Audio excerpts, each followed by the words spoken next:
Chapter 1. Mitsuha goes to another world. The girl stood atop a steep cliff, her hands resting on the weathered wooden railing that separated her from the depths below. Her gaze was cast over the distant horizon. Oh, but don't worry, suicide was the last thing on her mind. Her name was Mitsuha Yamano. Her straight, shoulder-length black hair framed a youthful face without a hint of makeup. Standing at merely 4'11", the 18-year-old was often mistaken for a child in middle school or, even more offensively, elementary school. 6 months ago, Mitsuha had lost her beloved family, her mother, father, and older brother to a freak accident, leaving her without any close relatives. She had some distant ones, sure, but you could count the times they'd met on one hand, and it was likely they would never meet again. Following the funeral and other relevant matters, Mitsuha had been left with a hefty sum of inheritance and insurance money, and along with it, no shortage of enemies. A particularly greedy uncle and his wife sought to wrest the money from her with cruel words and intimidation. A couple of undesirables from Mitsuha's school even loitered outside her home to try to squeeze out whatever they could. By the time Mitsuha was able to drive away everyone pursuing her wealth, the mental burden had led to her failing her college entrance exams. Losing her entire family would have been bad enough on its own, but Mitsuha's brother 2 years older than her had been her idol, so she felt his loss the most. The hurt, the stress that had come with handling the aftermath, and the profound dejection that followed had made it far too difficult for her to focus on her studies. By now, at least, she had mostly recovered from the pain of flunking her exams. Craving a change of pace, she'd decided to visit a local tourist destination. Actually, to call it such might have been too generous. The lookout, as it was known, was little more than the tip of a jagged coastline. A smattering of modest conveniences, such as wooden fences, coin-operated binoculars, and public toilets, decorated the area. But Mitsuha didn't need anything more.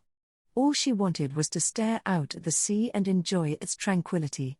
On such an unremarkable weekday afternoon, the only other visitors to the site were a college-aged couple, a pair of elderly spouses, and a trio of thick-headed hoodlums whose intelligence rivaled the rocks below. Mitsuha, on the other hand, had the academic potential to enter any of countless colleges across the country. Unfortunately, only one was within commuting distance of the home her parents had left her, and its standards of entry were extremely high. Perhaps she could have met them if she'd been able to perform her best, but this feat had proved too much for her in her dire state. Originally, Mitsuha had had nothing against attending a college away from home, but now that she was alone, she didn't want to leave her parents' house. They had built it from the ground up, and with the absence of her family members, the memories they'd left behind were too precious for her to let go. It was this attachment that influenced Mitsuha's choice to take only the entrance exams for her local college. Oh, man. What do I do now? Mitsuha contemplated whether she should give the exams a try again next year or focus on securing an income instead. The remaining mortgage on the Yamano home had been paid off when her father died, and her parents' life insurance payout had made her pretty wealthy. 4 years' worth of college and living expenses, however, would tap heavily into this supply. For this reason, Mitsuha weighed the option of entering the workforce right away. While she wouldn't make as high of a salary as she might with a college degree, there weren't any companies within commuting distance that were all that generous in the first place. Furthermore, a degree hardly guaranteed a well-paying job in this day and age. Mitsuha also considered the possibility that she might marry and have children in the future. It would be hard enough to juggle a family and a full-time job. The debt from college would only make things worse. All things considered, college just didn't seem worth it when the other, more viable option was to start working and saving. It's not like I have a dream job or anything, she thought, staring out at the beautiful sea. Well now, who do we have here? You skip in school, little lady? An oily voice from behind derailed her train of thought. Mitsuha turned and found herself cornered by 3 sinister grins. The delinquent who'd spoken had bleached hair and looked to be about 20. Wanna hang with us? We'll show you a good time, take you somewhere nice, get you something to eat, then see where it goes from there? Here we go again. They clearly think I'm some kid cutting class, Mitsuha thought, thoroughly unamused. While many women enjoyed appearing younger than they were, Mitsuha was an adult, and thus found no joy in being treated like a middle schooler. Then again, revealing that she was actually 18 would only make them more assertive, so she chose to keep this fact to herself. But did it really matter? The men before her were trying to pick up a girl they assumed to be in middle school. Maybe they wouldn't have cared one bit about her age. While Mitsuha's opinion of these skirt chasers was low to begin with, she didn't want to accept an even more unsavory alternative, that they would actually go after an elementary schooler. Regardless, they weren't people she wanted to deal with, but it would be a tough situation to escape. The 3 leering delinquents blocked her way forward, and only a plunge to her death awaited behind her. Trapped against the wooden fence, she had no advantage beyond her wits. Putting on the youngest-sounding voice she could muster, she piped, "Sorry, mister. I can't go with you. Mommy and Daddy are coming to pick me up." Mitsuha hoped the act would convince them that she truly was just a child waiting for her parents, a target way outside the acceptable range of these hoodlums. But instead, the blonde scanned the perimeter to confirm the absence of her parents, then marched forward, grabbed her by the arm, and growled, "Just come with us." His sidekicks also advanced, sending Mitsuha into a panic. She glanced around, desperate for one of the passers-by to lend a hand, but they were all making a valiant effort to see nothing. Go figure, no one wants to be a hero. Guess I've got no choice. I'll deal with them myself. Despite her pint-sized frame and cherubic looks, Mitsuha's intelligence and physical strength were nothing to sneeze at. And above all else, Mitsuha had guts. It was this quality that had enabled her to protect her inheritance from those looking to seize it. Her body moved before she could think, sending an upward kick directly into the blonde guy's groin. Without so much as a peep, he fell to his knees, writhing in pain. Froth bubbled at the corners of his lips, and he quickly collapsed, lying immobile between his comrades. "The hell are you doing, you bitch?" The textbook gangster line erupted from one of the remaining delinquents, and in his rage, he shoved Mitsuha backward with full force. "Ah," she gasped as her back made contact with the wooden fence and an ominous crack reached her ears. Next thing she knew, she found herself in midair, at the mercy of gravity. Huh? Ah. Falling. I'm falling. I'm falling. I'm Fal Yin. I don't wanna die. I don't wanna die. I don't wanna die. Screaming at the top of her lungs, Mitsuha prayed from the bottom of her heart for someone to help her. I don't wanna die. I don't wanna die. Wah-ah. Just as consciousness left her, Mitsuha heard a strange cracking sound, accompanied by a scream that wasn't hers. Where am I? Mitsuha looked around. Bark, leaves, grass, lots of trees. Yep, I'm in a forest. Hey, wait, hold on a second. I totally just fell off a cliff. It was all waves and rocks at the bottom, right? She thought, bewildered. But far be it from her to complain about this new development.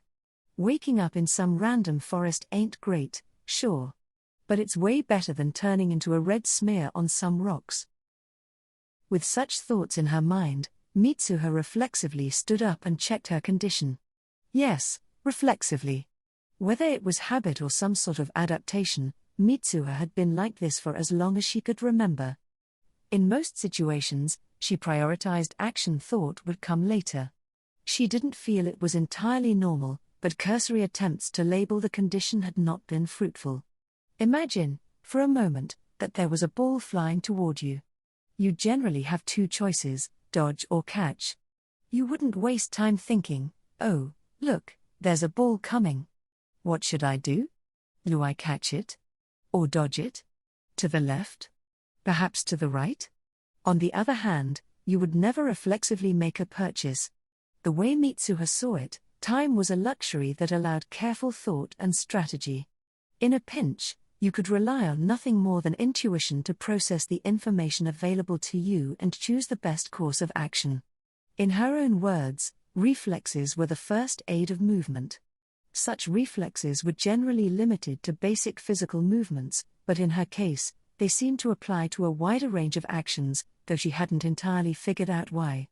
A friend had once told Mitsuha, "You only think about why you do stuff after you do it, huh?" This led to our dear protagonist receiving the nickname SPECS, short for spinal reflex. Take away one letter and it sounds lewd, damn it. If one truly considered it, snap decisions and those that were the product of critical thinking didn't seem so different. Perhaps all humans had the capacity to think and make decisions in an instant but defaulted to more thorough thought processes to understand why they had made them. But we've gone off on a tangent now. Let's rein it in and get back to what really matters, shall we? Okay, I'm not hurt anywhere. Everything looks pretty much normal. Got my wallet, my house keys. But what about the student ID card I've carried for 3 years straight? Oh, right. I graduated. Mitsuha also checked the large shoulder bag that had fallen along with her and found it still packed with her umbrella, tissues, and a plastic grocery bag. The latter, she felt, was a particularly undervalued item. After ensuring she had all of her limbs and belongings, Mitsuha checked her surroundings. The forest was relatively dense, and the area she had landed in revealed no signs of human activity. She couldn't see any footpaths or detect people nearby. Guess I'll walk, she thought, already walking. 2 hours passed, and Mitsuha was rapidly growing exhausted. A scant few rays of light trickled through the canopy overhead, barely enough to illuminate her path. With no idea where she was headed, all Mitsuha could do was walk onward, avoiding any trees and rocks in her way. She felt it entirely possible that she was walking in circles, so she began marking some of the objects she passed. When she didn't encounter them again, she interpreted it as a good sign. I have to get out of here before it gets dark. Who knows what kind of predators live in these woods? I guess I could sleep in a tree if I had to, but I can totally picture myself rolling over and falling right out of it. I've also got to find some water. Is there a stream or something nearby? Some fruit would work, too. Boy, am I tired. Mitsuha had been walking for around 4 hours. That span of time wouldn't have been so strenuous on a proper, man-made pathway, but she was trudging through the forest's wild undergrowth. Her muscles strained to move forward and her feet throbbed. The sun was also beginning to set, so she decided to climb into the first acceptable tree she encountered and stay the night. Sure, I probably won't sleep very well, but walking out here overnight is suicide. My body won't make it, I can't see Jack in the dark, and I'd be a sweet little treat for any nighttime hunters lurking around. Mitsuha positively oozed fatigue. She had resumed her walk at sunrise, 3 hours earlier. Hadn't slept a wink. Not only was she terrified of falling out of her chosen tree, but she'd possessed no blanket or anything even remotely helpful to pad out the hard, knotty branches. She let out a sharp cry upon hearing an unpleasant sound from her left ankle. Her bodily fatigue and drowsiness had made her absent-minded, so she'd taken a misstep and twisted her ankle on some roots. Damn, that hurts. She endured, however, she had no other choice. To remain in place wouldn't improve her situation, and it wasn't as though she would miraculously heal if she rested. No, she wanted to push herself to keep walking until she found either a settlement or, at the very least, a man-made trail. It wouldn't be an ideal choice for her leg, but it was better than death. A few more hours came and went. Mitsuha didn't stumble upon any food or water to ease her hunger or thirst, and the pain radiating from her left ankle only became more intense. She had spent so much time thinking about her situation that she'd gotten sick of it. She had all the time in the world, after all. Yesterday, she'd only been unconscious for about 20 minutes, maybe half an hour. She had checked the time on her wristwatch the moment she'd woken up. What made this fact peculiar was that, from the cliff where Mitsuha had started, there was no forest of this size you could reasonably get to in such a short amount of time. Furthermore, Mitsuha had fallen off a cliff, so it was improbable for her to have come out unscathed. This led her to 3 possible conclusions. 1. I died, and this is the afterlife. 2. I'm in a hospital somewhere, in a coma, and this is all a dream. 3. I got abducted by aliens and taken far, far away. Hey, I'm into sci-fi too, you know. After a brief moment of contemplation, she thought, I'd really like it to be the third one. I'm not a fan of the other two. Setting aside the mystery of her arrival, Mitsuha reaffirmed her desire to reach civilization. If she discovered she was still in Japan, she would seek out the police; if not, she would go to the nearest Japanese embassy. By her third day in the forest, Mitsuha was very, very weary. She had awoken in the afternoon on the first day, and it was still morning, so only about a day and a half's worth of time had passed. Desperate and deprived of food and water, she had taken a gamble by eating some plant leaves. The hunger she could tolerate, but the thirst was defeating her. At this rate, she felt that death couldn't be far behind. Man, I've had to rest way more than I did yesterday. I'm staggering so bad I feel like I'm tripping on every other rock or root. My arms and legs are covered in bruises, and the pain in my ankle is driving me crazy. Feels like it's spread to the rest of my body. Despite it all, she mustered her willpower and kept moving. If she didn't, she would die. Finally, when her sense of time had long since departed and her consciousness was growing dim, she came across a path. It was just wide enough for one person, so she almost doubted it had been tamped flat by human feet. Please don't tell me it's an animal trail, I'm begging you. The discovery caused her to relax so quickly that, after 3 days of near-constant motion, her legs gave out at last. She collapsed to the ground and instantly fell unconscious. I don't recognize this ceiling, Mitsuha murmured. Despite her confusion, some small part of her was elated at being able to utter one of the top 30 lines she'd always wanted to say. Let me think. If I'm not totally bonkers at this point, I just spent days wandering around a forest that should never have been there in the first place, and then passed out as soon as I found a path. Now I'm lying in a stranger's bed, looking at a ceiling I've never seen before.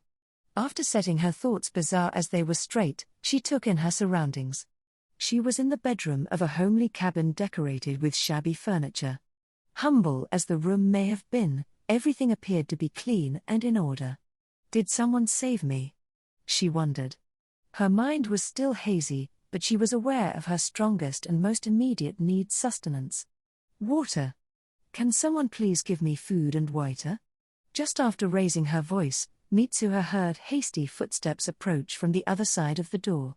It swung open, revealing a small girl. She appeared to be no older than 10, with bright blue eyes and a shimmering crop of silver hair.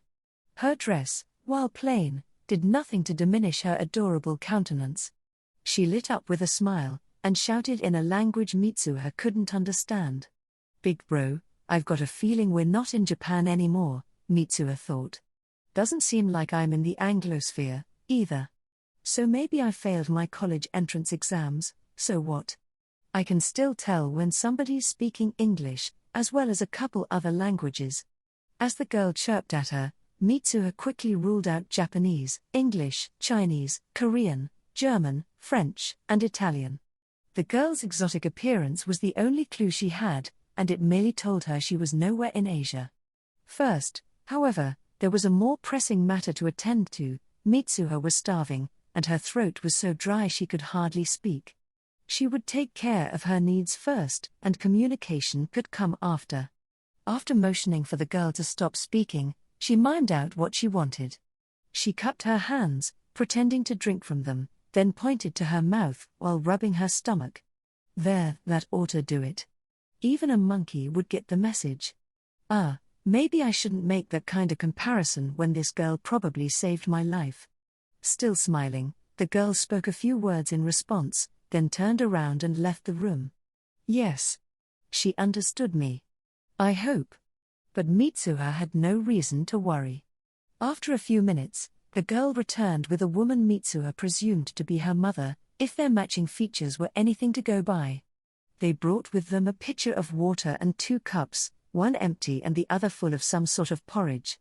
With a hasty gesture of thanks, Mitsuha took the water and gulped it down. Phew. I feel alive again, she sighed in relief, then turned to her hosts and bowed her head. Thank you so much for saving me. While they might not have understood her words, Mitsuha felt her body language sufficient to convey her gratitude. The girl's mother appeared shocked for a moment, likely because of the foreign tongue, but her face then eased into a warm smile. All right, got the thanks out of the way. Now it's chow time. Mitsuha reached for the food. It seemed to be chunks of bread immersed in boiled, diluted milk bread porridge, so to speak. While the food was simple, it would be nutritious and easy to digest, which was precisely what Mitsuha needed. Going by its warmth and how quickly they'd brought it to her, it was clear they had it already prepared for when she woke up. What a couple of good Samaritans. I'll have to thank them properly when I get back. They saved my life. Mitsuha decided while she ate. Once she'd been fed, she felt drowsiness overtake her. Her earlier fainting spell and subsequent unconsciousness was far from actual rest. Nourished and relaxed, she closed her eyes once more and finally drifted off into the sleep she deserved. I do recognize this ceiling, Mitsuha murmured. Of course, it was the same grainy ceiling she'd seen last time she'd woken up. The biggest difference between then and now was that she felt refreshed. Just gotta ignore the cuts I've got all over, my twisted ankle, and my overworked thighs and calves. No big deal. Now, how can I make sense of this situation? She pondered.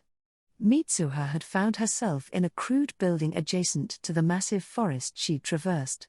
She had initially assumed it was some sort of mountain hut, but it seemed to be a pretty standard house for the area.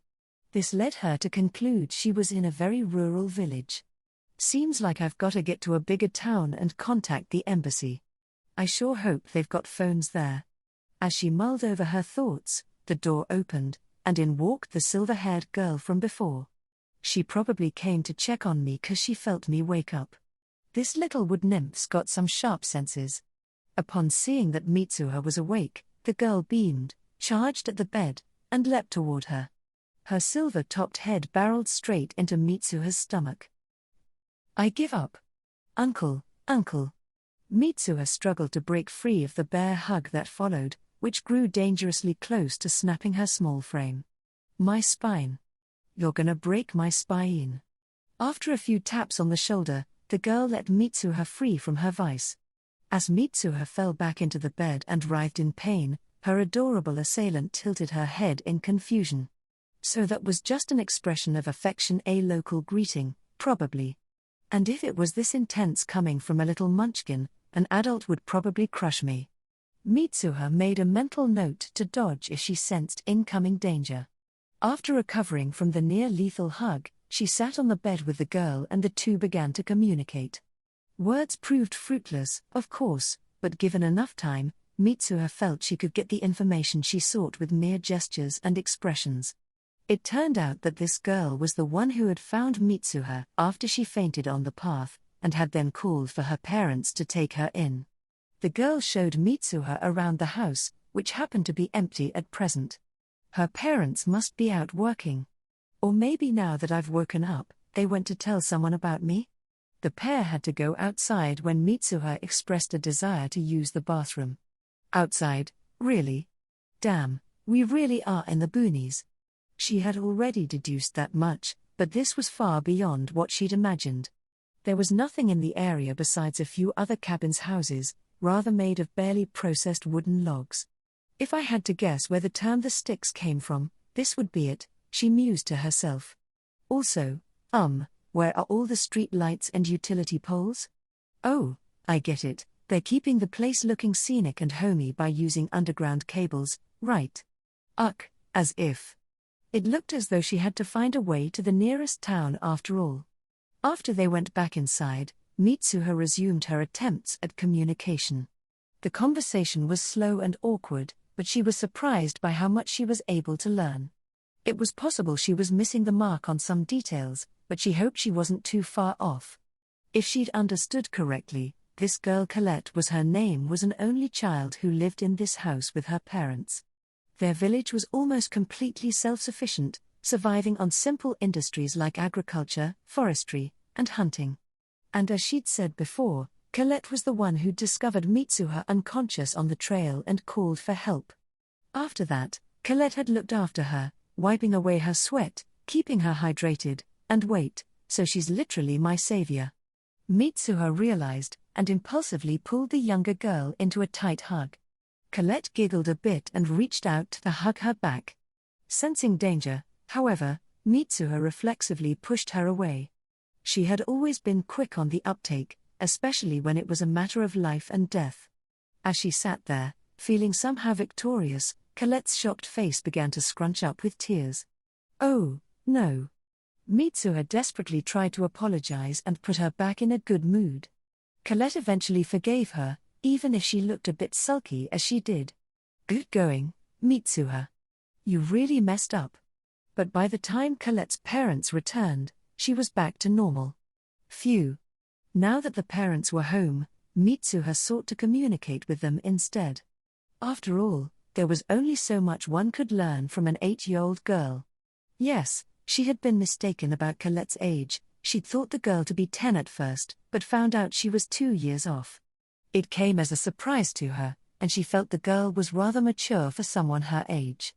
That's my savior for you. Unfortunately, Mitsuha's attempts to pull additional information from Colette's parents resulted in disappointment. They had apparently been out working on their farm, not off telling someone about her. It wasn't as though they were villains keeping her captive, they simply hadn't even considered reporting her to the authorities. Either way, Mitsuha was more than grateful for the food and hospitality they had provided. In worse company, she could have been sold to human traffickers and handled like a slave. All things considered, she felt her hosts were good people, and they had treated her favorably. What really disappointed her, though, was that she didn't learn any more from them than she had from their daughter. While there was the language barrier to consider, Mitsuha had advanced her method from gesturing to drawing pictures.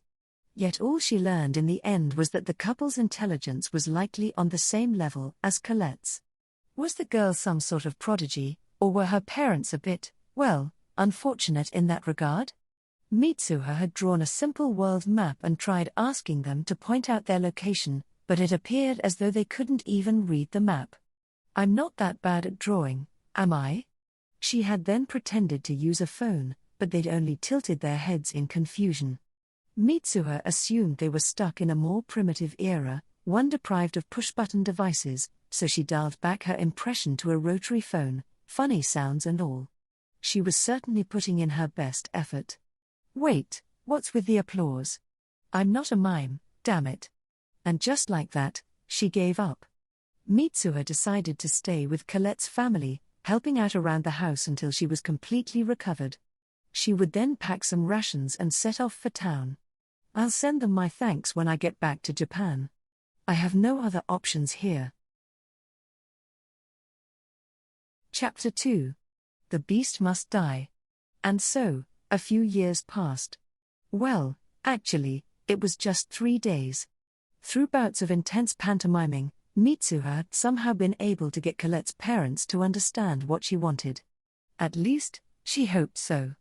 First, she'd asked them for permission to stay in exchange for helping around the house. She had also informed them of her plans to travel to the nearest town, and requested a supply of food and water for the journey. Lastly, in a flurry of motions, she'd asked for directions to get there. Mitsuha had long since given up on learning their language. She couldn't learn a great deal in just a few days, anyway. Mitsuha felt that as long as the larger town had citizens who spoke Japanese or at least English, she could get her hands on a phone to call the embassy or someone in Japan. Then she would have no problem getting home, and once she returned, she'd never be in another situation where this local language was useful. She would send thanks to her benefactors, of course, but only with the help of a translator. Another thing Mitsuha grasped from her talks with the family was that they thought she was a child. It was utterly unsurprising, especially considering she appeared underage by Japanese standards. In their eyes, she was only 10 years old, or 12 at best. You know what? I'm fine with that. For the most part, anyway. It's convenient for me, so I'll play along. If Colette's 8, I don't mind being her 12-year-old friend. As it turned out, it was a local custom for families to take in orphans or disowned children. It wasn't uncommon for these boys and girls to end up marrying the adoptive parents' real children once they grew up, and it would always be considered an auspicious occasion. Now you are truly our child. And what not? The majority married into other families, of course, but still treated their adopters as their real parents. Then again, it was a small village, so everyone here was like family to begin with. The mentality behind this practice could be summed up as, it's better to just look after orphans and lost children than hand them over to the authorities. Why waste time looking for parents who are either long gone or have abandoned their kids? Now it made sense why Colette's parents were so kind to Mitsuha and didn't seem to consider her presence a big deal. Well, she would be leaving soon anyway, so it didn't matter all that much to her. With that in mind, why did Colette spend half a day telling me all this? Waving her arms like crazy, drawing her family tree with some sticks. What's the big deal? A girl on some branch of the family tree had lost her parents and been taken in by a family that had a son. She eventually married him, and now they both took care of their elderly parents and… Hold on, why are you staring at me like that? If you ignored the discomforting pressure from Colette, Mitsuha's next few days had been pretty peaceful. She helped around the cabin in various ways, one of which was cooking. Even though the family had no spices or modern appliances, Mitsuha had learned to cook from her mother from the time she was in elementary school, and knew enough to get by. The resulting dishes were so good that Erin, the lady of the house, was visibly irked. Wood splitting was an entirely different story. Does it even count as housework?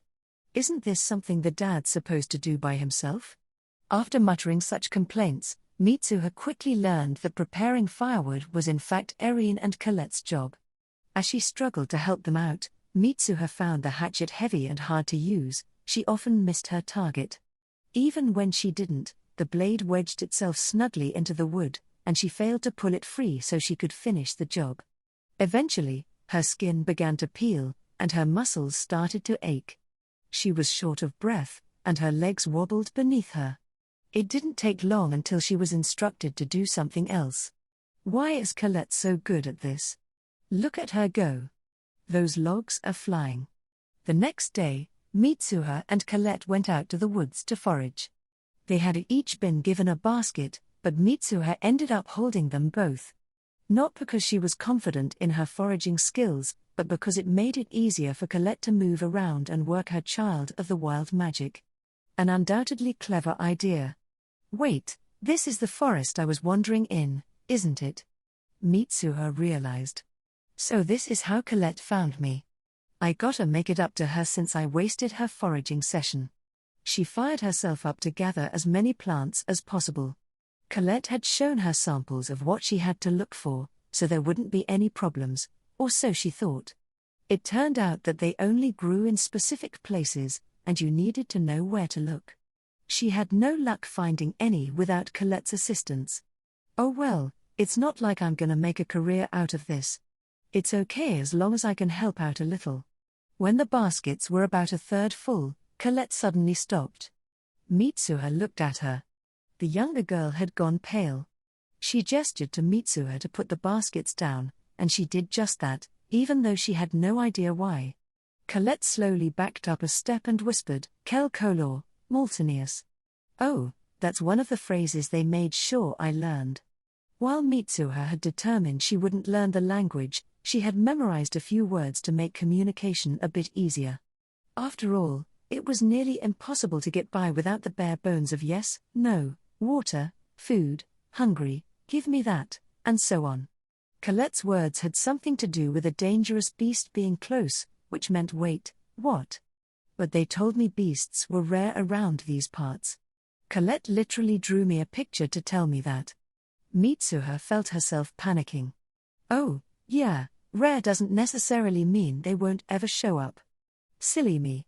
The two silently backed away, leaving the baskets behind.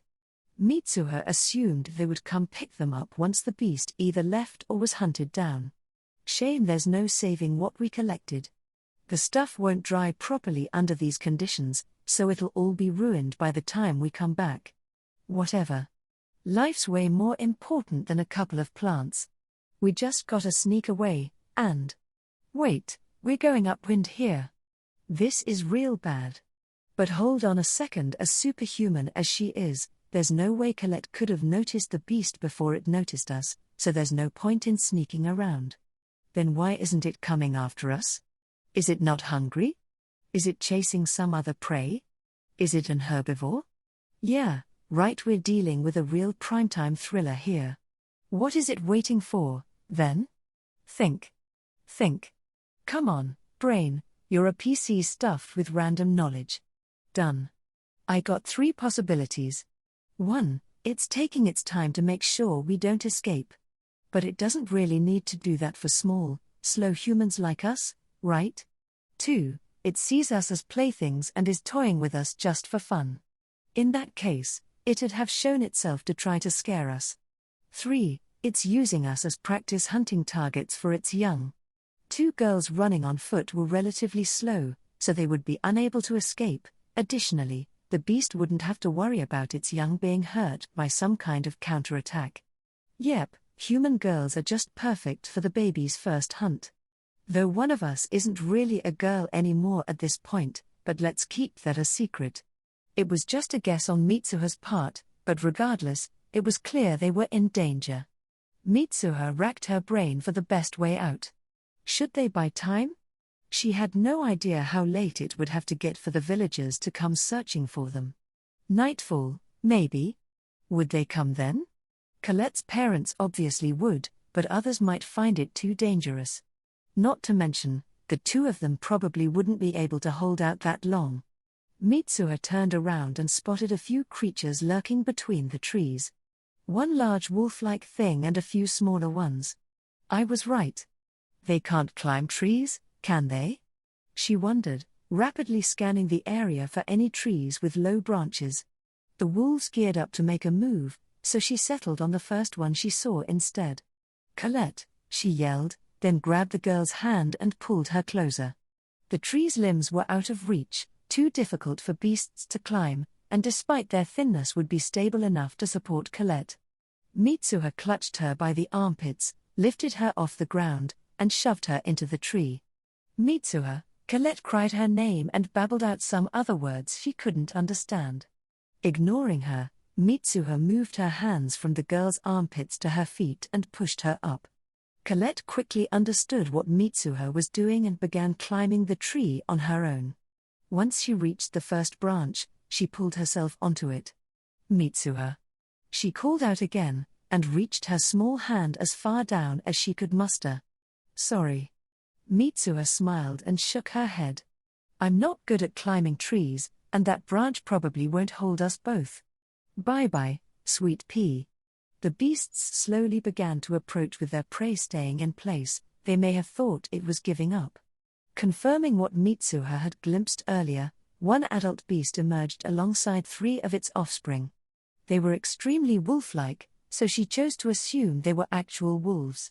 She threw a stick at them as a distraction. It didn't hit, but they understood it was a sign of aggression, and their lips curled into a series of snarls. Good. That raised me from weak and easy prey to prey that resists. I got their aggro on me, so all I have to do now is lead them away. She ran as fast as she could from where Colette sat wailing, Mitsuha, Mitsuha, Mitsuha. It didn't take long for her to start panting. I always wake up early, since I have tons of things to do in the morning. And I run out of energy real quick, since there are tons of things I never did. Besides gym class, my only workouts were airsoft matches my brother dragged me into, so I'm as weak as I look. I have good reflexes, but I'd be awful in a marathon. The forest's terrain was unfriendly to a human sprinter, too, so the beast easily caught up to her.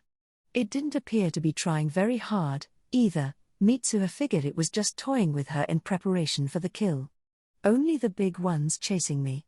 Good thing, too, since the little ones definitely can't climb up Colette's tree. It wasn't as though the larger one could, either, but Mitsuha wished she could have made sure by taking out one of its legs. I'm already done for. I just need to make sure Colette gets away. She thought, but a moment later she took a wrong step, tripped, and crashed into a nearby tree. If the snarling wolf was out of the picture, it would have been right out of a slapstick comedy. I don't wanna die. Colette. Dad. Mom. Bro. She panicked, shrinking back against the trunk.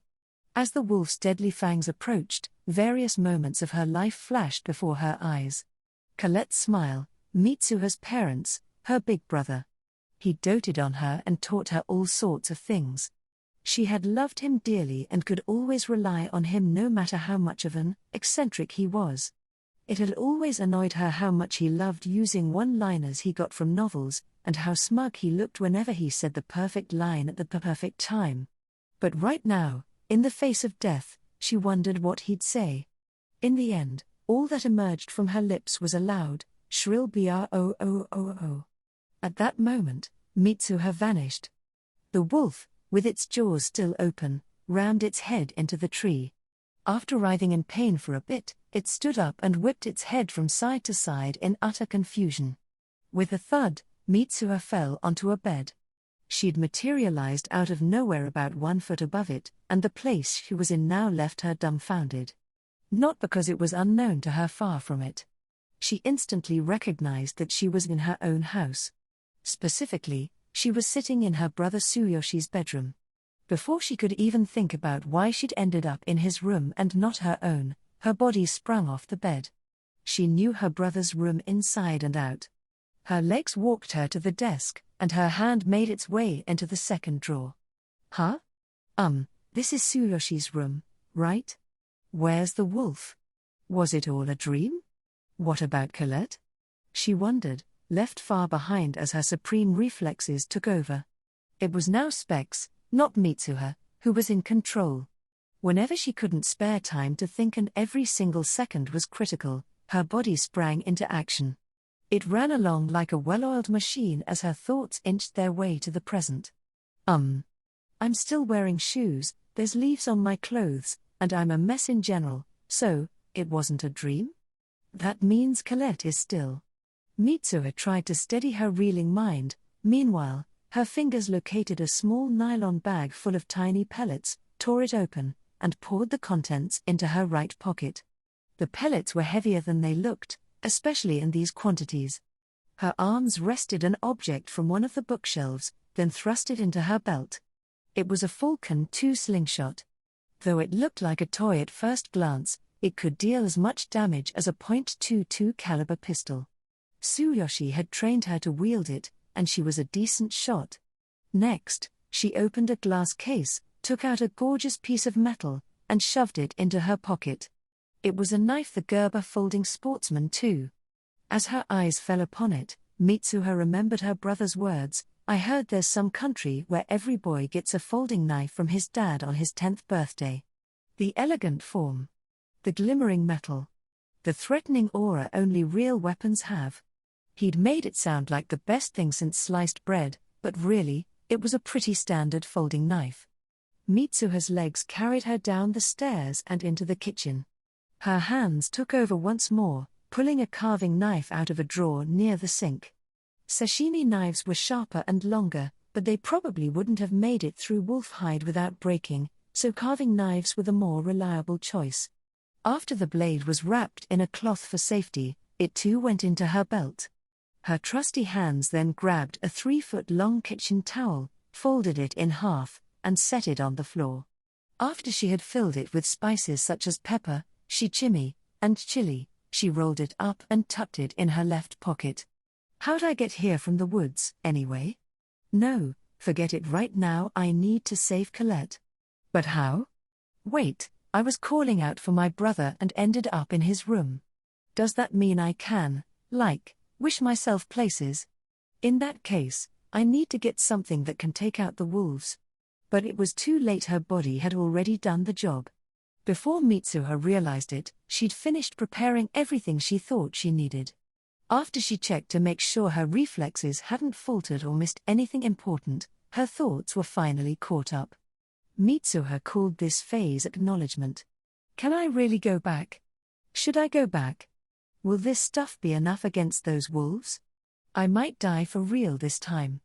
I'm back in Japan now, safe and sound. Why should I go? What reason do I have? Suddenly, Mitsuha recalled her brother again and wondered what he'd say about all of this. She realized she'd made a mistake, but it was too late. His way too smug words were already resounding in her head. Dear sister, do you really need a reason to rescue a cutie in trouble? All right, you've got a point. Geez, bro. Pipe down, you're such a pain in the ass. But I still love you, damn it. Mitsuha appeared in the forest again and immediately slammed her forehead into a tree far from a smooth return. Looking around, she saw no sign of her canine assailant. It must have run back to Colette, so time was of the essence. There was also no wind, so she had to be careful not to make too much sound. Colette's still fine, I'm sure of it. They can't climb that tree, right? She dashed back to where she had left Colette, ignoring the sharp brush scraping at her skin, but covering the distance took longer than it had during her initial diversion. Once she arrived, she hid behind a nearby tree. The 4 wolves were barking up at Colette. She looked terrified but otherwise unscathed. Mitsuha took the folding knife out of her pocket, unfolded the blade, and carefully slipped it into her belt. She then took the slingshot in her left hand and used her right to prepare some pellets. These pellets were made of steel, which was a bit unusual considering lead was the standard for slingshot ammo. According to Tsuyoshi, those are cheap and easy to mass produce, making them perfect for airsoft. And they're heavy, but not hard enough to bounce off, meaning they sting like hell. But these babies are made of steel. Fire one of these off up close and you'll pierce right through your target. It's the manliest ammo there is. Mitsuha did have lead pellets, but since she was up against thick hide, she sided with her brother's fervent babbling. Loading one steel pellet in the slingshot, she thrust the frame forward and pulled back as far as she could. Mitsuha may have seemed weak on the outside, but that was only due to her size. She was strong enough to pull the tense rubber, her only real limit was reach. Of course, that meant her shots would be weaker than, say, Tsuyoshi's. She would probably have to hit a weak spot to one-shot the adult wolf, and could only hope its young weren't nearly as tough. Tsuyoshi also owned a crossbow, but she'd never used it before, and reloading it probably took a lot of time. So, she or Specs, perhaps had chosen not to take it. Mitsuha did her best to aim carefully, but her hands were shaking so much she just chose to let go. She heard the whistle of the pellet flying through the air, then a shrill yelp as one of the smaller wolves collapsed. Did I hit it in the head? There aren't any muscles there, so I guess it either pierced through the skull or at least gave it a concussion. Her shot had actually been intended for the adult. After all, it was the greatest threat present, so she wanted to at least weaken it. Then again, taking one out was good enough. Much better than missing, anyway. The big wolf had no idea why its offspring had collapsed, so it just ran around it, thoroughly puzzled. Yes, it's still my turn. She carefully prepared and fired a second pellet. This one hit the adult, but only on its right thigh. It didn't hurt the animal whatsoever, and of course the now alert beast had its eyes on her. If looks could kill, its glare would have made her drop dead instantly. The young wolves noticed where the adult, most likely their mother, was looking, and dashed toward Mitsuha. Their mama looked bewildered for a second, then just stood in place, allowing her young to go in for the kill. She still assumed Mitsuha was a helpless child. Mitsuha quickly fired a third pellet. This one missed. Can't expect to hit every time.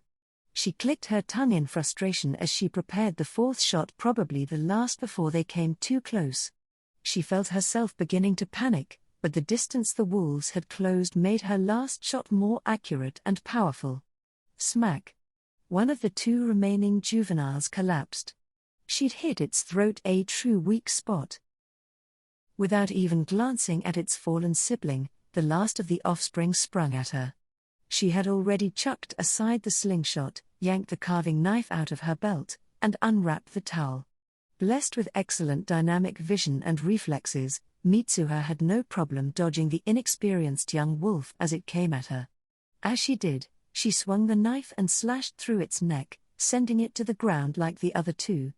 And then, oh, A blood-curdling howl echoed through the forest.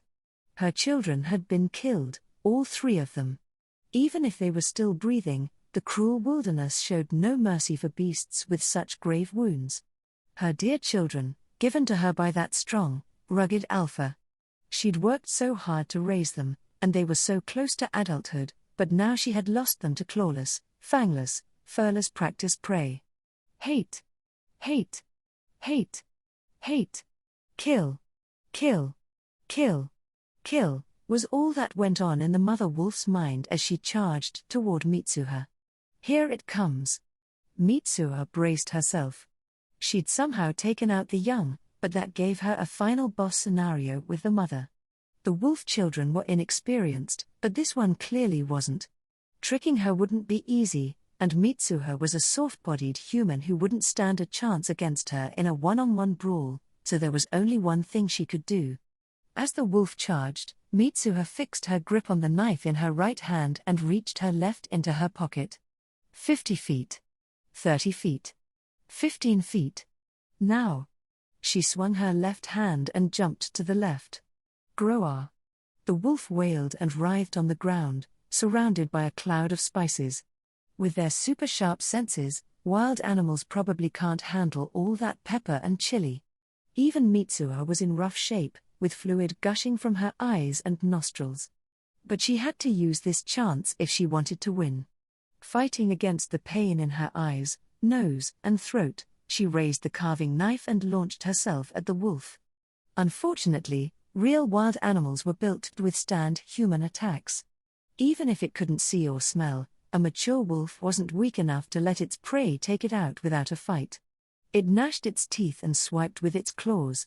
Mitsuha didn't see a safe way to get close without it clawing or biting her, but she couldn't waste too much time, since the advantage she'd gained from her spice bomb was dwindling by the second. What do I do? What would my bro, not now? She tried fighting the urge, but it was hopeless. She was already imagining what her brother would do. As always, her brain selected just the right pieces from the what would Tsuyoshi say? Archives. A truly strong person is fiercely proud and has the guts to back it up, his voice rang in her head, followed by, did you know that wolves can't close their mouths if they've got something stuck in their throat? It seemed like such a pointless fact to know. Until now, that is. You better not have been messing with me, bro. If I lose my arm, it's all on you. Damn it, what am I thinking? Why worry about losing an arm or a leg? Haven't you seen any movies where people replace their limbs with chainsaws or submachine guns? It's totally metal. Gah. You're really just living it up inside my head, aren't you? Not even death stops you from being a pain in the ass. Whatever. Mitsuha jumped at the wolf. Coming from behind had seemed like her best bet, but it noticed and bared its fangs at her. She swung the carving knife around and somehow avoided any damage, then tackled it. She was now on its back, holding on with all her might. It couldn't attack her with its limbs in this position, and it couldn't turn its head enough to bite. Wait, it can? I had no idea wolf necks could bend like that. Left with no other option, she made the gamble of a lifetime and shoved her left arm deep into the wolf's mouth. Gay. The wolf gagged, raking its fangs over Mitsuha's arm as it frantically tried to clamp down its jaws. The human was clinging to a wolf, the wolf had the human on top of it, but their battle had only just begun. As she gripped the wolf's body, Mitsuha lost her carving knife. But despite all the chaos, thanks to some miracle, she still had one weapon on her, the beautiful blade her late brother had cherished so dearly. G. Gerber folding sportsman 2-0, she shouted the memento's name she felt he would have liked that as she took it in a backhand grip. Stab. Stab. Stab. Stab. It was a short knife in the hands of a weak girl. The blade didn't go deep, but it was of high enough quality to pierce the hide and deal decent damage. Mitsuha was far past her limits now, beyond any adrenaline rush. She was barely even conscious, and her sense of caution had long since left her. Her legs held the wolf in a crushing vice, and with her left arm in the beast's maw, she was pretty much fixed in that position. Stab. Stab. Stab. Stab. My arm hurts. Stab. Stab. Stab. Stab. I can't feel my hand. Stab. Stab. Stab. Stab. It's dark. When did the sun go down? Stab. Stab. Stab. Stab. Bro. Where are you? The wolf thrashed and bucked, but just couldn't shake her off. Mitsuha's small stature and lightness worked in her favor. And her arm in its mouth made it hard for the wolf to breathe, let alone retaliate. It couldn't muster as much strength as before and felt something important leave its body. If the wolf had been capable of human thought, it would have been losing its mind to panic. What is this thing on me? Prey? No. It's something else. Disgusting. Scary. What is this? What's happening? No, no, no. Help! Hell! Suddenly, all was silent, and nothing moved. No, two of the young wolves were still twitching, but that was the extent of it. Eventually, there was the sound of one small girl slipping down a tree. She fearfully looked from side to side and noticed something that made her gasp. It was a wolf and a girl, lying on the ground so close to one another it was like they were entwined. The blood on the beast and the girl's arm, which was lodged in the wolf's mouth, was enough to assume the fight had been fatal. The girl from the tree quickly ran up to them and checked the other girl for a pulse and any more injuries, and was relieved to find her condition stable. She then picked up a knife-like blade that was lying nearby, finished off the young wolves that were still breathing, and ran off to the village. Cautious and merciless. How like Colette. Chapter 3. The Kingdom of Ambition. Such a blank ceiling, Mitsuha murmured. And I'm drawing a blank trying to remember it. Do you understand words, little one? Ah, I sure do, thank you very much. And don't call me little. Do you understand words, little one? Oh, so this is like one of those shitty games notorious for not letting you make any progress until you say yes. Do you understand words, little one? Why yeah, I do, okay? A single yeah would have sufficed, little one. Shut up. And stop calling me little. Mitsuha felt there'd be no point in replying to a disembodied voice if this was just a dream. However, it felt real enough, and after all she'd been through, she figured she might as well assume this was reality. If this is a dream after all, then I've got nothing to worry about. But if it's not, and I treat it like one? Whoopsie. I'm Mitsuha Yamano. What about you? Are you God? You are curiously unsurprised. No matter. I am here before you to tell you something of great importance. But first, I am no god, and I have no name. The thing then revealed the story of how it had come to be. It knew only that it was an ancient, extremely rare life form. The thing theorized that its ancestors were alien creatures that had evolved beyond physical form and become beings made of pure energy, or thoughts, or something of that nature. It had no body, did not know death, and had no desires or goals. Honestly, its existence seems pretty pointless, Mitsuha thought. But after eons of aimless drifting, the being had made a remarkable discovery: it had the power to travel between worlds. Armed with its new ability, it had gained its first ever desire, an interest in learning things it hadn't known before. A thirst for knowledge.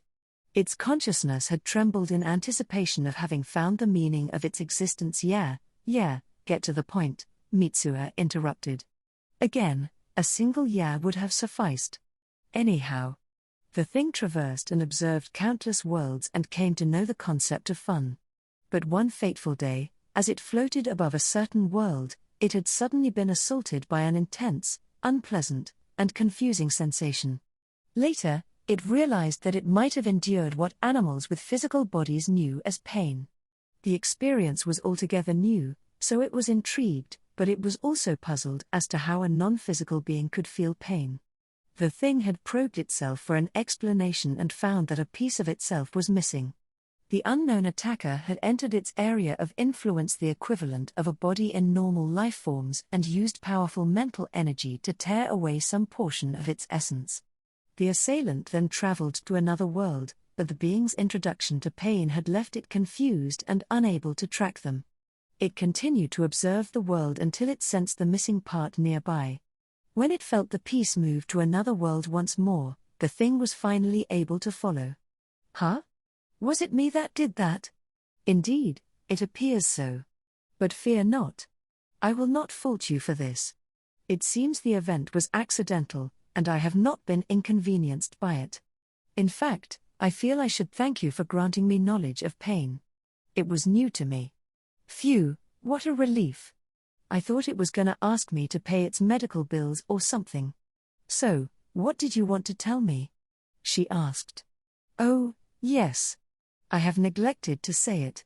It appears that your mind carries such strength and intensity that you have absorbed the fraction of my energy you tore away. Huh? Is that bad? Worry not. This will do you no harm, mental or otherwise.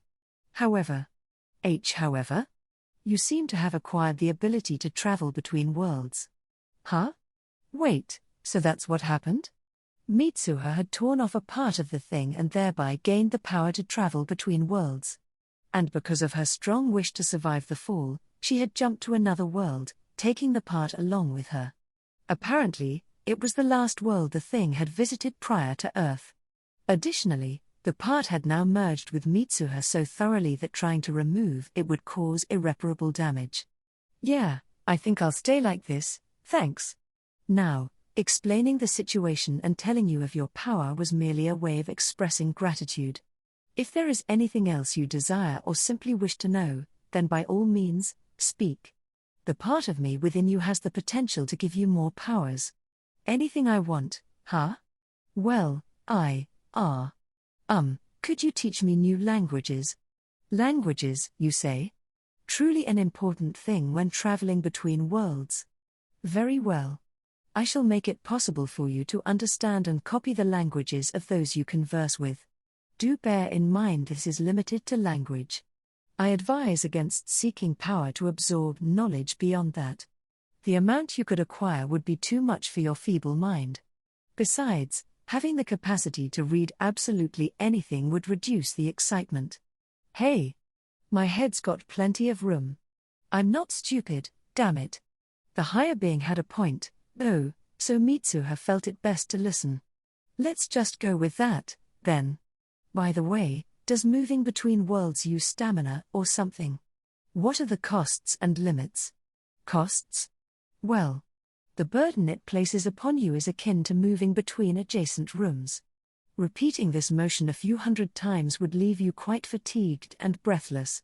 Oh. Well, it's true that moving between rooms a couple hundred times would be exhaust. Wait, that's it. Any other inquiries or requests? I don't think so. Such a lack of desire. There's still room for another power, so allow me to at least offer you a restorative function. Details, please. It would be weak, and therefore slow, but it would gradually heal any wounds you suffered. Given enough time, lost limbs will regrow, and scars will vanish as if they were never there. Consider the wounds on your left arm. They would leave a mark, no? Whoa. That'd help a lot. It's actually amazing. I'll take one order of healing powers, then, please. Certainly. I am well aware that a long life with physical impairments is difficult. This is no trouble at all, and will only take a moment. It feels as though your attitude toward me has changed. The being exercised some unseen force upon her and then prepared itself to leave. I will come see you again after this planet has spun a few tens of thousands of times. Be in good health until then. Those were its last words, and it took Mitsuha a few seconds to realize that it was talking about hundreds of years. I'll be dead by then. Or did it mean around the sun? I'll be dead either way, though.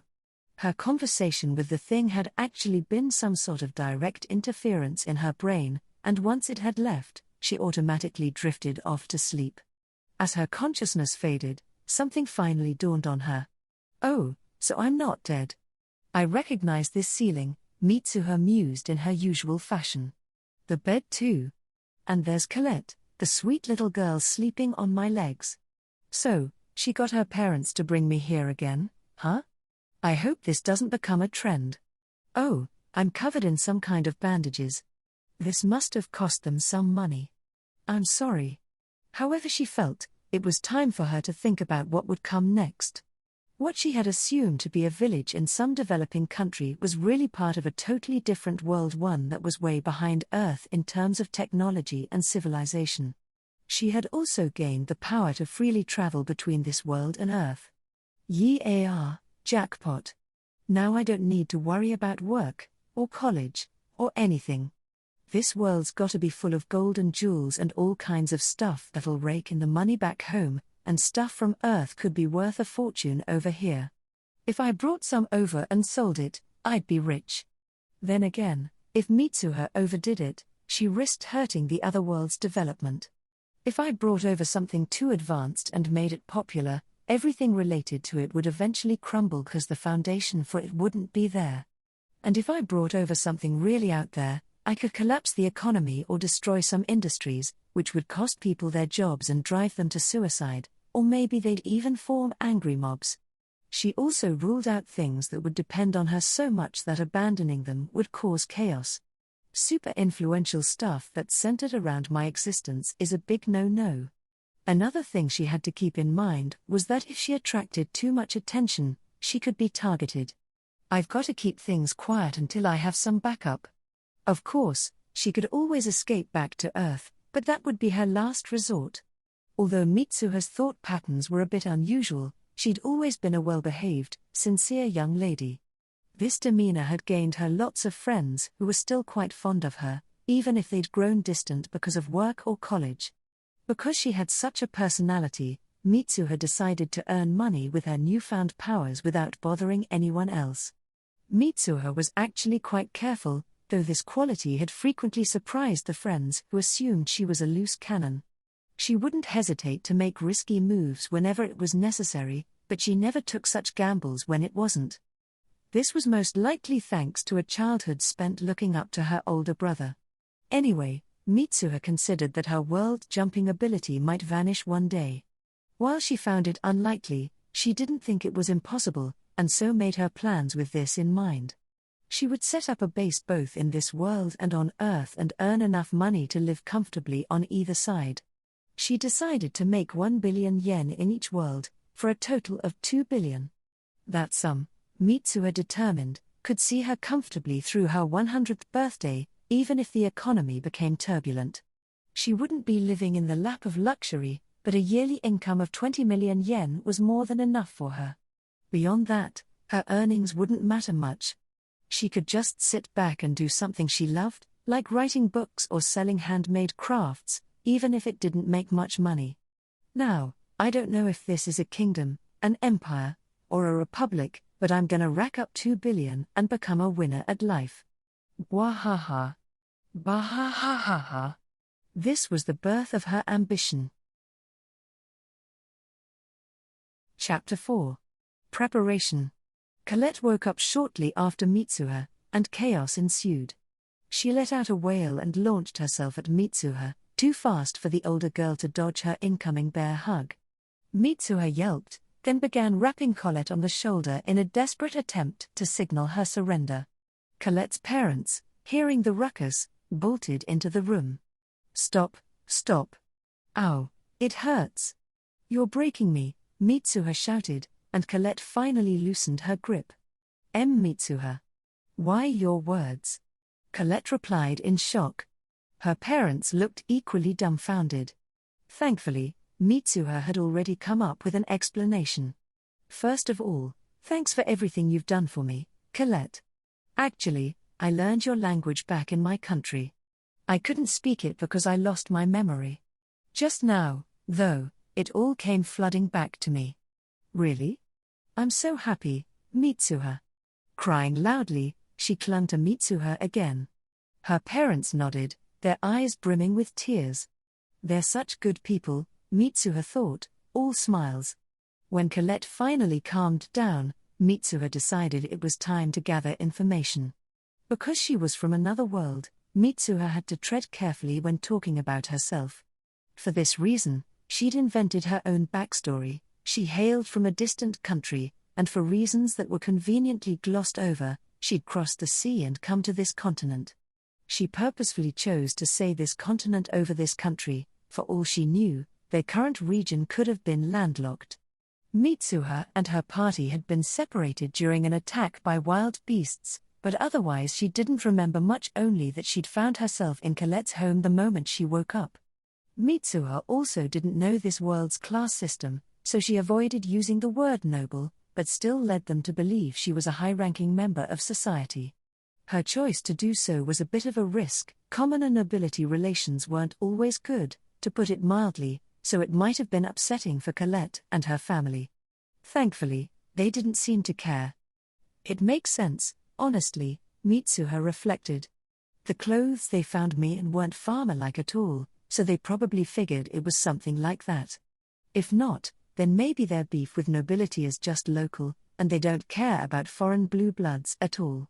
Or they just don't really get it, if you know what I mean. After her story concluded, it was Mitsuha's turn to ask about her situation. I'm gonna get all the info I need and then some.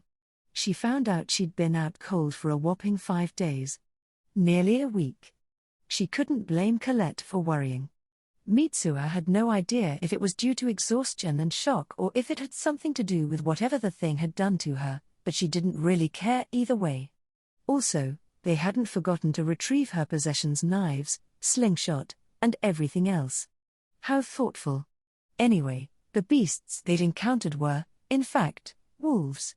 The villagers had rounded up the corpses and reduced them to fangs, fur, and meat, not letting a single part go to waste.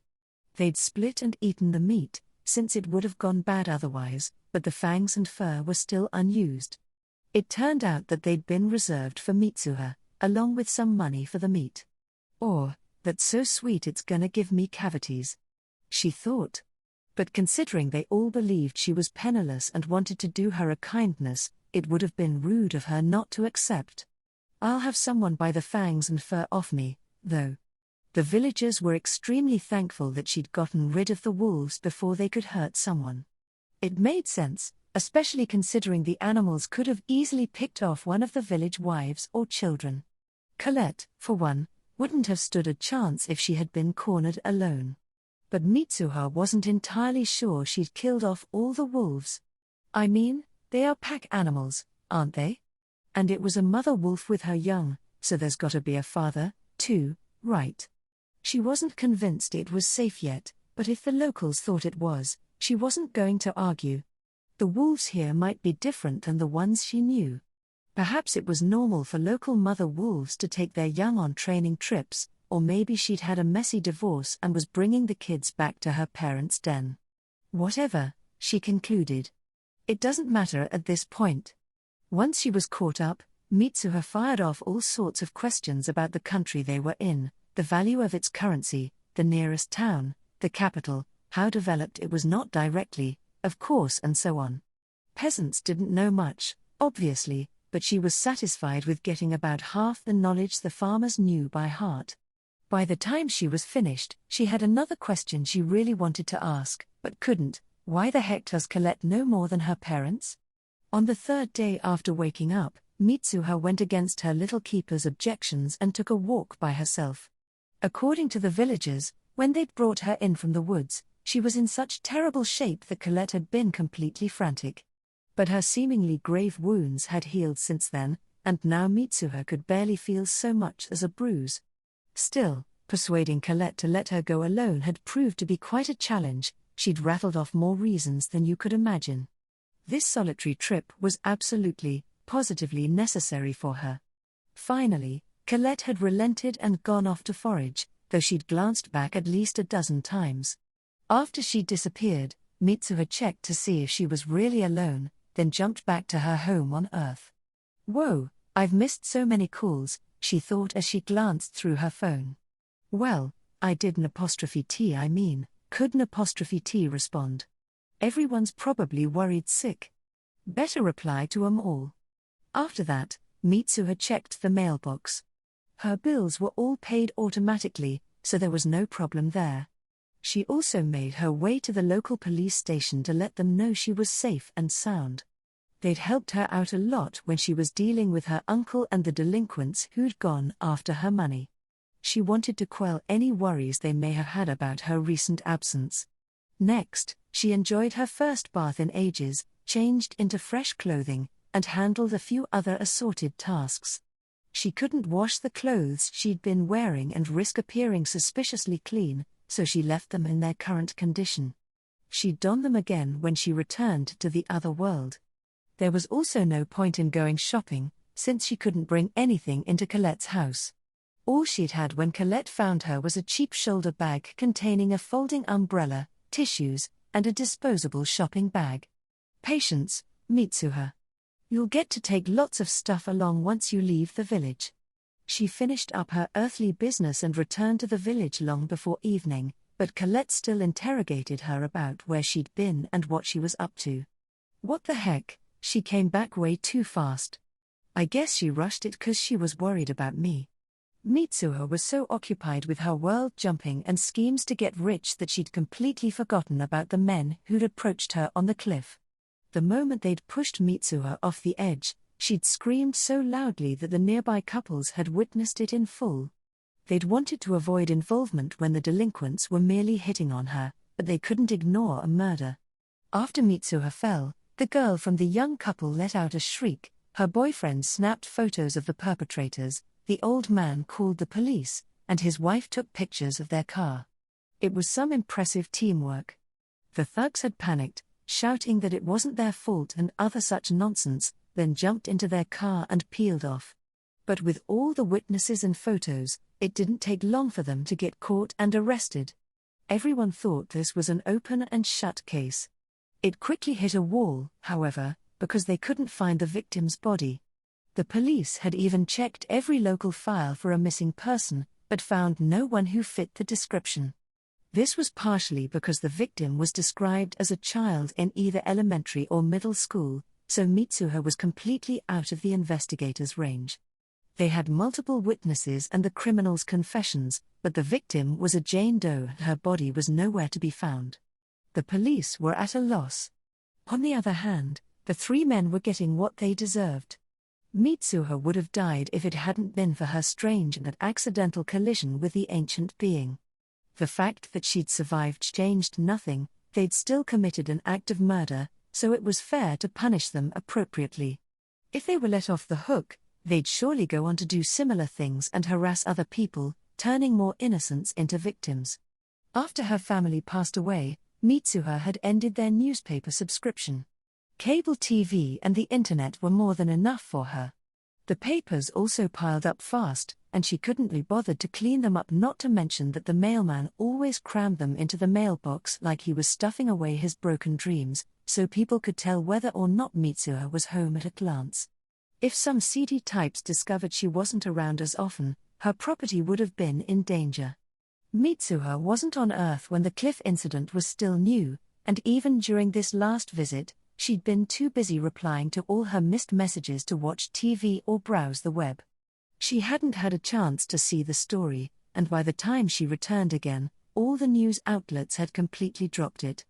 Mitsuha never heard about the investigation or even recalled the men from the lookout. Back in the other world, it was almost time for Mitsuha to move forward.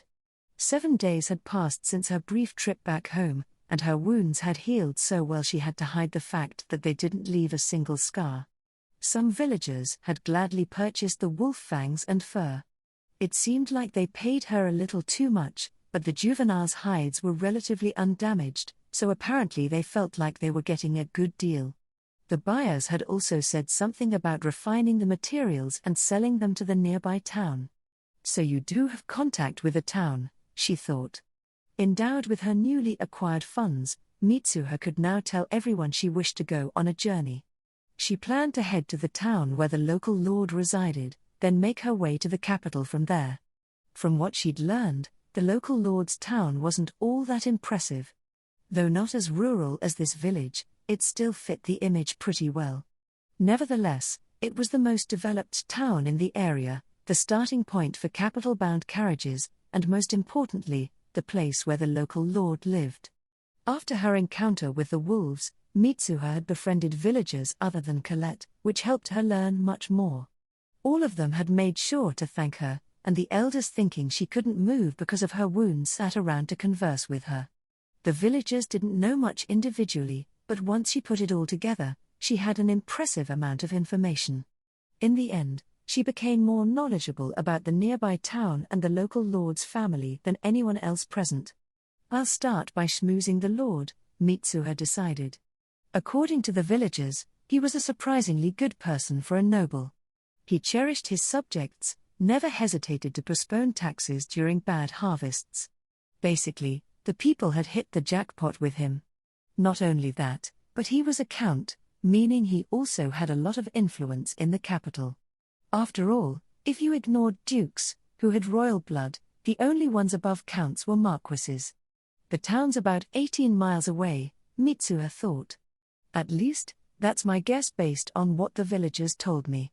But if they walk at some crazy pace like 12 miles an hour, then that 18 could easily be 100. Ugh, all right, enough of that. For now, I've got to focus on wining and dining the count so I can get a carriage to the capital. I really need his support. What? Wondering how I'll pay for the carriage and get by in the capital? Sure, the money I got here won't be enough, but again, that's where the count comes in. Additionally, she had yet to take care of her biggest obstacle. No, oh. Colette yelled. Don't go. Mitsuha couldn't bring herself to blame the girl. The two had saved each other's lives, and there weren't many girls around her age in the village. If Colette wasn't out foraging, she was all over Mitsuha, especially after the latter had sustained some severe injuries. Sorry, but I have to, Mitsuha told her. I wanted to do this from the start. Besides, my people and I had agreed to meet up in the capital if something went wrong. But. Colette simply would not give in. Not even her parents could calm her down. All right, then let's make a promise. After I get settled in the capital, I'll come back here and tell you all about it. And if you ever go there, I'll make sure to see you no matter what. Colette whimpered, but was slowly calming down. You're a smart girl. You know you can't stop me, right? So, please, smile for me. I'll be thinking about you all the time until I see you again, and I don't want to remember you like this. Hick. Colette let out one more sob, then forced her wobbly lips into a smile. Her father, Tobias, marveled at the sight. This girl's practically a master seducer, he whispered. Okay, now that's just rude. The next morning, the villagers saw Mitsuha off as she finally departed for the town. She had a bag filled with necessities, specifically, a gallon of water and 4 meals, 2 of which were light. The villagers had decided that, since the journey took a whole day for adults, it would take 2 days for Mitsuha. They'd stuffed her bag accordingly, without leaving so much as an inch for anything else. Mitsuha hadn't brought very much along with her in the first place, yet the villagers had attempted to load her up with blankets and other supplies. Had she brought them, she wouldn't have been able to stand, let alone walk. Some people even offered to come with her, but she firmly refused. That'd be seriously bad for me. Anyway, she more or less had to force her way out of the village. She'd been told it was rare for someone to go to town. It was a 2-day journey there and back, 3 if you spent a night there. It was just too far for anyone to go there without having some serious business to attend to. Staying at one of the town's inns was also a small luxury. The village was mostly self-sustaining, so the people here didn't earn enough money to pay for a room, food, and wares. The bottom line was that no one went to town without a very good reason. Anything they couldn't acquire from within the village could often be bought from the traveling merchants who dropped by every now and again. They even took requests, and would do their best to bring the items along on their next visit. Mitsuha was well aware of the fact that she could choose not to go to town, and they'd be none the wiser. If some villagers decided to trek out that way in a few weeks or months, she doubted they would walk around asking about her. Even if they did, they wouldn't learn anything because she'd never have arrived in the first place. It's not like I'm not planning to go to town, she thought. The schedule's just going to be pretty different.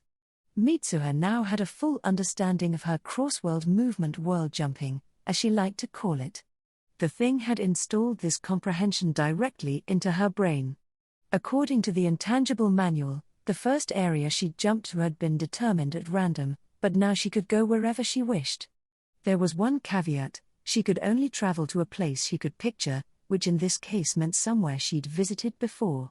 She could jump between places in one world by using the other world as a stepping stone.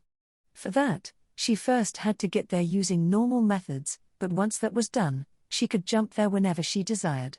So for now, Mitsuha would go straight to town, then return to Earth to make some preparations. After all, getting close to the Lord and securing a way to the capital wouldn't be easy. Once she'd walked a good distance from the village, Mitsuha jumped home, hopped onto her trusted scooter, Scooty, then jumped back once more. The path between the village and the town was barely used, so witnesses weren't a problem. Even if she did cross paths with someone, she could just jump back to Earth. The terrain wasn't very smooth, so she couldn't travel at full speed, but she arrived at the outskirts of the town after just an hour of driving. She hadn't met anyone on the way, so everything was going according to plan. That's enough for today, Scooty. I'll walk the rest of the way when I get back. Now it's time to get busy. Mitsuha returned home and changed into some casual clothes. She walked to the station and took a train to the nearest city with an American military base. Some Americans were along for the ride as well, most likely servicemen assigned to the base. Looks like I don't have to wait till I get there for this part, she thought. Excuse me. She directed her words to the most intelligent-looking man there. She simply asked if the train would stop at the city where the military base was located, thanked him when he responded, and walked to the neighboring car. She then exited at the next stop and traveled back to her starting point. With that, Mitsuha gained the ability to speak, write, and understand English. Why had she chosen this man in particular, you ask? Well, her ability essentially scanned the brain of the person she was speaking with in order to copy their language. Normally, one would build up knowledge of a language slowly over time by talking with many different speakers, but since she was looking to get so much from just one person, it made sense to pick the smartest one available. Once she returned home, Mitsuha got on the internet and began running some searches. The keywords, the results, the sites, all of them were in English, and she consumed page after page as part of her preparations. Thousands of miles away, there stood the headquarters of a minor mercenary organization. The group had a relatively upstanding reputation. By mercenary standards, that is. Captain.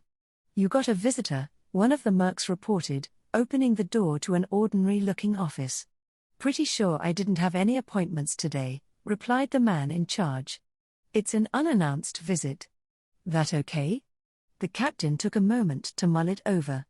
They weren't on any major missions, and the money from small jobs could pile up and help cover the squad's operating costs. I'll be there in a second. Take him to the reception room. Roger that. Hare, you're in for a surprise. Was it? Is it a hot chick or something? You could say that. Yeah, right. There's no way in hell a woman like that'd come here, of all the damn places, he thought in disbelief as he made his way to the reception room. When he opened the door and saw who waited inside, however, his jaw nearly dropped. My boy wasn't lying after all. Well, shit, I sure am surprised. He eyed the visitor. She was far from a hot chick, but pretty girl seemed close enough. Nice to meet you, the girl began. My name is Mitsuha, and I have a request for you. His guest was an elementary schooler with silky black hair, mysterious dark eyes, and a well-proportioned, doll-like face. The captain listened to the entirety of her monologue before speaking up. So, you're telling me you want to learn to use small arms, get some target practice, train in knife and short sword fighting, and for us to get all that gear for ya, huh? Child or not, she was a client. He was in charge here, so obviously he knew how to talk business even if he was weirded out by the whole situation. The girl nodded in response. Handguns are the most immediate matter. In particular, I'd like a small one I could carry with me at all times for self-defense, a powerful, high-capacity pistol I could use as my main weapon, a light revolver I'd switch to if the others jammed, a set of holsters for all three, and training in how to use them. Everything else is secondary. The knife and sword training might not be too useful, so feel free to gloss over them. Assume it's just for intimidation. Says here you also want to learn to use machine guns, assault rifles, sniper rifles, and grenades, plus rocket and grenade launchers. Lil lady, what the hell kinda megacorp you going after? He couldn't help but raise his voice. Crap, I lost my cool. I'm planning no such thing. This is merely for self-defense. My country is currently in a state of unrest, you see. Oh, and of course I will be paying in advance. Where the hell are you from? Do your hoodlums have tanks or something? Ah, I currently have a lot of Japanese yen lying around, she remarked. Would it trouble you if that's what I paid with? Well, yen's a whole lot better'n yuan or won, at least, the mercenary replied. There'll be a fee when we turn it into dollars, though. You're gonna cover that, right? Oh, but of course. I don't mind at all. Ah, but I may switch to using gold coins. Would you accept those as well? Gold coins? Seriously, who the hell are ya? If he could have raised an eyebrow any further, he would have. Got nothing against it, but what kind we talkin'? Krugerrands? Maple leaves? No. They would be nameless coins from a nameless country. Just think of the value of the actual gold in them. I'll bring you a sample sooner than later, so you can have it appraised. But, keep in mind you may eventually have to convert these coins by the 100, no, by the 1,000. After they came to an agreement, the girl left. She was hella shady. No. Hella weird. But I had to take that job. Somebody's gotta cover these squad costs, damn it. The captain was fairly sure he'd made the right choice, but for some reason, the hand holding his cigarette still trembled. He'd ordered one of his subordinates to follow her. Now I just gotta wait till he comes back. I'm back, Cap'n, the man in question said as he came in. Ah, okay, that felt a little too fast. How'd it go? Sorry, but I lost her. What? She shook off this guy? I saw her turn the corner on her way out of the base, but when I went after her, she was gone. I looked around the place, but I couldn't find her anywhere. What kind of bullshit is that? There ain't no more turns for miles. His subordinate had no reply. He had nothing else to say, either. Man, I guess I really do need to get the guns, he thought as he stared at the objects on his desk. There was a thick roll of yen and a piece of paper with the girl '(S) Mitsuha '(S) measurements on it. They needed her sizes to know what kind of holsters to get her. An A cup, huh? Man, that was so stressful. Mitsuha thought. Her conversation with the captain had been the first time she'd spoken with someone in English outside of her classes. On top of that, his being a foreigner and a mercenary didn't help settle her nerves at all. Keeping up the act of some high-class lady was really hard. I was totally drenched in sweat. After her business was done, she vanished from the mercenary base. They might have sent someone to tail her, but it didn't matter. She simply walked out the front gate, turned right, and jumped. She'd chosen that particular group after hours of online research. It had surprised her to see how varied mercenary groups were. Some were enormous, some small, some were upstanding, some the scum of the earth, and so on. Then again, perhaps it was strange to call any mercs upstanding. Still, she'd gone for the group that seemed to have the best reputation. If she'd felt she was making a mistake, all she had to do was make herself scarce. Staying off their radar seems easy enough. And if they tried to capture or violate me, I'd just crush them.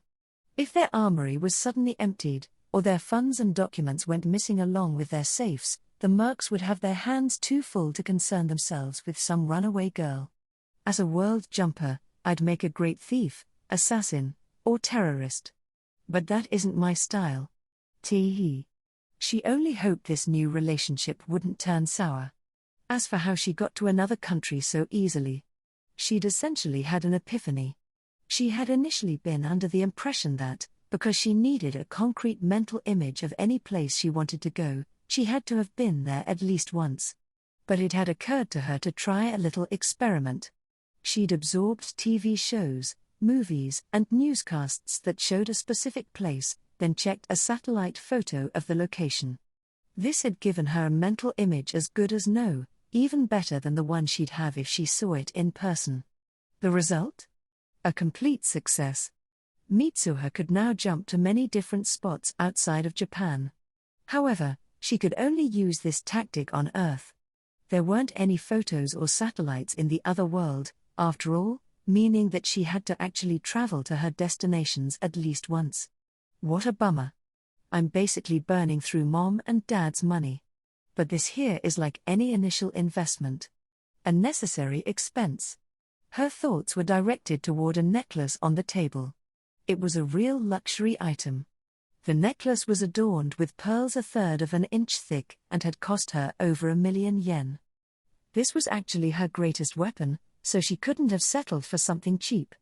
Right beside it was a Gerber folding knife. Not the one Tsuyoshi had left behind, but a new one she had just purchased. There was also a Swiss Army knife and a Randall hunting knife. On a nearby clothes hanger, there was an expensive-looking and actually quite expensive dress, partnered with a pair of heels. Besides that, there were some spare sets of clothes, as well as a couple accessories. Mitsuha carefully put everything in a large backpack, got dressed, and equipped whatever she could. All right. Moving out. Soon she was standing in front of a large door. Taking deep breaths, she prepared herself. It was finally time for the next step in her plan. She grabbed the knocker and rapped it on the door, creating loud thunks. Though no one could hear her, she shouted from within her thoughts. Hello. Chapter 5. If pearls are a weapon, Mitsuha is a WMD. Master Boses, you have a visitor, the butler announced. What? I was sure I had no such arrangements today, replied Count Boses, his curiosity piqued. Stefan was a reliable butler who had served the Boses family for 2 generations. He wasn't one to make absurd mistakes, and it wasn't like him to announce the arrival of any unappointed, untrustworthy visitors. Did he perhaps deem the guest worthy of an audience? The Count wondered. Then I shall trust his judgment. Very well. Let them into the reception hall as soon as I'm ready, he ordered, yet Stefan lingered. What of the lady and your children? He inquired. What? Is he saying my family should join? What is he thinking? Call them, then. As you wish. I chose to trust his judgment, and I will do so until the end. Soon the Count was in the reception hall, accompanied by the entire Boses family, his wife, Iris, his firstborn, Alexis, his second son, Theodore, and his daughter, Beatrice. Their reception hall paled in comparison to the grandeur of royal throne rooms. All that furnished the room was a large, rather plain table surrounded by chairs. Summoning the family to meet a guest who came with no prior notice was unheard of. Count Boses's wife and children looked fittingly bewildered and uneasy. He hadn't told them anything, for he himself had been caught unawares. But that was something he simply couldn't give voice to. I hope this isn't a mistake, Stefan. At last, the butler led the guest inside. This is Lady Mitsuha von Yamano. She hails from the land of Japan. The lady claims to have come to greet Count Boses. The girl surprised him immensely. She had silky, well-groomed black hair, a face like that of a doll's, and clothing unlike any he'd seen before. The garb looked comfortable and had numerous pockets, while the belt she was wearing supported knives and other curious tools. He had never heard of her country, but he wondered how a noble lady, a girl barely older than 10, at that ended up traveling without a retinue. He was livid. Not with the girl, but with her parents and everyone else around her. Why didn't they stop her? How could they allow this? A pleasure to meet you. I am Mitsuha von Yamano, she said. As I come from a distant land, I felt I should acquaint myself with the ruler here, so I implored your butler for an audience with you. My apologies for such a brash decision. Such refined speech at such a young age, The Count marveled. I can understand why Stefan allowed her in. I see. The long journey here must have been exhausting, he replied. Feel free to rest here as long as you need to. Now, if I may ask, why, if you came from such a faraway place, did you choose to call upon us rather than those at the capital? It was standard for foreigners to head straight for the capital. He couldn't think of a single reason for them to stop by a town like this. Yes, I can see why that might be curious. On my way to the capital, I was attacked by wild beasts, and the people of this region saved my life. I came to inform you of their deeds and express my immense gratitude. What? Is this true? He uttered in surprise. How delightful. Rather than looting or killing, my people went out of their way to help a stranger who now comes to express her thanks. And my children are here to see it, as well. What a glorious day. The Count basked in bliss as Lady Mitsuha took something out of her pocket. Though it may be a meager offering, there is something I would like you to have, she said. It comes from my country. Please accept it as a token of my gratitude. Stefan took the item from her and brought it to the Count. What is this? He wondered aloud. Its profound weight made it apparent that it was metallic, but it had a brilliant color and an elegant feel to it. It was an elaborate object he'd never seen before. He couldn't imagine what it was used for, but somehow understood that it was the work of a master craftsman. That is a foldable, multi-purpose knife, the girl said. A knife? This? He exclaimed. It was detailed and looked to be worth a small fortune, but he couldn't imagine how something so hard to grasp was a knife, let alone a foldable one. Yes. Though it isn't the sort you use in battle, she explained. It is more of a tool than a weapon. There are several small tools hidden within, a blade, scissors, and a file, among others. You will understand it if you pinch the side between your nails and pull. The Count did as he was told and managed to pull out the tools. Such fine detail, he said, dumbfounded by the object. He was not alone, his children surrounded him, staring at it with great curiosity. This is truly remarkable. I feel I must give something in return. Lady Mitsuha, what do you intend to do next? I intend to make my way to the capital from here. You mustn't. He stood abruptly, raising his voice. It will be dark soon. Not to mention that a child like you should never go on such long journeys alone. I cannot allow that. He dropped his noble, overly polite tone and shouted, but that was the least of his concerns. Wait 3 days, he added. A capital-bound carriage will arrive. You can take that. This is quite embarrassing, so please forgive me, but I don't believe I have enough money to pay for the carriage. Huh? Lady Mitsuha's unexpected response rendered him speechless.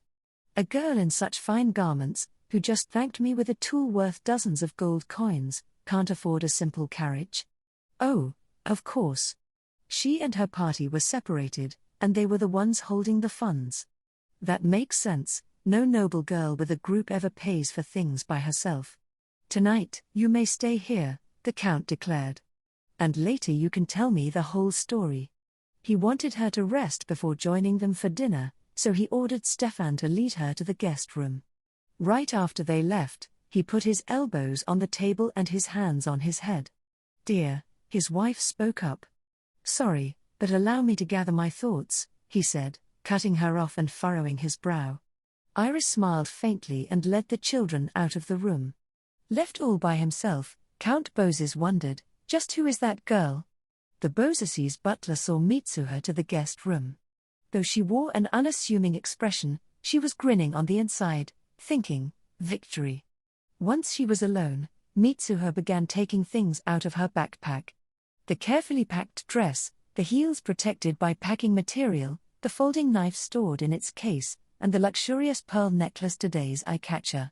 The preparations were going swimmingly. I'm a new Mitsuha now, she thought. Not Mitsuha Yamano, but Mitsuha von Yamano. A high-class girl from a faraway land. I'll play the role of a brave heroine, one who hides her true identity to live as a commoner in this country. Wait, no, I won't play the role, I'll become just that. She convinced herself with such thoughts as she looked in a mirror.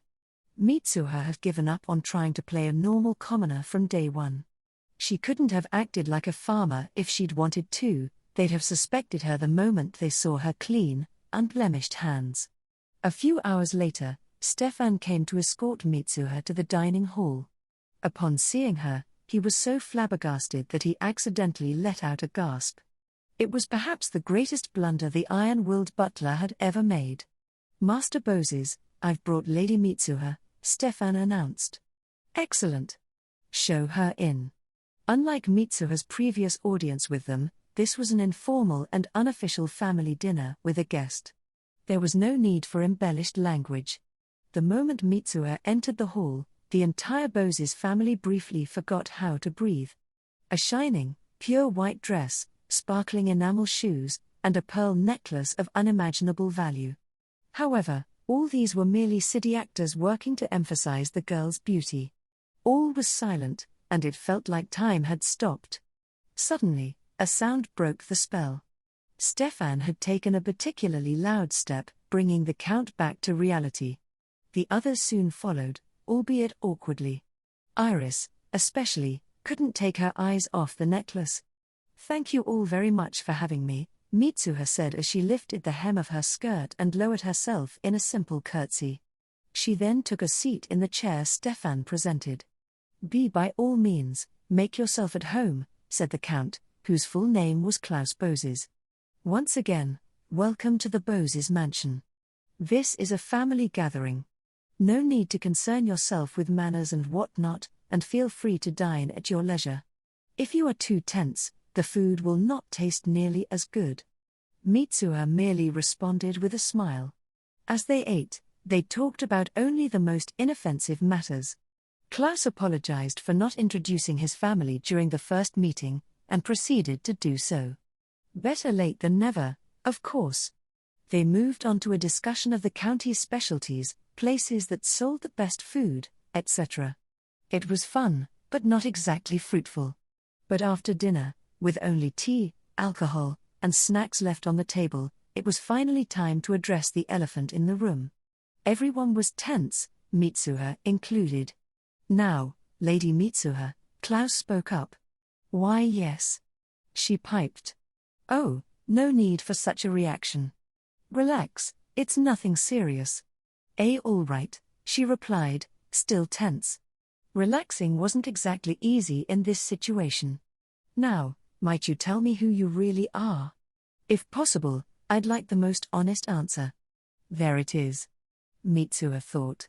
"It's true that I came here from a distant country," she began. "I introduced myself using my family name to gain audience with you, but now that I'm in a foreign land, the social status I had in my homeland is almost meaningless." None of that was a lie. She did indeed come from a very distant country and had used her family name to meet the Count, regardless of whether the name was real or not. But from this point on, the floodgates for her lies were wide open. Mitsuha laid out her polished story. "As for why I left my country, well, there was an issue regarding who would be the heir. My father passed away from illness, and it was obvious that my wise and gentle younger brother would take his place. However, some fools insisted that I was the better candidate. Before they could make me the successor and commit any wrongdoings, I left a hastily written letter and my home behind. I believe they intended to make me the heir so they could force me to marry one of their sons and eventually usurp the family name. If I'd stayed nearby, I would have risked capture, so I sailed to this continent. I brought with me only a few personal effects, including this necklace, a memento from my mother." "Oh, I think I can understand those who pushed for her to be the heir," Klaus thought. "They must be quite distraught that she ran away because of them." He pitied the non-existent vassals. "Anyway, I can't go back, so I've resolved to try to live in this country," Mitsuha continued. "If I sell my mother's memento, I should be able to raise the funds I need to you. You're selling tar?" Iris screeched. Do you have any idea what sort of necklace that is?" "Ah, yes. These are real pearls, so I imagine it would be quite valuable." "Are you suggesting these are fakes?" "Huh? You truly don't understand. Iris was so agitated that she started banging the table. Listen, girl, pearls are priced in a very wide range. The value varies depending on color, shape, size, nacre thickness, and more. Now, consider your necklace. The pearls are among the greatest in size, and almost perfectly spherical. The profound color tells me everything about the nacre thickness. And to chance upon an entire set? 1 or 2 pearls are more than enough. You can make beautiful rings, earrings, hairpins, or brooches with just that. But a whole necklace, made entirely of such high-quality pearls? What nonsense is this? Do you have any idea how many shells you have to go through to find one pearl? And how many of those pearls, do you think, would be fit for accessories? A necklace of the very best, most vivid pearls you could ever get? Impossible. This simply shouldn't exist. She banged the table again. Seeing their gentle mother turn so menacing frightened the children. Lady Iris, would you like to have it? Asked Mitsuha. Her explosive offer turned Iris to stone. She slowly and rigidly looked at Klaus. The tectonic shifts in her neck were practically audible. Klaus turned pale and asked, Iris, what would be the market price for this? Market price? Absurd. Again, this is something that shouldn't exist. It's an invaluable, one-of-a-kind treasure, a status symbol you could boast about anywhere in the world, and no one could ever hope to match you. It's a dream of a treasure, and history would remember you for merely possessing it. Do you truly believe any affluent king or merchant would be averse to parting with their wealth for this? Oh, and bear in mind, you mustn't bring it to auction. People would try to take it by force and wouldn't hesitate to kill for it. And the one who presented it you would be kidnapped on the very same day, then violently interrogated about where you got it. Eek. It's a way bigger deal than I thought. Mitsuha shivered at the lady's words. She'd bought the necklace under the assumption that cultivated pearls didn't exist here and therefore would sell for a good price, but this was beyond what she could have imagined. She was aware that a cheap accessory in one world could be a real treasure in the other, but had no idea a cultivated pearl necklace would cause this much of a commotion. I should have gone for the necklaces in the 300,000 to 500,000 range, not the 1.3 million yen luxury. Or maybe I should have gone with artificial gems.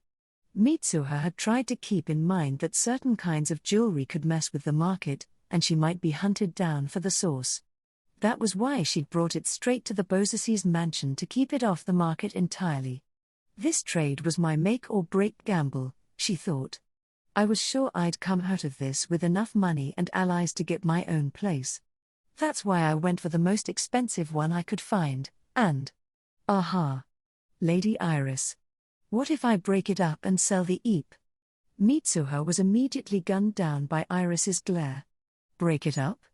It's a divine treasure fit for a goddess. Do you wish to incur heavenly wrath? What am I supposed to do now? After a brief silence, she decided to try selling it once more. She had no other choice. But what am I to do if I cannot sell it? I have no money, and there's no one I can rely on in this country. I'll be at a dead end. No matter how pretty, this necklace is useless to me. I'd rather have the means to support myself. But is that not a memento from your mother? The Count asked. Mother would never want me to cling to it so strongly that I starve to death. She'd prefer I sell it and live a happy life. I suppose that is true. The Count was doing his best to prevent any sale of the item, but her argument made him fall silent. That's why I would like Lady Iris to have it. No one would press a countess into telling them where it came from, and it won't appear on the market, so there will be no upheaval. But the price. The Count grew stiff. It was time for her to go in for the kill. I need only enough funds to start a shop in the capital. I can handle the rest myself. But Mitsuha, you. Lady Iris looked completely taken aback, but Mitsuha couldn't stop now. She already had a plan. It's fine. Also, she said, looking up at the older woman, I really want you to have it. If I ever need to remember my mother, you could hug me while wearing it and… She fell silent and cast her gaze downward. Lady Iris shook as tears filled her eyes. Oh, Mitsuha. She rushed over, her chair collapsing as she gave Mitsuha a tight hug. Lady Iris. Yes. It's working. Mitsuha thought. These nobles had no TVs whatsoever, few books they could read for fun, and barely any other forms of entertainment. Their only access to stories was through plays, rare events even for the elites, and bedtime stories from their mothers or nurses. They had next to no resistance to basic, tear-jerking sob stories, so they'd quickly latched onto hers. Of course, the Bozacies were no fools, in fact, they were really quite capable. But just as Mitsuha had been told, everyone in the family was a kind, generous person. Perhaps Mitsuha would have chosen a different path if this one had any downsides, but there were none. The situation at present was advantageous to all involved. After everyone calmed down and the hall became peaceful again, the three children, who hadn't been able to get a word in edgewise up to that point, finally joined the conversation. They were dying to talk to Mitsuha. Mitsuha, your beautiful black hair, those mystifying dark eyes, said the eldest. They must be gifts from a goddess, bestowed to you alone. Most of the people in my country look like this. Alexis, the firstborn, was shot down within seconds at the tender age of 17. Say a prayer for him, if you would. Mitsuha, that multipurpose knife you gave father is simply incredible. Did you bring anything else from your country? Asked Theodore. He was the second son, 15 years old. You could tell he was prudent just by looking at his face. In an RPG, he'd be the mage, no doubt about it. Oh, I also have a regular folding knife, Mitsuha said before lifting her dress, taking the knife out of a thigh belt, and placing it on the table. Here it is. Mitsuha, Beatrice cried, while Alexis and Theodore flushed red as beets. Huh? Did I do something? It's sharp, so please be careful. Mitsuha unfolded the knife and handed it to Theodore. Wow, he gasped. The blade's sharpness and beauty, the detail on the handle, the portability and security stemming from its foldability. All of it came together and left him awestruck. Would you like to have it?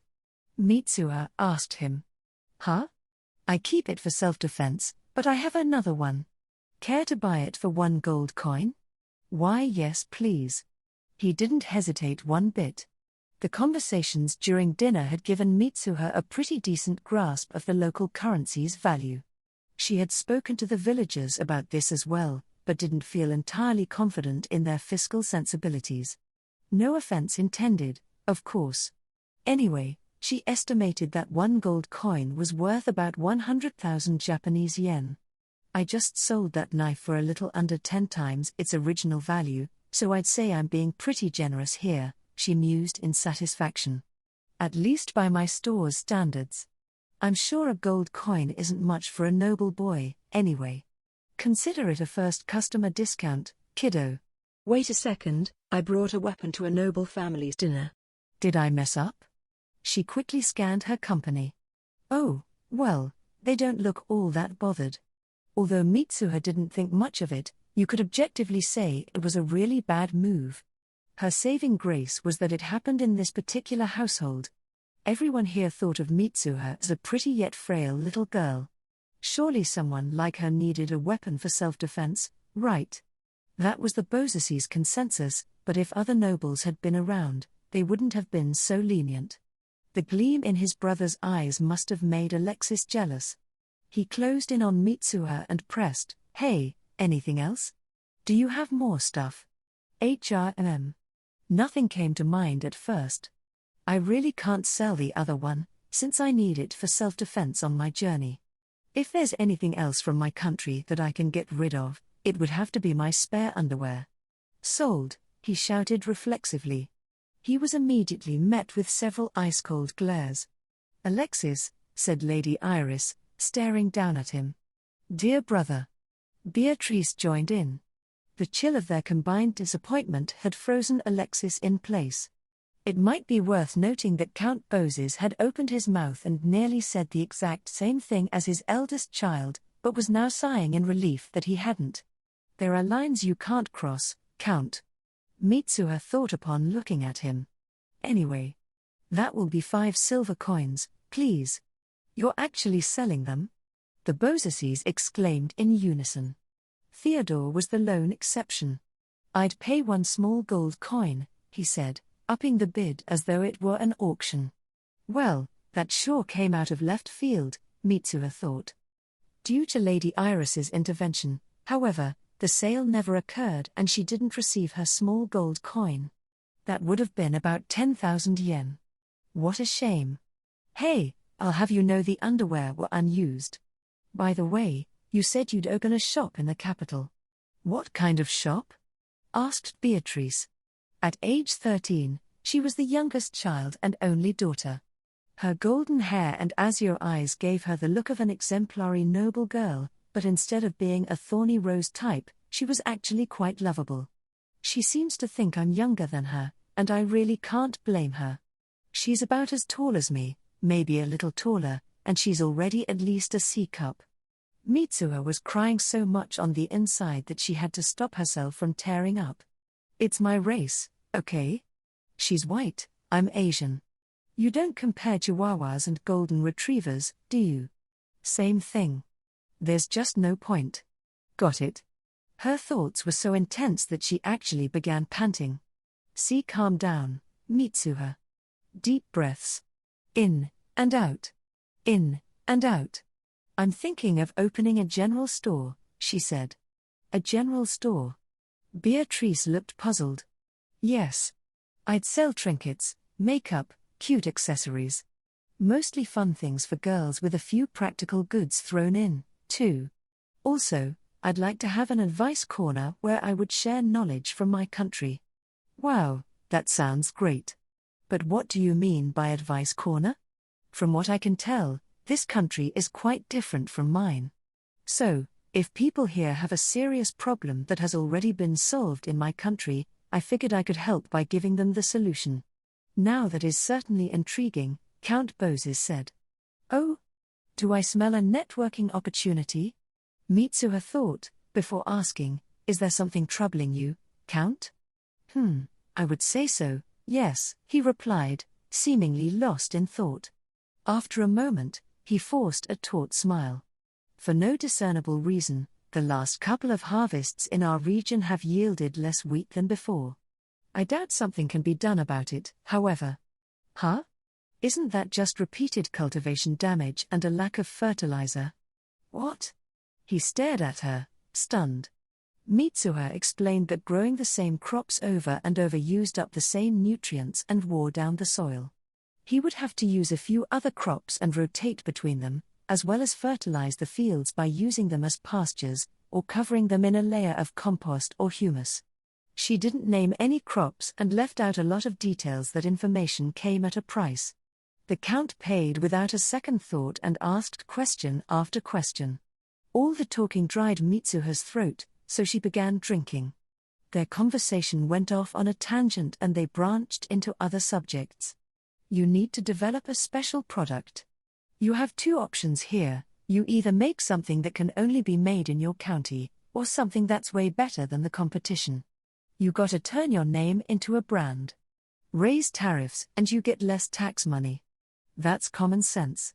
Expand domestic demand. Increase purchasing power. And attract the merchants. Merchants. Inventions. Invent something and make lots of it. Let's think of something right now. The end of the conversation was nowhere in sight, and Mitsuha's voice seemed to be growing louder. There's something off about her, thought Iris, who soon realized that Mitsuha was not holding a glass of tea or juice, but wine instead. Unable to deny the worth of the girl's words, however, she feigned ignorance. She was a noble's wife to the core. Mitsuha, you're digging a hole for yourself here, cried Count Bozes, who was also slightly drunk. Oh, come on, father. Ah. Mitsuha froze. Why did I say that? Did my tongue slip? I was having so much fun, it was like I was fooling around with my family again. I didn't cry when it happened. I could hold it in just fine. During the funeral, too. And now, before she knew it, Mitsuha was shedding tears. It's all right, I don't mind if you call me father, said Klaus as he gently embraced her. Mitsuha clung to his large, manly chest and cried like a baby until it exhausted her to the point of sleep. I don't recognize this ceiling, Mitsuha thought. That joke is getting old, huh? She was now alone in the guest room, buried under her bedsheets. If they didn't know better, someone peeking in might have assumed she was a shut-in. And she was, in a way, considering she'd sequestered herself in her room out of sheer embarrassment. I actually cried. Whales, waterworks, and all. I'm now an adult woman who actually cried into a man's chest. Well, sure, the Count's a softie and a good guy all around. And everyone seems to have officially decided that I'm 12 years old, so maybe this isn't so bad. The carriage heading for the capital would arrive in 2 more days, so she simply planned on waiting it out. This situation was too tricky for her to jump back to Earth. She had the time, but couldn't risk them finding out she'd vanished into thin air. Either way, she had everything she needed with her, so she didn't feel there was much of a problem. Let's see, 2 knives, 1 short sword, 3 handguns with spare magazines. Wondering why I've got 2 knives when I told Alexis I only had 1? Well, I was just talking about the folding knives I'd hidden on me for self-defense. The one I mentioned was the Randall hunting knife I had tucked in my belt for all to see. Huh? You think I got too many weapons? Come on, I need this many in case I get attacked by bandits or monsters along the way. The revolvers for when the other guns get jammed, and the hidden weapons will come in handy if I get attacked while changing. The hunting knife is for emergencies, but it has other uses too, like slicing off goblin ears and stuff. What? We don't have quests like that here? Alrighty, then. The short sword was really just for show. The people of this world probably wouldn't see the handguns as weapons, so Mitsuha couldn't be sure she wouldn't be targeted by, say, human traffickers who saw her as easy prey. The blade therefore served as a sort of hands-off sign. And yes, I'm fully trained with it. Let us turn back the clock to a few days prior, when Mitsuha had returned to the captain's room of the private mercenary organization Wolffang. There ya, lil' lady, the captain said upon her entry. Quite the greeting. I'm here, Captain, she replied. Her words made him sigh and hang his head. This was a mercenary group, but he was just captain. No one actually called him by name.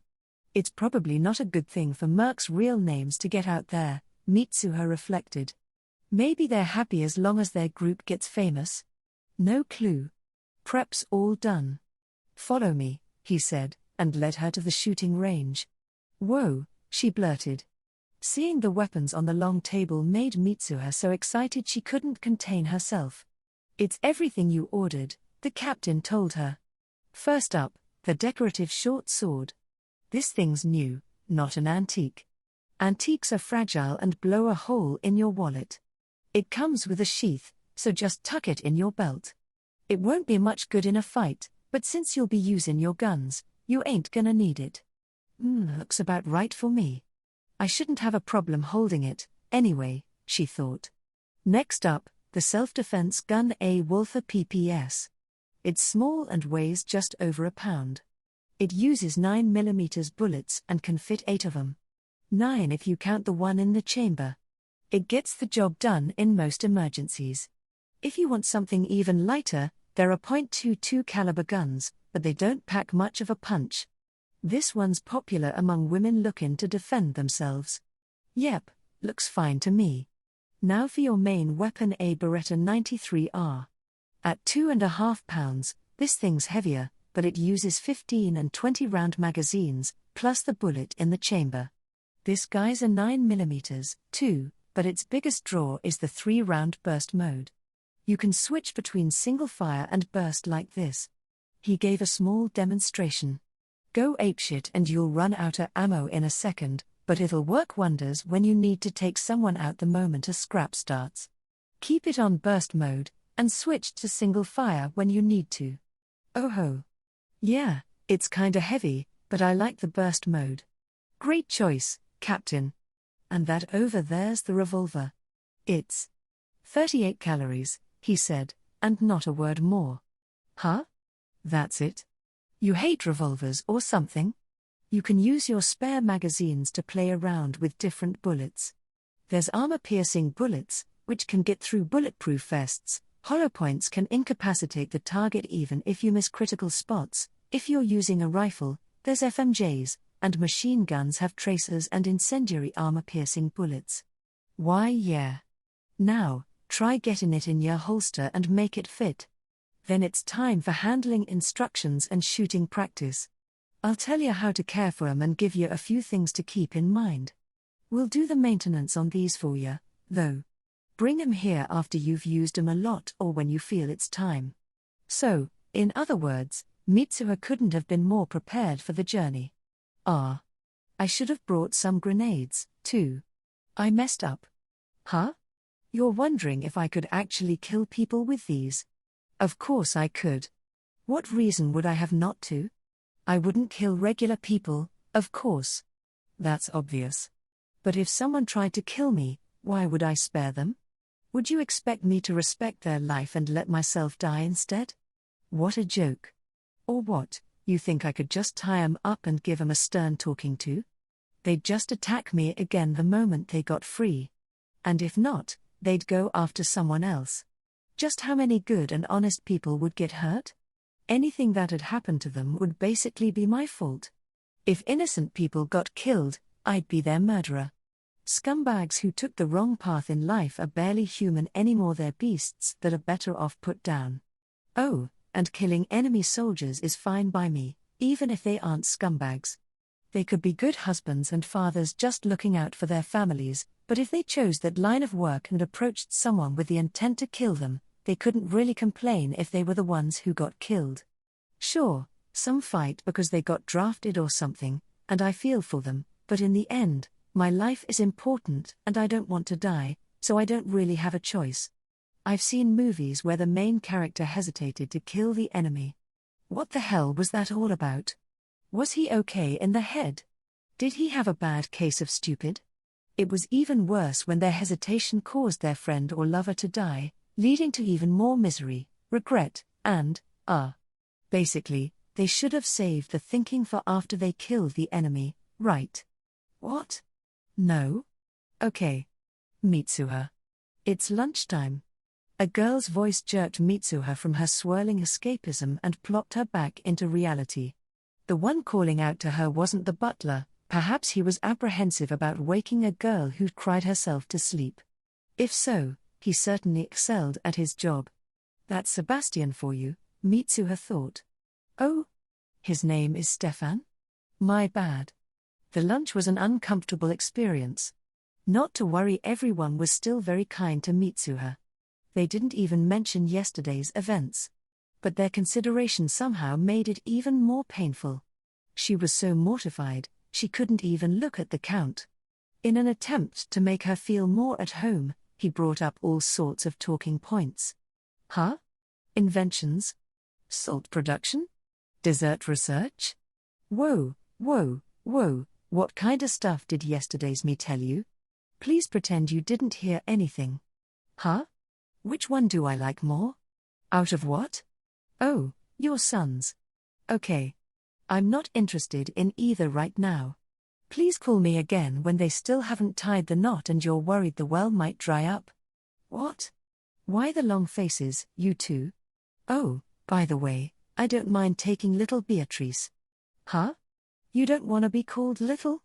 You know I'd be your older sister if I married one of your brothers, right? What? You'll stop that no matter what? Well, do your best. I'll cheer you on. After lunch, there was a scramble. For what, you ask? Well, for Mitsuha, actually. The Count wanted to talk about agriculture, forestry, taxes, and special products. Lady Iris wanted to play dress-up with her using Beatrice's old clothes. Alexis invited her for a long, scenic trail ride, but she'd never been on a horse. As for the younger children, Theodore wanted to hear more about knives. Mitsuha did know about a few things, like forging, alloying, carbon percentages, and tempering. But she couldn't help but wonder, what kind of guy insists on talking to a girl about blades? Beatrice, on the other hand, simply wanted to have girl talk. That was understandable, as there likely weren't any other noble girls her age in the county. All right, time to try and sell those unused underwear again. Small gold coin, here I come. This and that happened, and it was finally time for Mitsuha to head out to the capital.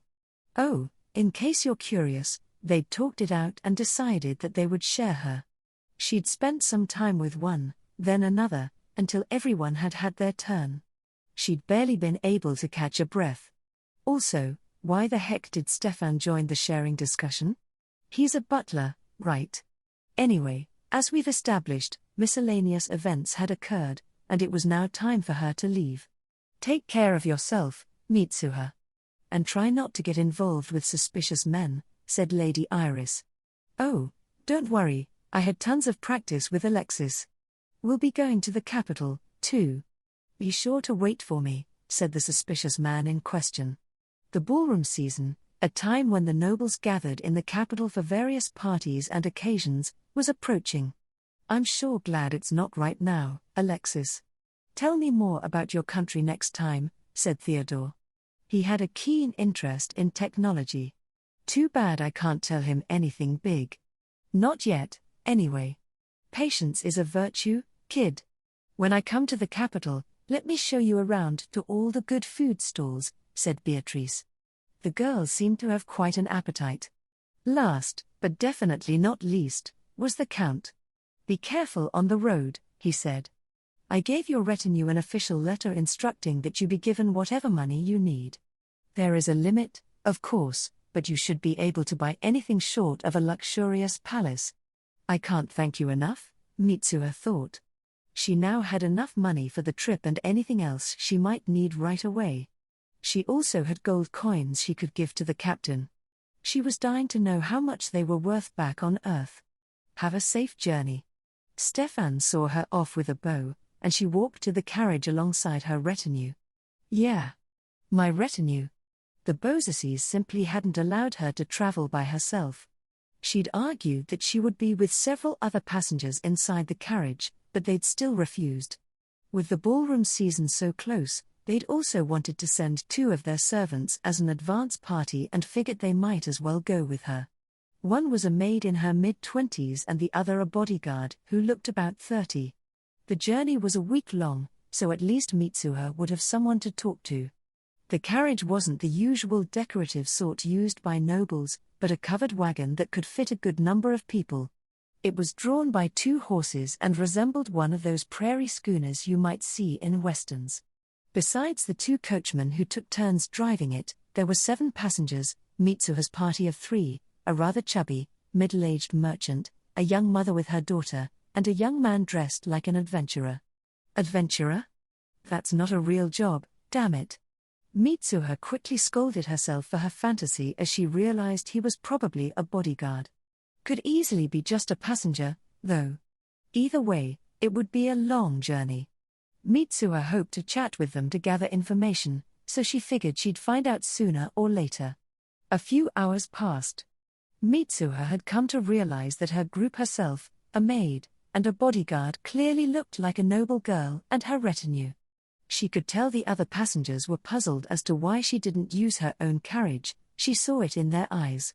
Even worse, they actively avoided her or pretended she wasn't there at all. Ugh, come on, damn it. 7 days later, they arrived at the capital. And guess what? Nothing bad happened. We weren't attacked by any bandits or starving monsters at all. It makes sense, really. If bandit attacks happened all the time, no one would ever travel or trade. Yup. I knew that.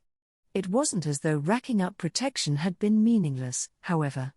She was certain it'd be useful sooner or later. The carriage had picked up and dropped off many people along the way. As Mitsuha chatted with the maid and bodyguard, the others had realized she was harmless and quite like a commoner, so they'd broken the ice, too. She was able to learn a great deal from the merchant. She even felt like doing him a couple of favors once she became rich. He, too, had been bound for the capital. Once they left the carriage, Mitsuha's attendants tagged along with her instead of going straight to the Beausecies' capital mansion Count's orders. They couldn't leave her side until she got to the inn. What a helicopter dad, Mitsuha thought. He'd first insisted she stay at their capital mansion and wouldn't take no for an answer. Getting him to let her go where she liked had been grueling work. She'd had to utter such banal lines as, "I can't become independent that way. I want to live as a commoner, not a noble. Why did he act like he had any power over me, anyway? I just stayed at his place for a couple days and sold him a necklace. For cheap, too. Humph. Though. Yeah, I did want to make sure I locked down his support. But wait, he's the one who recommended the inn.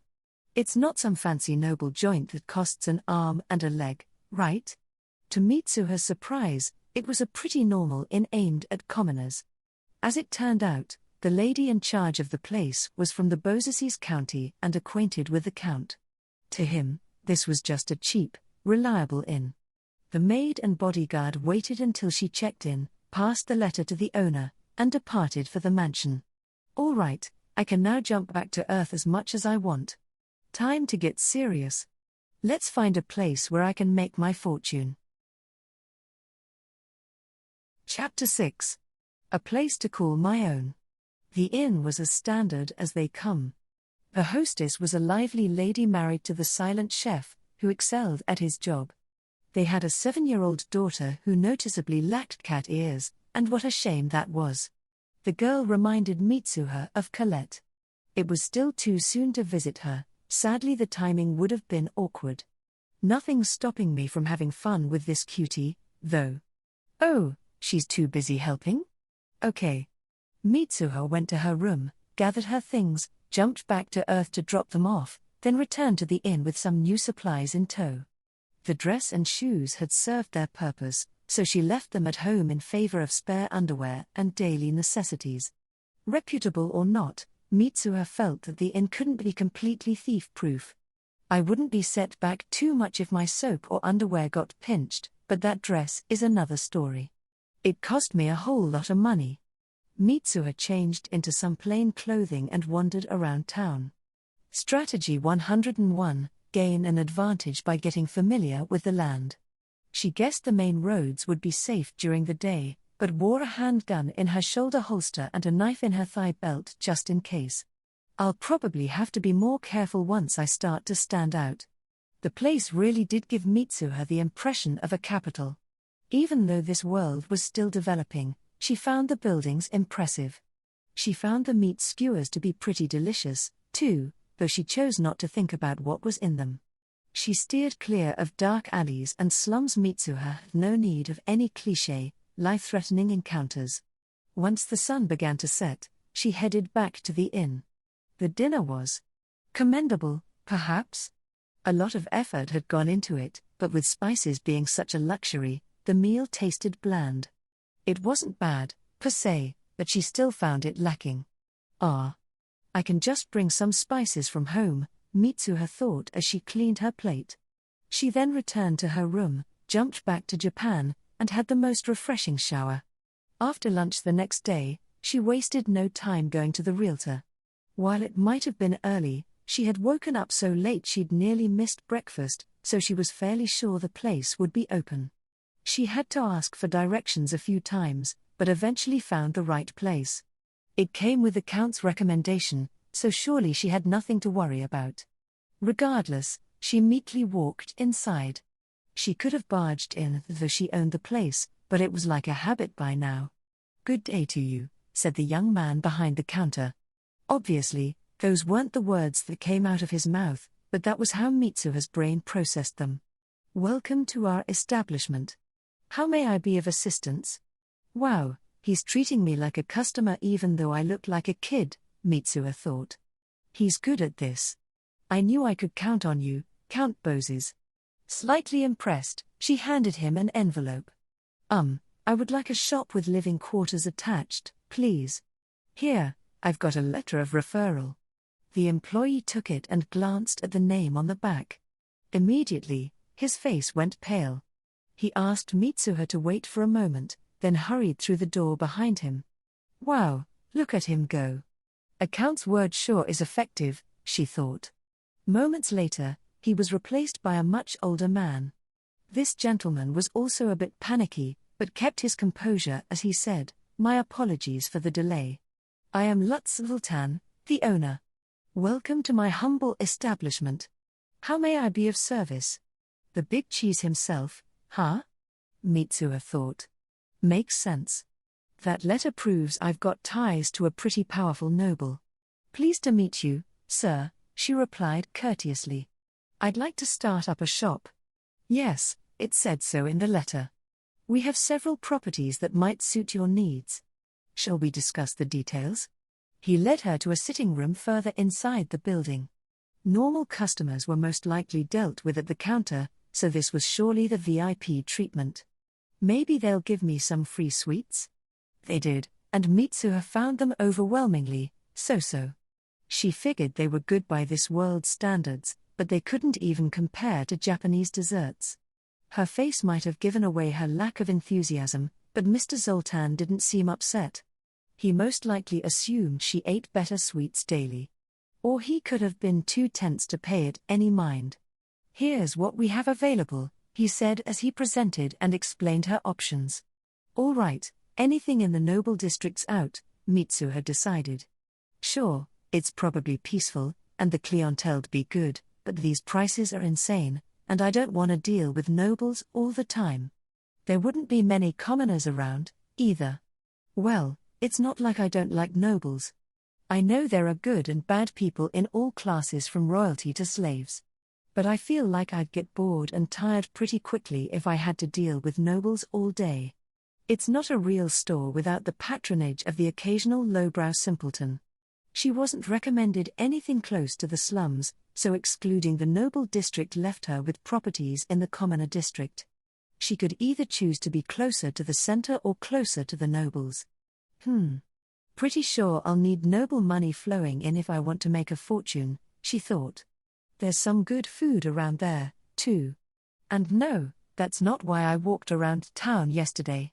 Honest. May I take a look at this one, and this one?" she asked. "Certainly," said Mr. Zoltan. "Would you like to go right away?" "Yes, please," she replied, and the two prepared to leave. Not before Mitsuha stuffed the rest of the sweets into her pocket, however. "Huh? Why does the serving girl look so sad? Wait. Were the rest gonna go to her?" Using the same sweets twice might not be ideal for the establishment's reputation, so it wasn't unusual to think they'd give away leftovers to staff members or children. "Oi, did I screw up? Sorry. I'll make it up to you with some Japanese sweets, I promise." Not long after, Mitsuha and Mr. Zoltan arrived at the first building she'd chosen. "It's in a good location," Mitsuha observed. "Being next to the main road means I'd have a good stream of customers, but it looks so cramped. Plus, I don't want too many customers. It'd wear me down. I'd be satisfied with a modest clientele who only know about me thanks to good old word of mouth. My business model's gonna be big profits, slow returns." "Okay, doesn't sound great." Immediately upon seeing the second property, Mitsuha thought, "Does Mr. Zoltan think I'm some multi-millionaire? What would I even do with something this huge? What, does he think I'm gonna turn it into an orphanage and have the children work for me? Does he take me for some philanthropic saint? Nope, that ain't me. I'll pass." Next. Mr. Zoltan brought her to the third building, which was a little off the main road. There weren't tons of people passing by, and the area had clearly seen better days. The place was a 3-story brick building that had once housed an inn and restaurant. Like any such establishment, it also had a backyard, complete with a well. The room that used to be the dining hall would be a good place for Mitsuha to display her wares, while the kitchen had a drain, meaning she could install a bath. All in all, it seemed perfectly suited to her needs. First too small, then too big, and then just right. That was a basic and reliable sales technique. Mr. Zoltan really knew how it was done. "I'll take it," she gushed, like a whimsical little girl buying some cheap candy. Not the most fitting tone, since it probably cost hundreds of gold coins. "Ah, that reminds me. I completely forgot to ask the price. Welcome back, milady. A crowd of servants cried out in perfect unison. Hello. Mitsuha replied, a little taken aback. Mr. Zoltan, on the other hand, was frozen still. She'd asked him to come with her to discuss the payment in Count Bozes' capital mansion, and upon their arrival they'd been greeted by the entourage of attendants. Mr. Zoltan was sweating so profusely that Mitsuha felt a pang of guilt. He might actually think I'm the Count's daughter or something. A maid led them to the reception room, where they met a man with a refined aura. Pleased to make your acquaintance. I am Rufus, a butler here, he said, though his introduction was only directed toward Mr. Zoltan. Mitsuha wasn't sure why he'd excluded her, but chose to shrug it off. The butler then faced her and asked, Milady, who is this man, if I may ask? Oh, this is Mr. Lutz Zoltan, a realtor. I'm buying one of his properties for my shop. I see. Master Lutz, thank you for conducting business with Our Lady Mitsuha. Please, there's no need for that. Mr. Zoltan humbled himself. During his one-on-one time with Mitsuha, Stefan had told her that the butlers of influential nobles were powerful enough to make short work of your everyday salesman. He'd also told her about Rufus, saying, though quite young, he's not bad at all. However, he emphasized that Rufus should never hear word of his compliments. Mitsuha didn't know why she'd been sworn to secrecy, but her guess was that it was a high form of praise among butlers. Oh dear. Milady, your hair appears a bit unkempt, Rufus noted. Bertha, see to it that she looks her best. Understood. Barked the maid in question. Huh? But we were about to make a deal here, Mitsuha thought, but the maid dragged her out by the hand and sat her in a dressing room before she could protest. After enduring a good bout of combing, she was finally allowed to return to the reception room. Huh? Why does Mr. Zoltan look like he's about to die? Is he even breathing? Oh, milady, welcome back. I see they did a wonderful job with your hair. You look marvelous. Now, where were we? The price, yes. What will you be charging, Mr. Zoltan? The salesman still looked deprived of most of his hit points. With desperation in his voice, he uttered, 280 gold coins. Huh? That's so cheap. What a steal. Mitsuha cheered internally. It was agreed that the Bozes household would pay Mr. Zoltan's company directly.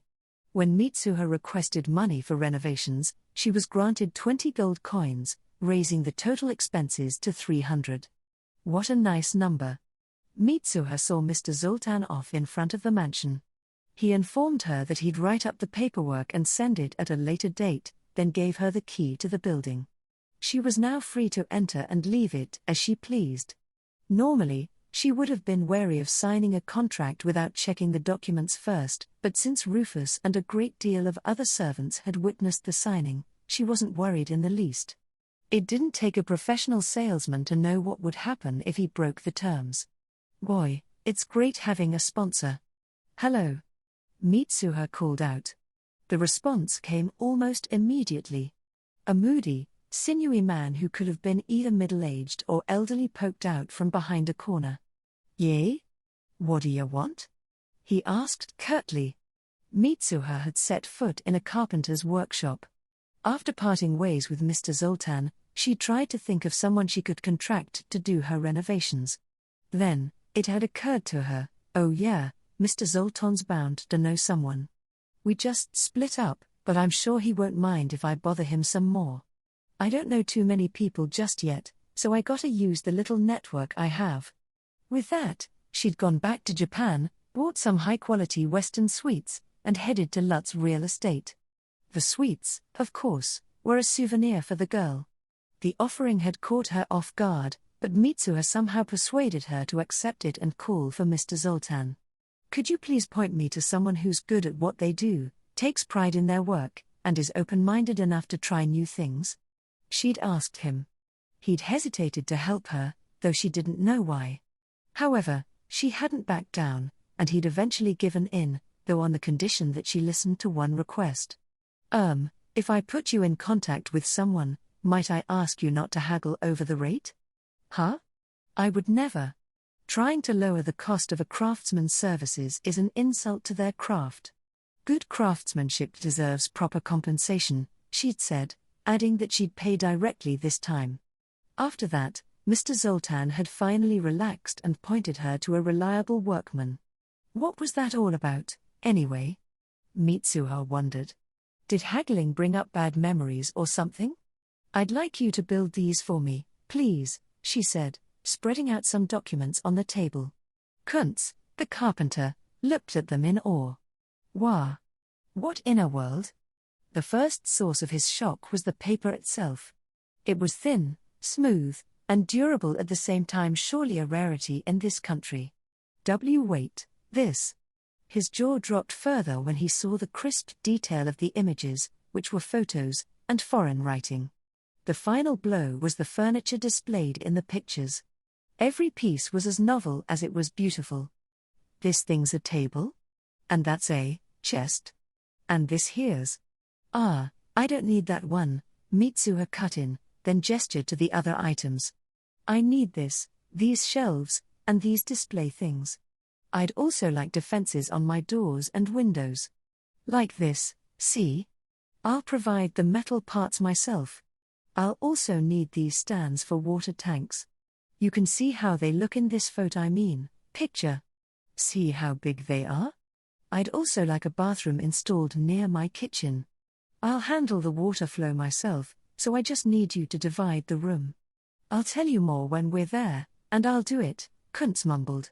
His eyes were fixed on the dozens of sheets Mitsuha had printed off of her computer. He grasped them so tightly she thought he'd tear them. But we haven't even discussed the payment, I said. I'll do it. I'm taking this job. Well, whatever. He's motivated, and that's good enough for me, Mitsuha thought. This paper's stayin' with me, though, you're here. Huh? That's what you wanted? Sure thing, she agreed. These are just samples, though. I'll bring you something more detailed later. And if you want, I can even get you blueprints for furniture and stuff that's got nothing to do with my order. She felt she could allow him that much. Basic designs weren't some futuristic alien technology. She'd leave the methods and durability completely in their hands, though. I'm gonna do it, the craftsman declared.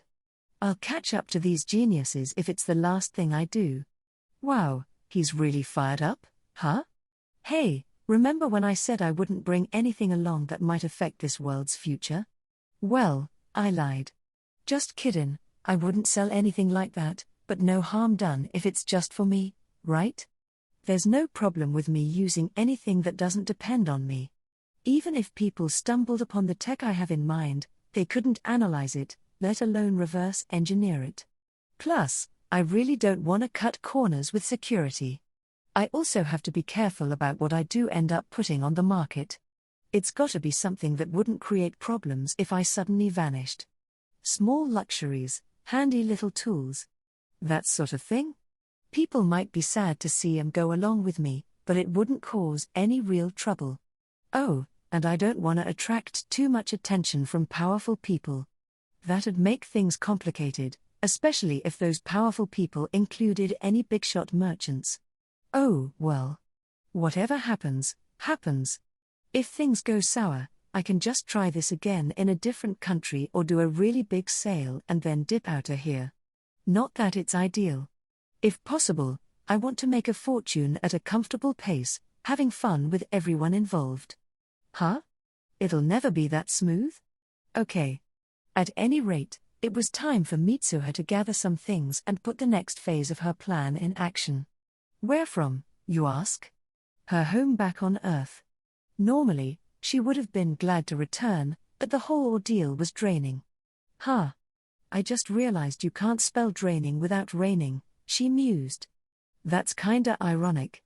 Nonsense aside, her family's car had passed on along with them, and so the Yamano's parking space was always open. Mitsuha was now using it for deliveries, and it was being occupied by a steady stream of shipments from home improvement stores, emporiums, online retailers, etc. Mitsuha had contracted a fuel salesman for 6 large propane tanks. She split them up into 3 groups of 2, hooking some up to dummy pipes outside her home to make it seem like they were in use.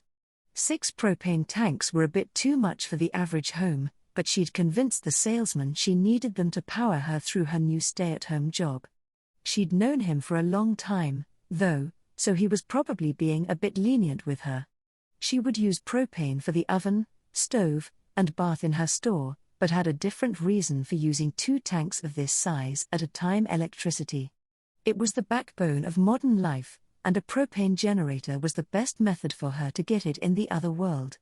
In reality, the extra propane tanks were spares for her to bring to the capital whenever one ran out. Gasoline and diesel generators had lots of problems. They were loud, hard to refill, bad for the environment, used dangerous fuel, and could cause some concern if they ran for too long. They couldn't even compare to propane generators.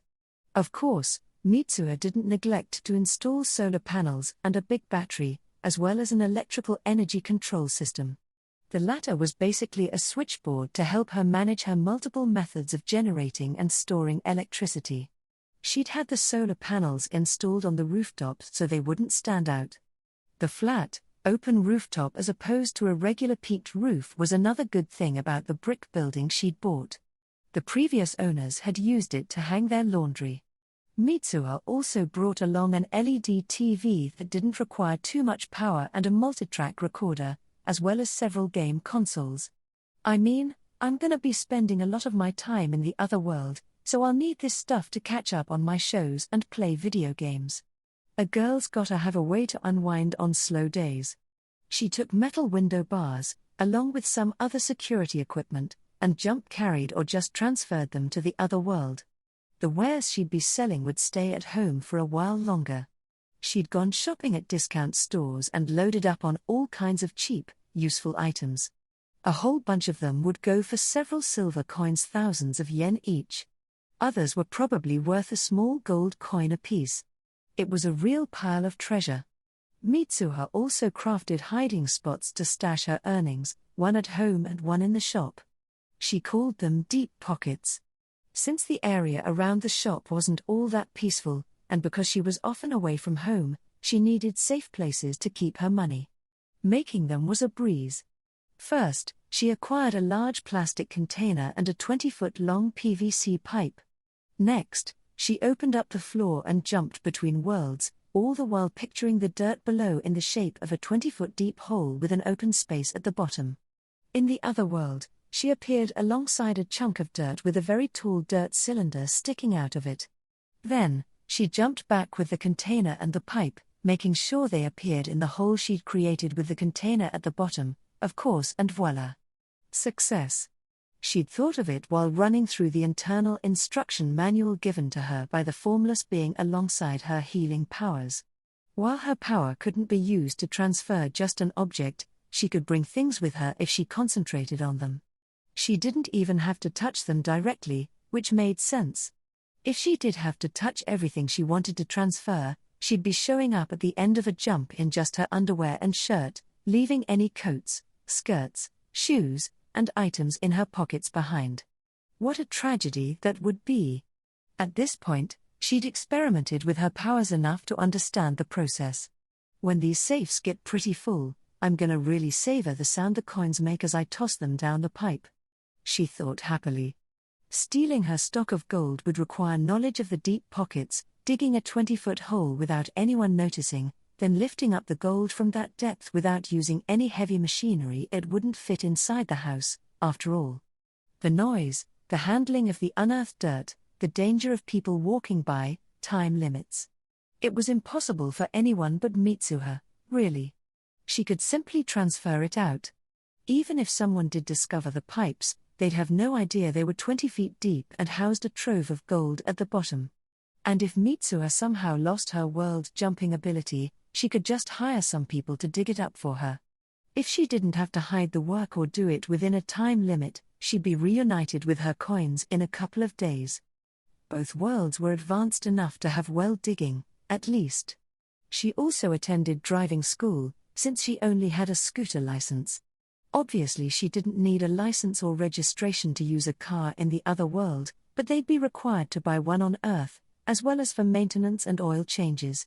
All in all, it was a worthwhile investment. As things were, Mitsuha had no plans to drive scooty or a car in the other world. They'd make her stand out too much. She planned to use them mostly for shopping trips in Japan, though she was open to making an exception if the situation called for it. The renovators ran into problems every now and again, but they were making decent progress. While they were occupied, Mitsuha took the opportunity to transfer her wares to the second floor. She planned to set up security systems for this level later on. She chose the third floor for her personal quarters, a move that prioritized security over convenience. She stored a rope ladder and other evacuation tools on the rooftop and planned to store a backpack full of emergency supplies elsewhere. These were all preparations in case she hired any employees. If the place experienced a raid or similar assault and she couldn't jump because of them, she'd need a reliable alternative. Mitsuha was a cautious, cowardly worrywart to the core. She'd take that claim to her grave, even if her peers unanimously disagreed. "Hello, Captain. So, did you check the value?" After her shop preparations, Mitsuha jumped to the mercenary base and hurried off to ask the captain what she'd been dying to know. "Man, it always feels like you just pop out of nowhere." "Yeah, we had it appraised. The purity's 90%. Each one's worth about $208 on today's market, including fees." $208. That's about 25,000 yen, Mitsuha thought. That's way less than I expected. Plus, it messes up my calculations. From the prices of food and board, Mitsuha had estimated a coin's worth to be at least 100,000 yen. Wait. I wasn't wrong, it's just that the people on Earth put different values on things. Earthlings have lots of expenses: taxes, rent, electricity, gas, water, cars, entertainment, clothing, food, education, neighborhood associations, and so on. The people from the other world have way less. People with homes pay taxes, then there's food, clothes, firewood, and booze, maybe? Anyway, they don't have to pay for nearly as much stuff as people on Earth. Though they do have smaller incomes. If the monthly income for a family of 4 is 2 gold coins, then yes, 1 gold coin would be worth 100,000 yen. But the exchange rate between that and Earth's money is 25,000 yen. That's all there is to it. To compare commodity prices between the worlds was foolish. In the other world, crops were way cheaper, while things like clothes, tableware, rare ingredients, and luxury goods were absurdly expensive. The standards varied wildly depending on what you compared. In the end, such comparisons were meaningless, and Mitsuha could only really say how much she would need to live on one side and how much on the other. So, since I'd need 1 billion yen to live in Japan till I'm 100, that'd be 40,000 gold coins. As for the other world, if I want a life of eating good food, wearing comfortable clothes, staying up late, and buying the newest household goods, a standard life in Japan, but living large over there, I'd also need 40,000 gold coins, for a total of 80,000. That's my final goal. I'll save up those 80,000 gold coins and have a peaceful and happy retirement. The end. Please keep an eye out for the next series featuring Miss Mitsuha. Yeah, right. Anyway, I'll assume that in the other world, a gold coin is worth 100,000 yen, a small gold coin is about 10,000, a silver coin is 1,000, and a small silver coin is 100. And since 1 gold is worth 25,000 yen on Earth, I have to draw a line between how I think about money here and there. I'll have to set my prices pretty high, but I don't really have a choice. If my stuff's too cheap, it'll just fly off the shelves and I won't get a second to breathe. Not to mention how much that would affect the world. But I also don't want my goods to cost an arm and a leg. I'm sure I'd still get people willing to pay for them, so it'd be a quick and easy way to strike it rich, but Mitsuha's general store isn't about that. If I wanted to do something along those lines, I'd go around the world selling pearls and artificial gems at insane prices. Then I could put on a disguise, change my name, hire some people, and quickly rack up enough money to live a comfortable life. I won't do that, though. You wanna know why? That'd be way too boring. Life isn't all about making money. You just need enough to make it fun. Not having enough is hard, so enough is all I need. But what would be the point if I didn't have fun getting there? The real gold is the friends you make along the way, or something. Anyway, if I can, I want to get the money at a leisurely pace. And luckily, my power makes that real easy. I'm gonna share its blessings and have a good time doing it. But if that makes me some enemies, I'll just have to crush them. I can't let anyone threaten that happiness. You're done? The captain asked abruptly. Huh? With what? Mitsuha was jerked back to the present. Daydreamin'. It really dragged on this time, too. Oops. Sorry. Anyway, let's go. Komeing. Today was assault rifle practice. Mitsuha had long since given up on grenades, by the way. Her throws had always somehow brought them closer, not farther away, so the people training her banned her from touching them. I'll have to make do with RPGs or something. Please keep an eye out for Miss Mitsuha's next series, RPG 22. Stop. That joke's a dud. Chapter 7. Mitsuha's General Store. At last, it was time for Mitsuha to open for business. The renovations had gone off without a hitch. The store's interior had everything she needed, including shelves, curtains, and lighting. Her wares were all in place, priced, and described in detail. During business hours, her security system would be set to off. Mitsuha's living space was ready for occupancy, too. The propane generator chugged along, helping to provide the place with electricity. The solar energy company had insisted on installing the panels themselves, but Mitsuha claimed she'd be using them on a faraway island and needed only to know how to install them herself. With the help of Kuntz and his workers, setting them up had been a breeze. The bathroom had also been surprisingly easy to build. The kitchen already had a drain, so it was just a matter of building a wooden divider and putting the bathtub in place. Even setting up a steady supply of hot water had proved to be quick work for the carpenters. Mitsuha was truly impressed. This stuff is basically alien to them, but with a blueprint and a little explanation, they got it all done perfectly. Craftsmen are awesome. Once all that was finished, Mitsuha had gone around handing out free towel sets to both her next-door neighbors and the 3 households on the opposite side of the road. They'd found such a young girl running a shop just as impressive as the fluffiness of the towels. Always keen to make a sale, Mitsuha hadn't forgotten to mention they'd be available at her store. She'd also gone home and printed several dozen flyers off her computer. When she returned, she'd hung them outside her favorite restaurants, Mr. Zoltan's office, and a few other places. She'd written the letters by hand using her mouse. The result was messy, but a little endearing. Anyway, all was in order, and the day of the grand opening had arrived. Giddy with enthusiasm, she sat behind the counter, where she could keep an eye on the entire sales floor. She'd open at Japan's equivalent of 10 o'clock, and close up at 4. There'd be no breaks for lunch, so she planned her meals. She would eat a filling brunch before opening each day, then enjoy a lavish dinner shortly after closing. Late dinners make you gain weight more quickly, she thought. Though maybe I need some more meat on me. Especially in certain places. Wait, no, shut up. Mitsuha was also the sole staff member, so if nature called, she'd have to wait until there were no customers to hang up "I'll be back soon" sign. If there was no end to them, however, she'd just have to hold it. All right, everyone, she announced in her mind. Mitsuha's general store is now open for business, 11 o'clock. Not a single customer so far. Well, it's only day 1, so word probably hasn't gotten around yet. And besides, these are work hours. Maybe I'll get some people in when it's time for lunch. 1 o'clock, still no customers. 3 o'clock, still no customers. 4 o'clock, still no customers, and it was time to close. Mitsuha collapsed on the counter.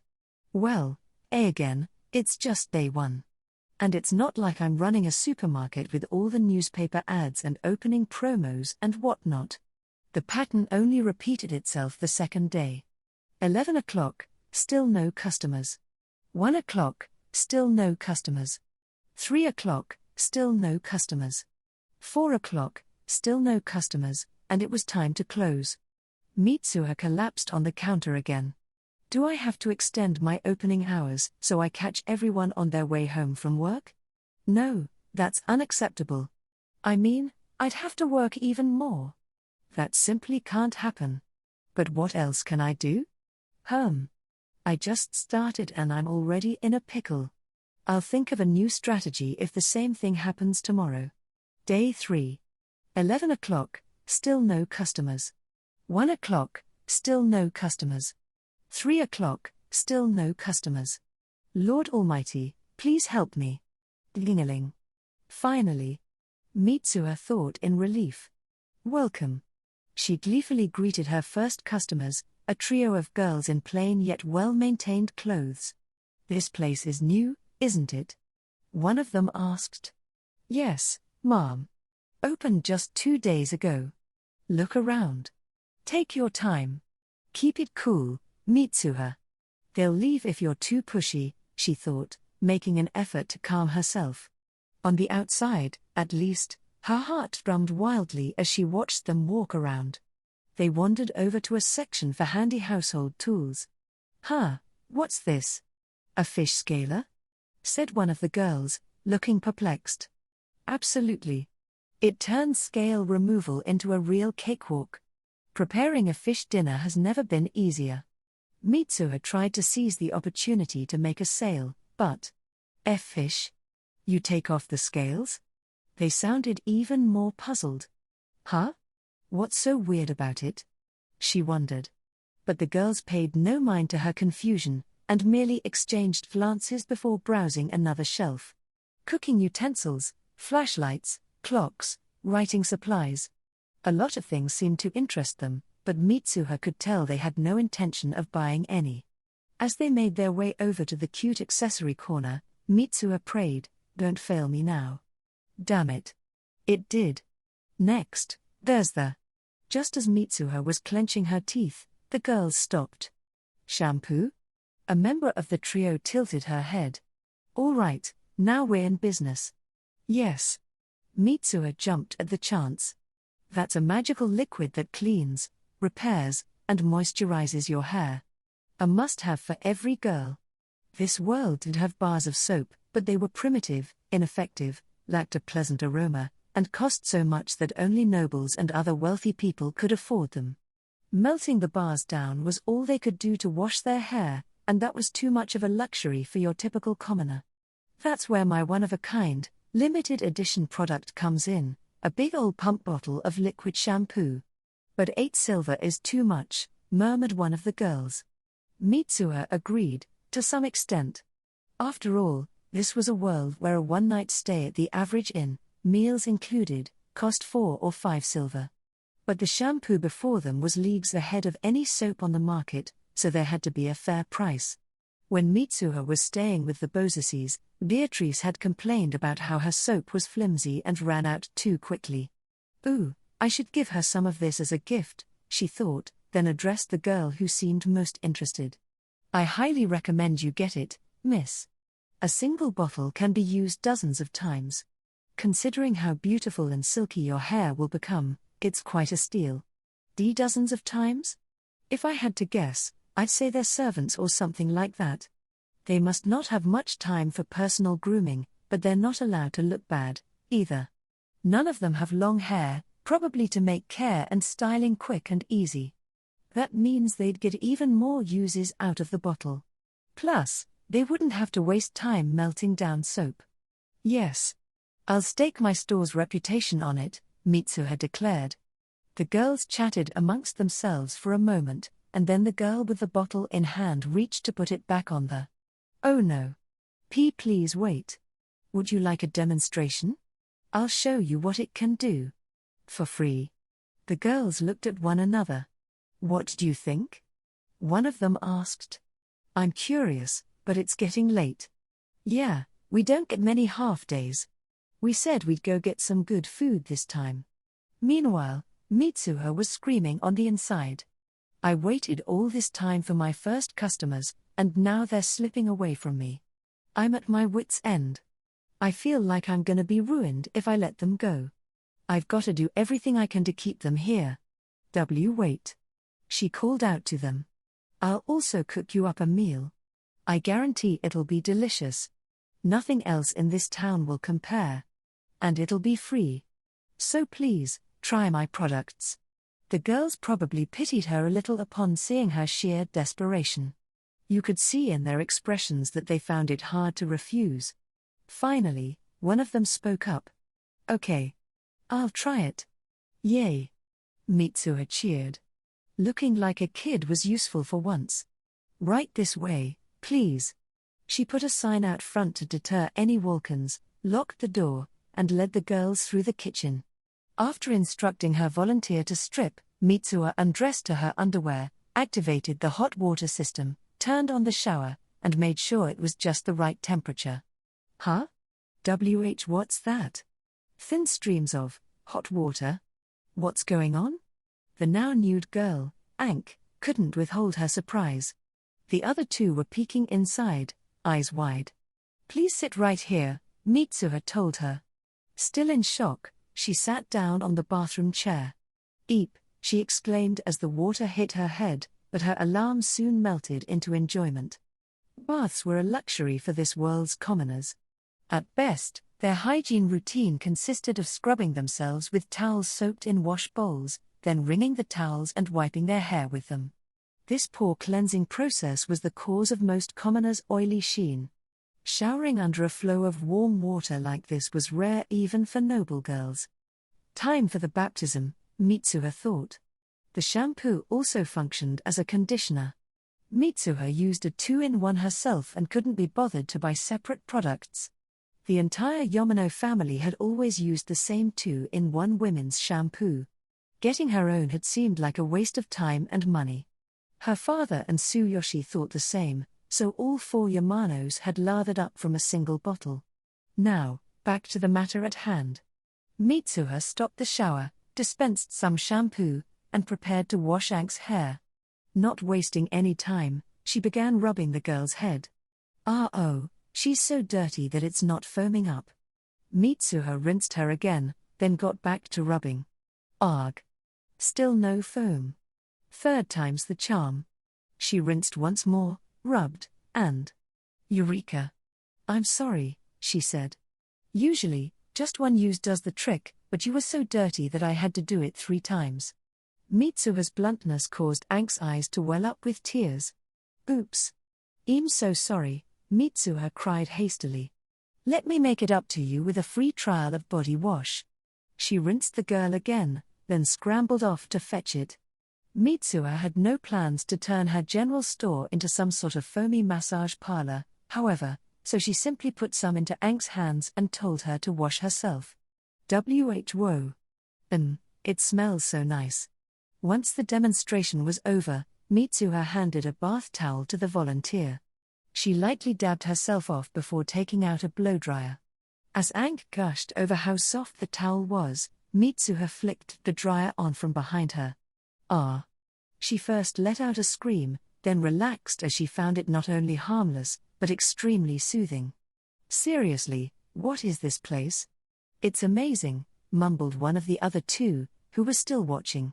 Their names were Britta and Carla, and they looked utterly flabbergasted. Soon after, the 3 of them stood in front of Mitsuha's wares, clearly at a loss. They all coveted the shampoo, but didn't want to pass on the body wash, either. Both were priced at 8 silver, but the girls had only 12, 9, and 10, respectively. Even the wealthiest among them could only buy one product. Perceptive as ever, Mitsuha saw their dilemma and proposed a solution. How about you all throw in 8 silver apiece, buy one of each, and then share them among yourselves? Huh? But that's 8 silver too much. Britta raised an eyebrow. Mitsuha beamed and presented them with a velvet box a little under a foot long on each side. Inside, there were shiny rings, bracelets, necklaces, brooches, and other trinkets. Each of these is 8 silver, too. Their eyes glittered. Now this is how you do business, Mitsuha thought. Please wait here, she said, guiding them to a dining table in the corner of the kitchen. She then moved to a large pot on the stove. Mitsuha had prepared the table to welcome future guests, but the opportunity had come much sooner than she'd expected. The renovations had really spruced up the once plain kitchen, setting the mood for a pleasant meal. She'd turned on the gas range before the shampoo affair, so the water had been boiling for some time. Once Mitsuha moved away from the group, the three girls started whispering among themselves. "What's that? Fire?" asked Ank. "Ank, you've been saying nothing but what's this, what's that, ever since she started washing you," Carla said. "Well, what else am I supposed to say? Look at your hair, though. Ugh, I messed up. I should have volunteered instead." "You'll get to use it too, Carla." "Oh, look. That girl's hair is really smooth, too. I should have known this shampoo stuff was good when I saw that shine." "Yeah. We had this in one of our lessons," Britta joined in.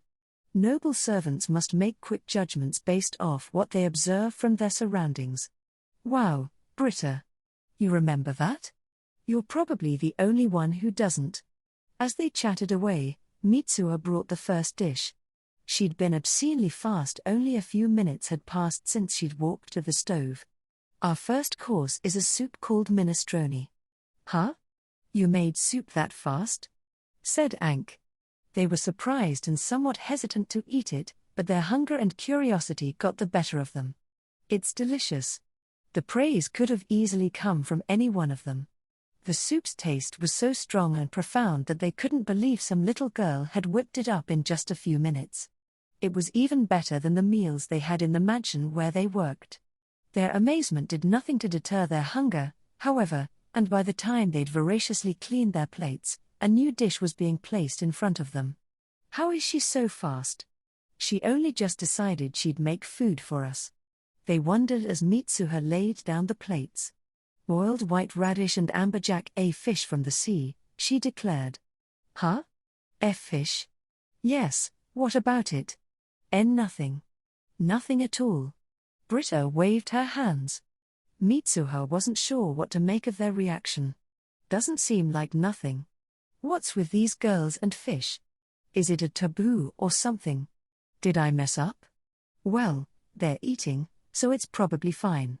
She felt her worries dissipate as she watched them dig in. "Good to see they like the canned soup and boil-in bag amberjack. Let's move on to the next dish." Mitsuha brought out one course after another. "This is roast beef. Dip it in that sauce before eating. That one was supposed to be for me. Sure, it's just a cheap TV dinner, but I really like it. HNNGH. She lamented the sacrifice, but figured her job was more important. "Here's another beef dish for you," she said, "but this time, it's boiled." The beef was nicely spiced and came in tin cans. Mitsuha had needed to open 6 of them, as a single serving wasn't nearly enough. "Please give this risotto a try." The risotto was also a boil-in-the-bag product. She'd cooked and assembled 2 of them for the girls. When Mitsuha went back to prepare more food, Carla whispered, "Hey, is it just me, or is all the food coming from that cauldron?" "Ahhh. Don't say that." "I was trying to ignore it," said Britta, looking a bit pale. "It's okay, she's a good witch." "She has to be," Ank mumbled to herself. Mitsuha's culinary assault was going full steam ahead. "This is beef stew. Just one more boil in the bag from the discount store. And last but not least, your dessert, ice cream." It was a Chatteray's Popsicle 6-pack, to be precise. The dessert brand was known for its high quality and low price, so it was perfect for her needs. Mitsuha had taken them out of the fridge, removed the sticks, put them in glasses, and served them with spoons.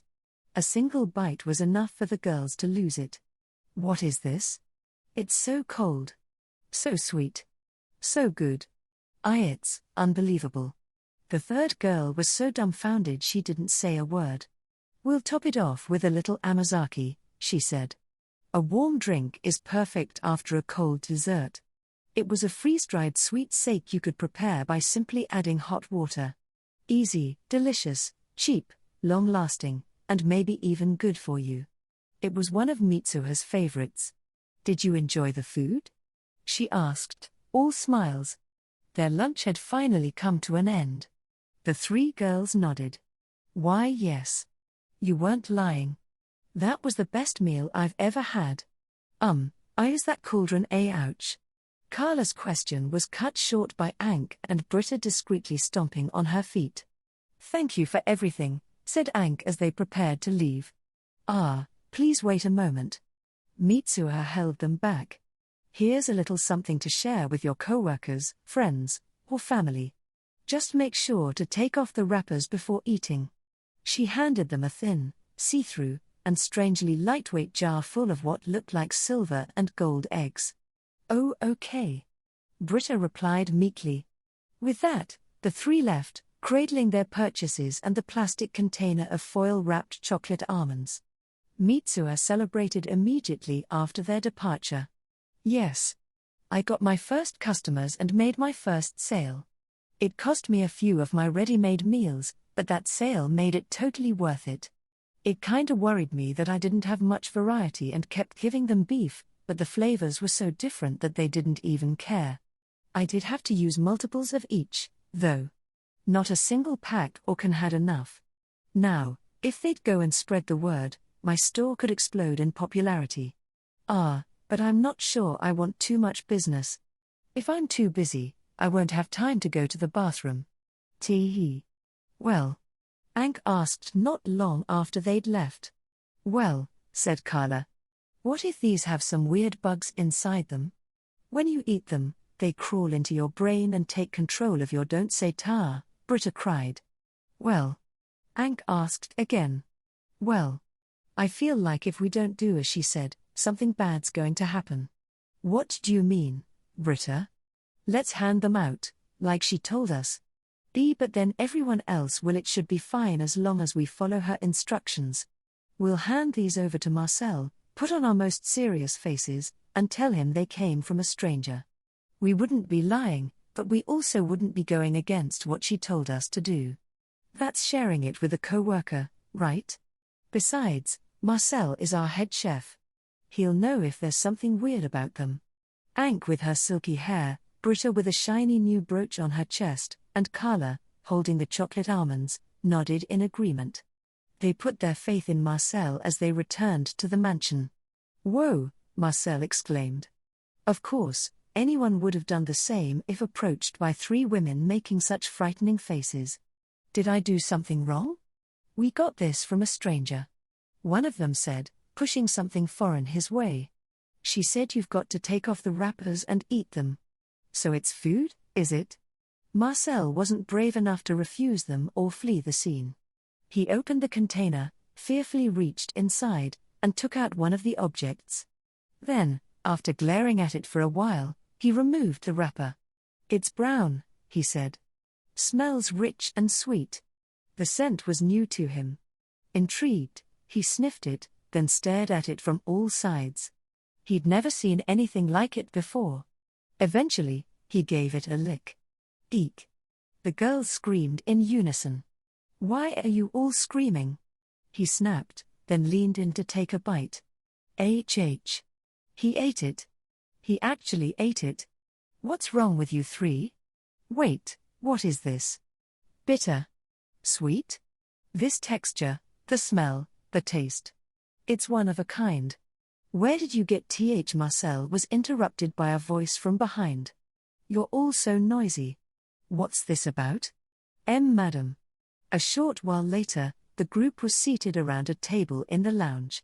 Now present were the owners of the mansion, Viscount Matthias von Reiner and his wife, Amalia. Besides these two, there was the Rinner's head chef Marcel and the three girls, making a total of 6. The Rinners were new to nobility, having only reached their status in the last generation. Because of this, there wasn't much of a social barrier between them and their servants, and they had nothing against conversing as equals. They didn't even mind when the staff got carried away and their proper etiquette went out the window. So, you're saying she gave this to you? The lady asked. Why, yes. What do you think, dear? Viscount Reiner cocked his head at his wife's question. And you think this girl was a witch?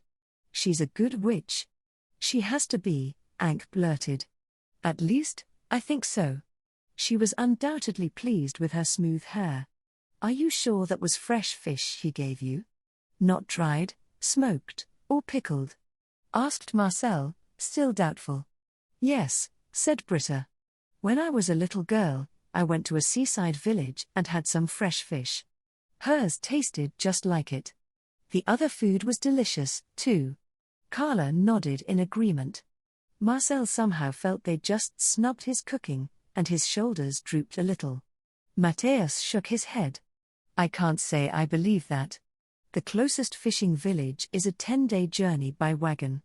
Even a stagecoach would take at least a week. Let's say you had a sturdy, lightweight cart, took a small load, and constantly swapped out the horse and driver. If it didn't make a single stop, it'd still take at least 3 days. Not to mention that this method would make fish into a true luxury. Think dozens of silver each. And it would only work in winter, when you have snow and ice to keep it cold. It's impossible at this time of year. Boiling the fish and keeping it hot on the way is out of the question, too. It'd take too much time, and you'd overcook it. It wouldn't even be edible. Marcel nodded. Of course a chef would know these sorts of things. Though I suppose there's no point in overthinking it. As the conversation reached a dead end, Amalia changed the subject.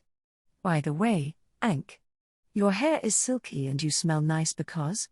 Oh, yes. It's all thanks to those magic mixtures we told you about. Magic, you say? Let me use them. Huh? The 3 girls gaped at her. Amalia had long hair, so she'd use up quite a bit of their precious products. I'll pay for them. 16 silver is nothing to me. I'll even give them back to you after 1 use, she cried, and the girls had nothing against those conditions. Although, being her servants, they couldn't refuse even if they wanted to. And Britta, about that brooch? Oh, it's what I bought with my 8 silver. That's far too cheap for something of that quality. She said it's because it's man-made. Of course it's man-made.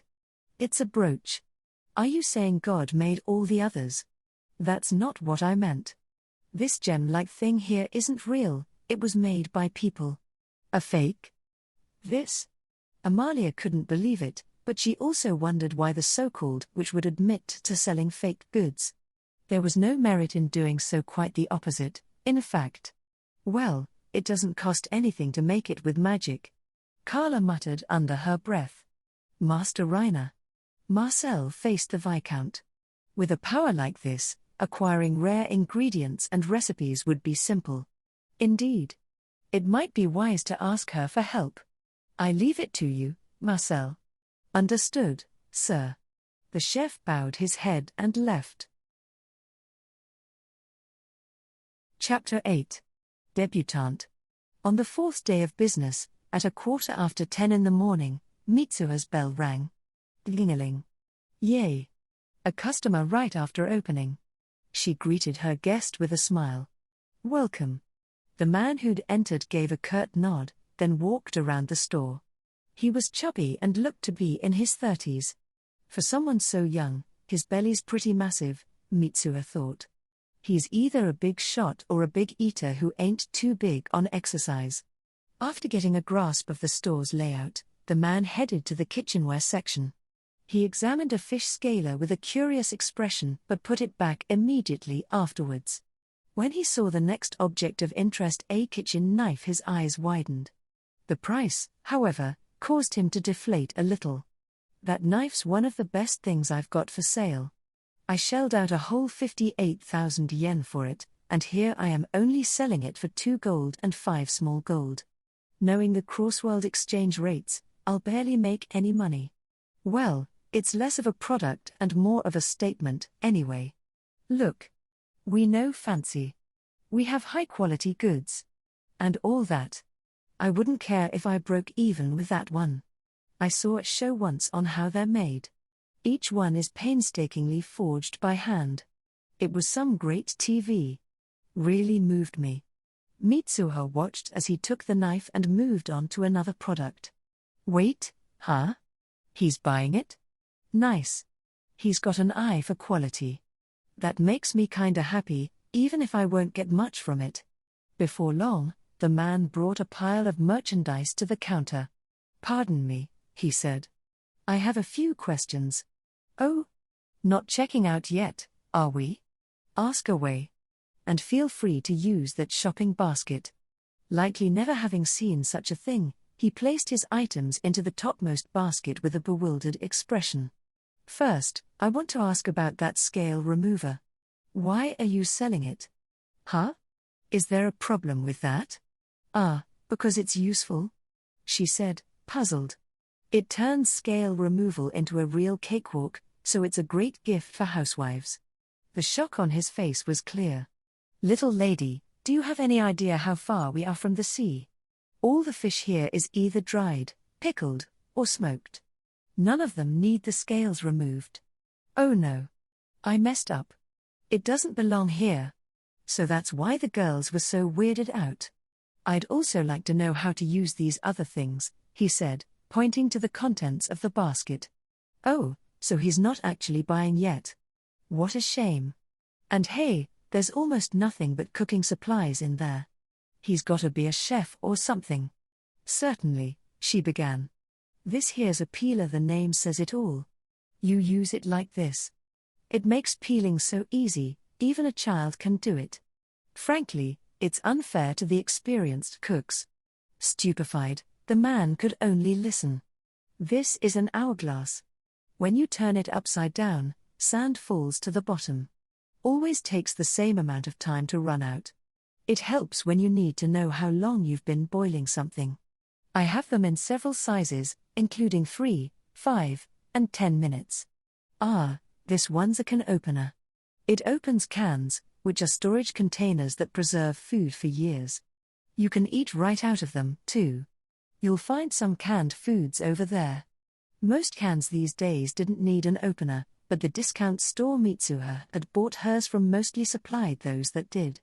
She'd also felt that opener-dependent cans were the first logical step in introducing them to this world. The more she explained, the more a flush spread across his face. At last, the man spoke up. Please tell me about this. Why is it so expensive? He placed the knife on the counter. Because it's not some child's toy, she said, sensing an opportunity to upsell. It wasn't made by just pouring molten iron into a mold. What? The man gave a disgruntled look, perhaps feeling a little challenged by her tone.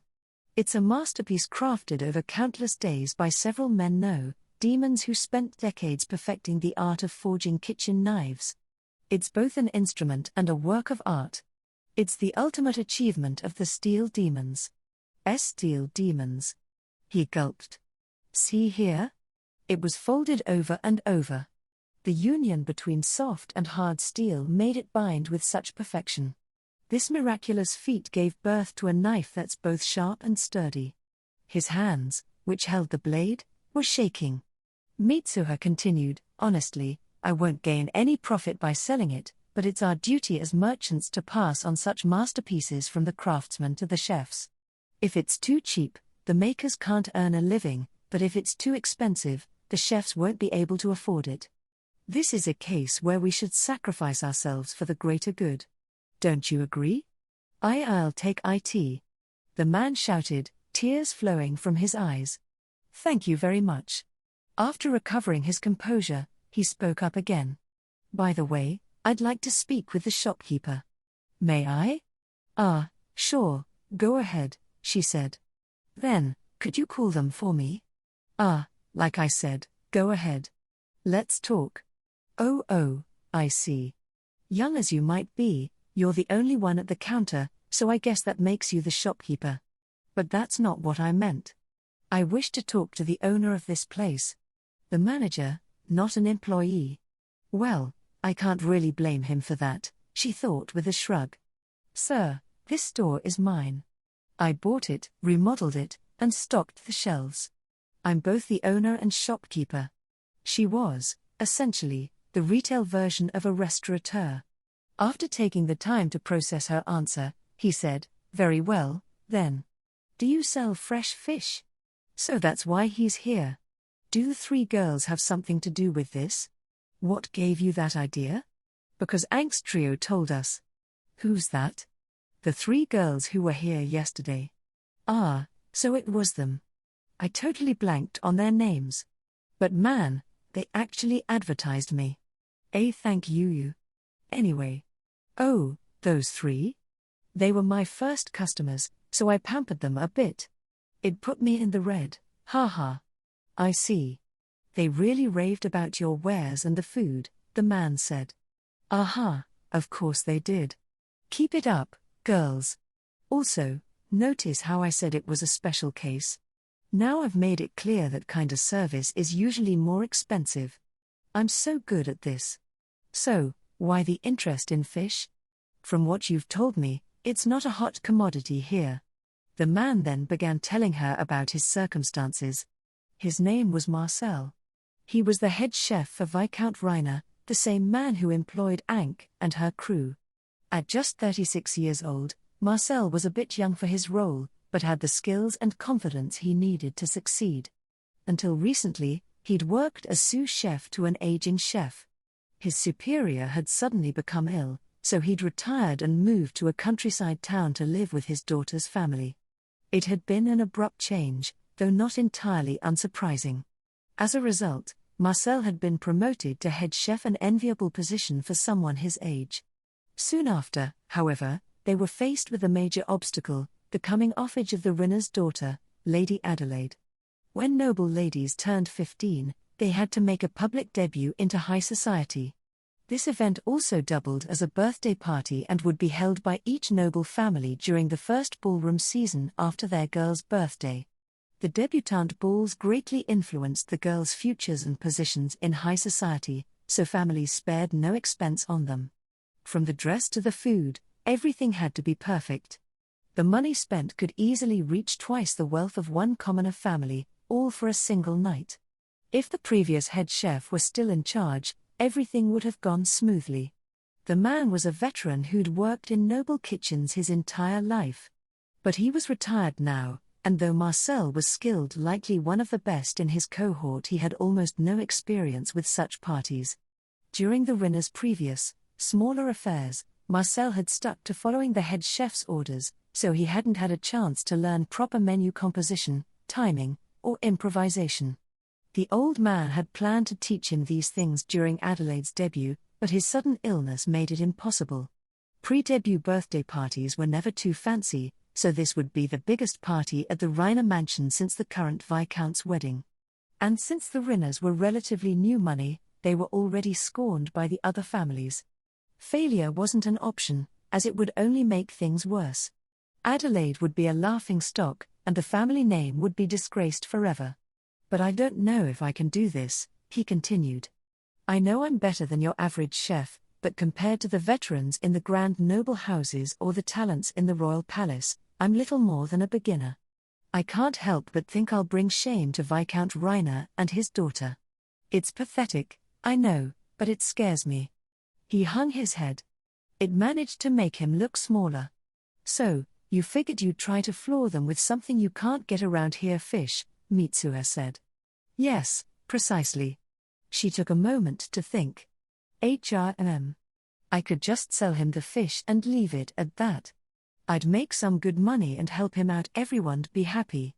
But, what's this strange feeling in my heart? Oh, I know what this is. It's excitement. This could be lots of fun. Mitsuha had a personal policy that didn't allow her to ignore things like this. One moment, please, she said, then locked the door, closed the curtains, and put up a sign that read, "Closed due to special contract." Who would have thought that sign would come in handy so soon? Less than an hour after opening, there she was closing up shop. She went back to the counter and took out another sign, this one only partially complete. I'm also gonna start this service right now, Mitsuha said as she showed it to him. It read, "From falling in love to running your land, Mitsuha's General Store will tell you how it's done. For a fee, of course." After explaining her plan, Mitsuha told Marcel, "We'll have a food and drink tasting tonight. Come over and bring 3 other people, including someone who has the power to make the final call. Oh, and make sure you bring your appetite. He promptly left, taking his new knife and other purchases along with him. According to Marcel, the star of the party was the debutante herself, but after her introduction as a potential spouse, the focus would shift to exchanges between the nobles. The youths would chat among themselves while the adults would discuss adult things. Because of this, they had no performances or ceremonies planned, so the party's quality would be based mostly on the food. Lady Adelaide and her dress would come next, then everything else. Mitsuha could see why Marcel was so worried he was responsible for the most important part. As soon as he'd left, Mitsuha jumped back to Japan, changed clothes, and walked outside. There was a girl she'd been friends with since kindergarten, who she called Mikan. Mikan went to college in the city, and Mitsuha was headed in that direction, but it wasn't to meet with her childhood friend. Eventually, Mitsuha arrived at the entrance of Mikan's home, also a liquor store, and shouted hello. Without any restraint. She'd been doing this since kindergarten, so both Mikan's family and their neighbors were used to it. As usual, she was greeted by Mikan's dad. "Michiko's not here," he said. "Yeah, I know. I came to see you, actually." "Well, that's a pleasant surprise. What's up? Sell me some booze." "Huh?" Persuading him to help her proved to be hard work, but Mitsuha managed it in the end. Mikan's father agreed to send the alcohol to her house once the order was filled. Wondering how I convinced him? I told him that I got the chance to help cater a foreigner's party, so I had to bring some food and drink samples for them to try. It was basically the truth, right? I mean, Mikan's old man is sharp, so he'd see through any cheap lies. I also told him I'd buy lots more if they liked it. That must have been what swayed him. And it's not like I'm gonna drink any myself. Really. After taking care of the drinks, Mitsuha bought some food with a long shelf life, boil in the bags, canned goods, fruit, and so on. She also got ice cream and stored it in the freezer. As for fresh, ready-made side dishes, she'd worry about them closer to evening. She placed an order for some high-quality fish at the nearby sushi shop, then called in some takeout soup and other meals from her favorite French food place. With all that done, she loafed around at home until it was time to buy the remaining sides and pick up her orders. That evening, Mitsuha greeted her guests. "Welcome." Just as she'd asked, Marcel had brought 3 people with him. 2 of them were obviously the Viscount and his wife, while the third was a woman in her late 20s. Marcel told Mitsuha she was his sous chef. As far as she knew, female chefs were a rarity. If she climbed up to that rank in a noble's kitchen, she must be really good. She led them to the table in the kitchen and introduced herself. "Please make yourselves at home. I'm Mitsuha Yamano, the store's owner." They stayed quiet. So far, this was nothing but Marcel taking his friends out to dinner at a place he liked. The family's problems were out of the picture for now. "We'll only talk about them if we clear the first stage," Mitsuha thought. "Today, I'll be bringing you a variety of foods to sample. Because of this, there won't be any specific course order. I'll bring things out as they're ready. The portions are small, but there will be a lot of food going on just a few trays. Take from them at your own pace. Focus on tasting. Don't force yourselves to eat it all or you won't have room for the other dishes." The 4 of them nodded. "Let's get to it. First up, consommé," she said as she set the bowls on the table. For this course, at least, each guest got their own dish. It had come from Sucre, the French restaurant. "Thanks for your hard work, Chef Canaille." The group had been stone-faced from the moment they entered the store, but just a single whiff of the soup made them soften up. And the taste? It was richer than the nobles themselves. They didn't say a word, as they were far too busy emptying their bowls. "I'll bring out the rest. Try whatever catches your eye." And so Mitsuha began bringing the dishes. There was cuisine from all over Earth: French, Chinese, Japanese, fusion, etc. Some meals were from proper restaurants, while others were simple side dishes, boil in the bags, and canned goods from the supermarket. Of course, Mitsuha didn't forget to plate the sushi and other fish dishes. Then there was the alcohol. Beer, wine, whiskey, brandy, and sake, among others. There was no shochu or bottled cocktails, of course. And she made sure to give them a fair warning about the stronger liquors. She'd expected to be barraged with questions, but everyone just ate and drank without saying anything. This is kind of freaking me out. As her company ate, they slowed down and finally began to pose questions. All this is from a foreign country, isn't it? Asked the Viscount. Whoa. Straightforward, aren't we? Yes, it's all from my country and its neighbors, she answered. Who prepared it? Already with the second one. Some of my countrymen. It wasn't a lie in the slightest. Where are they now? They've retired and are now living peacefully in this country. Convincing them to give me these samples was hard work. I had to promise never to ask for such a favor again. I see. But then how will we learn to make any of this? Marcel joined in. Yeah, this'd be pointless if he couldn't. I can get you the recipes. You can use them to practice until you get it right. We're having this dinner so you can memorize the taste.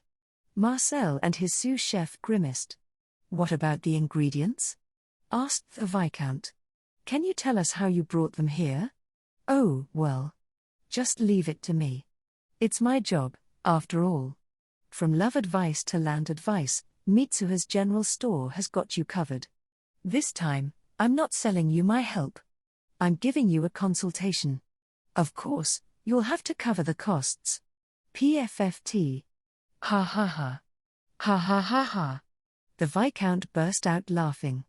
Lady Mitsuha, please allow me to engage your services. I need you to provide the ingredients and teach us to prepare the food. Looks like I passed. I mean, of course I did. I'm pretty sure I had it in the bag with the soup. I can make some good money if I accept, but I refuse. The Viscount's face froze mid-smile. Oh, don't worry, I'll definitely help with the cooking, Mitsuha added. But just that would be pretty boring. What do you mean? I want you to let me handle the dress and the performance, as well. They didn't call me the plumber of the opera in elementary school for nothing. Performance. He completely ignored the elementary school and plumber of the opera parts. Well, it's not like I want him to ask about it. The group then got to talking for a long while. The Viscount eventually agreed to leave most of the party in Mitsuha's hands, but only under certain conditions, like requiring her to give frequent progress reports, provide detailed descriptions, and lead the rehearsals. I guess it's only fair for him to be so strict. This event is way too important for him to take a laissez-faire approach and just leave it in the hands of some stranger. If he'd been stupid enough to do that, I wouldn't have taken the job in the first place. Marcel and his sous chef begged to take home the leftovers, so Mitsuha jumped back home and got some plastic bags for them. Eat up while it's good, she thought, handing them out. If you want, I'll think of a reason to get you some more. They don't have to be so desperate, though. It's not like they have to learn to make all of this stuff. They'll still have their usual, local dishes, and I'll bring all the desserts. They were just supposed to pick whatever packed the greatest punch. They were pretty fired up, though, so I guess it went in one ear and out the other. The Viscount took all the remaining alcohol and requested much, much more. Mitsuha made a mental note to bring the good news to Miken's dad. A noble ball wouldn't be proper without enough food and drink, so the hosts tended to get way more than they actually needed. He was in for a whole lot of business. I'll have to tell him to increase Miken's allowance. She thought cheerfully. Just when Mitsuha thought the meeting was over, the Viscountess grabbed her shoulder and gave her an intense glare. Thankfully, she only wanted some shampoo and body wash. Mitsuha brought her some of the luxury products aimed at nobles and even sold the shampoo and conditioner separately. Honestly, I'm pretty much ripping her off. Naturally, her profit margins on daily necessities aimed at commoner girls were much slimmer. Because of the exchange rates between the worlds, Mitsuha had to at least quadruple the original value when pricing her goods. For example, if something cost her 1,000 yen in Japan, she had to make the price in this world 4 silver to break even this world's equivalent of 4,000 yen. Making up for that by inflating the prices on items for nobles was perfectly fair, thank you very much. The blue bloods probably enjoyed having their own luxury items, anyway. Everybody won. Huh? You're wondering why I sold shampoo to commoners for a whopping 8 silver? Oh, come now, this is a big profits, slow returns business. Going for 10, even 20 times the original price is standard, so doubling or tripling it ain't a big deal. What? Now you're worried I'm gonna run soap makers out of business? Well, I'm not selling soap, just shampoo and body wash. People will still buy the stuff to do laundry or wash their hands and faces. Also, the happiness of girls around the world is obviously more important than the fate of some industry. Think about it. The next day, Mitsuha headed back to Japan and got to work. First, she went to a dressmaker, the same one Mitsuha had commissioned for a dress to stun the Bose's family. The modist was a mildly degenerate woman who was crazy about cosplay. She was a bit too old for the hobby herself, so she instead lived vicariously through her female clients by playing dress-up with them. All for her job, of course. She was actually quite skilled at her craft, so much so that she'd opened her own establishment. While it was hard to tell whether her focus was business or pleasure, the money was flowing in. After Mitsuha entered the shop, she made sure to butter up the owner, detailing how the dress had been very useful and played a huge role in her securing a sponsorship. The older woman was overjoyed to hear it. Mitsuha then started a new order for Adelaide. Upon hearing that she'd get to work her magic on a foreign noble lady's debutante dress, the seamstress gave Mitsuha a huge, sudden squeeze. WHWH, what an honor! What bliss, she cried. Mitsuha even promised to bring back some photos of the event, which earned her a discount. The dressmaker asked for Adelaide's measurements and, if possible, to meet her, saying something about how it would help her conceive the girl's perfect dress. That's all there is to it, right? She won't do anything weird to her, will she? Mitsuha wondered. You can never tell with this lady.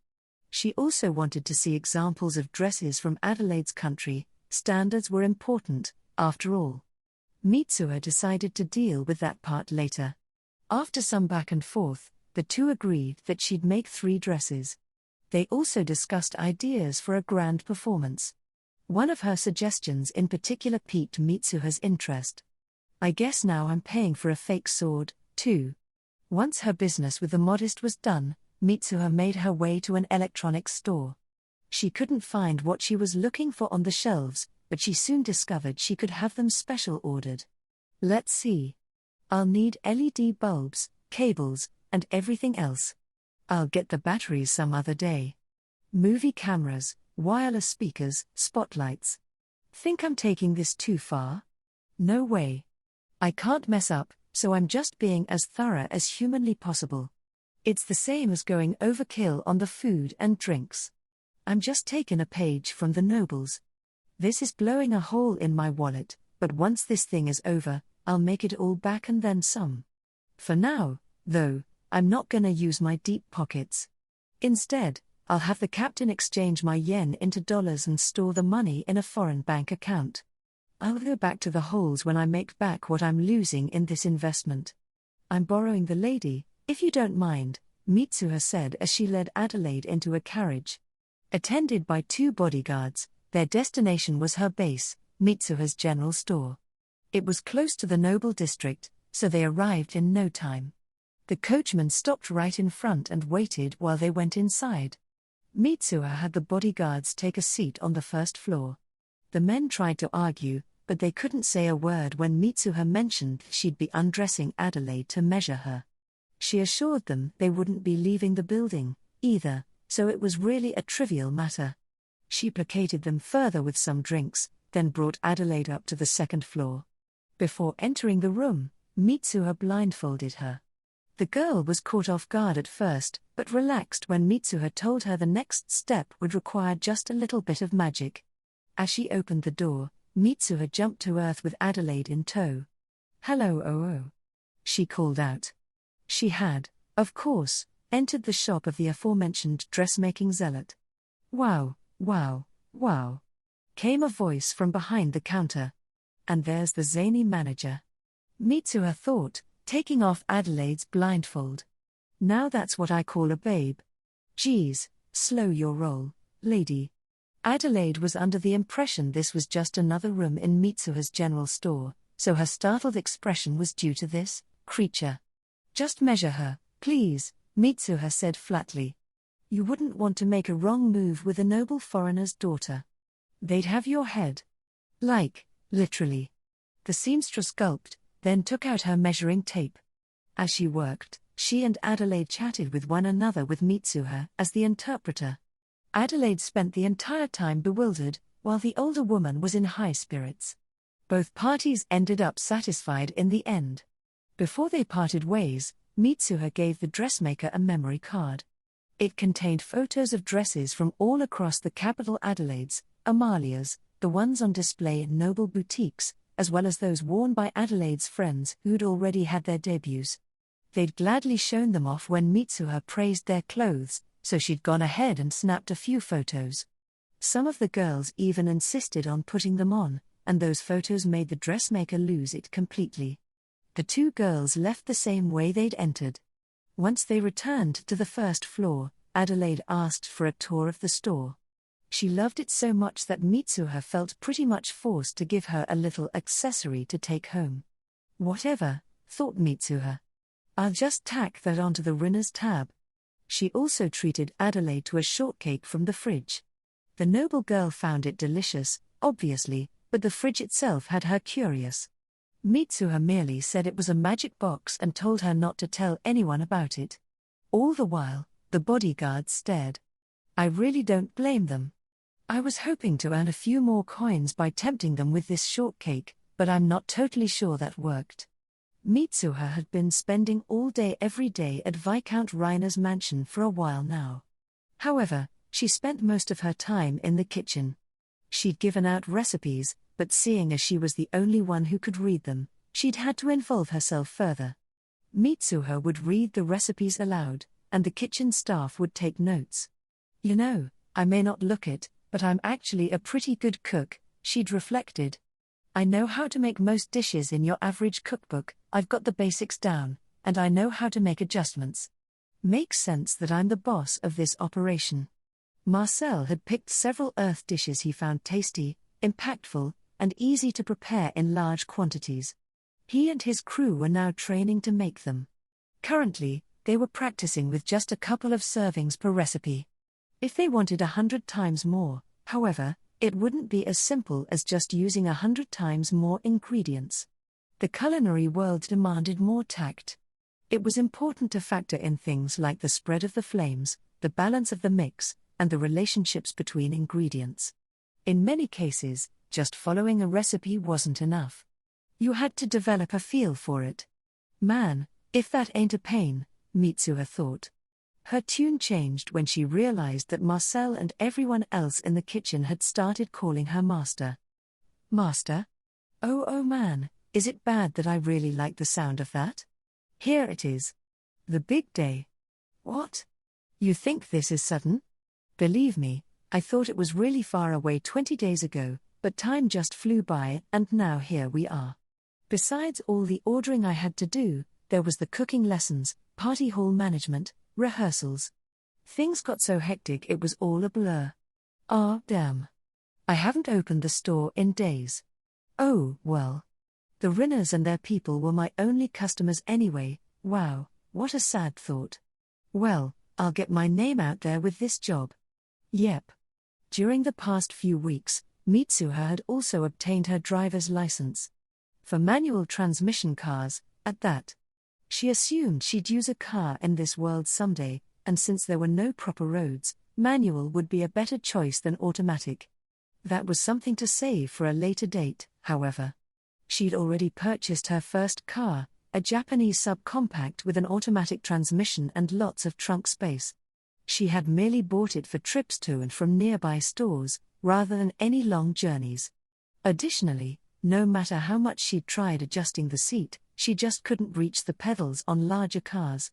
Driving was possible, but she could hardly see over the steering wheel.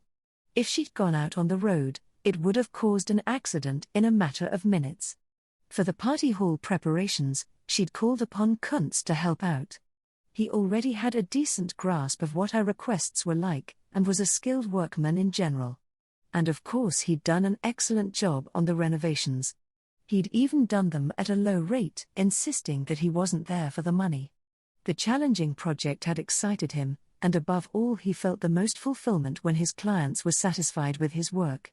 Out of respect for his mentality, Mitsuha had decided to give him an extra reward: interior design and construction books she'd gotten from a second-hand bookstore. They looked so old, they could have been written in cuneiform, and had been extremely cheap. Kuntz had loved them so much he'd called her a goddess.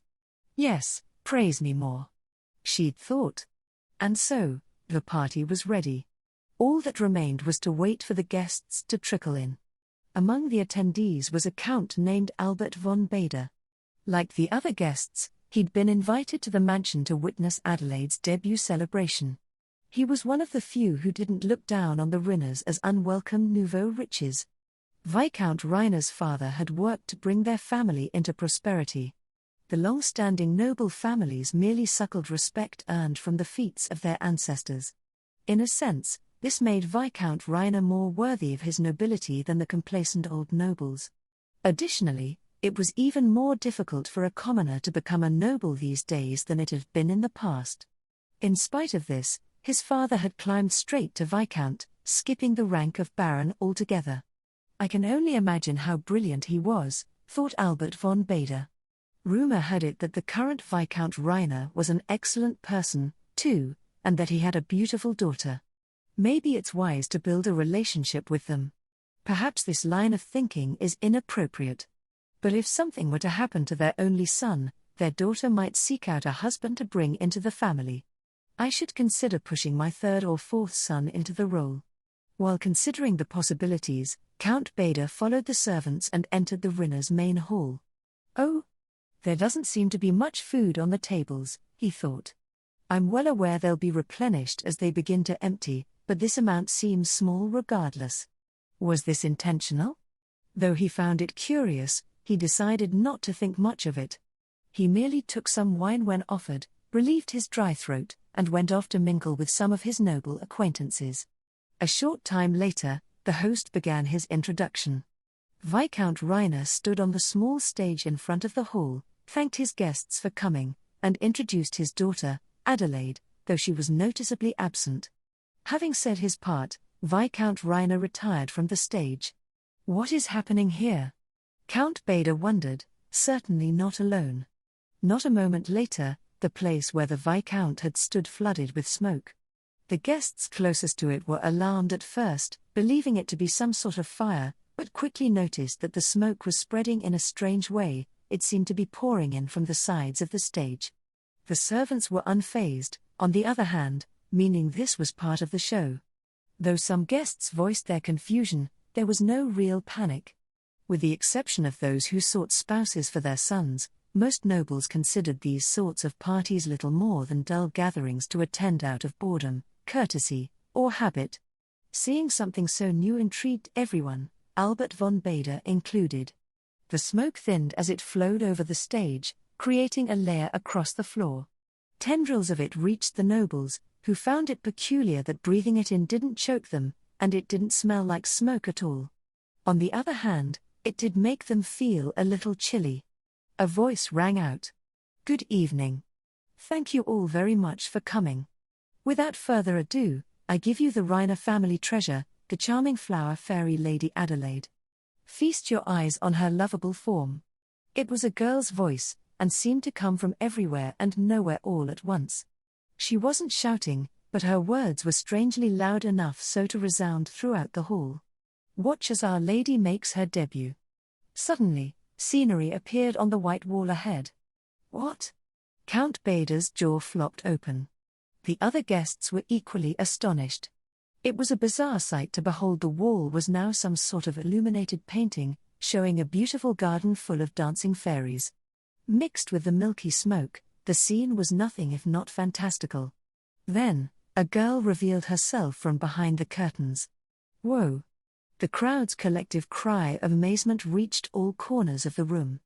The flower fairy, clad in a white dress, danced lightly across the stage, filling young and old alike with wonder.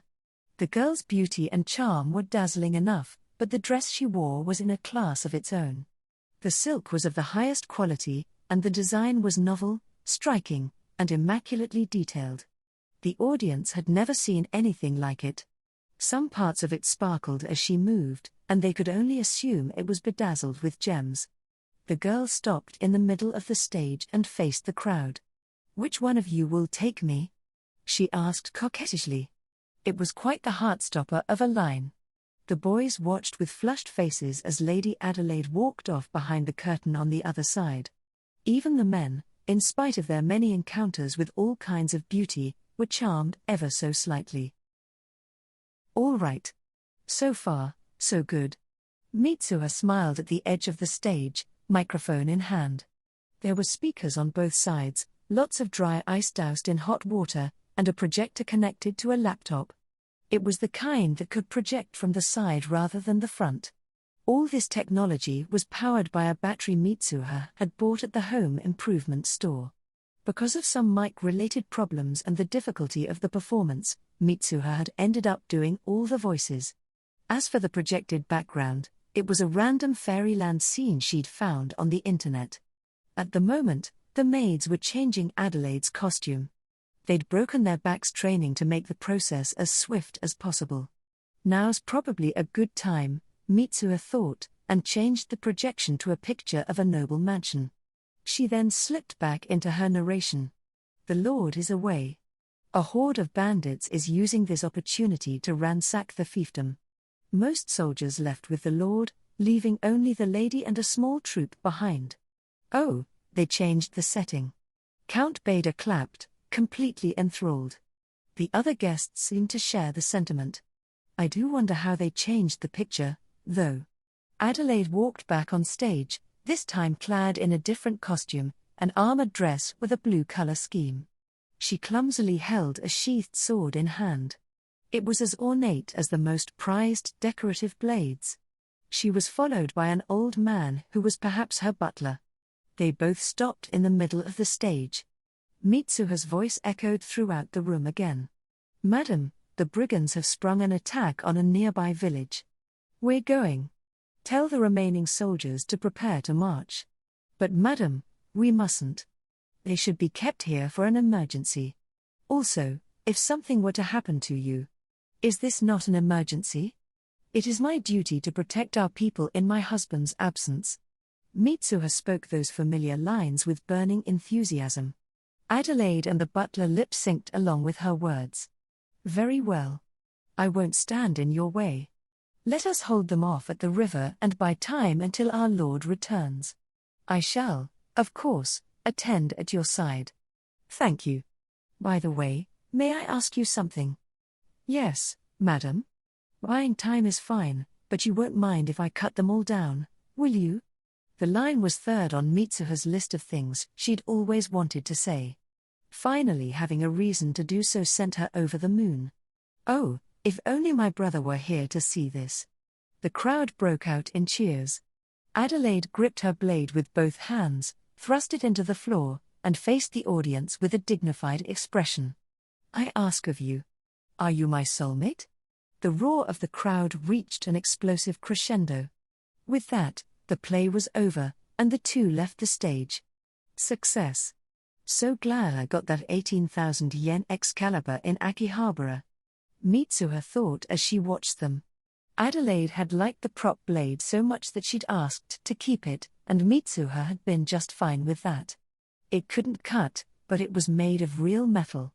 The heaviness probably made it a good exercise tool. Adelaide was changing costumes yet again. This dress would be a normal one, since she needed to move around and mingle with her guests. It didn't take long for her to come out. She was wearing a cute pink dress perfect for a girl her age. The dressmaker had worked extremely hard on this one. Material, design, sewing, every aspect was filled with her soul. Maybe even too much of it. She'd determined she would never receive a job of this caliber ever again. It was literally the work of a lifetime, and she'd treated it as such. "As of today, I'm no longer a fairy," said Adelaide. I shall now do my best as a member of high society. I hope we get along. She walked off the stage and toward the crowd, welcomed by a storm of applause. The young nobles banded around her and made a real commotion. Done. What a show! Mitsuha thought in satisfaction. Good work, Adelaide. All that was left now was to complement their mingling with some good food. Mitsuha gripped her microphone tightly. Now, please relax and enjoy your evening. While your tables hold the standard fare, at the back, you will find exotic foods from a distant land. If you're feeling daring, be sure to give them a try. There is also a selection of foreign beverages. Each drink's potency is marked. You should try them with the appropriate amount of water or ice. Oh, so that's why the tables are a bit sparse, Count Bader thought. Foreign food isn't for everyone, after all. Well thought out. Knowing he could eat the standard courses at any time, he went to try the exotic food before he got lost in conversation. But the dishes on the table made him stop in his tracks.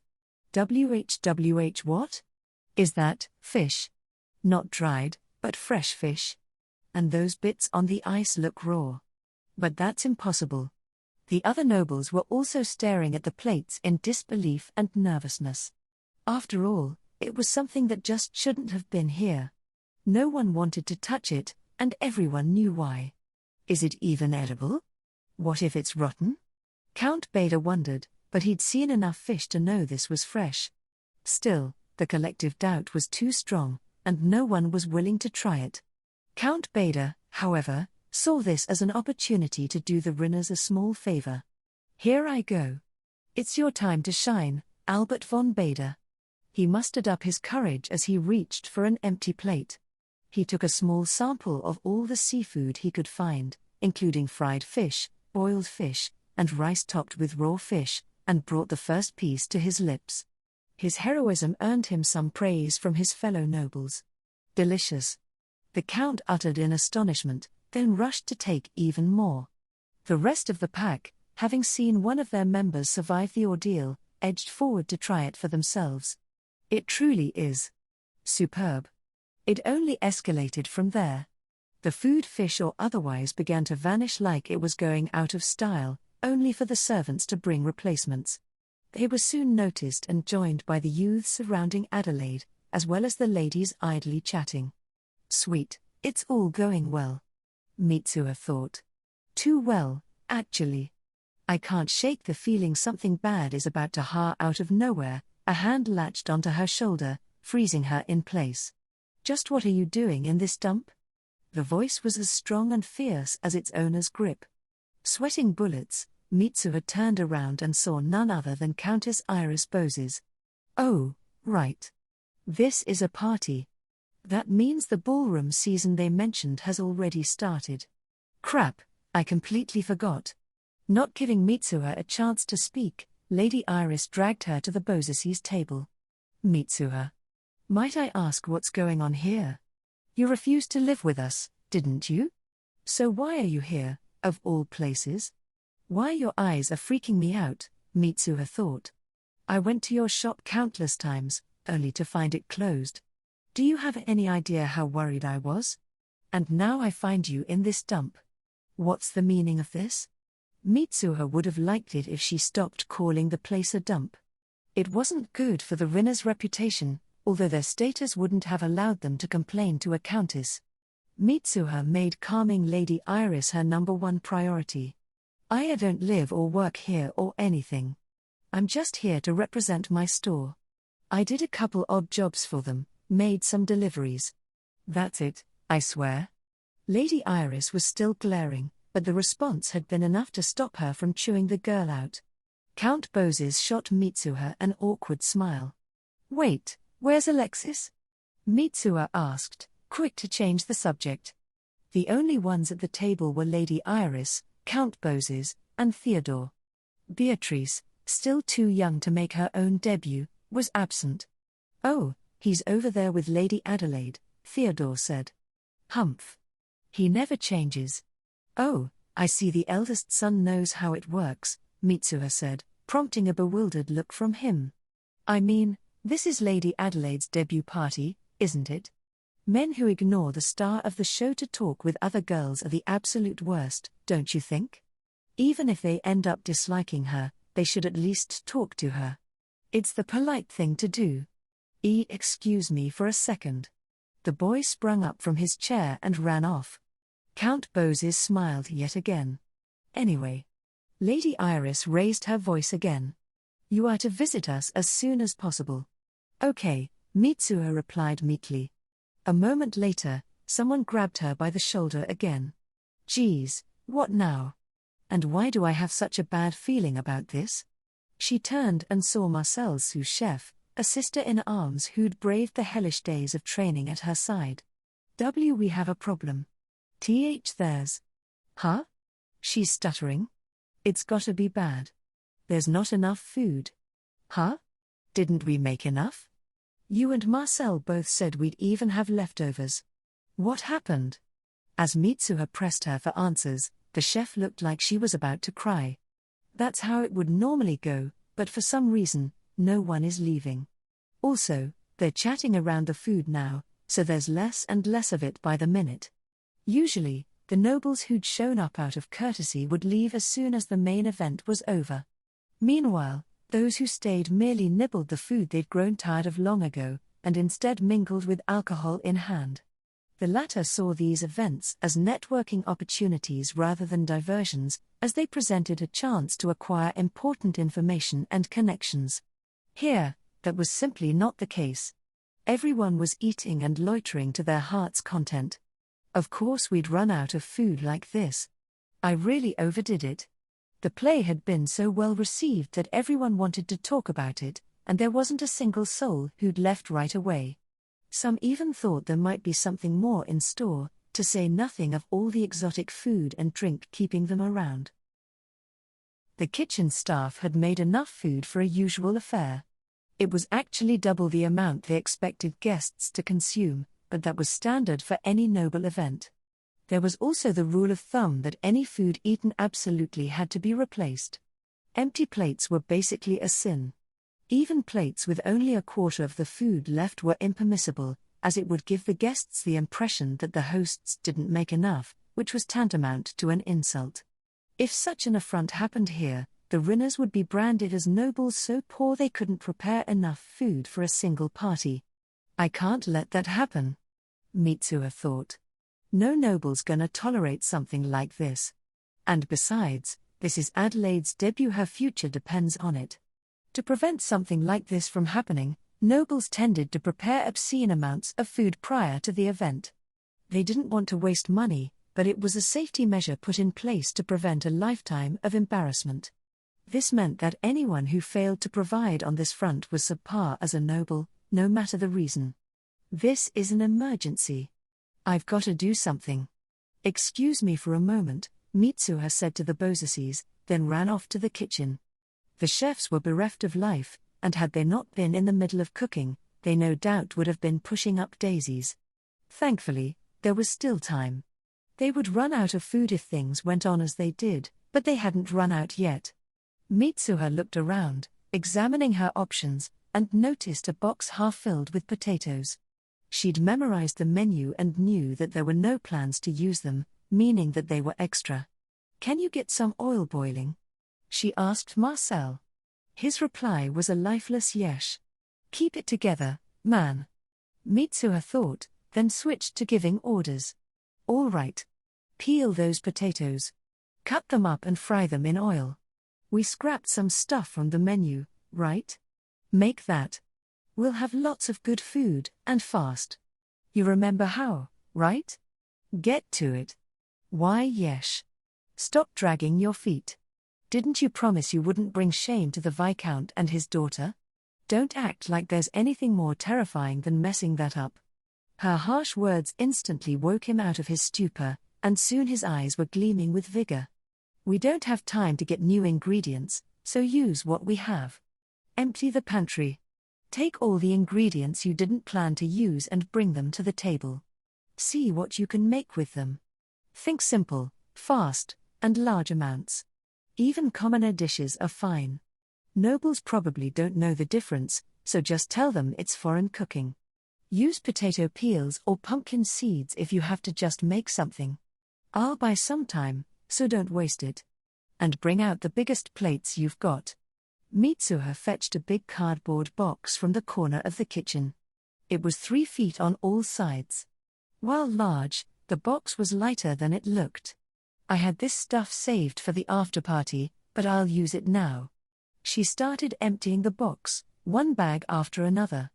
Fried squid, peanuts, roasted almonds, peanut and rice cracker mixes, squid-flavored peanuts, crispy fried cutlets with sauce, chocolates, rice crackers, potato chips. She opened them all, poured them onto plates, and had them sent out to the hall. It's a bit early, but screw it, we're bringing out the dessert right this instant. The guests who'd brought their children often stayed until the end, so they hadn't brought out the dessert yet. Doing it too early could distract the youths from Adelaide and all the other food, but given the circumstances, there was no other option. Mitsuha had supplied most of the desserts. She'd cut no corners trying to capture the hearts of the children and impress the Rinners. Eat this. My ultimate weapon. She went back to the hall and took the mic. Ladies and gentlemen, pardon me for the interruption. I want to inform you that we've prepared more exotic foods. This time, there are snacks, drinks, and desserts. Well, that sure got their attention, she thought. Try pairing the snacks with different drinks to excite your palate. The dessert, however, goes best with juice. I believe the gentlemen here will enjoy this course just as much as the ladies and children. The crowd stampeded to the snacks and desserts. All right. If they're too busy drinking, they won't eat as much food. Getting blitz makes it harder to eat, too, and a good dessert paired with some juice fills you up in seconds. For dessert, there was cake, shortcake, fruit, chocolate pastries, cookies, pudding, mousse, cream puffs, ice cream, anything you can imagine. The ladies and children were floored by the selection. Yes. Let the power of Japan's sweets industry flow through you. After a good deal of stalling, the servants brought in the French fries, as well as the impromptu dishes. They were followed by courses that had actually been a part of the plan. Somehow, they succeeded in reaching the end of the party without embarrassing themselves with any empty plates.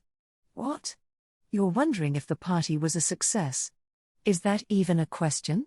What a stupendous night that was, Albert von Bader thought as he walked to his carriage. His mind was consumed with thoughts of the party. It started out with a play. Although brief, it was nothing short of excellent, and I still can't wrap my head around how those pictures worked. The girl herself was beautiful, and her stunning dresses only added to her charm. Their materials were so high quality and the designs so elaborate that I couldn't even guess their price. And the foreign food and drink was excellent beyond compare. I can't imagine the wealth and connections it must have taken to construct such an affair. A lady's coming of age may be important, but who would lavish such resources without a second thought? Just how powerful are these Rinners? Perhaps I'm not close enough with them. Fixing that will no doubt be beneficial, and if possible, I would love to have that charming maiden as a daughter. I'll have to light a fire under my sons. The horses cantered off, taking the Count to the Bader's capital mansion.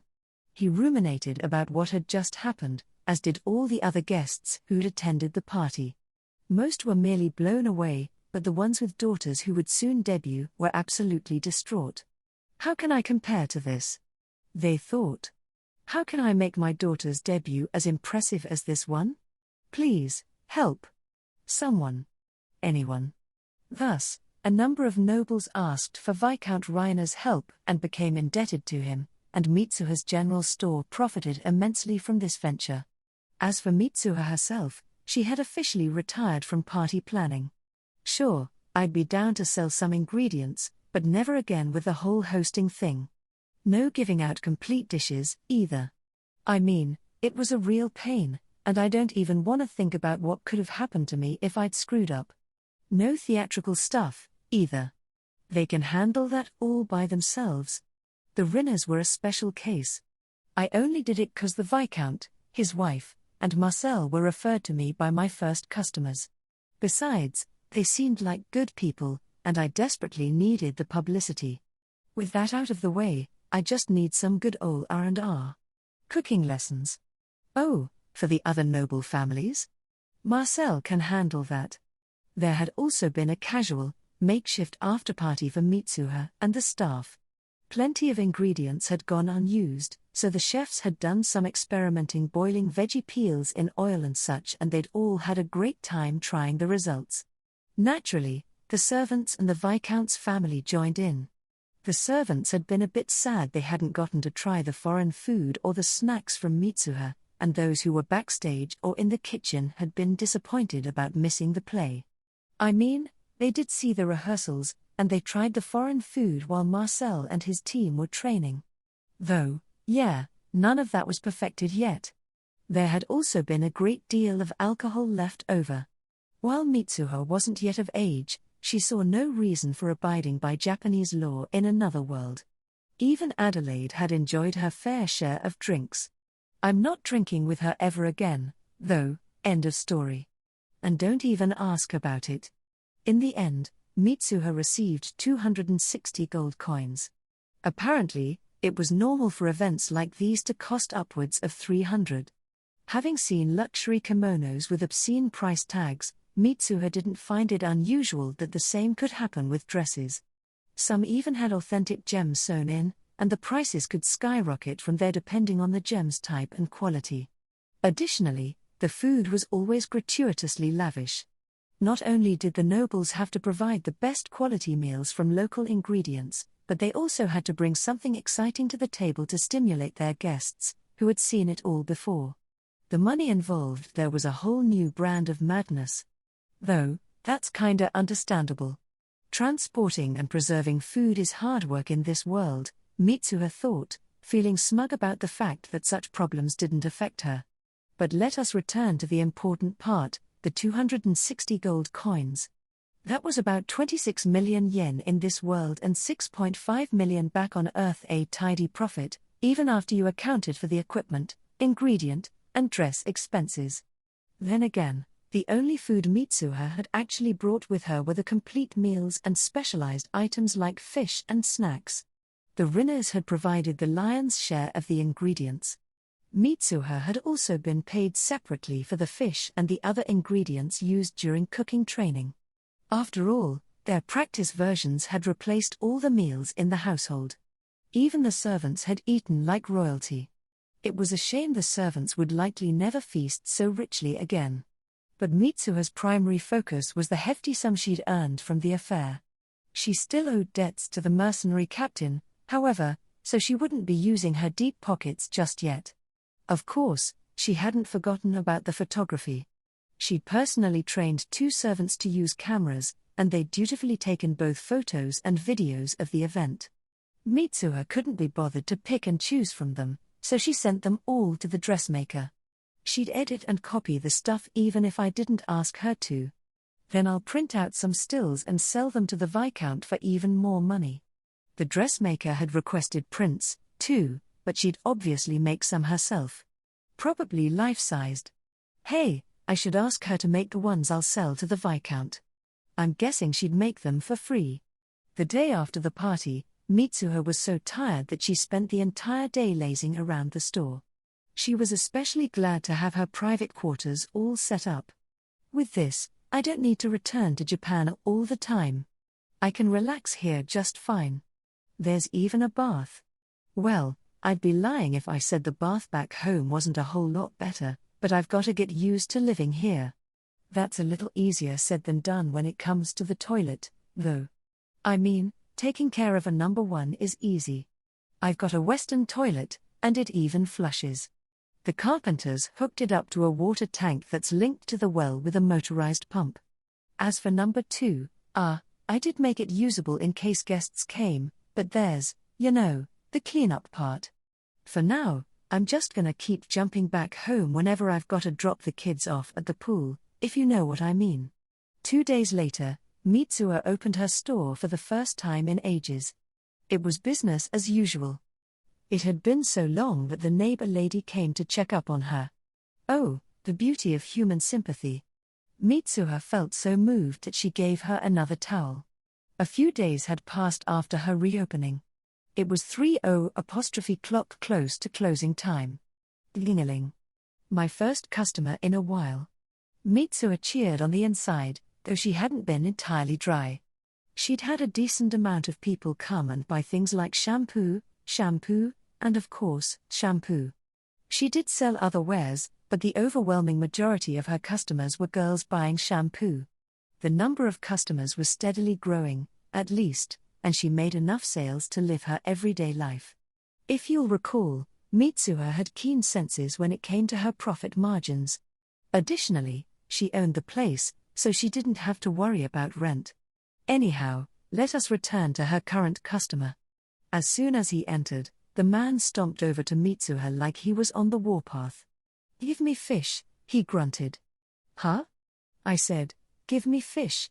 Sir, this is a general store. You may want to visit the fish shop instead." Mitsuha had no idea if there were any in this town, but she had to guess there were none. She was actually quite cold to people with bad attitudes, if you couldn't tell. "Stop fooling around. I did my research, and I know you sell fish. Do you have any idea what will happen if you don't do it right now?" "No." "You tell me." The insolence. "Do you really not know the consequences of refusing Baron Turk?" "What? You're a baron?" "What?" Her question caught him off guard. "See, certainly not. I'm Lord Turk's head chef." Yeah, I could tell he wasn't a noble. "I've got eyes, and they work just fine. What brings a baron's head chef to my establishment?" Mitsuha asked, her customer service smile fading.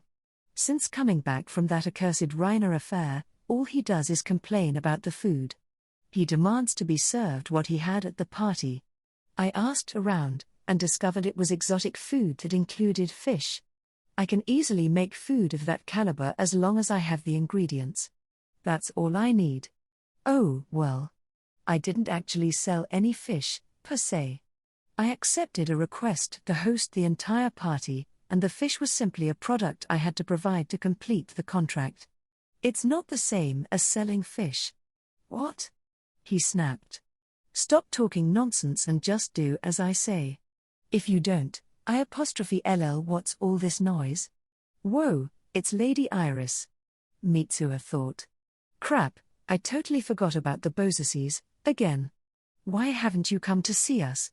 she asked aggressively. "Oh, I've been pretty busy lately. With this man, perhaps? Is he your customer?" She looked down her nose at the head chef. The sudden appearance of an obviously noble lady had him nearly cowering. No. Not by a long shot," Mitsuha said, then quickly changed her tone. "He said he would hurt me if I didn't do as he said. I don't know what'll happen to me now." "Huh?" The man immediately turned pale. What are you? What business do you have with our girl?" They were joined by Count Bozes himself. "Eep." The head chef squeaked. "Feel that? That's the heavy air of nobility. Nothing. I'm just a customer looking for some. He said he works for the Turks, and that he'd hurt me if I don't do as he saw. He escaped. Didn't even let me finish. Look at him go." "I'll be sure to mention this to Lord Turk," said the Count. Lady Iris had an ice-cold smile on her face. Before Mitsuha could argue, she was thrown in the carriage and shuttled off to the Bozacies' mansion. Can we turn around for a second? I wanna lock the door." Chapter 9. Adventurers. "Hey! No fair." Beatrice was livid. Mitsuha had been taken to the Bozacies' capital mansion, where she was instantly put on trial. The judge and prosecutor was none other than the Bozacies' youngest child and only daughter, Beatrice. Mitsuha had no lawyer. Both Alexis and Theodore had run away. "Why didn't I get to go to the party?" she demanded. "You're 13. You haven't come of age yet," Mitsuha replied. But all that tasty food. And sweets. Sorry. What about my debut, huh? You're gonna make it up to me by throwing me the best one ever, right?" In the end, Mitsuha had to promise that her debut would have an electric light parade, a fireworks show, and food stalls, including ones for takoyaki and cotton candy. Let's hope she forgets about it in the next 2 years. Come dinner, she was barraged with questions. What was all that food? How about those pictures? Just where did you get the odd things you're selling in your store? Knew this was coming. I guess it's time to make something up. Mitsuha ran with the following story. The friends she'd left behind in her country were so worried about her well-being that they'd secretly sent her things by boat. Since they sent so much, however, Mitsuha had decided to sell the extras. She added that the boats were small and swift, and that they only brought the supplies at night. What a crock, she thought when she finished. Hope it lines up with my story so far. Then again, they'd probably understand a little white lie or two, considering I'm trying to hide my identity. Huh? You won't pry any further? Wow, Count, you really are a stand-up guy. Wait, we're dealing with Mitsuha, after all? What's this supposed to mean, Lady Iris? Sorry. Forget I said that. Once the matter was settled, the rest of the family joined in to chat. The what, now? Artificial golem soldiers? Huh? I told you about them. Doesn't ring a bell, sorry. Salt making? You're hellbent on that, huh, Count? Oh? Your territory has a coast? All right, I'll look it up on the internet. Alexis? You found me more charming than Adelaide? Yeah, right. Are you okay in the head? Know your place, I'm older than hold on. Count?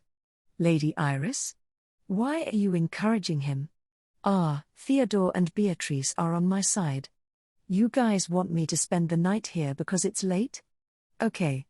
I expected this, anyway. I'll have a glass of wine and it's lights out. The next day, Mitsuha returned to the store right after breakfast. She had to open, after all. Diligent girl that she was, she couldn't skip out on work for no reason. Well, there goes the weather, she thought, watching a murky wall of clouds move in.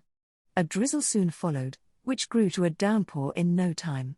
It was the first rain Mitsuha had ever seen in this world. How does everyone get by when there's barely any rain? She wondered. Maybe I missed some when I went to Japan? Either way, there's no way I'm getting any customers now.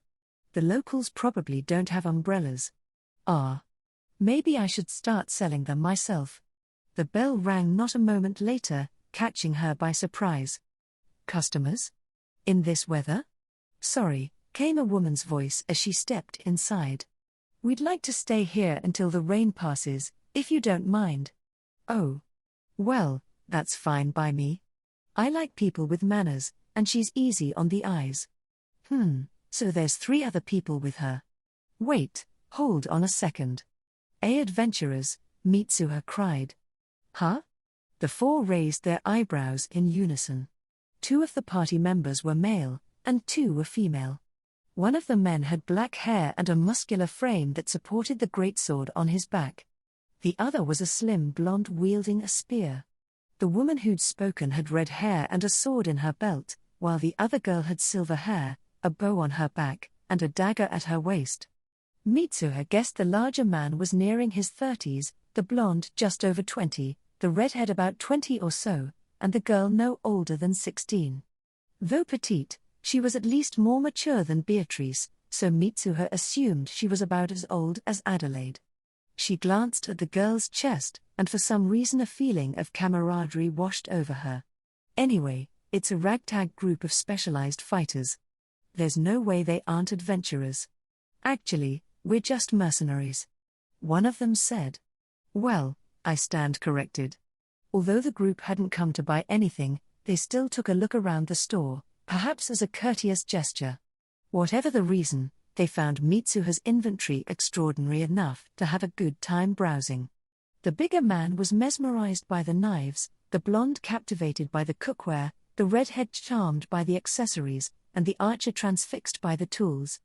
They're so cute, said the redhead as she looked through the trinkets. They weren't too expensive, but mercenary wasn't the most lucrative career during peaceful times, to put it mildly. The rain showed no signs of abating, so Mitsuha boiled some water and prepared tea and snacks for her guests. Would you like some? She asked. Huh? We don't have any money, came the instant response from the redhead. Oh, this is on the house. I'm not getting any customers in this weather, but I can't just leave, either, so I'm kinda bored. I was hoping we could chat. Oh, then sure thing. Ah, hey. The bigger man cracked a strained smile at his companion's lack of restraint. In the end, they all accepted her invitation and joined her at the table in the kitchen.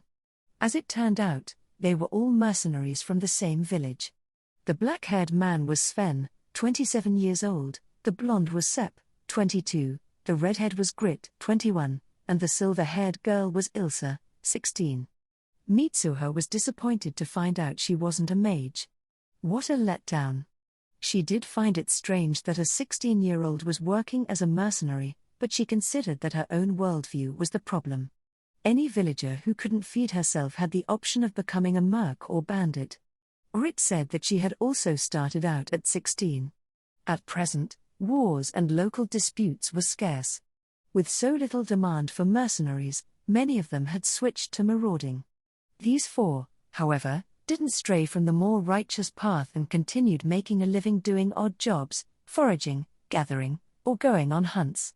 Sadly, they earned so little they couldn't even afford replacements for their damaged weapons, let alone treat themselves to any luxuries. So yeah, we can't buy anything from you. Sorry. Looking apologetic, Grit bit into a steamed bun Mitsuha had served with the tea. Ilse was eating one, too. Stuffing her face with it, actually. Mitsuha found it cute. She looks like a hamster, she thought. Though she probably wouldn't want to hear that from me, of all people. The men were reluctant at first, but they couldn't resist the allure of hot food and were soon gobbling them up.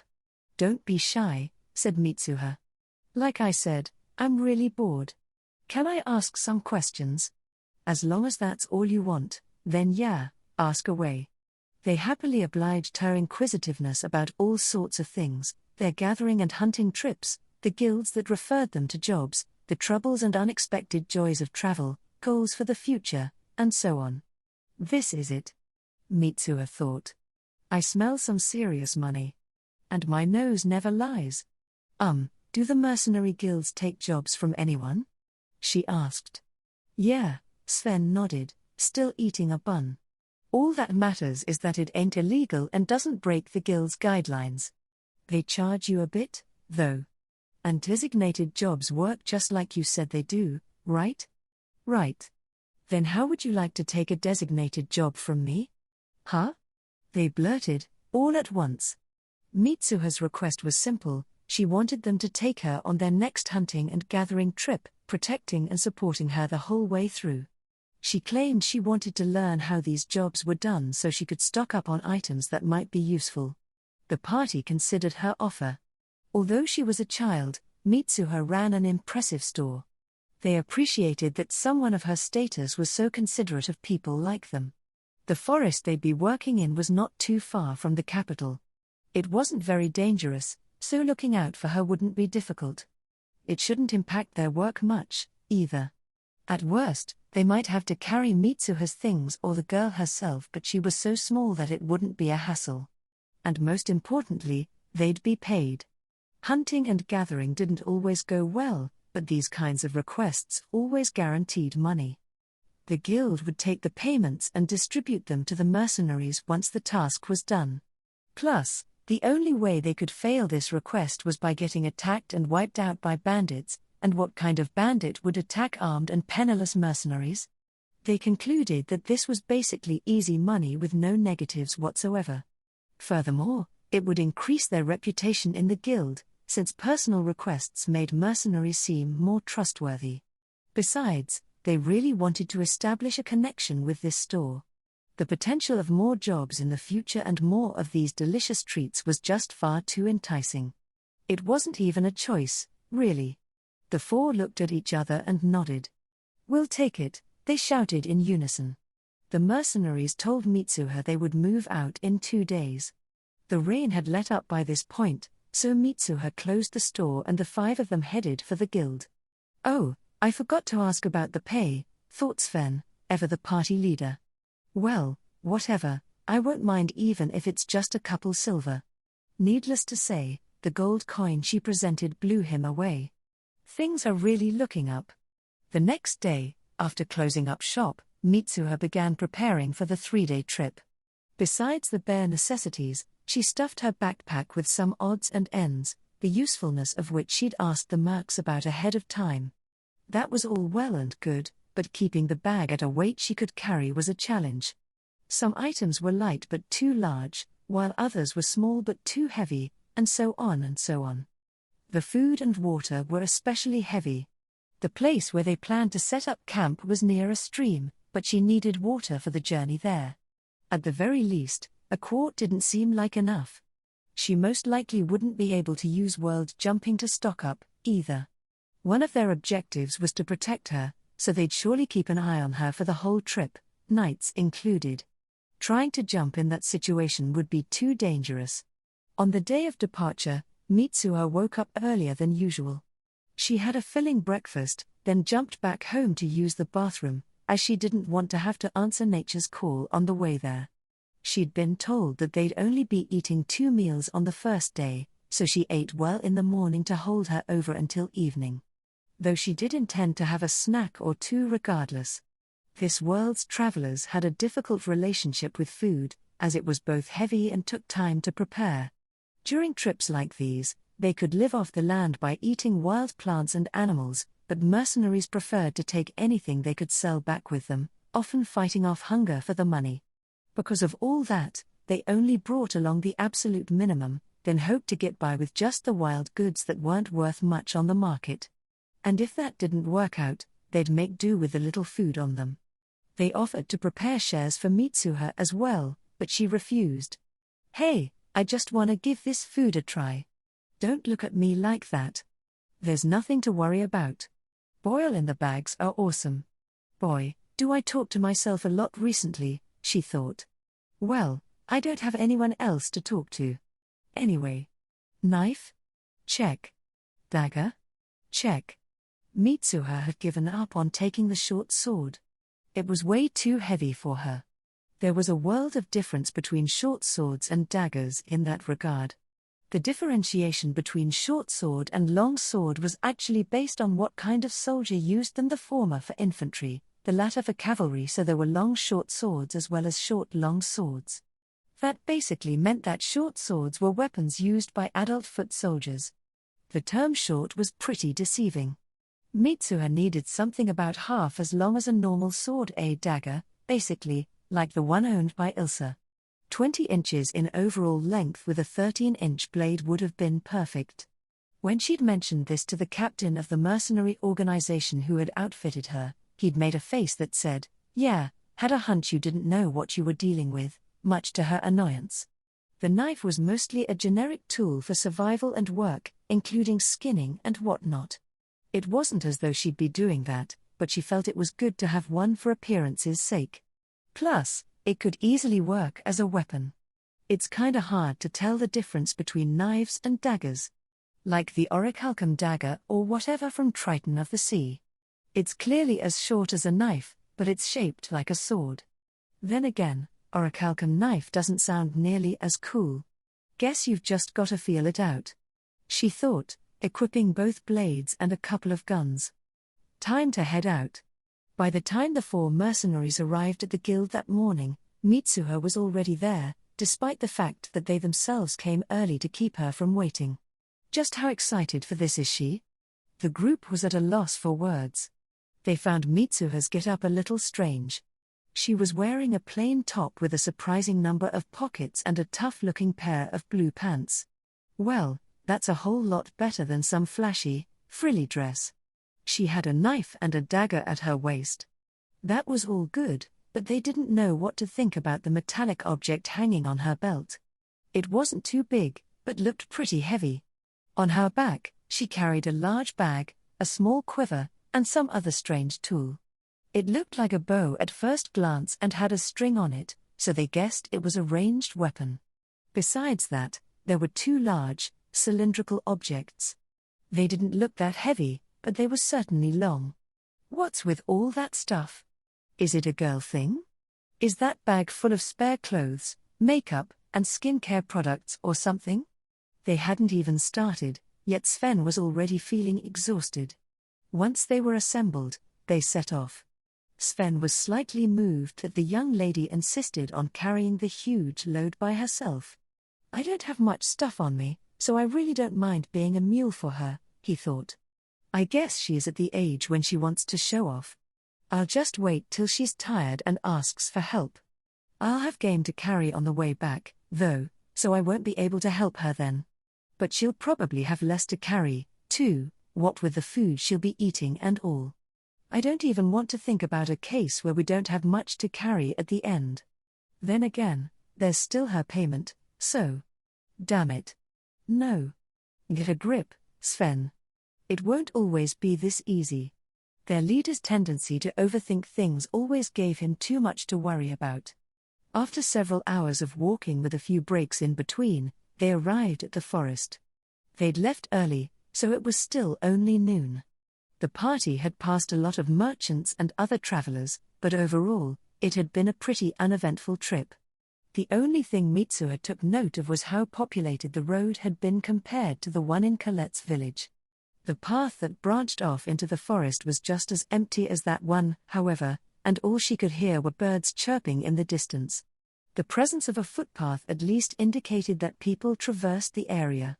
According to Sven, they were mostly hunters, foragers, and mercenaries like themselves.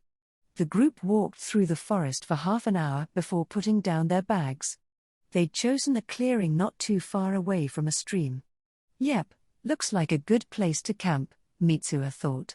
Going any further would make hauling their equipment or any game they might catch all the more tedious, and it wasn't as though they'd gain much by setting up camp closer to the forest center. The mercenaries didn't want to let the daylight go to waste, so they started working right away, saying they'd set up camp once it was too dark to find anything. They wouldn't hunt today, since the meat would go bad over the next couple of days, so everyone took to gathering herbs and wild plants that sold for a pretty penny. Yams, maybe? Wondered Mitsuha. Ugh, but they're so hard to dig up. When I was little, I tried getting one that was about as wide as my pinky, but I gave up after digging down, like, 5 or 6 inches. She tagged along with Grit, asking if the mercenary could teach her the ropes. I'll give her whatever I find, obviously. I'm not that greedy. There were no yams to be found. They looked mostly for wild fruits, vegetables, and that sort of thing. It was hard to tell whether some of these were medicinal herbs or food. Once it started to get dark, they went to set up camp. If you can call this setting up, anyway, Mitsuha thought as she looked at their bed. It was a piece of cloth draped over some grass clippings they'd spread on the ground. No need for shelter when it's not raining, huh? And, am I supposed to join them? Not a chance. She walked several feet away, plucked a large cylinder from her belt, and started fiddling with it. A few seconds later, it made a loud shuffling sound as it popped open and spread out. What? Grit jumped in surprise. Ta-da! The Anywhere tent. Mitsuha proudly presented the one-person pop-up tent she'd scored from the home improvement store's bargain bin. It was small, but meant for adults, which made it pretty spacious for someone with her petite build. Urethane foam sheet. Mitsuha spoke in a grandiose manner, but naturally the mercenaries had no idea what was happening. It just made things awkward. Slightly embarrassed, Mitsuha undid the other cylinder and spread out the sheet. A tent and an insulating sheet. My bed, made in just a few seconds. Sven's eyes went wide. Do you think this would sell? Mitsuha asked. Why, yeah. The mercenaries said they'd normally make food out of any animal they encountered while foraging, but they weren't so lucky today. Surviving out in the wilderness was far from easy. Thankfully, they'd found some edible, albeit bitter, plants. Trying to sell them just wouldn't be worth it, but they could be used to make a soup that was mildly filling when paired with the hard bread they'd brought. Throwing in a bit of dried meat would give the stock a bit more flavor, but not much. Grit was hard at work trying to start the fire so they could make the soup, if it could be called that. She was using a bit of flint, but not having much luck. The wood and leaves here were still a bit damp from the rain. Excuse me. Mitsuha stood beside her, and she looked up. Can I do it? Grit, a veteran at fire starting, was having a hard time. Mitsuha also wasn't some housewife who lit the hearth daily. In fact, they probably figured she'd never held a flint in her life. If Grit couldn't do it, there was no way Mitsuha could, right? Actually, she was more than capable of starting a fire, at least. But the group had no way of knowing it, so they assumed she stood no chance. However, one of the reasons they'd brought her here was the experience, so they couldn't ignore her request. Grit extended the flint toward her and said, "Sure. Try it." Mitsuha held up a palm and refused. "No, thank you. I've got my own." She crouched down, squeezed a gel-like substance out of a tube, and rubbed some twigs into it. Then, she ignited them with a disposable, long-reach lighter. What? Grit was flabbergasted. Science wins. All smug, Mitsuha puffed out her chest. Though it was hardly noticeable. "Shut up, you." "How did she?" Sven whispered.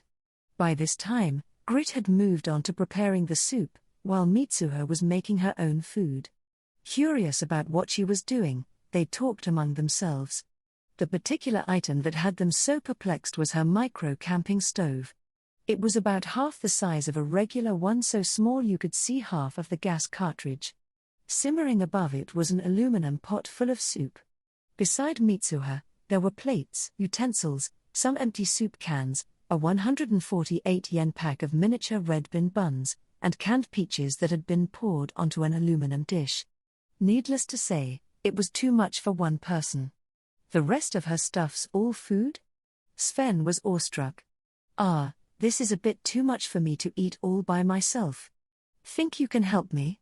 I'd like to have a taste of your soup in exchange, though. Gladly, they shouted in unison. This is so unfair. I feel like the owner of some shady gastropub. It's so good, said Sven after trying a spoonful of the rich soup. When did you have the time to make this stuff?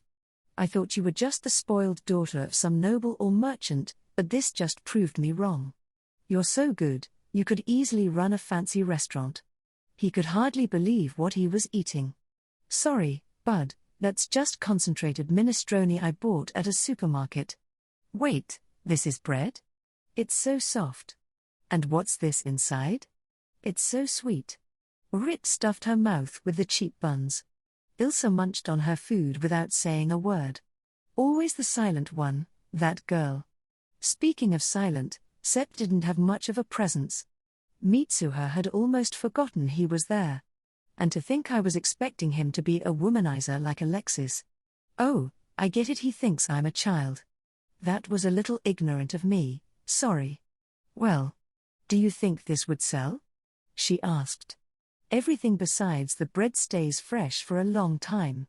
Sven took a moment to think before answering. Depends on the price, but nobles, rich people, and the army would go crazy for this. I see. The army, huh? Mitsuha felt that supplying the army would bring her unwanted attention.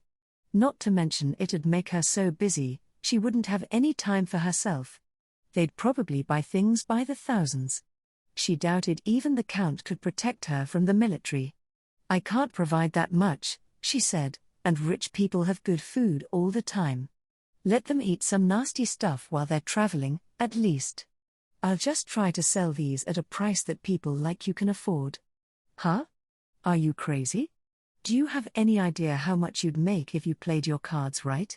It's fine, I make enough off my other stuff. If I got one can for 150 yen on Earth, it'd be worth 6 small silver, the equivalent of 600 yen here.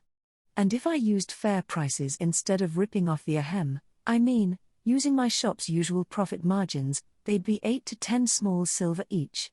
800 to 1,000 yen, basically. That's still a little too much to replace a poor merc's diet. At most, it'd be a once every few trips luxury. Also, cans are kinda heavy, although freeze-dried food is even more expensive. What about calorie mates? Those little Japanese energy bars would be a good emergency snack in case they had terrible luck hunting or got lost or something. I could sell them for a higher price, since the mercs wouldn't be buying them every time. Velp, I guess I know what I'll show them tomorrow morning. I already have something in mind for lunch. Ah, why do they all look so moved? Is the food that good? After they'd eaten, the group sat around the campfire for a while and chatted. Mitsuha boiled water and prepared some tea. Powdered black tea au lait, to be precise. It was cheap, easy to make, and tasty, which made it one of Mitsuha's favorites. Everyone loved it, so she mentally tacked it onto her growing list of future goods. When she found a good opportunity, Mitsuha excused herself from the group. Having heard in advance that there would be a stream nearby, she'd prepared a little something to make bathing easier. She retreated into her tent and changed into a bikini. Well, it wasn't showy in the least. Simply put, it was hard to properly wash oneself in a one-piece swimsuit, so Mitsuha had purchased this one for just that. It was purely functional. I'm not gonna use any soap. The water's just too clean to pollute, and using it in a swimsuit is a pain, anyway. I'll just take a quick dip and be done with it. She left the tent, towel in hand, and immediately locked eyes with Sepp. The cup he was holding slipped out of his hand. Why, young lady? Why you? You idiot. What are you wearing? Grit yelped. Men, turn around and don't you dare look at her. Ilsa ran up and threw her cloak around Mitsuha. Huh? What's going on? Mitsuha thought. What are you thinking? Why would you walk out naked? There are men here. I know you're a child, but you're not that young anymore, Grit shouted, red as a tomato, while Ilsa nodded furiously. Sven and Sepp had escaped off to somewhere. Hey, it's just a swimsuit. It's okay to show it. Shut up. It's not even underwear. You're naked. Oh, right. Girls here wear those so-called bloomers or drawers. Now that I think of it, when I tried selling underwear to Beatrice and showed her mine, she actually fainted. Whoops. Sorry, girlfriend. Following a long scolding session, they let her bathe, but Grit kept an eye on the men while Ilsa watched over her the whole way through. The next day, Mitsuha woke up with the sunrise. The mercenaries had planned to go out and forage without any breakfast, then have a relatively filling brunch before hunting till evening. By the time they woke up, however, Mitsuha was already waiting for them with some water boiling on the micro-camp stove beside her. Good work, little guy. They would have needed to start a fire for this, but you've made it real easy. Try these, please, she said, holding out 2 boxes of fruit-flavored calorie mates along with some tea. They're really nutritious, keep fresh for a long time, and are easy to carry around. Each of the 4 hesitantly took one and gave it a try. It's delicious, said Grit. There ain't much of it, but it feels nutritious, added Sven. Nice, they like it. Oh, they want seconds? I don't think so. They've got foraging and stuff to do, after all. While the mercenaries went off to forage, Mitsuha stayed behind at camp. They didn't stray very far, however, so it wasn't a problem. Huh? You're wondering why I'm not going? I got bored of it, okay? Get off my case. They returned before midday, at about 10 o'clock. Mitsuha was thoroughly prepared. She already had water boiling, so all that was left to do was throw in some noodles. Welcome back. I'm almost done cooking. They were rather used to it by now, so no one said anything. A few minutes later, Mitsuha gave them a dish that looked a little like stew. But rather than giving them spoons, she handed each of them a fork. What's this? Sven asked. My family's secret recipe. We call it bag ramen. They oohed and ahed appropriately. Glad to see you can play along now. Oh, man, what is this stuff? Grit said. It's so good. Sven joined in. It feels like that's all you ever say, Mitsuha thought bitterly. Work on your vocabulary. Which isn't to say instant ramen isn't great. It's cheap, warm, light, and easy to cook. You know all those people who eat cup ramen every day and act like they're totally broke? Fakers. All of them. If they were really poor, they'd go for the bagged stuff or some bread crusts. And let's not forget bean sprouts. Those little guys used to be just 34 yen, but they're a measly 26 now. Do companies even make any money off those? Well, I can't sell cup ramen to mercs, anyway. The packaging would probably break inside their bags. But, hey, I found a real power product. Now we'll have a little post-brunch rest and start the main event hunting. Unlike when foraging, they didn't split up, and instead hunted as a single group.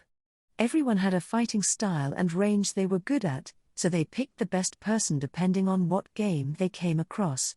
Plus, larger prey was much easier to handle when they worked together. Some animals had to be herded or surrounded to be caught, while others were too tough for one person to take out. Such beasts could be worth as much as 2 gold, and one catch alone would make the trip a huge success. The 5 of them quickly and quietly moved through the forest, keeping an eye out for prey. Their first target was a large bird perched in a tree overhead. Ilsa took a shot at the animal, but missed. "Sorry," she said. Grit patted her head, and they resumed their search. "Is that a bird?" Despite being a newbie tracker, Mitsuha found another bird before anyone else in the group.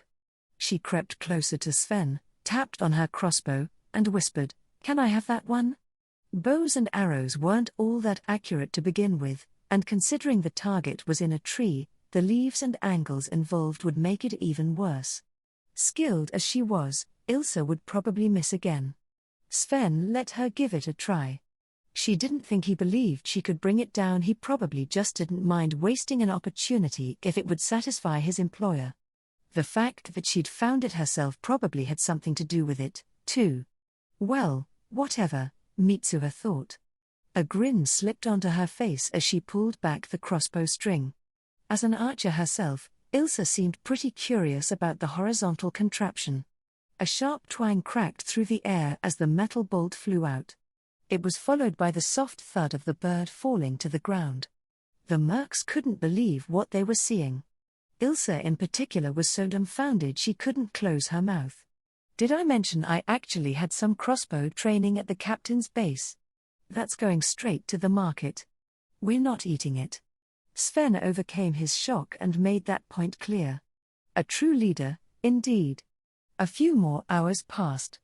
Sepp was carrying the bird Mitsuha had brought down. Grit said he must have felt guilty about last night, but Mitsuha still couldn't make sense of his actions. "Well, whatever. We already agreed that anything we pick or catch here goes to them, so carrying it sure isn't my job." When they stopped for a short break, Mitsuha told them she was going to pick some flowers and headed off by herself. "For decoration?" "I'll come with you," said one of the guys in a profound display of density. It earned him a whack from Grit.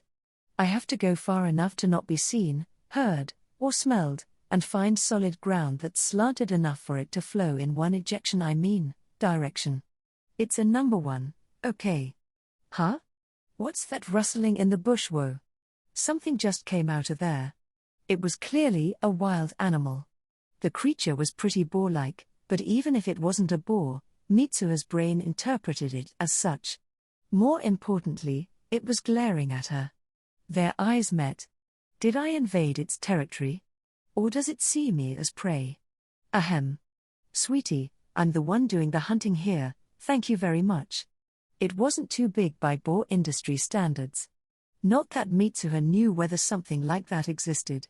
Is it a juvenile? A wild boar piglet? A boarlet? Well, it doesn't seem that small. It looks big enough to send little Olmi flying, at least.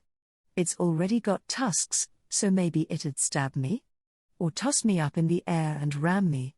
It doesn't look the least bit afraid, so maybe it's an adult. Before Mitsuha could finish her train of thought, the boar bellowed, pawed the dirt, and threatened her with a ready-to-charge pose. She felt no obligation to hang around and wait for it to come at her. "My dad was from the sticks the countryside. Specifically, This one town where it wasn't unheard of for the local newspaper to have headlines like "Local Boar Goes Ham on Car" and for foragers to get badly injured in boar attacks. So I know all too well that these animals aren't to be messed with. There's only one thing to do. She ran. Or rather, she skedaddled. Boars can't make sharp turns, so I just have to run to the sea, huh? It's still gaining on me. Dad, why would you lie about something so important? Oh, yeah. He probably didn't think I'd ever be chased by a boar. That probably never happened to him, either. He'd probably heard it and accepted it as fact without confirming it himself. The boar wasn't very nimble, but it gradually closed the distance between them whenever it had a straight path. It wouldn't be long until it caught up. If that happened, Mitsuha would be in for much more than a world of pain. Its tusks were deadly. The forest was hardly a good place for running, either, so she quickly ran out of stamina. She felt as though she could trip at any moment. This is bad. She panicked. But before she realized it, her right hand was reaching for the holster on her waist and pulling out a gun. It was the Beretta 93, other handgun with the 3-round burst mode. Her left hand joined in, setting it on semi-auto, the single-fire mode. Dry, loud pops sounded as she shot at the animal 3 times. There was a noticeable lack of echo. She wasn't indoors, after all, so there wasn't much for the sounds to bounce off of. The boar dropped dead on the spot. Only one of the 3 bullets had missed. Good thing I'd changed to single-fire mode. I'd have been lucky to get a single hit in burst. What? You think using guns is unfair? Come on, now. It's not like this is pro wrestling and the boar is some heel. I'm looking to survive out here, not have some honorable fight of the century or whatever. Mitsuha rushed to grab 2 crossbow bolts from her quiver before shoving them into the boar's wounds. What happened? The mercenaries dashed onto the scene and came upon Mitsuha next to a boar with 2 bolts sticking out of it. Oh, it attacked me out of nowhere, she said. I panicked and shot it, and it kinda worked out. 4 pairs of eyes cast a suspicious look her way. That's gotta be 'cause the crossbow wasn't that loud when I used it in front of them. They took the boar and carried it back to camp, only to go out hunting again. Grit stayed behind to gut the game and protect it from other animals. The rest of them went out, Mitsuha included. As an archer, Ilsa was an obvious choice, but it looked as though they now recognized Mitsuha as a valuable asset, too. Ilsa took down a rabbit and a bird, while Mitsuha shot only a single rabbit. She could have gotten 2, but the second had run away when she missed. Quite a shame. Both rabbits and birds sold for a decent price, so they'd be going on the market. That was enough for the day, so the group returned to camp for the night. By the time they arrived, Grit was stewing up some offal. Yeah? Organ meat rots pretty quickly, so it makes sense that they'd eat it instead of taking it back. I bet it's a delicacy for these guys. I'll eat some, too, of course. I like offal, and it's plenty nutritious. Everyone was in high spirits. Though they didn't catch a fox or anything else with an expensive pelt, the 2 rabbits, birds, and of course the boar more than made up for it. Their trip was a success, no question about it. There was also the mountain of herbs they'd picked over the last day or so, and they'd go hunting again tomorrow. All that combined with Mitsuha's reward would make for some good money. Probably not enough to get new weapons, but enough to take it easy for a while. Everyone was excited for their first meat in a long time, even if it was just organ meat, and their laughter rang through the trees. The next morning. Food? What are you talking about? You're going hunting, then having brunch, and then we're all going back to town, right? Why are you wasting time here? Saddened by Mitsuha's cold response, the 4 trudged off. Me? I'm looking after the camp. Hunting is super boring. I need to preserve energy for the trip back. I will make something for them to eat, though. Since visibility was low, Mitsuha took the chance to properly arrange her inventory. She jumped back home with the items she wouldn't use again, like the camp stove. She left them there, and instead picked up some salt and pepper, herbs, and other seasonings. I think I'll stew the leftover offal, she decided. She'd brought the camp stove home since she wouldn't get another chance after everyone got back, so she decided to use Grit's stone stove. The four came back way earlier than she'd expected, and she was doubly surprised upon seeing the deer they'd brought with them. No way, we've got venison. The average American, sick of eating beef at every meal, will rush out of work for this legendary meat. This stuff's worth a lot. Everyone looks happy as a lamb. Uck, yeah, I know it's clam. But really, how does that make any sense? Imagine a bunch of lambs just hopping around a pasture, grazing without a care in the world. That works better, doesn't it? I mean, really, can clams even feel happiness? Whoa, went off on a tangent there. Back to the matter at hand. What a shame to waste the deer's organs. But I already made offal stew. Even though the deer's would obviously have been way tastier. Then again, even if we started cooking them right now, we'd end up getting back too late, so we would have had to throw them out regardless. Everyone began carving up the deer. It was too heavy to bring back in one piece, so they would only keep the parts worth selling. They threw away the innards, cut off its head, and set aside the antlers. The legs would be helpful in carrying it, so they tied them together using some ivy, then put a branch through so two people could lift and haul it. That was Sven and Sepp's job. Grit and Ilse would carry the boar, of course. As for the birds and the rabbits, well, Mitsuha was grateful she'd gotten rid of some of her things when she'd had the chance. It's so damn odd. Of course it is. There's tons of spices in that. They pack a punch, don't they? Eat up. On the way back, Mitsuha became keenly aware of how heavy their spoils were. The others were having even more difficulty, but imagining their load as a sack full of coins was all they needed to keep on trucking. By the time they got back to town, it was already dark. They'd had to take many breaks on the way. The next day, Mitsuha met them in front of the mercenary guild. By the time she arrived, they'd already sold the game to the guild. Mitsuha signed the paper saying that they'd completed her request and gave them an A rating, which they were quite pleased with. The guild gave Sven the 1 gold coin they were promised, and he tucked it away with great care. That was half a month's worth of modest food and rent in a cheap room, which was pretty big. What was even bigger, though, was the party they were about to have. They'd decided to celebrate their successful trip. Between the earnings from the game and the herbs, the mercenaries could afford to have a good time. They probably also thought that getting close to Mitsuha would be beneficial, so this wouldn't be a waste of money. Mitsuha had been too exhausted to even have dinner the night before. They were most likely the same on that front, and just like her, they probably hadn't eaten anything in the morning to leave room for the party food. All 5 of them were hungry as bears, so not wasting any more time, they headed to their favorite place. It's only midday, but hey, it's 5 o'clock somewhere, right? Here's to our success. Mitsuha raised her ale. Cheers. All 4 of them shouted back. After the toast, they ordered more and more food and enjoyed some leisurely chit-chat. They talked about the hunt, the food. That sort of thing. None of the mercenaries mentioned the crossbow. In all likelihood, they assumed Mitsuha didn't want to talk about it.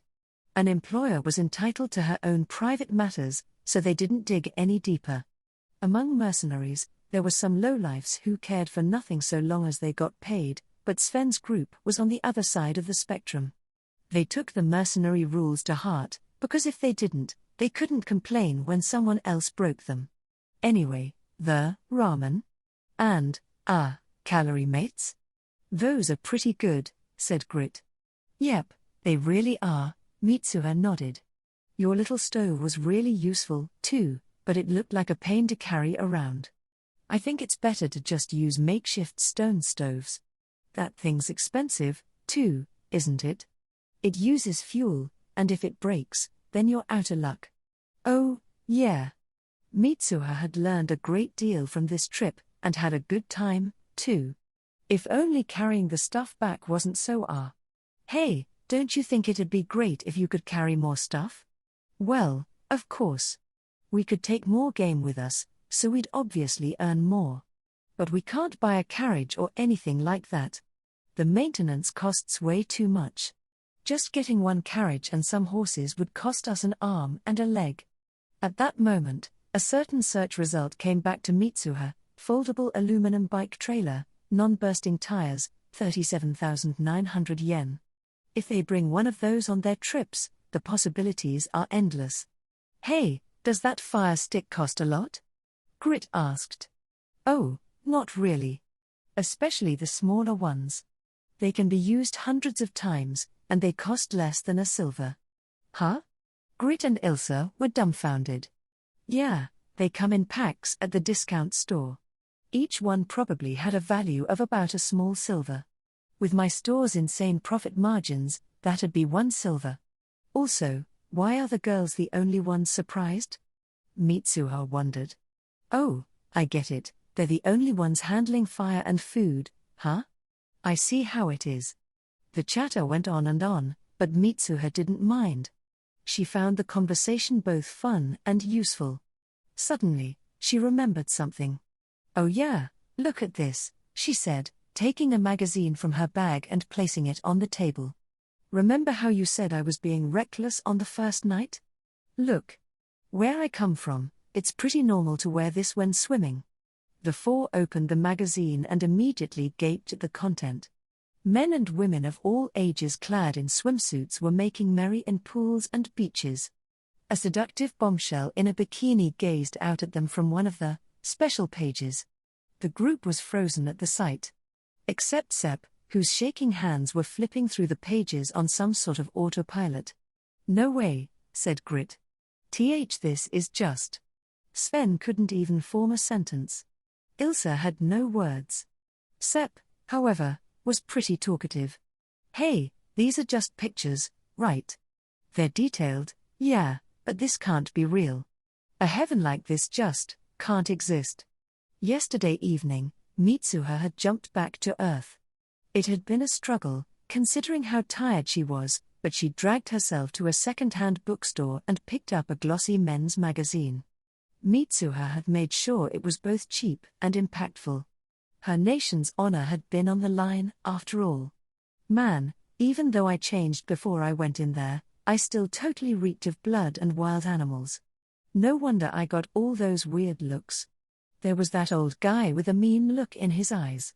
He stared daggers at me, like the smell of blood gave him flashbacks or something.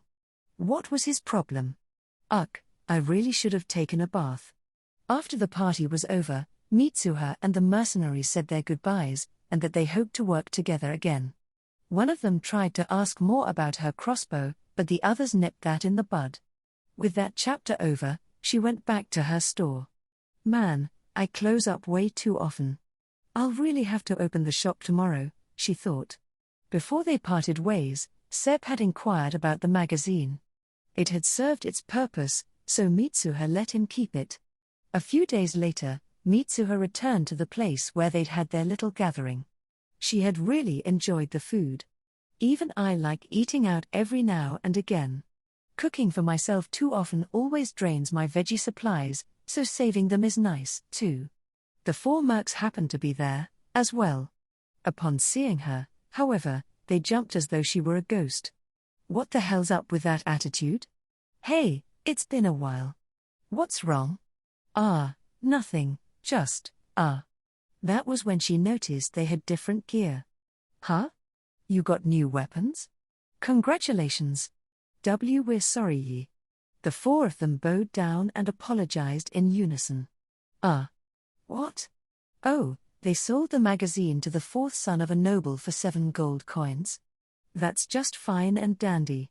I gave it to them for free 'cause I didn't need it. I didn't care whether they threw it out or sold it.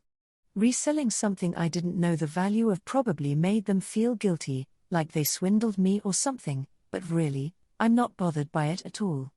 Then again, for me to make 7 gold, I'd have to sell 140 generic shampoos. I sold them for 8 silver each, but only 5 of that was profit. And these 4 went and made it all with just a single resale, huh? No, really, it's fine. I don't think much of it. Seriously. Honest. I do feel like I might be popping a blood vessel and that my smile's a little stiff, but that's probably just my imagination. They look kinda pale, and they're shivering. Nah, gotta be my imagination. All right. You're buying my lunch, she declared. Why, yes, ma'am. Mitsuha went on to enjoy a long stretch of peace. The country she was in became her second home. She was fairly safe in this world, and the people were kind. It had its share of bad seeds, but the same was true of Earth. Don't sweat the details or you'll go bald, I always say. She aimed to acclimate at her own pace, then think of a way to strike it rich. For now, she was leading a comfortable life and had all the time in the world. I'm gonna take it easy and bring happiness to everyone. So there was a time when she'd believed that, wasn't there? Well, it's not as though you could blame her. She had only known of this one, relatively prosperous nation, after all. There was no way she could have noticed the shady activities of its neighbors or seen the writing on the wall that said, "War is coming."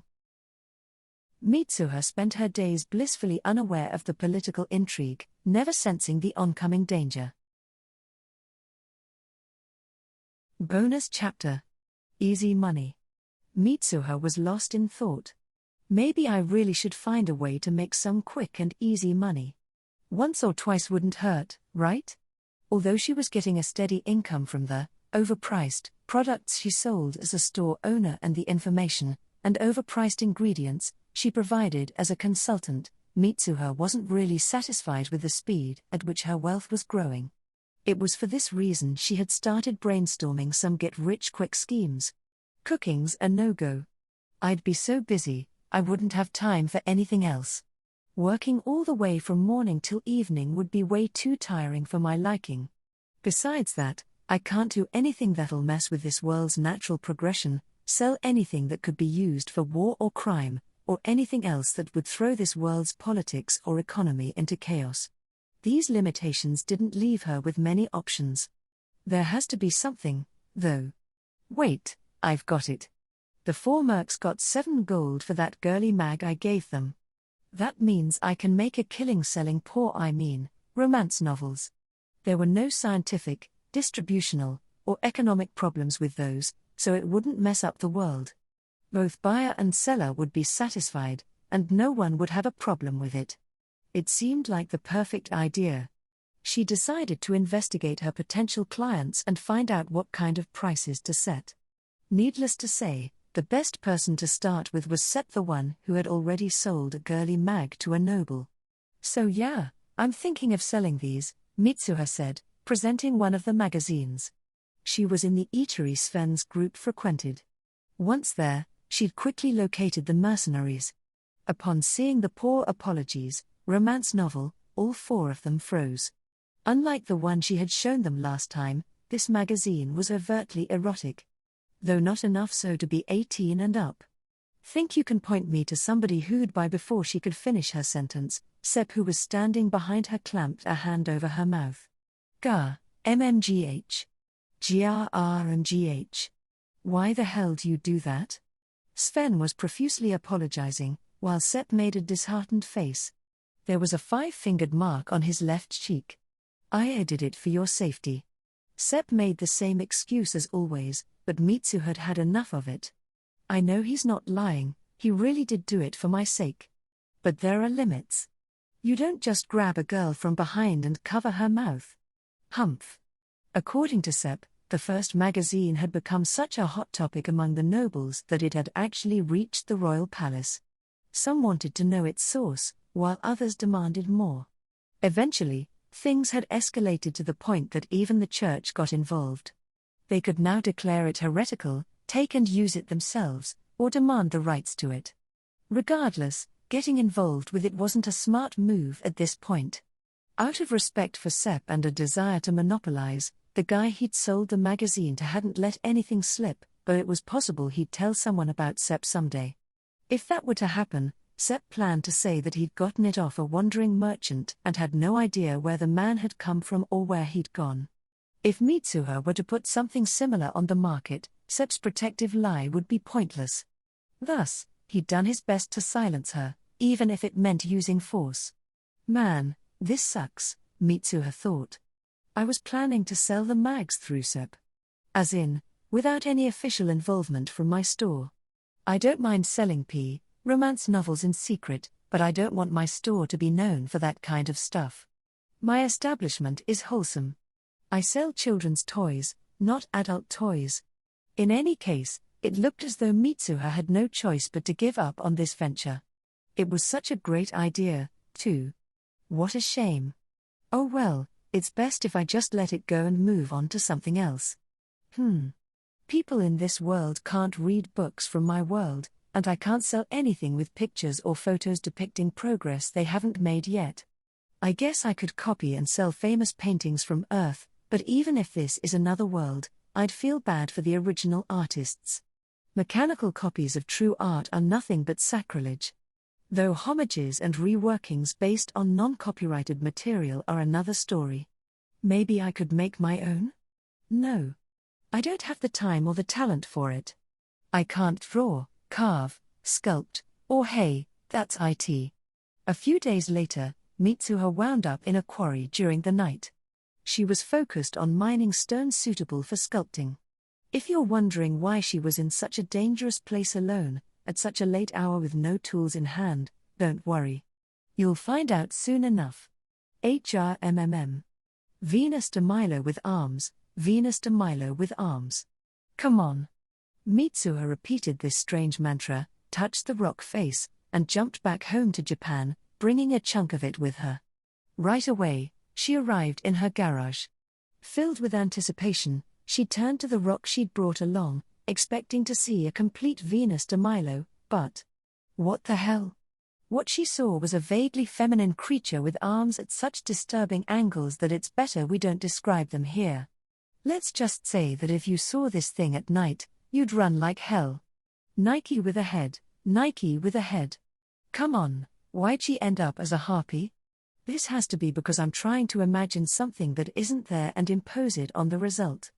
That means I have to go for something that's already complete. Aren't I a clever girl? The thinker. Come on. He was sitting on a toilet with an expression of pure ecstasy. This was no thinker. In fact, it didn't look like he was thinking anything at all. David. Come on. The Little Mermaid. Come on. The Statue of Liberty. Mitsuha had completely forgotten how dreadful she was at drawing and, well, any other kind of art. Weird, since I'm pretty good at die cutting. Anyway, I'll have to think of something else. I can't keep these freaky statues at home, though. If anyone sees them, they're gonna think I'm in the cult of some evil god. With that, Mitsuha brought them back to the general store. Excuse me, how much for this one? Yay. A customer. What's he buying, huh? This evil warding monster sculpture is so well made. The ugliness, the eeriness. Most magnificent. Mitsuha sold it for quite a lot, but didn't feel happy in the least. Whatever, I'll just think of something else. Moving on. Chapter 10. Enter the Lightning Archpriestess. A few days had passed since Mitsuha's camping experience in the other world, and business was booming. A steady stream of customers had been flowing in to buy a variety of products, such as shampoo, and shampoo. With so much foot traffic, Mitsuha figured her store was becoming the talk of the town. Great job, girls. She thought, attributing the increase in popularity to the Rinner's maids. You too, Count Boses. Mitsuha had an inkling he was the reason she hadn't had any strange or unsavory noble visitors. Ding-a-ling. The bell chimed, and a young girl stepped inside. Mitsuha had no doubt that she, too, was after shampoo. Is this Mitsuha's general store? She asked. Man, I just realized I don't have a sign out front. Is that why I've barely had any customers until now? Damn it, Kuntz, you're supposed to point out stuff like that. I'm gonna have you make one and put it up for me later. Yes, you're in the right place. Please take your time, Mitsuha said with a bow. Her customer looked to be about 10 years old. She had feathery blonde curls and a refined aura about her, despite her adorable countenance. Immediately, Mitsuha knew the girl was a noble. It was even believable for her to be a princess right out of a fairy tale. It also dawned on Mitsuha that most girls in this world were beautiful. She imagined it was because noble men married attractive women, and these women eventually gave birth to more of their kind. It certainly wasn't related to some sort of Freemason or reptilian conspiracy. At least, that was what she wanted to believe. "I'll take a look around, then." The girl smiled and ventured further into the store. As Mitsuha watched her customer, her mind drifted to the degenerate dressmaker.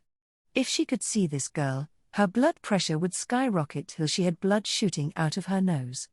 Not enough to pass out, though, since she would still need to take a mental snapshot. That lady operates on a whole different level, and it's not exactly something to aspire to. After Adelaide's debutante ball, the seamstress had given Mitsuha an edited Blu-ray and a set of photos from the event. Their quality was exquisite.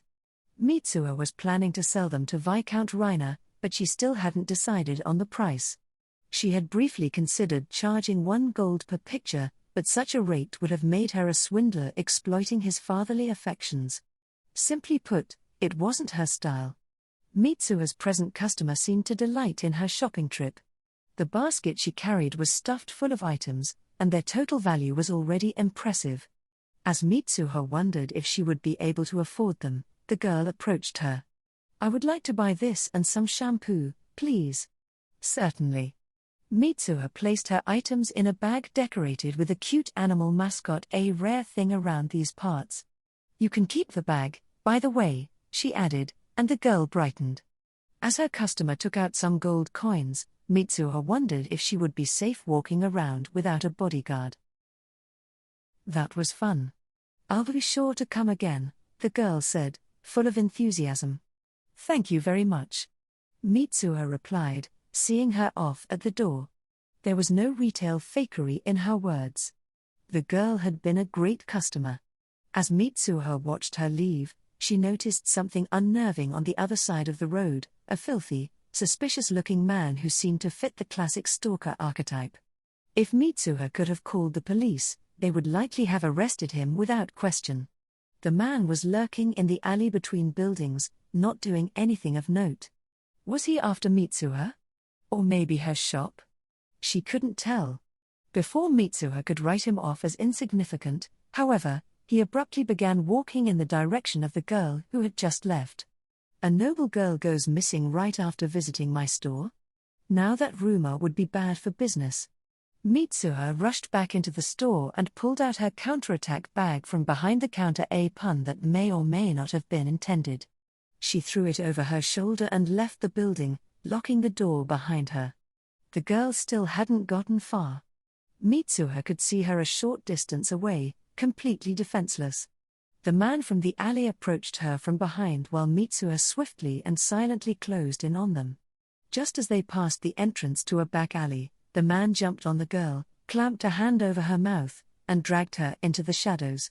Bingo, Mitsuha thought. She darted into the alley, then chased after them as fast as her feet could manage. They vanished at an intersection, and by the time she caught up, the girl was already gagged and surrounded by 4 men, who were tying her up. There was an empty sack sitting beside her, perfect for a kidnapping. "Aren't you a well-prepared bunch of scumbags? What are you doing?" she shouted. The thugs panicked for a moment before they noticed their opponent was merely another little girl. They breathed a collective sigh of relief. "Hair. Brave one, ain't ya? You showing up just means another payout for us, though. Thanks for making it easy." The man who had spoken stepped closer to Mitsuha. She quickly took a sheathed knife from her bag and slipped it into her belt. "Oh? So you're gonna put up a fight? You got guts, I'll give you that. But a lil sweetie like you can't kill nobody." Killing a man is before he could finish. Mitsuha reached into her bag again, grabbed one of the things inside, and pointed it at him. Bang! A sound cracked through the air. The bandit collapsed to the ground and began to convulse. "I can kill you," she said. "On the contrary, if there's a reason to let scum like you live, I'd like to hear it." "Huh?" The 3 men still standing were dumbfounded. Despite Mitsuha's words, however, Their partner in crime was still alive. The item she'd used on him was a pistol-shaped stun gun. It fired electrodes that attached to the target and applied high voltage through thin cords. To prevent nefarious use of this weapon, firing it would scatter a burst of paper confetti, with each piece containing the weapon's unique serial number. Of course, this function had little significance if the stun gun was acquired illegally or used in a different world altogether. Though the sale and possession of this weapon was banned in Japan soon after its release, it was readily available in a number of foreign countries. Mitsuha had acquired this one through her mercenary connections. She wanted to avoid killing as much as possible. "Who the hell are you?" one of the men cried out in panic. "I thought you'd never ask. Time to put on a real show. Come back out of the darkness, cringy Mitsuha from middle school." "Me? I am the Archpriestess." She spoke in a low tone in an attempt to mimic one of her heroes, Asahi Kurzuka. He had starred in a historical Japanese drama from the 1960s called I Am a Bodyguard. To suit her personal tastes, however, she chose to replace the titular bodyguard with Archpriestess. Was it? The bandits had no idea what she meant, and frankly, neither did she. Mitsuha was simply itching to cross off yet another entry on the list of things she had always wanted to say. "I am the Lightning Archpriestess. Those who stand against me deserve no mercy." This time, she whipped out her Beretta 93R and fired a 3-round burst at some pots nearby.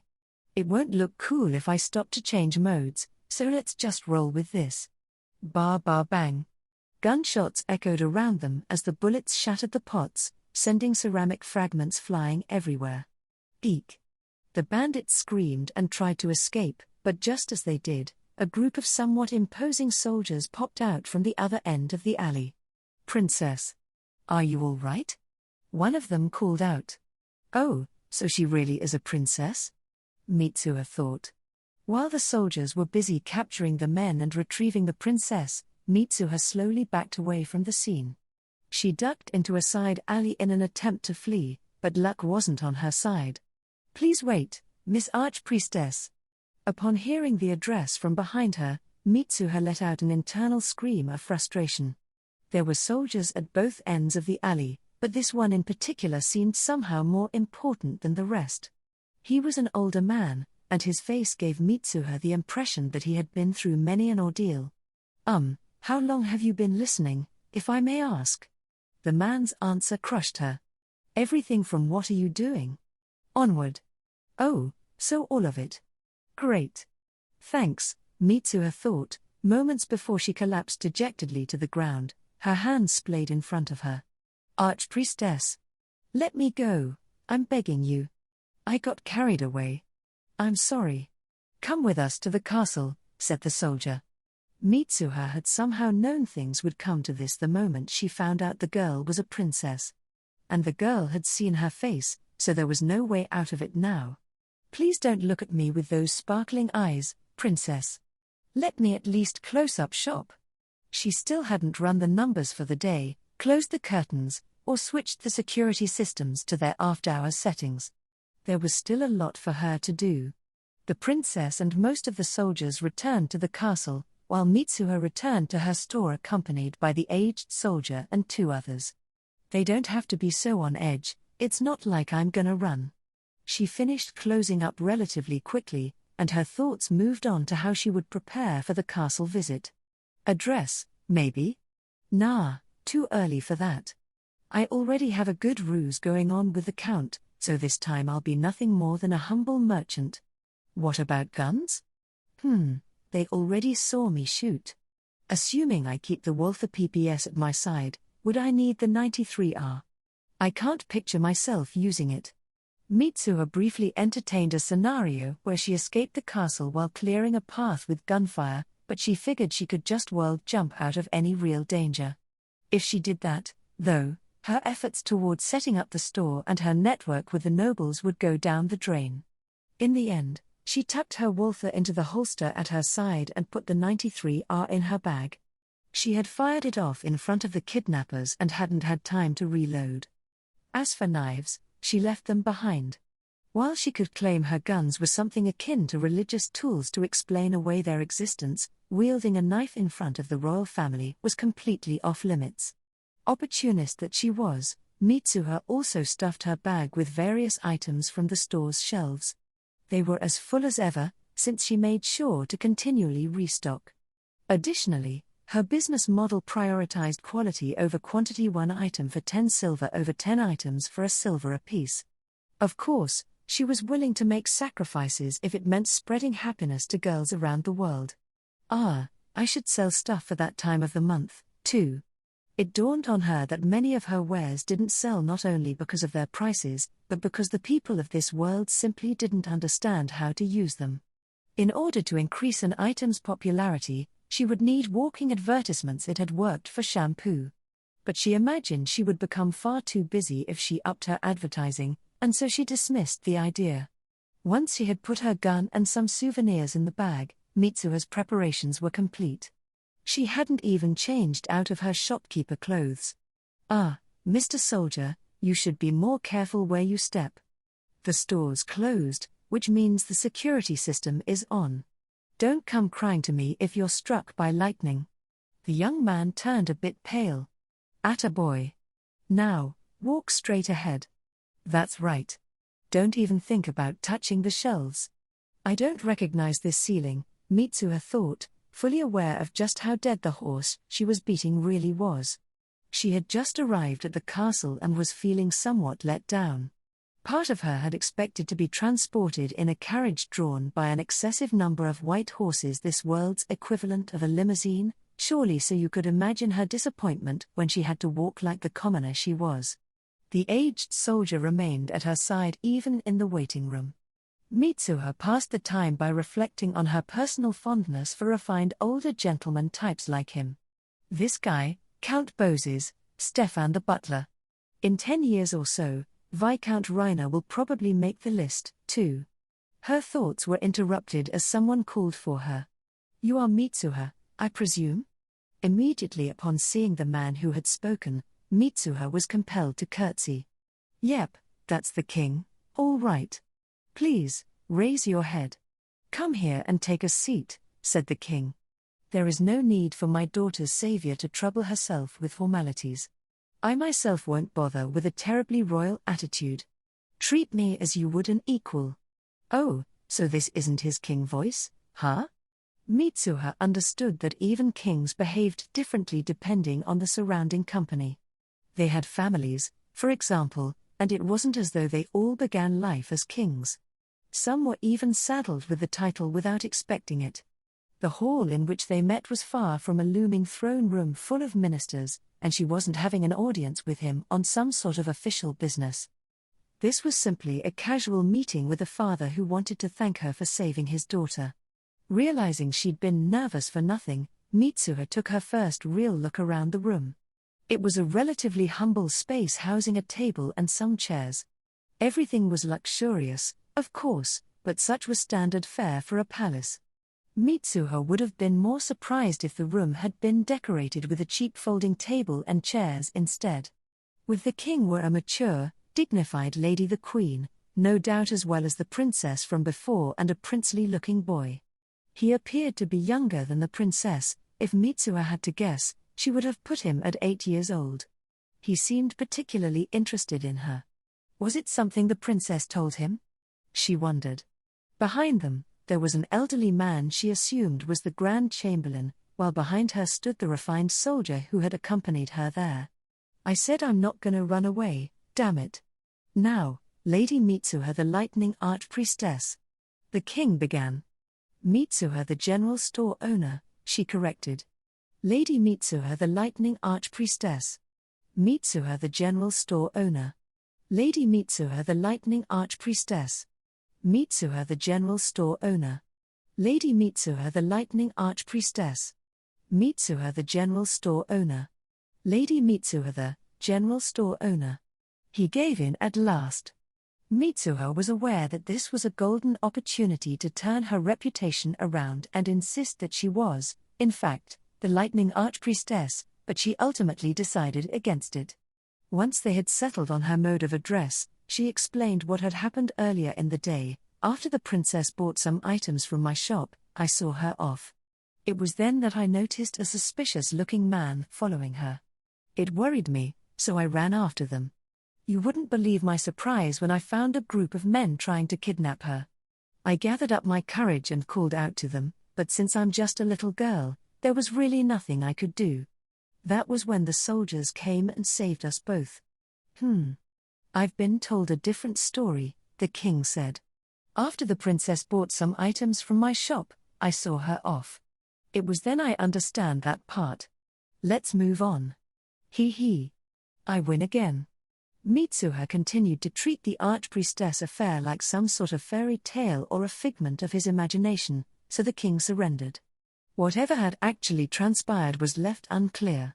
According to some reports that arrived during their conversation, the kidnapping hadn't been politically motivated. The perpetrators were human traffickers who had merely wanted to abduct and sell a beautiful girl. The princess had heard of Mitsuha's general store from one of the maids. She had escaped from the castle, shaken off the guards that came after her, and caught the eye of the traffickers, who had no clue that she was royalty. The local human trafficking industry was secretly backed by some influential nobles, so even the king could do little to stop it. Regardless of the circumstances, however, an attempt had been made to kidnap the princess. No matter how much power they held, any noble who would speak out against an official investigation of this incident would be labeled an ally of the traffickers and a traitor to the kingdom. Therefore, both the traffickers and those who supported them were in serious trouble. Wow, the princess did something great for the country, Mitsuha thought. She learned that the princess, Sabine, was 10 years old, and the young prince, Luan, was 8.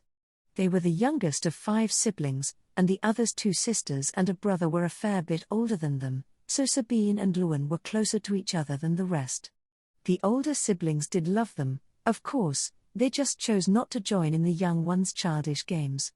I hope you get along with my children, the king told her with Sabine at his side, both of them beaming. Same here, Mitsuha replied awkwardly. Hold on, children? You got plans for me or something? Wait, more importantly. Your Majesty, do you feel that you don't see as well as you used to? Mitsuha asked. Yes, actually. For a while now, I found it difficult to read small letters, so I've started using a lens. Huh? You have those? You're more advanced than I expected. She briefly wondered why she hadn't seen anyone wearing glasses, but remembered that back on Earth, convex lenses used for presbyopia had spread long before the concave lenses used for myopia. The first lenses used to support eyesight were either like magnifying glasses or nose glasses, not the Groucho kind, but rather pince-nez. Unlike those with myopia, people with presbyopia didn't need to use lenses all the time. Pince-nez glasses were flawed and could fall off easily, so they were mostly worn while reading, definitely not during walks around town. I don't know what seeing aid is popular right now, but there's no point in thinking about it. Whatever they've got, it won't hold a candle to Earth's modern marvels. Could you give these a try for me, please? Mitsuha asked, then presented the king with 5 sets of glasses from her bag. Try putting them on like this. Each pair is slightly different, so find the one that helps you see best. Like this? He asked, donning the first pair. Oh, my. They're so light. And I can see so clearly. They help both of my eyes, and my hands are completely free. They don't move when I look down or shake my head, so I don't have to keep adjusting them. He then went on to try the other glasses. So they do have pince-nez glasses. Doesn't sound like they're the kind with a string, though. Sir, come over here and try these. The king called out to the old man behind him, who came and picked up a pair for himself. Oh. Well. You said you didn't like using a hand lens or glasses. What do you think of these? Everything is so clear. Why, these glasses are better than anything I've ever known. They're light and sturdy, and I'm free to use both my hands. This would make working long hours much easier. The old man was even happier than the king. Mitsuha hadn't anticipated this outcome, but saw no harm in getting on good terms with the Grand Chamberlain. Surely the king would appreciate it, too. With these, it will be a few more years until this old dog stops being Chancellor, the old man said proudly. Oh, so he's the Chancellor, Mitsuha thought as she put the remaining pairs of glasses back into her bag. With these two as her walking advertisements, she would gain even more customers, especially among the country's elites, a group she was planning to make a great deal of money from. What? You think this is predatory salesmanship? How do you mean? I'm just selling something for an outrageous price, that's all.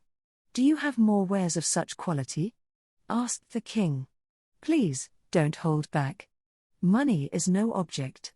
Well, I do this for a living. As long as you pay me, I can sell you anything. Except for girls, of course. No girls, you say? Nope. I see. Ha ha ha. The Chancellor and Mitsuha joined the king in his laughter. Though the joke may have seemed a bit dark considering the princess's failed kidnapping, it was also Mitsuha's way of saying, you can't control me no matter how much money you have. The king understood this and so did the Chancellor. The queen, on the other hand, likely did not. Despite taking a liking to her, the king did not provide Mitsuha with a carriage home, so she had to go back the way she had come on foot. She believed it was for the best, however. Being delivered to her back alley store by a carriage bearing the royal family's crest could have caused her unnecessary trouble. Chapter 11. Ruin the wicked merchant. Ding-a-ling. I smell trouble, Mitsuha thought. A terribly corpulent man walked into her store, flanked by 3 other people. His appearance set off Mitsuha's internal scumbag detector. You're the shopkeeper? He asked. Called it. Give me the rights to this store and its supply routes. I'll be taking you under my wing. Whoa, what the hell? Don't we have laws in this kingdom? I know I look like a child, but that's too much. I'm kinda impressed, though. He doesn't give a damn about what society thinks. Is he that rich and powerful? Sorry, but who are you? Mitsuha asked, just for the sake of it. What? You don't know me?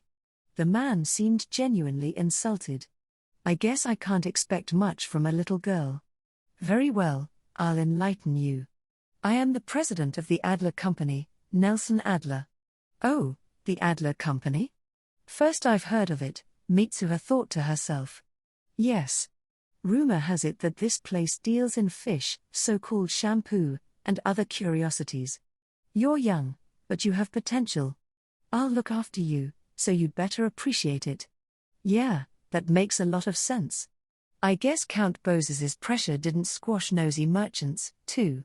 I'll need to run this by my trade partner, so could you come around the same time tomorrow? I'll make sure he's here. Very well. Pleased that his demands had gotten through to her so easily, Nelson turned around and left.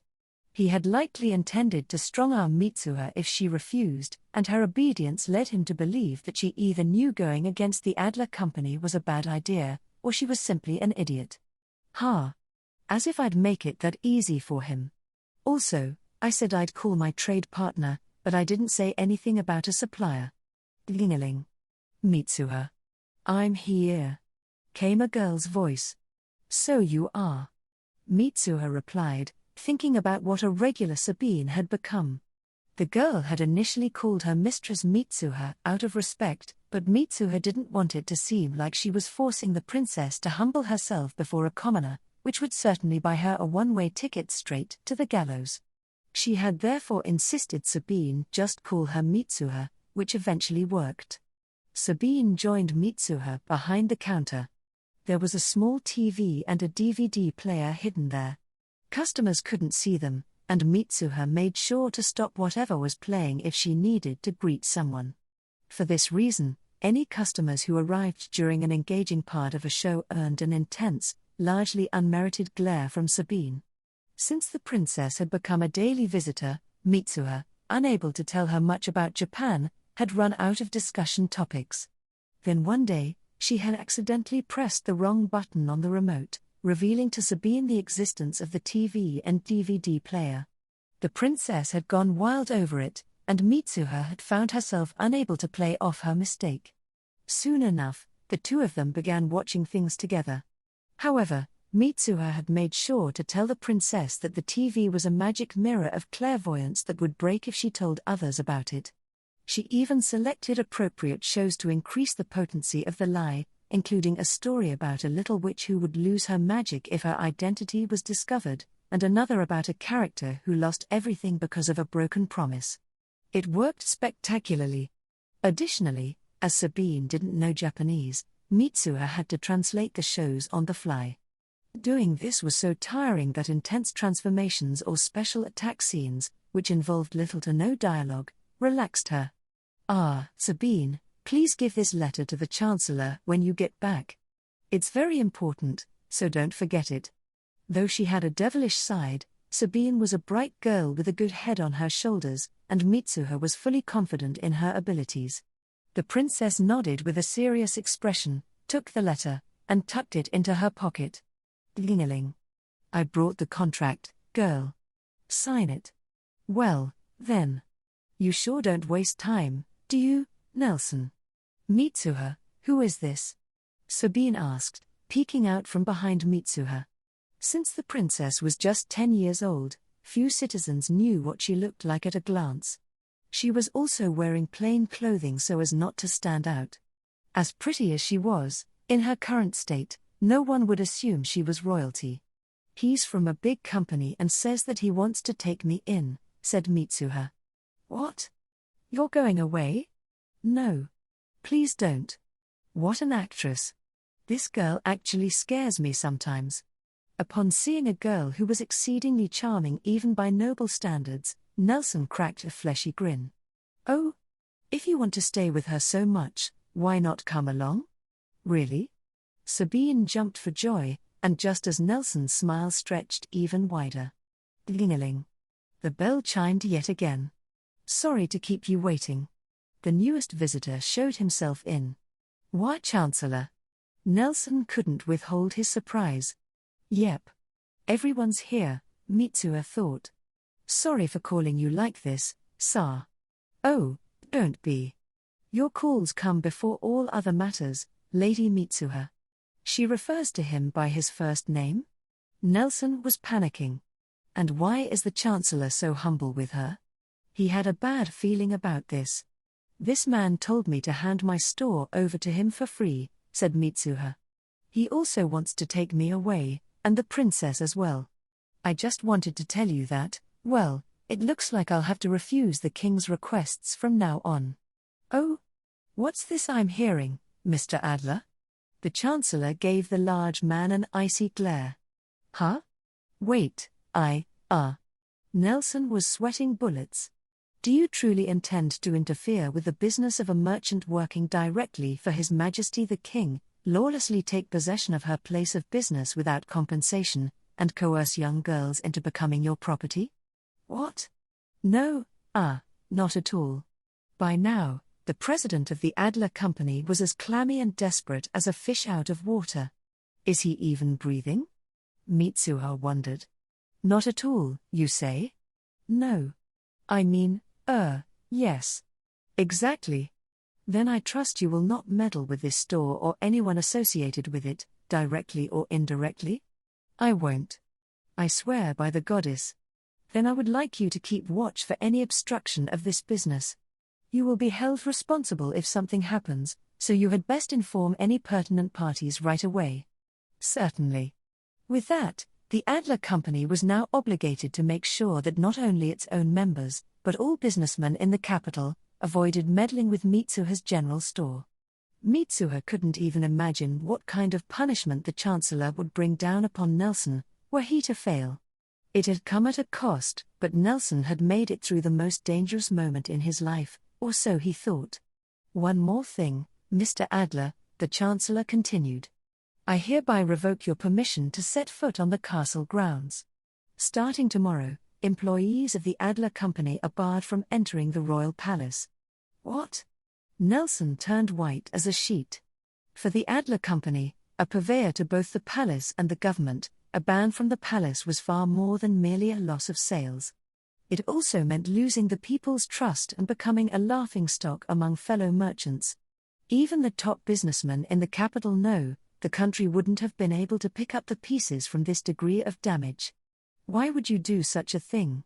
Nelson had believed he was safe when he agreed to keep the other merchants in check, but, simply put, His Majesty the King is a gentle man, but even he would not tolerate the presence of his young daughter's would-be abductors. Huh? Now, let us return, Your Highness. What? But I wanna play with Mitsuha some more or. The princess whined as the chancellor dragged her out of the store.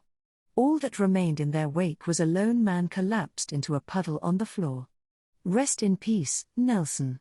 Soon after that, the president of the Adler Company retired, leaving everything to his son. Do not lay a hand on Mitsuha's general store.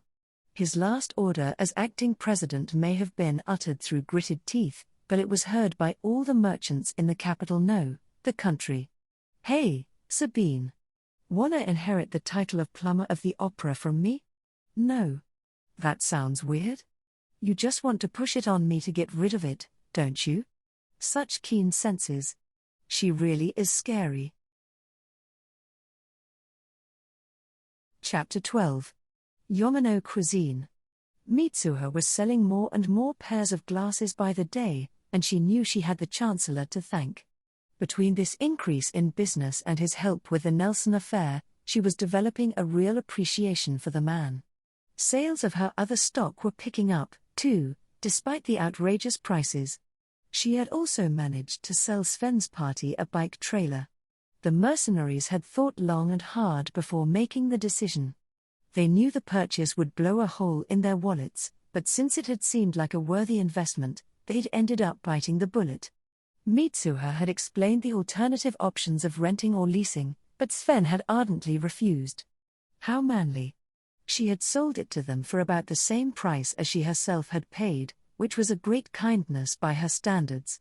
However, she did make them swear to secrecy regarding what they'd paid for it, claiming she would go out of business if others expected such a generous rate. They had all nodded in unison, taking her words to heart. They probably think I'm deep in the red or something, Mitsuha had thought. And honestly, I don't see a downside. Now, go on and advertise me. Bring demand to my supply. Sven and his crew were immensely satisfied with their purchase. Previously, they'd had to increase their meager earnings by gathering cheap herbs light enough to carry, which was a time-consuming and laborious task. Now that they had the trailer, carrying capacity was no longer an obstacle, so they could focus solely on hunting. They could return to the capital more quickly, and they wouldn't have to toil under the burden of their game on the way back. Yeah, I imagine that hauling all that weight with a branch on your shoulder the whole way back would hurt like hell. I bet it's so bad they have to take a day or two off afterward. The mercenaries had already used the trailer on a couple of hunting trips, and the results were outstanding. They could spend twice as much time hunting as before, and Mitsuha found herself thinking that they would fare better now as hunters than mercenaries. Ilsa, the archer of the group, was really interested in a crossbow. She seemed to want to say something about it whenever she and Mitsuha met. Earth had crossbows for a long time, right? Mitsuha thought, feeling conflicted. Should I just sell her one? That was just one of the many things she had to worry about, however. There was also the matter of how to handle bike trailer sales going forward. She would only supply one if a customer ordered it, but she wasn't sure how to price them. After all, the target audience was poor mercenaries and hunters. Mitsuha had also finally used one of her deep pockets for the first time.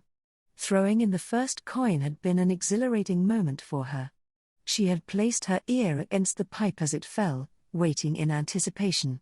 But to her disappointment, she hadn't been able to hear anything at all. Yeah, I'm gonna need more gold if I wanna hear that sweet, sweet sound. Damn it. As for Princess Sabine, she was in a foul mood these days. More customers meant more interruptions of her precious films and dramas. She had even asked Mitsuha to stop bringing in so many people, but her proposal was swiftly rejected. Should I just let her go up to the third floor? Nah, she'd probably insist on living here. Please don't ask to bring Prince Luan along either. I'm begging you. On one occasion, Beatrice Bozes had visited the store and run into the princess. Both of them were surprised to see the other. They were apparently already acquainted, which was something Mitsuha hadn't expected. She had assumed that members of high society weren't aware of one another prior to their debuts.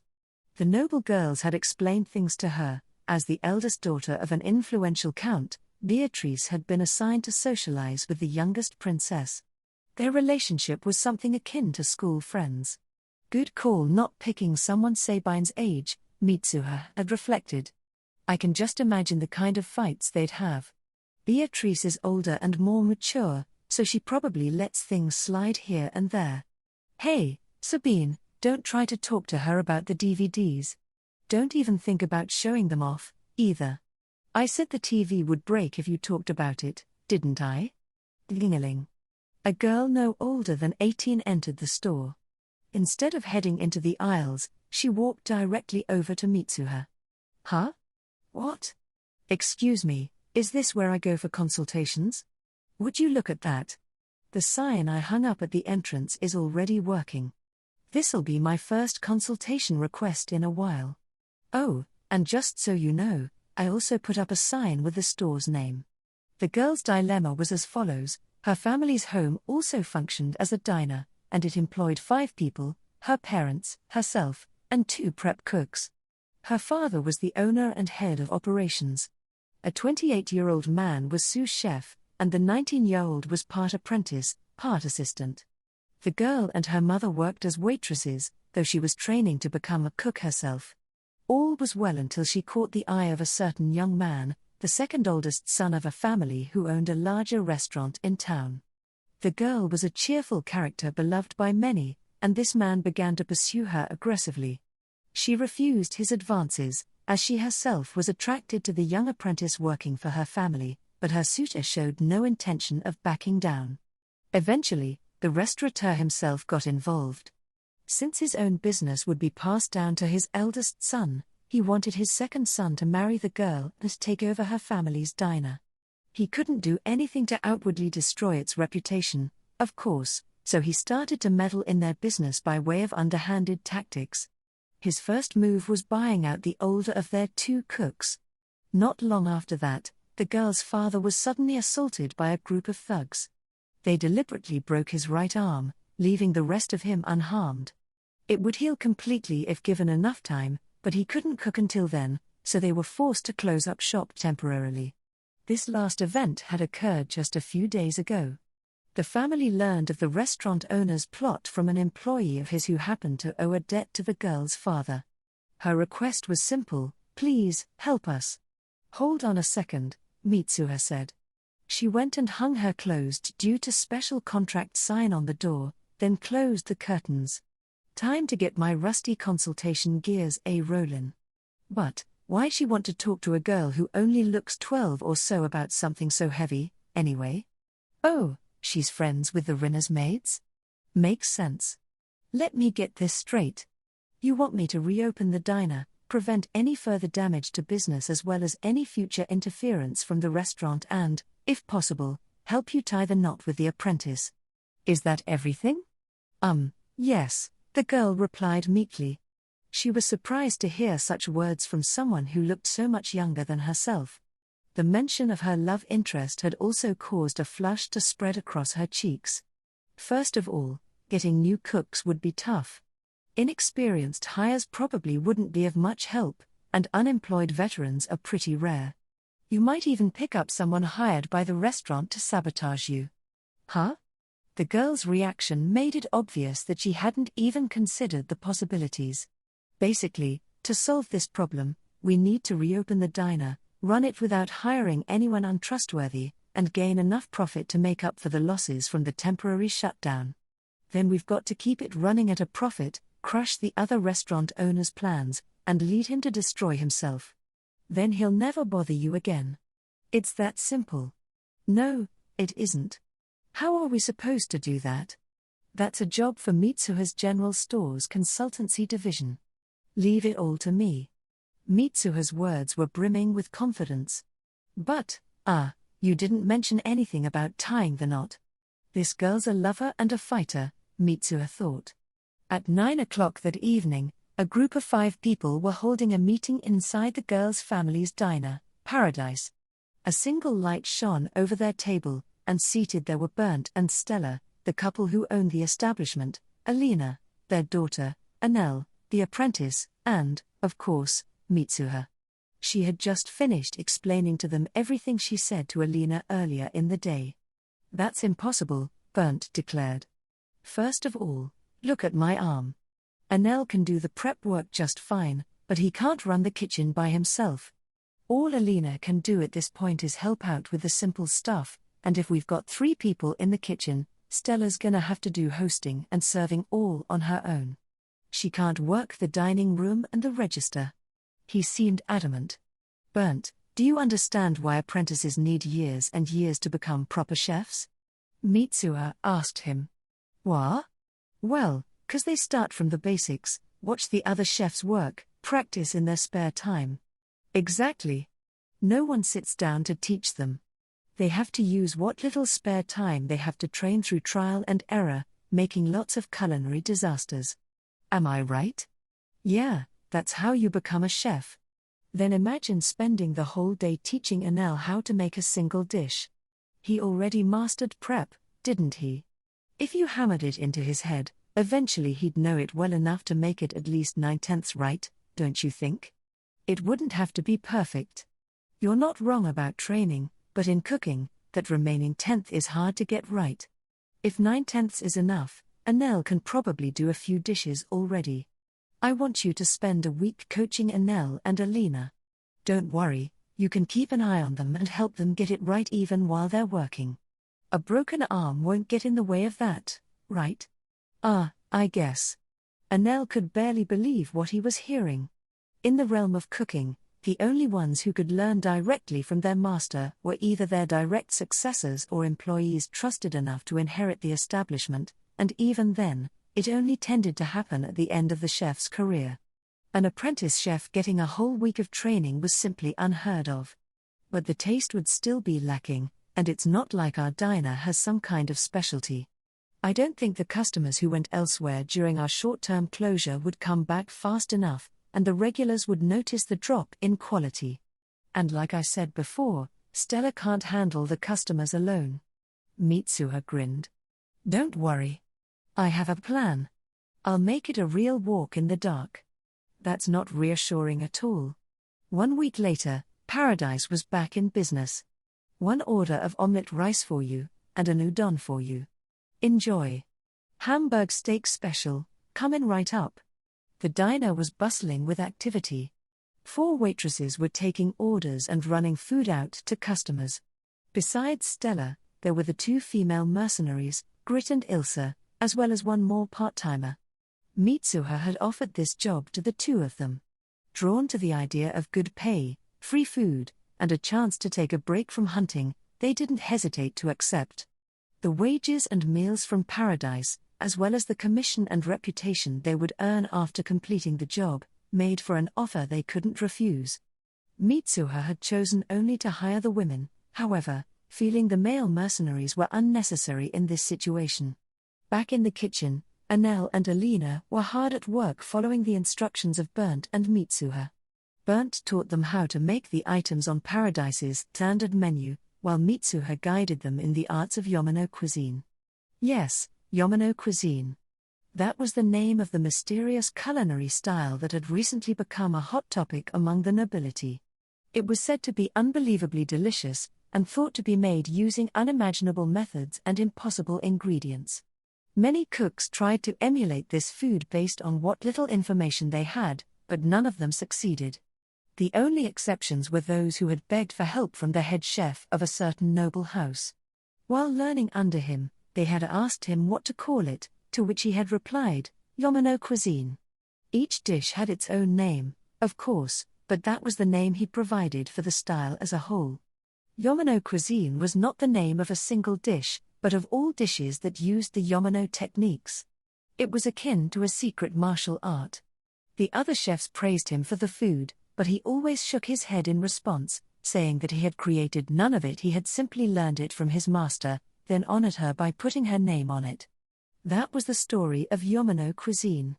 As the name spread among the wealthy, it naturally reached their servants, and through them, the commoners. Similarly, Mitsuha had gone out of her way to use hearsay to her advantage. She had asked the Rinna's maids, as well as Sven and Sepp, to spread the rumor that Paradise was serving up Yamano cuisine. She hadn't even bothered to use flyers this time because, as it turned out, most commoners were illiterate. So that's why the flyers did nothing when I opened my store. Damn it. Mitsuha had learned from this blunder, and she now stuck solely to word of mouth in order to advertise. She had been careful not to overdo it, as she didn't want the diner to receive more patrons than it could handle. Business isn't about getting as many bodies as you can on day one, you need long-term stability.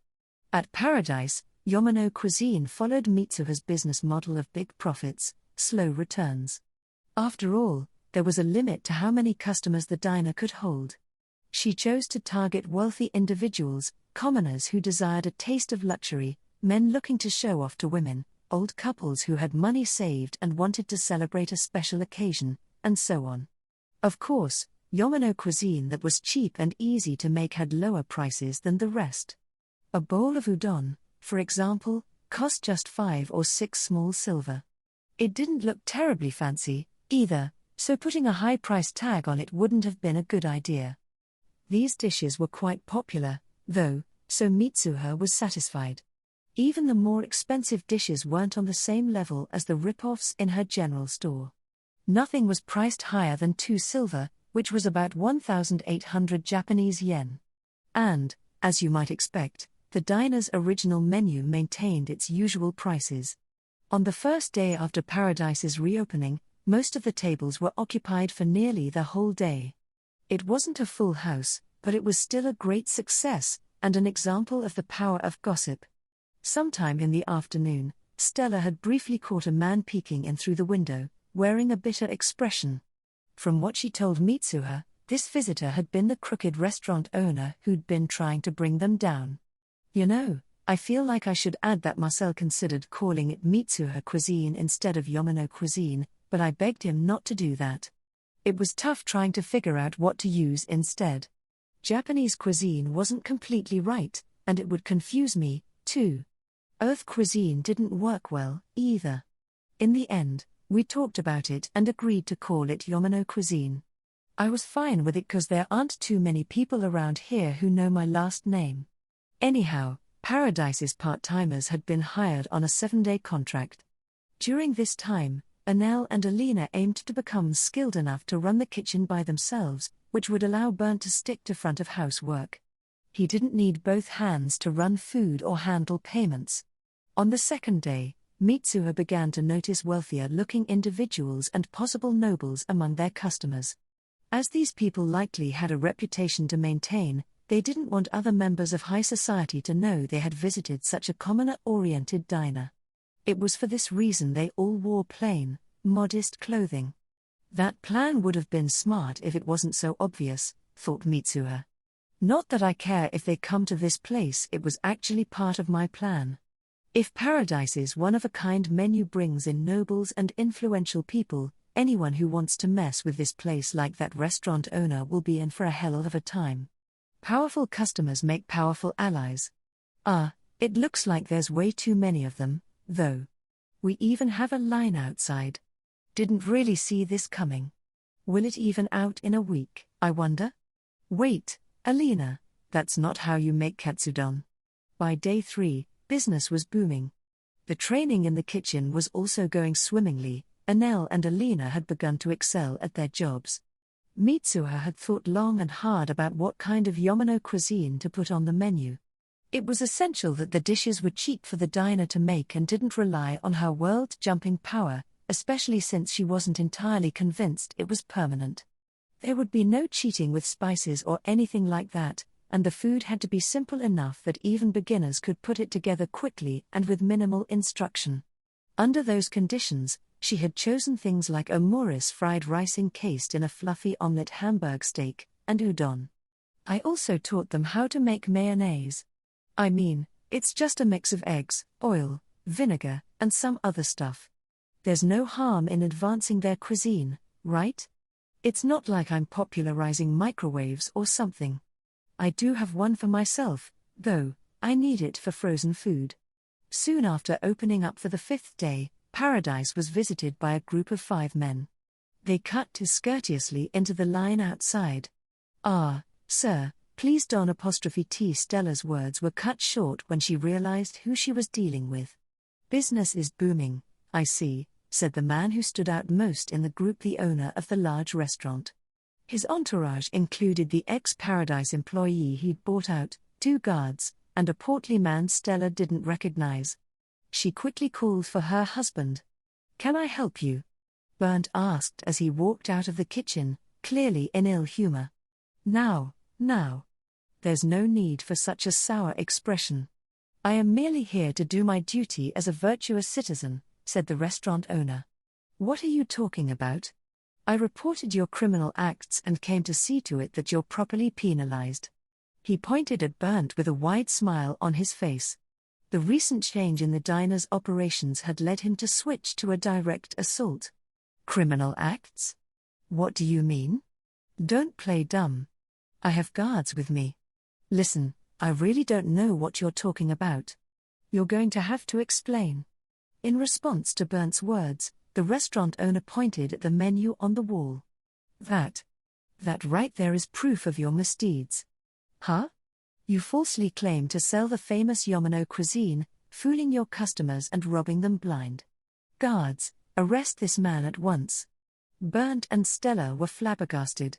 The 3 part-timers looked on with worried expressions, and the customers braced themselves for the outcome. Finally, Bernd snapped out of his stupor. What proof do you have that our Yamano cuisine is fake? I thought you'd never ask." The restaurant owner cracked a devilish grin and presented one of the men that came with him. "This man is the founder of Yamano cuisine. Viscount Reiner's one and only head chef Marcel." Gasps broke out among the crowd, though the more noble-looking sorts simply gawked. "Marcel, please testify." "Hey, I can't do that without trying the food." "Let's start there." He wasn't wrong, and the guards needed proof to make an arrest, so the restaurant owner reluctantly complied. It won't take long, anyway, he thought. "All right, then. I'll have that soup, the dotomuris, and the, Hamburg steak, please." The restaurant owner was grinning from ear to ear. Marcel didn't seem familiar with the dishes' names, further evidence that the diner's Yamano cuisine was fake. Bernd shouted the order to the kitchen, and everyone else waited. The guests resumed eating and watched the unfolding drama in silence. A short while later, the food was on the table in front of Marcel. He was upset by the udon, huffy with his Hamburg steak, and outraged by the omuris. He seemed on the verge of shouting, "Bring me the one who made this." And there it is. Man, what's with all the noise? It was Mitsuha who walked out of the kitchen. What's the meaning of this? Upon hearing Marcel's shout, the restaurant owner's sneer grew to Cheshire proportions. Marcel directed his frustration toward Mitsuha. "Master," he cried, "why did you teach these people dishes you didn't teach me?" "What was that?" "Hey, that was party food," Mitsuha replied. "These dishes are for the general public. I couldn't really teach them to you back then, could I? But I would like to serve this to the Rinners, too." Then how about you learn by helping out in this kitchen? Maybe you can even teach the staff here a thing or two. They're your fellow disciples, after all." "Certainly." Marcel ran off to the kitchen, leaving the restaurant owner slack-jawed and the guards unsure of what to do next. "So, what was it you wanted again?" Mitsuha's voice could be heard throughout the hushed diner. "Is this where you get to eat Mitsuha's cooking?" Suddenly, the tense atmosphere was broken by a girl violently dashing through the door. It's Mitsuha," she exclaimed. "Beatrice." The girl was soon joined by her family, Count Bozes, Lady Iris, Alexis, and Theodore. "Hey, you guys need to get in line." "Oh, who am I kidding?" Mitsuha thought as the family simply waltzed in. While the other nobles had tried to masquerade as commoners, the Beausecies were as unabashed and gaudy as always. No one had the gall to complain about them cutting the line. The high society customers turned their faces in the other direction, hoping not to be recognized. "Ah. Burnt, we know each other. You won't mind if I let them cut the line, right?" Burnt nodded vigorously, unable to speak. "Is this where my daughter works?" The door had opened up once more, and the man who had spoken was none other than "Ah, Your Majesty." Upon hearing Mitsuha's words, Burnt collapsed. Careful with that broken arm, she thought. As I said, the diner had 4 waitresses, Stella, Grit, Ilsa, and Sabine.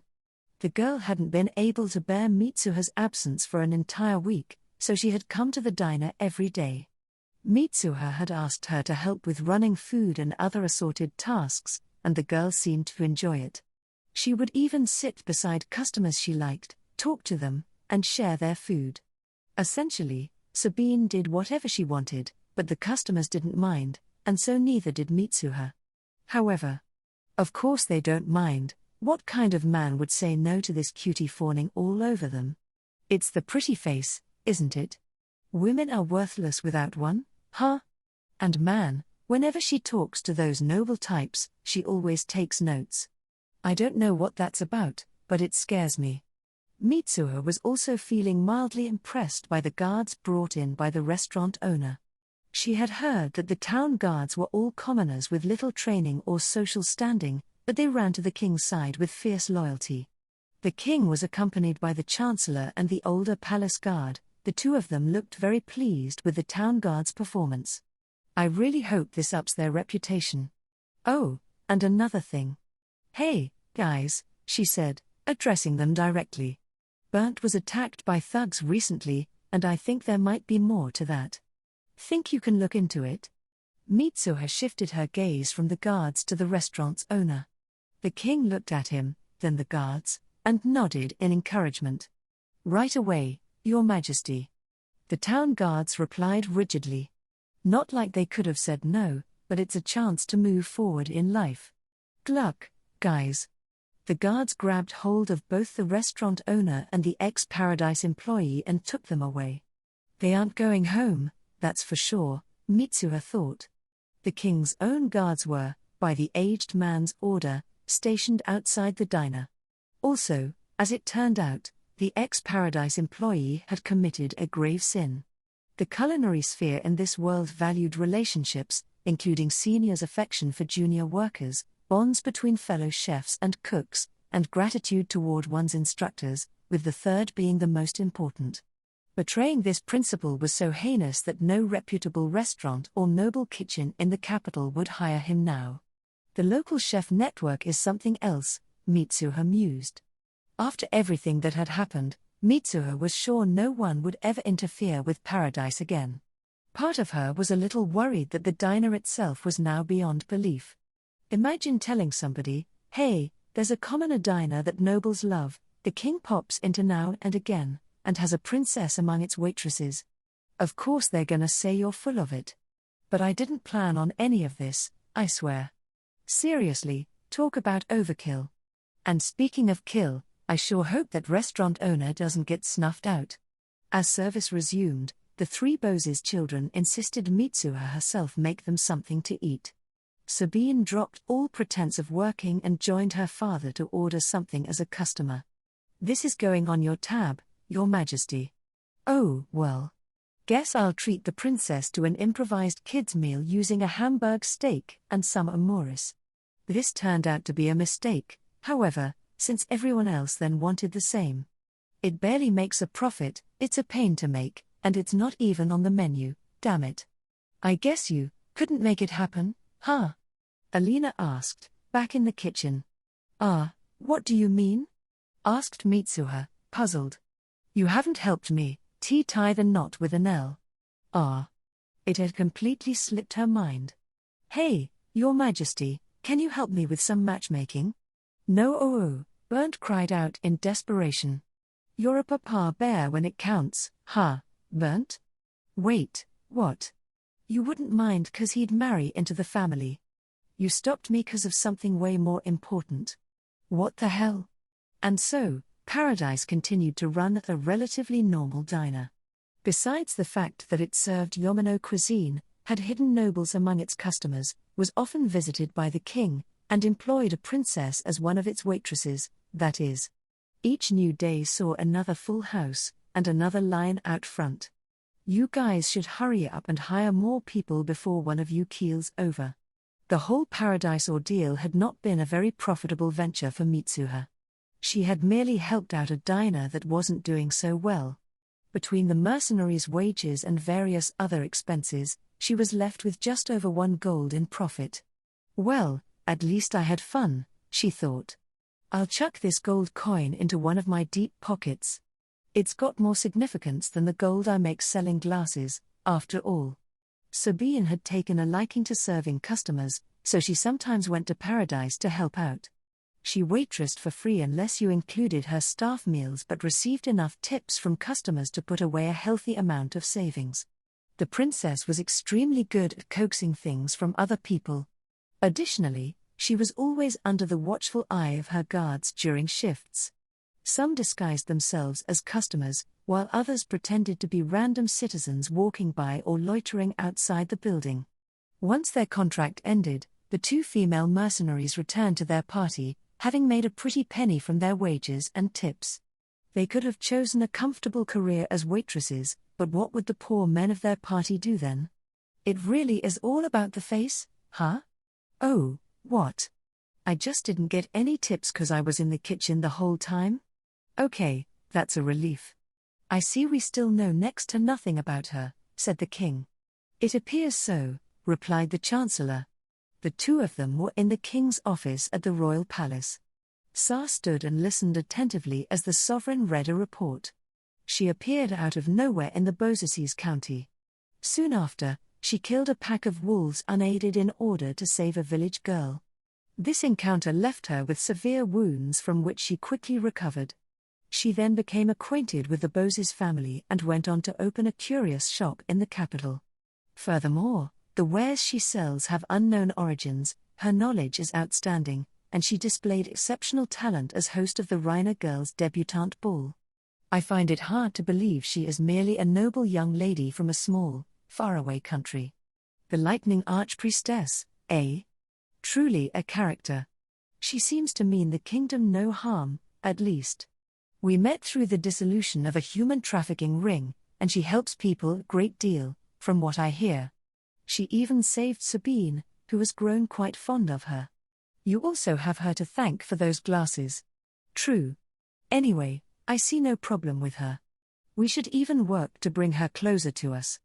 After all, she's very interesting, Your Majesty. Indeed she is. Their laughter echoed throughout the office. Huh?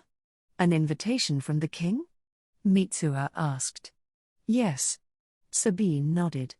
My older brother is returning from training for campaigns with the Royal Guard, and my sister's coming back from her diplomatic mission to another country. He wants to introduce you to them over dinner. Man, talk about a royal pain in the neck. Mitsuha had no idea why she had to be introduced to the other prince and princess. While she and Sabine were on good terms, the others were basically strangers to her. She didn't understand why that had to change. Even the king himself was simply a friend's father to her. Dads who care too much about their daughter's friends are weirdos. But he is the king. It'll probably be way worse for me if I say no. Guess I've gotta go, then. I'm here. She's here. Mitsuha arrived at the palace to find Sabine waiting for her right at the gate. I guess she's really excited to have a friend come and visit her place. Well, it's better than being welcomed by some grim-looking soldiers. I like refined older men, not dirty old farts.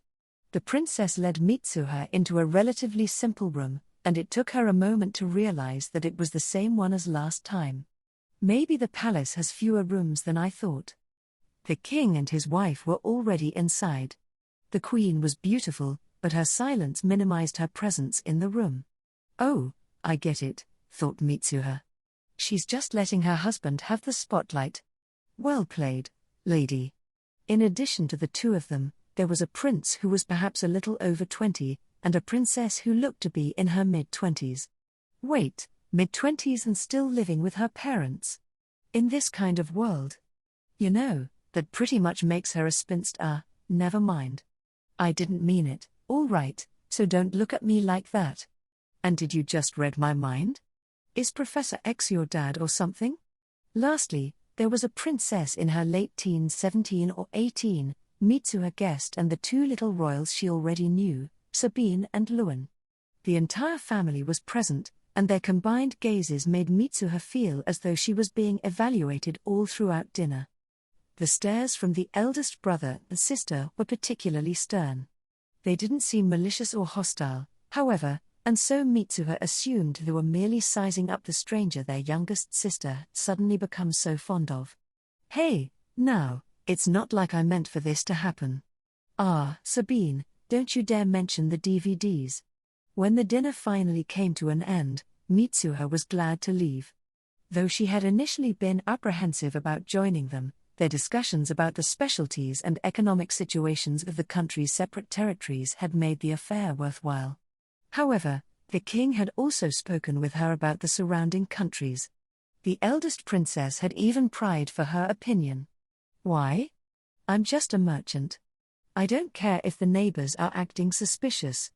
And why does the prince talk about blades so much? Is he cut from the same cloth as Theodore? On one particular occasion, Mitsuha took the day off. She actually did so whenever she felt like it, but preferred to reserve such days for when she had business in Japan. This time, however, she had other arrangements. She made her way to the forest she had camped in with Sven's group not too long ago. Her goal, you ask? Well, the mercenary captain from Earth had invited her to a barbecue, and she wanted to hunt down a present for him and the rest of his crew. Yeah, I actually became good friends with everyone in Wolf Fang, not just the captain. There was a new drill instructor every time, and we'd always get to talking. Plus, they're all from different countries, and I could speak everyone's native language, so that helped me score some points with them. Now that I think about it, Sven and his party are all mercenaries, too. Crazy how I know mercs from two completely different worlds, and all of them are good people. She shifted her focus to potential targets for her hunt. Firstly, a boar would be too much for her. Not because she couldn't shoot one down, but simply because she couldn't carry it. She opted to go after rabbits instead. Birds were also a viable option, but plucking off all the feathers would have been a tedious process. If I had more time, I'd make a bird stuffed with veggies or herbs. Oh well. In the end, she managed to get 4 rabbits. Wanting to get in some practice, she had chosen to use her slingshot instead of a crossbow. I'll just take 2 in each hand and oh, man, they're heavy. Ow, ow, ow, ow. One of the horns just jabbed into my leg. Huh? Did I forget to mention that the rabbits here have horns? My brain just processes them as rabbits, not horned rabbits or whatever, so there's that. Having completed her goal, Mitsuha World jumped to an empty part of the mercenary base. Flames were raging in the bodies of many makeshift barbecue grills, which the mercs had assembled using cut-up metal barrels. She should be here soon, thought the captain. Seconds later he saw her, as well as the strange objects in her hands. I'm here, she said in a sing-song voice. Ah, I see that, the captain replied awkwardly. He was taken aback by her appearance. The clothes she had on reminded him immediately of hobbits. In her belt, she had equipped a 93R, a revolver, a knife, a dagger, and a slingshot. A crossbow was slung across her back. Her entire ensemble, combined with her silky black hair and youthful face, made her look like some kind of elf or fairy. That reminds me. She paid in yen the first time. Hotel workers and businessmen sometimes call Japanese people fairies, right? Makes sense, I guess. They're small, polite creatures who are always busy, wearing a smile, and making places prosper. And if something bad happens to them, they don't complain, they just disappear and never come back. Once one goes, the rest follow, and when all of them are gone, the place goes to shit. Or so I hear, anyway. One of my boys said they were like some kind of critter called what was it, a Zashiki Washi? That guy was always creaming himself over Japan, though. Who knows what the hell he was talking about. Despite finding Mitsuha strange in many ways, the captain appreciated her as a business partner. She paid well, never caused trouble, and was generally just a fun and interesting albeit tiny girl. He was, however, at a loss for what to make of the things she had brought along with her this time. You can keep saying these are rabbits all you want, but rabbits don't have horns, you know? Yeah, I still ate 'em. And yeah, they were tasty as hell, damn it. One of the younger men in the group uploaded some photos of Mitsuha and the strange animals on the internet, along with the following caption: "A princess came to our barbecue. Brought horned rabbits with her. Hashtag just things come on, man, you ever hear of privacy?" Thought the captain. Some days after their barbecue, they were visited by a number of eccentrics. One claimed to be a scholar and wanted to see the horned rabbits. The mercenaries informed him that they had already eaten them. In response, he asked where the compost pile was and promptly went to dig out the remains. Then he handed them his business card and left. What the hell? And no, you numbskulls aren't gonna see or take photos of the fairy. Get the fuck out and get your own. And so, the peaceful days continue for me, even if they don't for anybody else, thought Mitsuha. Huh? That's not real peace, then? Oops. Chapter 13. This means war. We're at war, the king said. His words were directed toward Mitsuha, who had been invited to the palace once again via the Sabine Express. Well, that came out of left field. I would like you to take Sabine and evacuate to another country. So that's why I'm here, huh? Absolutely not, Mitsuha cried. The king and chancellor were taken aback by her rapid rejection. I poured blood, sweat, and tears into building my store. Leaving it behind is nothing but a last resort. Oh, this is but a temporary evacuation, a cautionary measure, if you will. You would be able to return as soon as the coast was clear. That's not a guarantee, though, is it? The king had nothing to say to this. No thanks, I'll stay and protect my store, and if worst comes to worst, I'll take myself out along with it. Take yourself out? Why would you go to such an extreme? My store is my home and my castle. If someone wants to break in, I'm taking them down with me. The king looked uneasy. Naturally, Mitsuha wasn't really planning to die with her store. When she referred to taking herself out along with it, she meant this quite literally. In an emergency, she would jump to an uninhabited area on Earth, taking the store with her, then find a secure return location in one of this world's other countries. Jumping along with an entire building was child's play for Mitsuha. To continue her business elsewhere, she would simply have to make it appear as though she had died when the store vanished.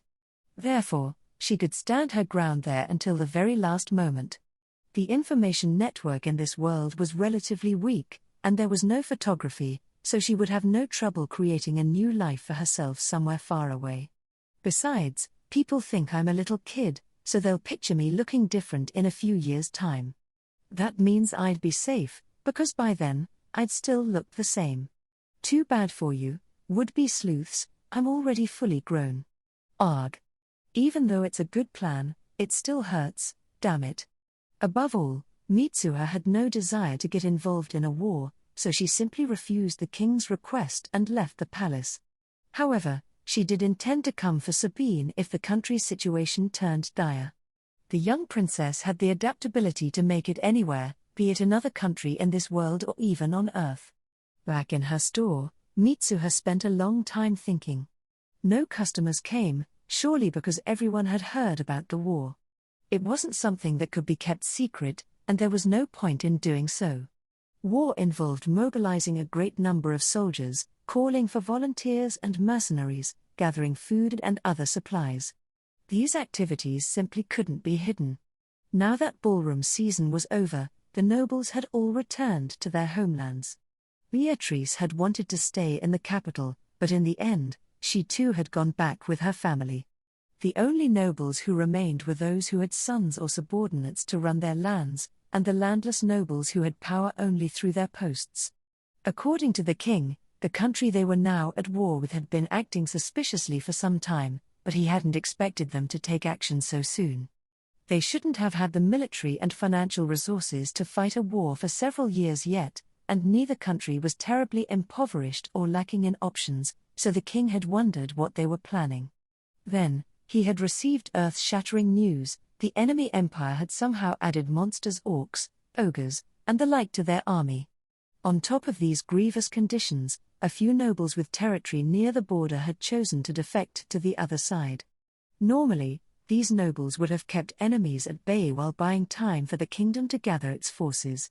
With their betrayal, however, the enemy army had quickly crossed the border territories and gone on to crush all others in their path as they advanced toward the capital. Express messengers had been dispatched throughout the kingdom with requests for reinforcements. They were constantly switching out horses and riders to save time, but it didn't seem as though they would make it before the enemy arrived at the capital. Even forces closest to the enemy's path of conquest had a difficult time getting in their way. Additionally, no one in the kingdom knew why monsters had joined the enemy army. The creatures couldn't be communicated with, after all. Things aren't looking too good, to put it lightly, Mitsuha reflected. The kingdom's pretty much in checkmate. Her benefactor, Count Bozes, resided near the sea on the other side of the country, far away from the invasion. On the one hand, his territory would be safe, but on the other, his troops clearly wouldn't arrive in time. Armies were far slower than stagecoaches, but from what Mitsuha had been told, the enemy would soon reach the capital's doorstep. It takes a while for info to get from the observation posts to the city, after all. All right, I've got it. I'm gonna go to the palace. If something happens, I can just jump to Earth, then to the store. My priorities right now are info gathering and supporting little Sabine. And of course I'm gonna go in fully strapped. Mitsuha equipped a knife-proof vest, 3 guns, a knife, a dagger, and some spare magazines. She set the store's security system to maximum defense mode. If someone were to enter, it would release a smoke signal and fireworks, alerting her immediately. Here I go. The guards let Mitsuha into the palace without issue, which initially caught her off guard. Oh, so you know my face? And the king told you to let me pass? Okay, then. Grateful for their reception, she walked into the building. This time, she hadn't come to see the king. The two of them had already met quite recently, and he was likely too busy for her now. She searched for Sabine instead, but had no luck finding her. I'll have to ask someone. But then again, I feel like a person walking around a palace searching for a princess would come off kinda sketchy. It'll be hard to play it off. While she was wandering around, Mitsuha bumped into the chancellor, who let her know that the king was otherwise occupied. Before she could inquire where to find Sabine, he asked her to come sit in on a meeting, practically dragging her along with him. Hey, that's not asking. You're totally forcing me to come. What kind of meeting is it, anyway? And what's it got to do with me? We talkin' business? Do you want some supplies? Oh, so it's a war council. Gotcha. The council room they entered was already occupied by about 30 people, each of whom looked to be of either a noble or military sort. They were seated on simple chairs, and at the far end of the space, there was a long table with a few distinguished figures behind it. Ah, you're gonna drag me this far in? I'm fine with sitting in the back. Look, now they're all staring at me. And who is this, Chancellor? Someone asked. See? Everyone, this is Mitsuha, in the flesh, said the Chancellor. Ah, the infamous Mitsuha, eh? What do you mean, infamous? What did you hear about me? Mitsuha. One of the men in the room stood up, running over to her with arms spread wide. Is this guy coming in for a hug? Hell no. Thwack. Mitsuha sunk her fist into his stomach. The mercenary captain had taught her how to punch, and the way the man collapsed made it clear she was a star student. Wait. That's Alexis. How could you? He squeaked, his eyes brimming with tears as the others laughed at him. What made you think you could hug me in front of people? Or at all, for that matter?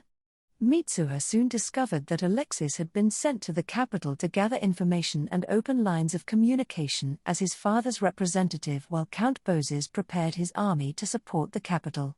Alexis's responsibility carried real weight, and Mitsuha fully understood why he was participating in the war council. He even had a seat near the front of the room, which showed how important a count's son really was. Additionally, while it was his duty, his presence here was likely also a way to help him gain some prestige. He had come here by a fast carriage, which meant the journey had only taken him 3 days. The Count's forces were expected to arrive in 7. Well, the troops are heavily armored, thought Mitsuha, so a week is actually pretty good for such a tight schedule. In the end, Mitsuha was provided a seat in one of the front rows closer to the edge, at the very least. Thereafter, the council discussed the current state of affairs, examined the enemy's routes, and so on. In all likelihood, the hostile forces would arrive at the capital by tomorrow evening, make camp, then lay siege to the city the next morning. They figured the enemy army was composed of about 20,000 individuals, 3,000 of which were goblins, orcs, ogres, and other monsters. The kingdom's allied forces amounted to just 2,000. Any troops that had been deployed to buy time had probably been killed in action, so it was best not to count them. The current plan was to hole up for a siege and defend the city with the capital army, guards, royal guard, and mercenaries until reinforcements from the other territories arrived. At the front of the room, in the center of the bigwig group at the table, was the Supreme Commander Marquis Iblinger. His hair barely had sprinkles of salt within its pepper, but he was a decorated war hero. He had braved the front lines toting a great Zweihänder until he inherited his father's title. His peers' respect and admiration had made him the best man for the job. While the round table was considering how to position their forces, the guards let a tired-looking soldier into the room. He was clad in iron armor and had a short sword at his side. "I come with a message about the state of the enemy army," he declared, sliding a large leather bag off his shoulder and opening it. Before she knew it, Mitsuha had leapt up from her chair and was dashing toward Marquis Iblinger, her thoughts lagging behind.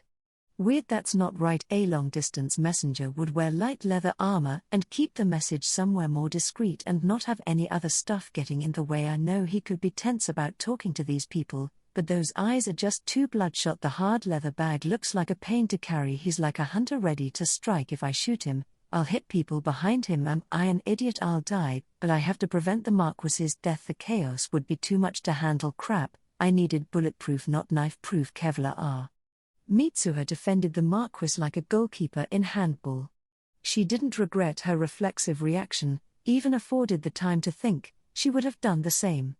"I'm Mitsuha, goddammit. Mitsuha Yamano." The foe messenger whipped out a small, multi-shot bow. It had the shape of a crossbow and a special design that allowed it to release 5 bolts at once. Right before he fired, someone jumped in front of Mitsuha.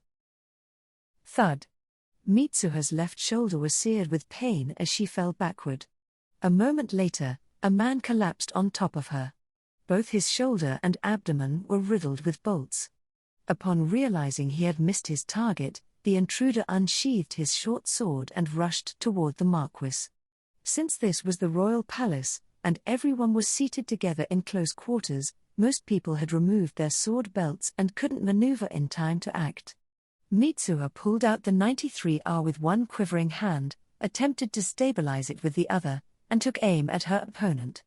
Heat throbbed in her left shoulder, but the pain had been suppressed by adrenaline or dopamine or whatever else had begun coursing through her. It didn't stop her arms from shaking, however. She was lying on the floor, watching the assassin running behind her. From this angle, any bullets that missed would hit the ceiling. No bystanders were at risk. "I can fire." BB bang, BB bang, BB bang. 3 bullet bursts. The would-be assassin dropped to the ground and the room fell silent, hardly daring to breathe. "Mitsuha. Do I pass, as your knight?" her protector asked in a weak voice. "Alexis?" Mitsuha looked down at him. "No, actually. You totally failed. Failed? Their audience blurted in disbelief. How? Duh, she thought. Look, there's one in my shoulder. So yeah, you failed. Ha ha, Alexis laughed dryly, his head drooping. But, she continued, I respect your effort. You may have messed up, but I'm not disqualifying you yet. Make sure not to disappoint me next time. Next time, huh? Yes. Next time. So that's where she was going with it. Thought the men in the room. But the veterans present knew full well that there would be no next time.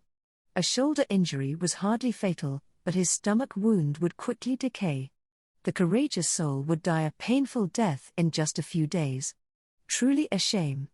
Alexis closed his eyes as the pain sapped away his consciousness. Ah ha ha.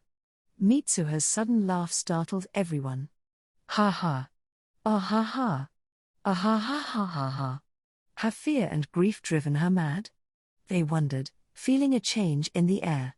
I was holding back, she said to no one in particular. All this time, I was holding back. What is she saying? I tried not to mess up this world's progression, to make sure the hard-working people here didn't suffer. I mean, I know I overdid it here and there, but I was still holding back a lot. And this is what I get. I almost died, and I couldn't even protect someone close to me. The council members weren't sure what she was talking about, but understood she was expressing some measure of regret. That's it. Enough. No more holding back. I'll show them what I've got. Mitsuha turned to the Marquis. Lord Iblinger, I'll return the day after tomorrow, at dawn. If you would, please forbid passage into the palace's inner courtyard starting tomorrow night. Well, I have nothing against doing that, but what are you planning? I'm going to prepare an unstoppable army. And come dawn, 2 days from now, the enemy. She cracked a sinister grin. Will know the true meaning of fear and despair. They will see that hell can exist in this world. The next moment, Mitsuha and the unconscious young man vanished from the room. Wolfang, the mercenary group Mitsuha had allied herself with, had enormous headquarters. Land in the area had been quite inexpensive, allowing them to really spread out. They even had enough space to construct a recreation room, which was located in a 2-story building at one corner of the base. Currently, the mercenary captain was enjoying a game of billiards and a fresh cigarette in this very room. However, his leisure time was about to come to a very abrupt end. Whump. Out of nowhere, a client he was all too familiar with materialized a few feet above the table and immediately fell onto it. She was bloodied, writhing in pain, and in her arms was a young man in even worse condition. The captain gaped at the two of them, cue still in hand. Ow, ow, ow, Mitsuha cried. These balls are so hard. No way those hurt more than that bolt sticking out of your shoulder, the captain thought. Get the medic, she said, rolling off the table with a serious expression. He protected me. Don't let him die. The captain gestured with his jaw, spurring the young mercenaries around him into action. One called for the medic while the other began administering first aid to the unconscious man. He didn't remove the bolt, however, it would have worsened the bleeding, and they didn't know what kind of tip it had. That guy put his life on the line to protect the lil lady, so course we're gonna fix him up. Can't let a guy like that kick the bucket. Not liking that bolt in her shoulder, though. If you're gonna protect her, don't fuck it up, man. You're eating my fist when you get back from death's door. He put down the cue and took a glass off a nearby table. Captain, you said you don't have any big jobs lined up, right? Mitsuha asked. Yeah. The girl smiled from ear to ear. I want to hire all of you. We'd move out in the morning, day after tomorrow. There are about 20,000 enemies, including monsters. I'll pay you 40,000 gold coins, guaranteed, if not more. You up for it? Crash. Ha, some guy dropped his glass. What a coward, the captain thought. Geez, my throat's super dry. Lemme just drink this and... Or, shit. I'm the one who dropped it. Before that, lil lady. What's up? Let's go to the hospital and get that bolt outta ya, alright? Chapter 14. March of the Archpriestess. When Alexis awoke, Mitsuha told him that they were in her homeland. Their medical technology was highly advanced, and he would be on his way to recovery so long as he obeyed the doctor's gestured orders. She added that she would be back in a few days, and they would return to the kingdom once he had healed. Relieved, he went back to sleep. Mitsuha herself had already gotten the bolt in her shoulder removed and the wound stitched up. According to medical personnel, it would recover completely without leaving a scar. She had been delighted to hear it. All mercenaries had been given an urgent summons, even those who were on vacation. Mitsuha had assured them they were welcome to opt out of the job, but still wondered how many of the 59 members of Wolf Fang would participate. By now, everyone was preparing for battle. Some checked the condition of weapons and vehicles, others worked on securing more ammo. There was a decent quantity in reserve, but considering the amount this job would require, they decided to buy more just to be safe. Mitsuha found some time to explain the kind of forces they were going up against. She mentioned that orcs were most likely too tough to go down with just one handgun bullet, and that ogres and beyond would probably survive barrages from handguns, SMGs, and perhaps even 5.56mm assault rifles. I haven't fought any myself, so this is just a guess based on what Sven's crew told me. The mercenaries knew they were traveling to another world. Mitsuha's visits and behavior up until now were strange enough, but the way she had showed up this time left no room for doubt. Most of them had readily accepted the fact, and no one really questioned her about it. Just like Sven and his people, they respect their employer's privacy. Must be a merc thing. At 5 o'clock in the morning, about a day and a half after Mitsuha had appeared in the rec room, 57 mercenaries stood in formation outside the vehicle garages. At the front of them all stood Mitsuha, wearing a white dress and a gun belt. There was a 93R on her right side, and since her left arm was still incapacitated, she didn't have her usual dagger and revolver. Instead, she carried several spare magazines. Though her left arm was tied up in a sling, she could still move her hand and use it to reload. She raised her right hand. Everyone fell silent and waited. Gentlemen, it's time for war. There are 20,000 of them and 58 of us. No doubt, this is going to be a dangerous mission. However, your rewards will be gold, honor, recognition, and the people's eternal gratitude. In war, each side claims to be the righteous one, but they're all the same. There's no justice. They fight over money and power, and the ones who suffer are always the little people. But not this time. Our mission is to defend the capital's innocence from an enemy that not only broke a treaty, but invaded the country with a horde of monsters. She paused. Her eyes swept across their faces before she continued. I say that in this fight, we are the true justice. Yee-ah. The mercenaries' roar was deafening. I'm going to step away for 10 minutes. Anyone who doesn't want to fight, leave now. Those who stay are going with me to the battlefield. I have faith in your courage. Mitsuha then walked off the platform and into a nearby building. 10 minutes later, all 57 mercenaries were still lined up and ready to go. 2 people remained absent from the group, but only because they were on vacation far, far away. To the vehicles, Mitsuha shouted. You sure are something, lil lady, the captain remarked breathlessly. The beginning of her speech she had cribbed from a recruitment ad for an Antarctic expedition, but the captain, unaware of this fact, was moved by her knack for leadership. Wolf Fang was in possession of a great number of vehicles, lightweight armored vehicles, jeeps with mounted machine guns, tarp-covered trucks, and God. God was the one thing Wolf Fang had unwavering faith in. Once, when their group was still small and nameless, they had been hired to fight in a battle. Their employer, a government's military, had used them as the rearguard.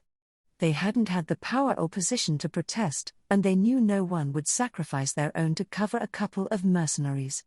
Military soldiers had always looked down on them. After all, while they may have chosen to fight and sacrifice themselves for their country, mercenaries' one true allegiance was to their paychecks, or so the soldiers believed. From the soldiers' perspective, It was entirely possible that these dishonorable dogs would quickly turn and become their enemies if the opposition offered them better wages. As long as they remained allies, however, the mercenaries wouldn't fight the soldiers, and the soldiers needn't bat an eye at mercenary deaths. In fact, the mercs should have been honored to die as the soldiers' shields. They were on a grand mission, after all. This was the kind of mentality that had led the military to use mercs as bait and fodder while they themselves retreated. With no transport trucks or even lightweight armored vehicles, the mercenaries had quickly been chased down by the rebel soldiers. But just when they had accepted their impending demise, God had descended upon them. It was a half-track that had been abandoned after becoming lodged atop a large boulder. Mounted on the vehicle was an out-of-date 20mm autocannon. The desperate mercenaries had examined it and soon discovered they could turn on the engine by tinkering with the electrical systems. As it turned out, the artillery had still been fully functional. They had taken down the half-track, stashed it behind the rock, and ambushed the rebel soldiers pursuing them. The 20mm autocannon had roared something fierce as it delivered its divine punishment. Not even trucks or lavs had been able to withstand the wrath of the exploding 20mm shells. In the end, the mercenaries had survived. They had then poured great funds and effort into bringing their deity back with them. God crushed and devoured their foes, on the surface and in the air. It served as their fangs, and so became the namesake of their crew. These events had occurred so long ago that the current captain hadn't yet been known as captain, but rather as young'un. Been a while since God made an appearance on the battlefield, the captain thought. His gaze wandered over to Mitsuha. And this time, we've even got one of his angels. He felt certain of their victory. A few seconds later, the people in the yard disappeared, and a gentle breeze was all that filled the empty space. As he had been ordered, a soldier was keeping watch over the royal palace's inner courtyard. By now, he had lost track of time. What's the point of watching this place? He thought, his eyelids drooping. The enemies are outside the capital, right? It's gonna be morning, soon. Just before sleep overtook him, there was a rapid shift in the air. He opened his eyes, and standing before him was a great pack of strange, angular beasts. A girl in a white dress was riding one of them. "Wolfang's here." Her voice echoed across the palace grounds. Upon hearing the news, Marquis Iblinger and the other noble officers hurried to the inner courtyard. They gawked at Mitsuha, who had gone from poking out of the hatch of an lav to kneeling on top of it. Mitsuha winced. "This is hard on my knees. Everyone, assume your positions. We're going to move through the capital's main gate at dawn and destroy the enemy. Lord Iblinger, you stay in the city and protect the gates. I'll be sending you some support." "Huh?" Leaving the dumbfounded nobles behind, the wolves went to their posts. As part of the plan, groups of 6 mercenaries were dispatched to 3 of the 4 city gates, the exception being the main gate to the south. They drove around supplying each gate's forces with equipment, machine guns, grenade launchers, and ammunition. Once everyone was sufficiently armed, the vehicles converged at the palace gates, passed through, and halted at the main gate. Their sounds roused the townsfolk, who trickled out to see what was happening. "Cut the engines," Mitsuha shouted once they had arrived, wireless mic in hand. Her booming voice was soon the only sound in the capital. "Everyone. I love this country." No one in Wolffang knew the local language, so they had no clue as to what she was saying. She was grateful for that. "I'm telling you, I love this country. I love this city. I love the people living in it. To protect you all, I'll stain my hands with the blood of our enemies. Wolffang, move out." The last part had been in English, so the mercs turned on the engines again and began their advance. "Open the gate," she ordered. The guards could hardly refuse, so they quickly did as she told them. The army of vehicles slowly passed through the gate and left the city. Mitsuha's white dress danced in the wind. "Oh, goodness. The Lightning Archpriestess is setting out for battle." Someone marveled. "You know her, Old Man Leiden?" A young man asked him. "Yes. When the third princess was being attacked by scoundrels in an alley, That girl brought her lightning down upon 'em. Said her name's the Lightning Archpriestess. I saws it all through a hole in the wall. An archpriestess? Lightning Archpriestess. The Lightning Archpriestess is going to battle for us. The murmurs grew louder, and words spread. Soon, they grew into joyous cries. Praise the Archpriestess. All hail the Lightning Archpriestess. We can't see nothin' from here. Let's climb up on the wall. I think I hear something disturbing behind me, Mitsuha thought, feeling an uncomfortable tingle in her spine. I'm just imagining it, right? Yup, I've gotta be. I can't hear you. La la la. She tried to cover her ears, but unfortunately, she couldn't lift her left arm. At the very least, no one in Wolffang understood nor cared what they were saying. Phew, even this cloud's got a silver lining. The enemy, the Imperial Army, had set up makeshift front-line headquarters within view of the capital. As dawn broke, the supreme commander of the invasion stood to order the start of the attack. However, he immediately lost his composure upon seeing what was happening down below. They're opening the main gate? Their operation was supposed to be a siege. The Imperial Army had already gone over the plans again and again. The capital's forces should have had no other option than to try and hold their ground until reinforcements arrived a few days later. The kingdom had no knowledge of the Empire's secret weapon, so they likely believed they would survive the assault. Surely they aren't stupid enough to try and fight us out in the open, are they? Such a strategy might have been feasible if some agent of the kingdom had assassinated the commander, but it was otherwise impossible. As he contemplated their intentions, a series of shapes came through the gates, advancing a short distance before stopping. Then, the gates closed once more. What in the world are those? What had emerged from the gates appeared vaguely like carriages without horses. Are they being pushed by people? Or are they just throwaways to buy time? Is the enemy here to negotiate? I don't intend to let them waste our time, but it's common etiquette to make an attempt. It's a parley. Go. And make it quick, he ordered. As you wish. The noble responsible for such matters quickly prepared himself, mounted his horse, and galloped off. Velp, someone's coming, said Mitsuha. Snipers, prepare to fire. Your target is the mounted enemy soldier. She had sent the order through a microphone at her throat, which was wirelessly delivered to the snipers waiting on the walls. The rider stopped about 100 yards before the vehicles and raised his voice. I am a noble of the venerable Alva Empire, Count Tristan von Lotz. Currently, we shoot him. Bang! The rider toppled off his horse. How dare you? You harmed a messenger? Do you know anything about honor and pride, you barbarians? The enemy commander flushed with rage. Suddenly, Mitsuha's voice came through a set of speakers, reaching all 20,000 Imperial soldiers, not to mention every corner of the capital. You honorless, prideless dogs of the Empire. What? Upon hearing his own words redirected toward him, the commander began to shake. Mitsuha continued her verbal assault. You broke the treaty, snuck into this country with the help of some traitors, joined hands with monsters, and killed civilians on your way here. Glorified bandits like you have no right to talk about honor or pride. God is angry. No matter how courageously you fight or what kind of deeds you do here, you Imperial dogs will not go to his side. Hell is where you all belong. The commander wanted to bark back, but no matter how hard he shouted, he couldn't speak over the girl. While her voice reached all of his soldiers, his could only be heard by those close to him. He clenched his teeth in impotent frustration.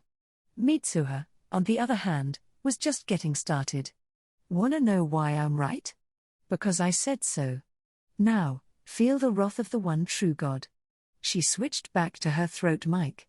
Machine gun 1. 10 o'clock to 2 o'clock, mow them down in 5 seconds. Fire. The order was given, and the execution came soon after. Bang.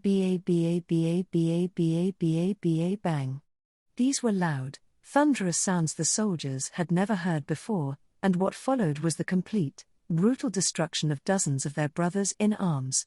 Bodies were torn apart, spraying flesh and gore in all directions. Ah. Hell truly did exist in this world. What? What's happening? The Imperial commander was at a loss. Neither his heart nor his mind could keep up with the reality unfolding before him. Lil lady, seems like each monster's got somebody handling it, noted the captain. Pick them off one by one. You got it. Bang, bang, bang. More shots cracked across the field. The commander snapped back to his senses and began shelling out orders. Attack. Make the monsters charge. Hurry up and crush them. Follow them up with recruits. However, his forces didn't budge. What's the matter with you? Hurry. What if that attack comes again? See, Commander, all the officers in charge of the monsters are down. What? Our men toiled for ages, learning how to communicate with those monsters through gestures and sounds. They were irreplaceable. Invaluable.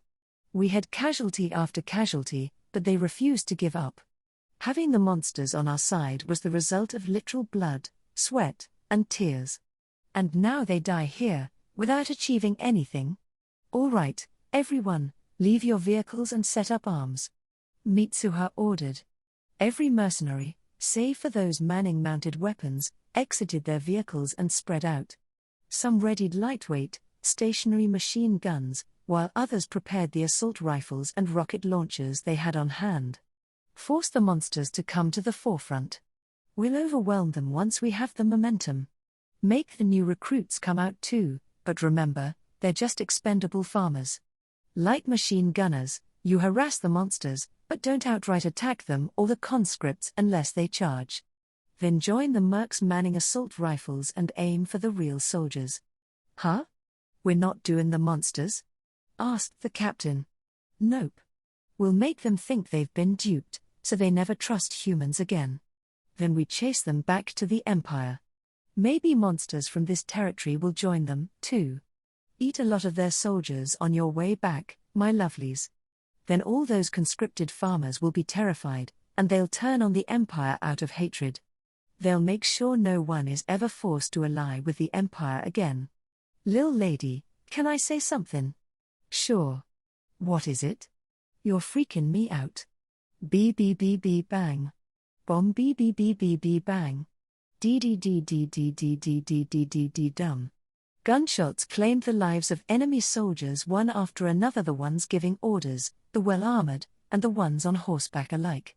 Losing those in the middle of the leadership pyramid was especially damaging, since they could no longer control the army. The farmers, who carried nothing but cheap spears, refused to move forward. As for the monsters, they had seen their leaders fall one by one, and the smell of impending danger fueled their desire to flee back home.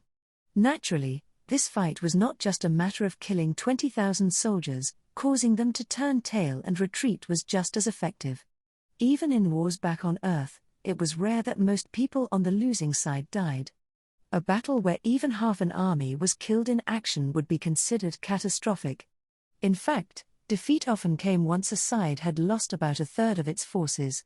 It was for this reason that Mitsuha had chosen to target the career soldiers. They were the meat of the army and the only ones who had a solid handle on what they were doing.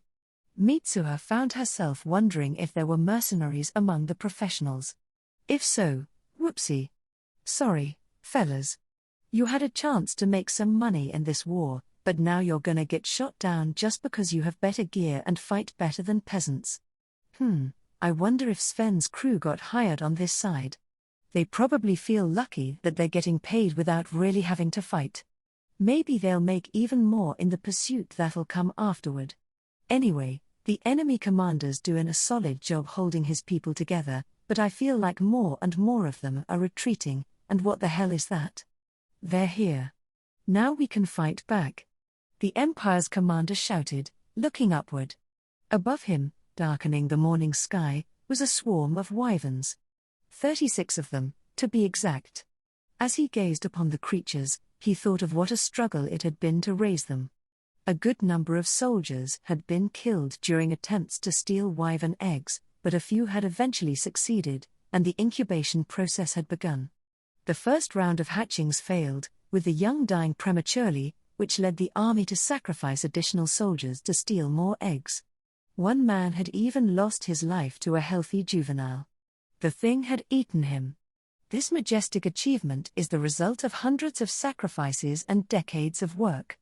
The riders and wyverns are now united as one. These are the world's first flying knights.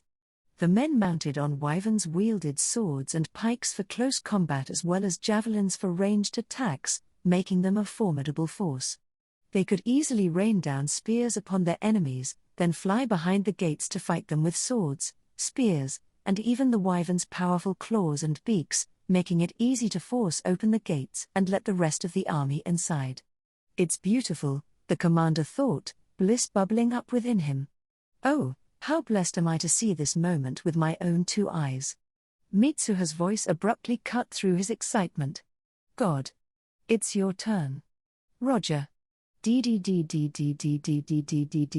Dum. Huh? Seconds. It had taken mere seconds to eradicate 20-some years' worth of funds, bodies, and labor. The first flying forces of this world were reduced to nothing more than chunks of flesh. The enemy commander collapsed, his eyes filling with tears. "Our battle is just beginning, I know that. But I lost my superiors, my subordinates, my academy classmates, and even my cousin in order to create this wyvern army. All that, and it was torn to shreds in just a few moments. Forgive me, but allow me to mourn for a moment." Thud. Thud. Thud. Thud. The ground shook as something massive appeared from behind them. "What are you doing, you pathetic creatures?" Dragons had come. Ancient dragons, to be precise, and there were 3 of them. These beings had intelligence far beyond that of mankind, and the ability to expel magic breath. They were the very reason behind the Empire's absurd invasion. He was born in Dragon Valley 328 years ago. Dragons had a terribly low birth rate, so he was spoiled and treated like a child for quite a long time. That ended when a baby girl was born, followed by another boy. These 2 were now 127 and 76 years old, respectively. They had been the first dragons born in over 200 years, so the new pair had brought immense joy to the rest of their village. The oldest of the 3 was pleased that he was no longer being babied and enjoyed acting as a big brother to the 2 fledglings. No new children were born after these 2, and the other dragons seemed to take it for granted that they would be mates. The 2 of them were aware of this, especially the girl, Lulu. Girls were always the first to mature, after all. The older male dragon hadn't objected. "I can always get with that older girl with the cute scales, or the one who has that perfect tail, or any of the others. I'll be fine," he'd thought. Now, the younger boy, Telly, had recently caught a certain sickness common among young dragons. "I am a strong, wise, ancient dragon. I shall go out into the world and guide these fools' sickness." He's adorable, the older boy had thought. And since he respects me like a big brother, I guess I should show him a good time. Whenever anyone wanted to play around with humans, this strange, cranky old dragon who lived in a mountain cave would make a big stink about it. "Don't mess with humans. And don't lay a hand on them." He had died a little while ago, though, so he wouldn't be a problem. Nowadays, dragons could do whatever they liked without fear of reprimand. They could gift power to a single country, laughing as the humans got carried away and used their power in odd ways. Or the dragons could just secretly manipulate several nations at once, reveling in the feeling of cross-species domination. I wanted to try games like that when I was a kid, but that pile of scales would never shut up about it. Plus, all the dragons older than me were girls, and none of them would have joined in. "No, I don't have the sickness, I just want to try this kind of stuff." And so, he had decided to invite Telly to play. Lulu had also insisted on tagging along, much to his delight. His grand idea had been to teach a bit of monster vocabulary to an ambitious human country, then just sit back and watch things unfold. Things aren't going too well right now. Seriously, how did they mess up right at the beginning? It'll really be a bore if you can't take this capital, you powerless, pathetic creatures. How are Telly and Lulu supposed to have fun? All right. I'll help them get things started, at least. I'll just crush this bunch, then destroy the gate with my breath. Whoa, we've got a big one, thought Mitsuha. 3 big ones, actually, but one's bigger than the others. He can speak, so I'll try to make contact. Oh, don't worry. I've experienced tons of first contacts through movies, anime, and sci-fi novels. Think of it as research material. I can handle this. Greetings, oh great dragon. Wonderful day we're having. Nonsense. It's not wonderful, and it's all because of you. Just let yourselves be crushed already. This exchange was enough for Mitsuha to realize talking to him was meaningless. Well, he is on the enemy side, I guess. Following the failure in communication, she tried shooting him. BB bang, BB bang. What's that supposed to be? Doesn't hurt at all, huh? Okay. I'll do it, piped one of the smaller dragons. Oh, so I'm just practice for the babies, huh? Damn, this brings back bad memories. Makes my arm throb.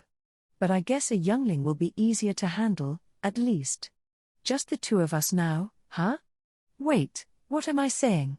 This ain't an arranged marriage meeting. The large dragon had backed up a bit, and there was a second small dragon beside him.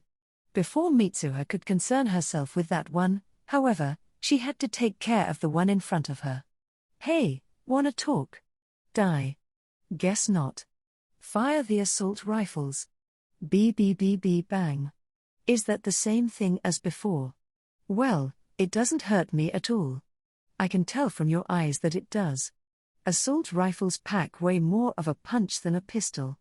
And these aren't your usual 5.56mm bullets, they're 7.62mm.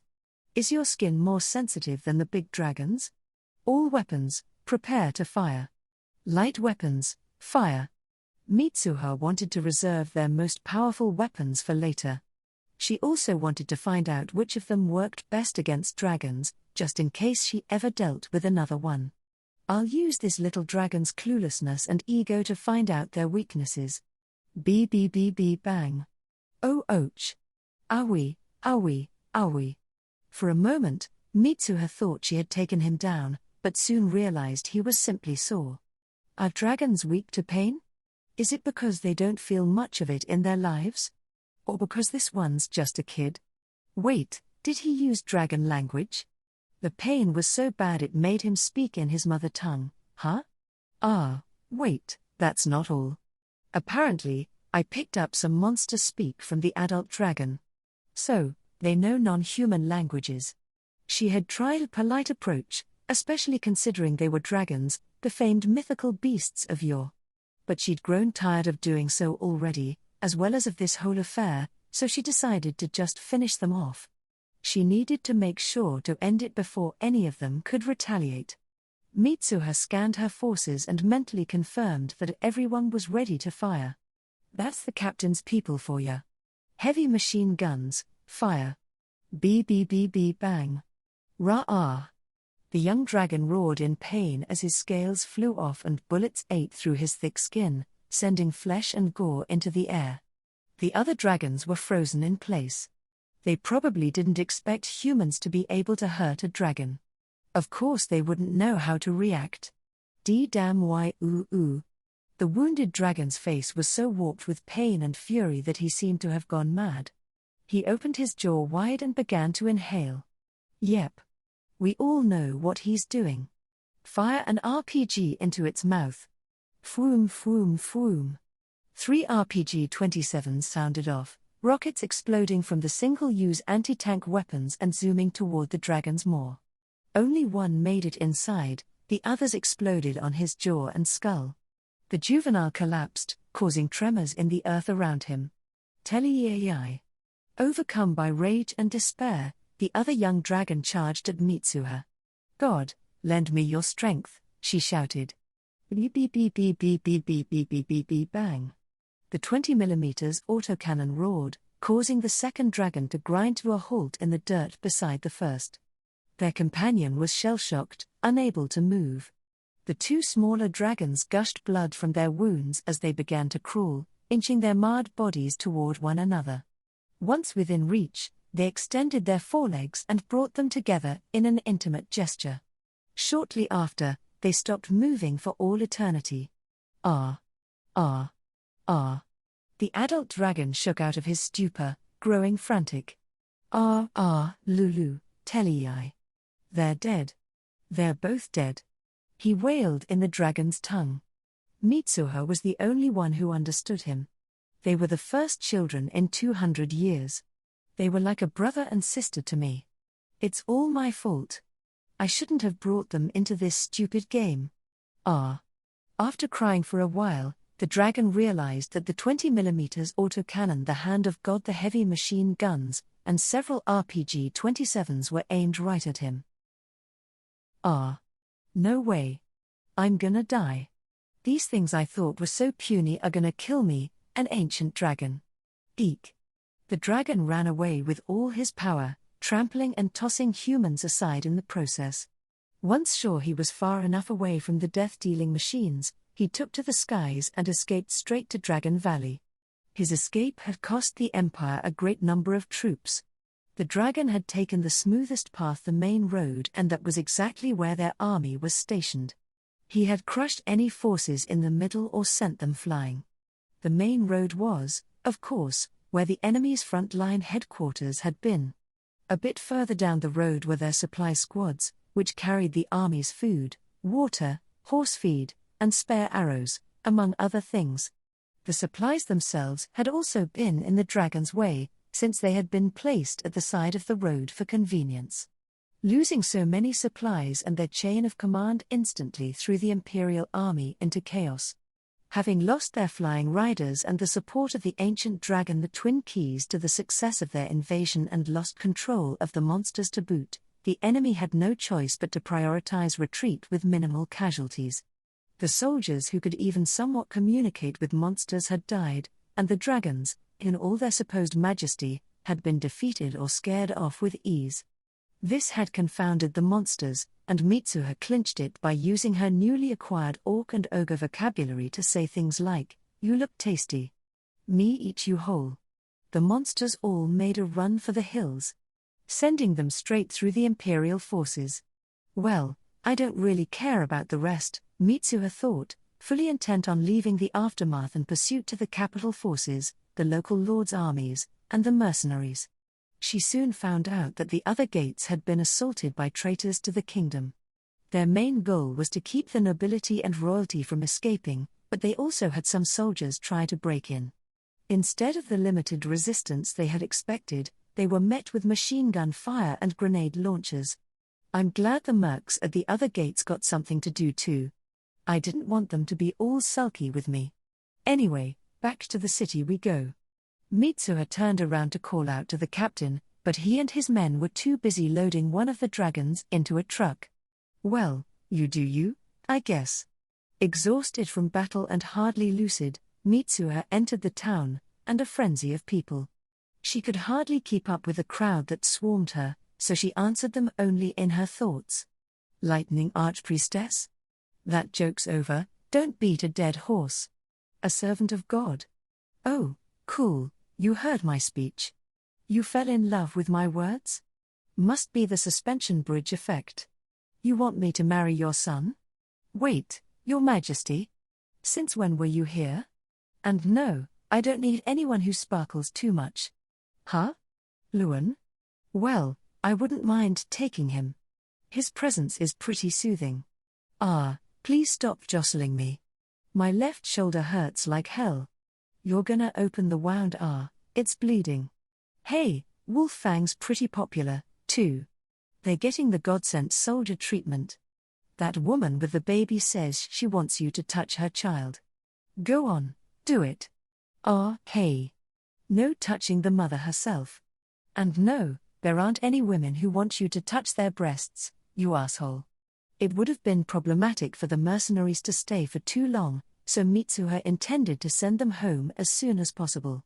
Keeping them around could open up a whole new can of worms, and I don't want any of their guns or anything getting stolen. She couldn't world jump in a place like this, however, so she gathered them in the inner courtyard again. After bringing them back to Earth, Mitsuha returned right away. There was still so much to do, after all.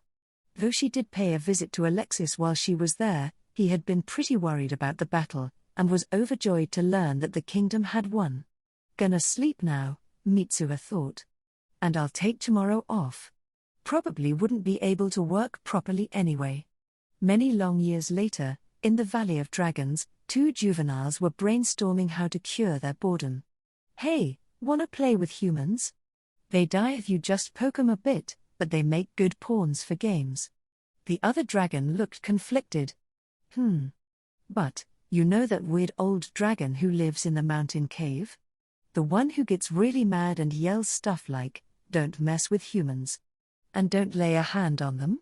What if the humans did something bad to him? Oh, that old fogey. Well, I guess we shouldn't do it then. Even the grown-ups don't want to deal with him. You're right. See you tomorrow. Yep. See ya. Chapter 15. Rewards. Within a few days of the kingdom's victory, the Empire's troops had lost most of their supplies and retreated with their tails between their legs.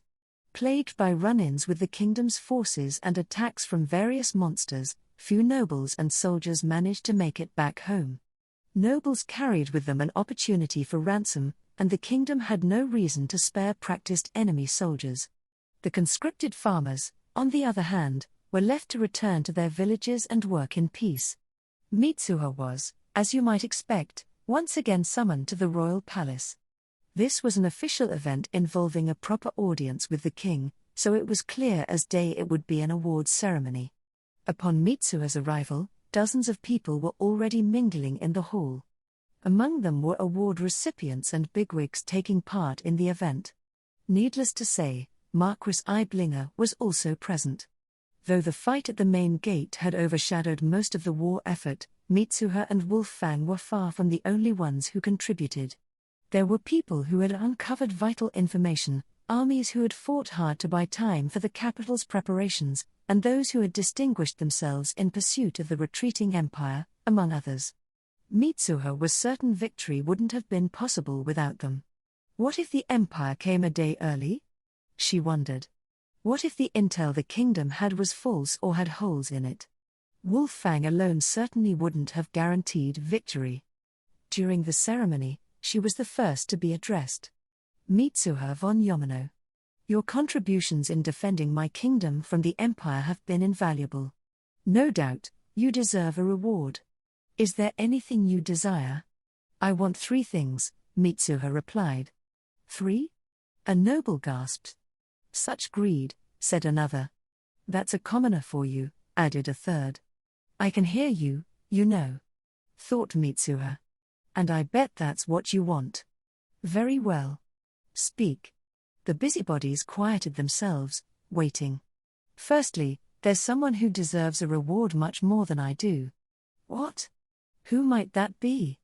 The loyal, courageous youth who stood in the way of the bolts that would have hit me and Lord Eiblinger instead. Oh. The nobles nodded in understanding. Some, when reminded of the brave young man, showed bitter expressions. Where is he now? The king asked. Well, the wound on his shoulder was a mere scratch, but the one in his stomach is grave, so he's currently battling death in a medical facility. I see. The king looked deeply pained. After all, in this world, such injuries were fatal. Oh, Count Bozes is here, too, Mitsuha realized upon noticing his face in the crowd. Sorry. Without his act of bravery, I would have died, unable to lend my aid in battle. Therefore, my contributions are his, and he must be rewarded. Those nobles who had initially bad-mouthed Mitsuha were now completely in her favor. I mean, I'm not being greedy, I'm paying my respects to a dying hero. In their eyes, anyway. I understand. Though he is noble by birth, he has yet to inherit his title. I will honor his service and appoint him a proper title of his own. Thus, I grant him the title of Baron. Furthermore, it may be passed down in due time to any child who does not inherit his own position as Count. In this manner, the young man's achievements will live on with his title. Forever. Following these words, Mitsuha heard faint sobbing in the audience. Oh man, it's Count Boses. This must be a real honor. Are there any objections? Yeah, right. Nobody would I object. Who's the punk that wait, Lord Eiblinger? The one he saved? The room let out a collective gasp. Now the center of attention, the man continued. I could not agree more that the man deserves a title. I merely think that if Baron is all he gets, no one else should receive a reward at all. Huh? Mitsuha tilted her head. Viscount is the least he deserves. Speaking as someone whose life he saved, a lesser honor than that would be a disgrace. Oh. His reason for protesting was clear. I beg your pardon, the king said. I meant no injustice. Does anyone object to granting this youth the title of Viscount? Nobody will, obviously, Mitsuha thought. If the hero of the hour doesn't get this, everyone else is getting zilch. Nice work, Eiblinger. She looked around the room and noticed the Marquis profusely apologizing to Count Boses. Do they know each other? Oh, of course they do. They're both in the upper echelon of the nobility. With that decided, Mitsuha resumed speaking. Thank you for your consideration, gentlemen. I feel a weight on my heart has lifted. Now for my second request. And actually the most important one. It concerns the soldiers who fought at the main gate. Her words caused a stir in the audience. Since I was unable to sit idly by while the kingdom was in danger, I sought help from my homeland. Homeland? What country is that? How? Is that where the lightning wands came from? The commotion grew even louder. Left with no other choice, Mitsuha continued, I used the secret, life-draining art of traversal to go to my homeland in an instant. However, getting my country's army to act on such matters is a long process involving numerous meetings, authorizations, and documents. Getting it done in time would have been difficult, especially since it would have been for the sake of a country my homeland has no diplomatic relations with. Because of this, the only ones who came to assist me were my friends. They voluntarily abandoned their duties, took the country's divine weaponry without permission, and used up a great deal of firepower. I imagine they will face harsh punishments for doing so. Oh, what a tragedy. Egads. Those kind-hearted champions. Everything was going according to Mitsuha's plan. We were in such a hurry that we didn't wait for the stars to align. Due to our lack of preparation, the traversal ended up being imperfect, and some of our men lost their lives in the process. Dear me. How terrible. I've gotten now. Mitsuha struggled to suppress a grin. Time for the final push. If you were to thank my homeland with a monetary contribution, it would justify my friends' actions and show that they helped foster positive relations between my nation and yours. It could also make up for the losses incurred by our use of the divine weaponry, and it may even ensure their punishments are less severe. I must add that families of those who die on unauthorized missions receive no compensation from our government. Perhaps your generosity can support them as well. There was not a dry eye in the room by the time she finished.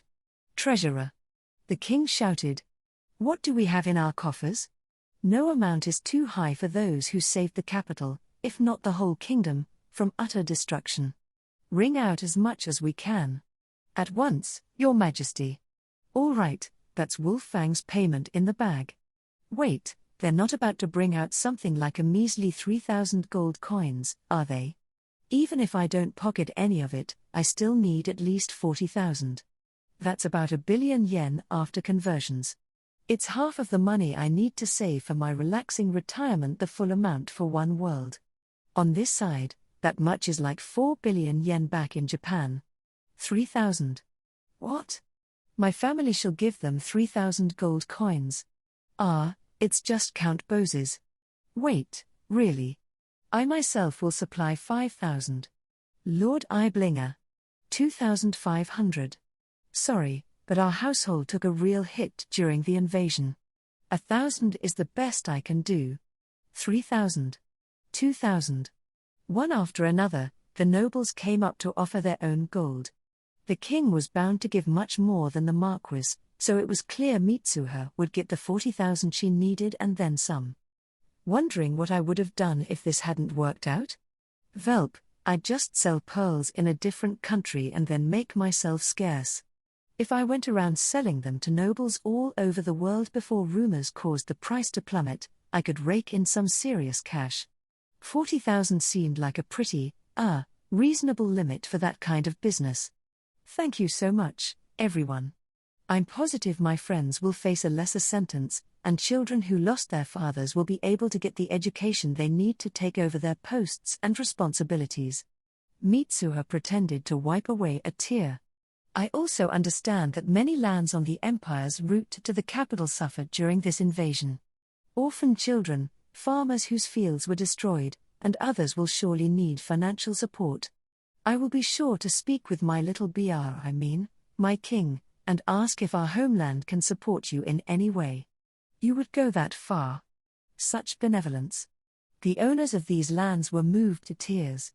While many expressed their gratitude, however, there were some among them preoccupied with her slip.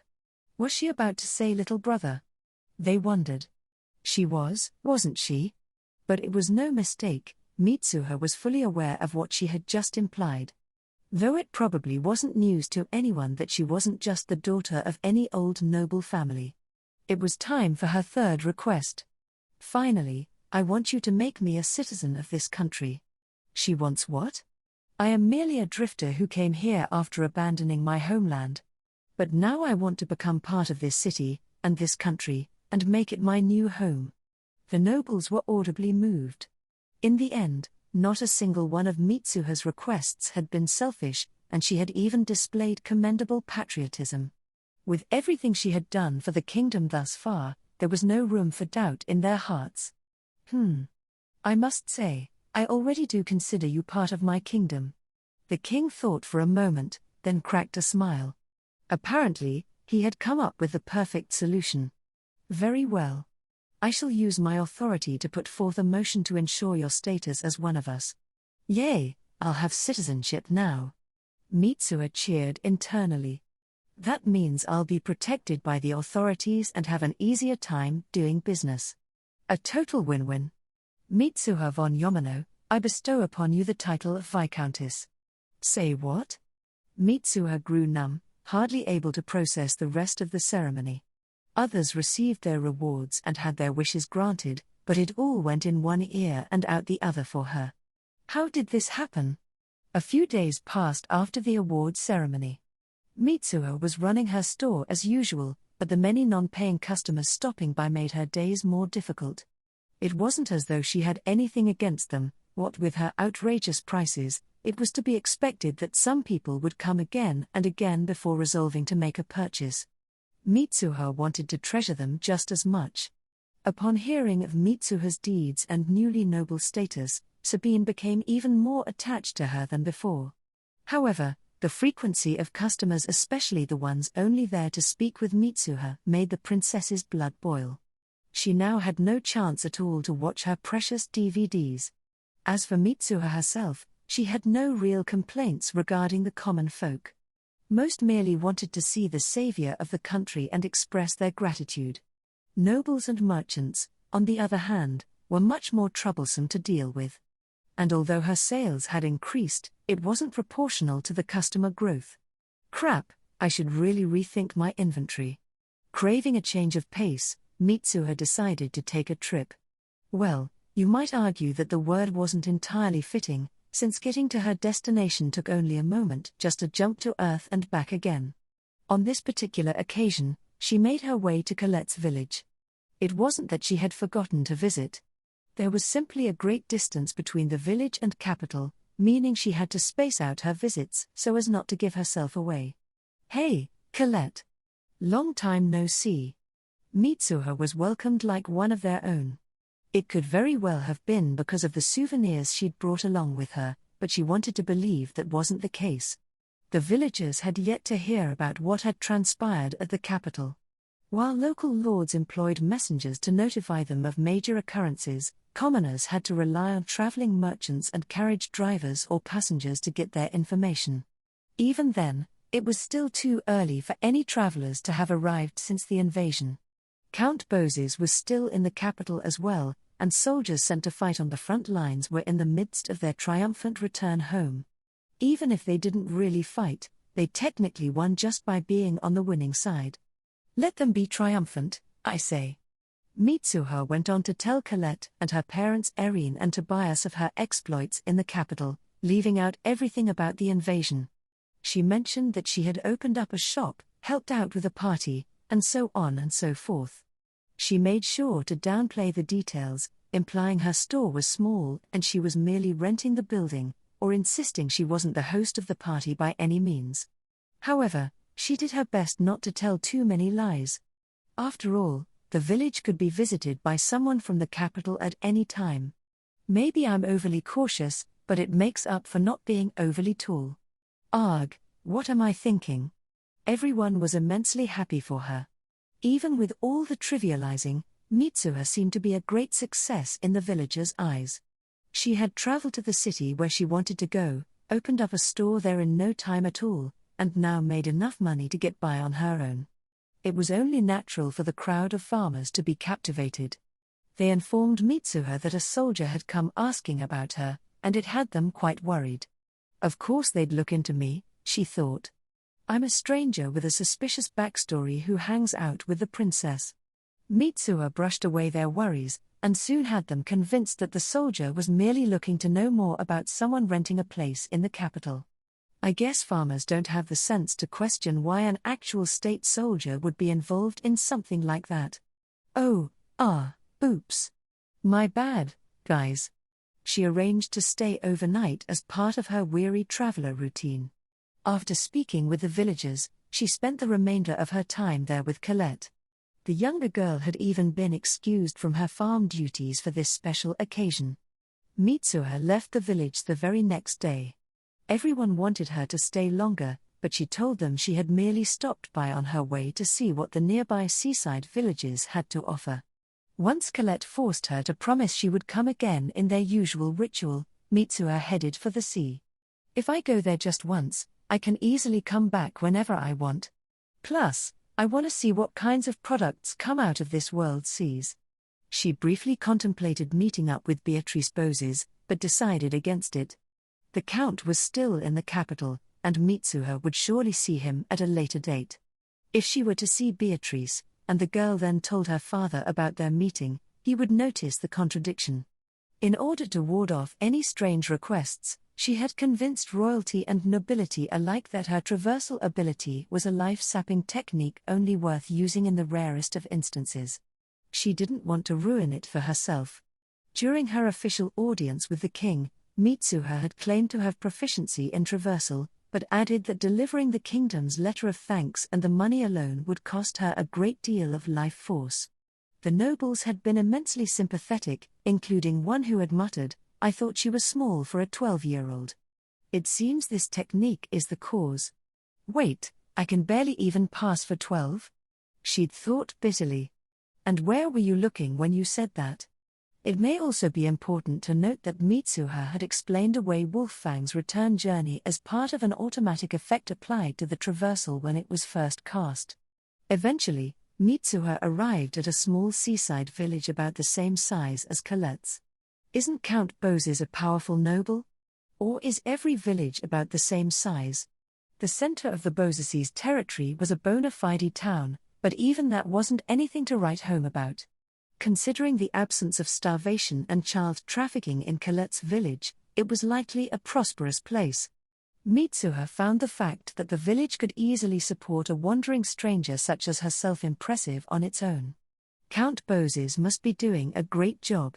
And now that I think about it, calling it Colette's village makes it sound like Colette is in charge. Velp, I'm not too good at remembering names, so I might as well keep on using it. I don't even remember the name of the empire that attacked us. Well, that messenger guy we sniped probably said it, but whatever.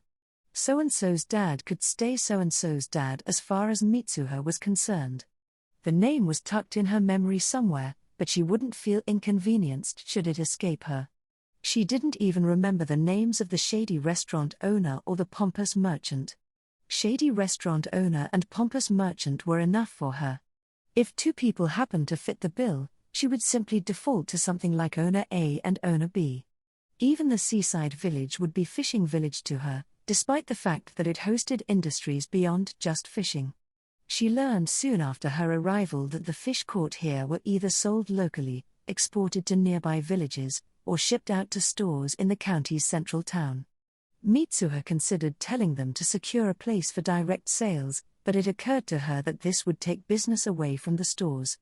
Merchants were locals, too, and thus fully taxable. You pickle and dry them, too, huh? And you even sell some of these to the capital?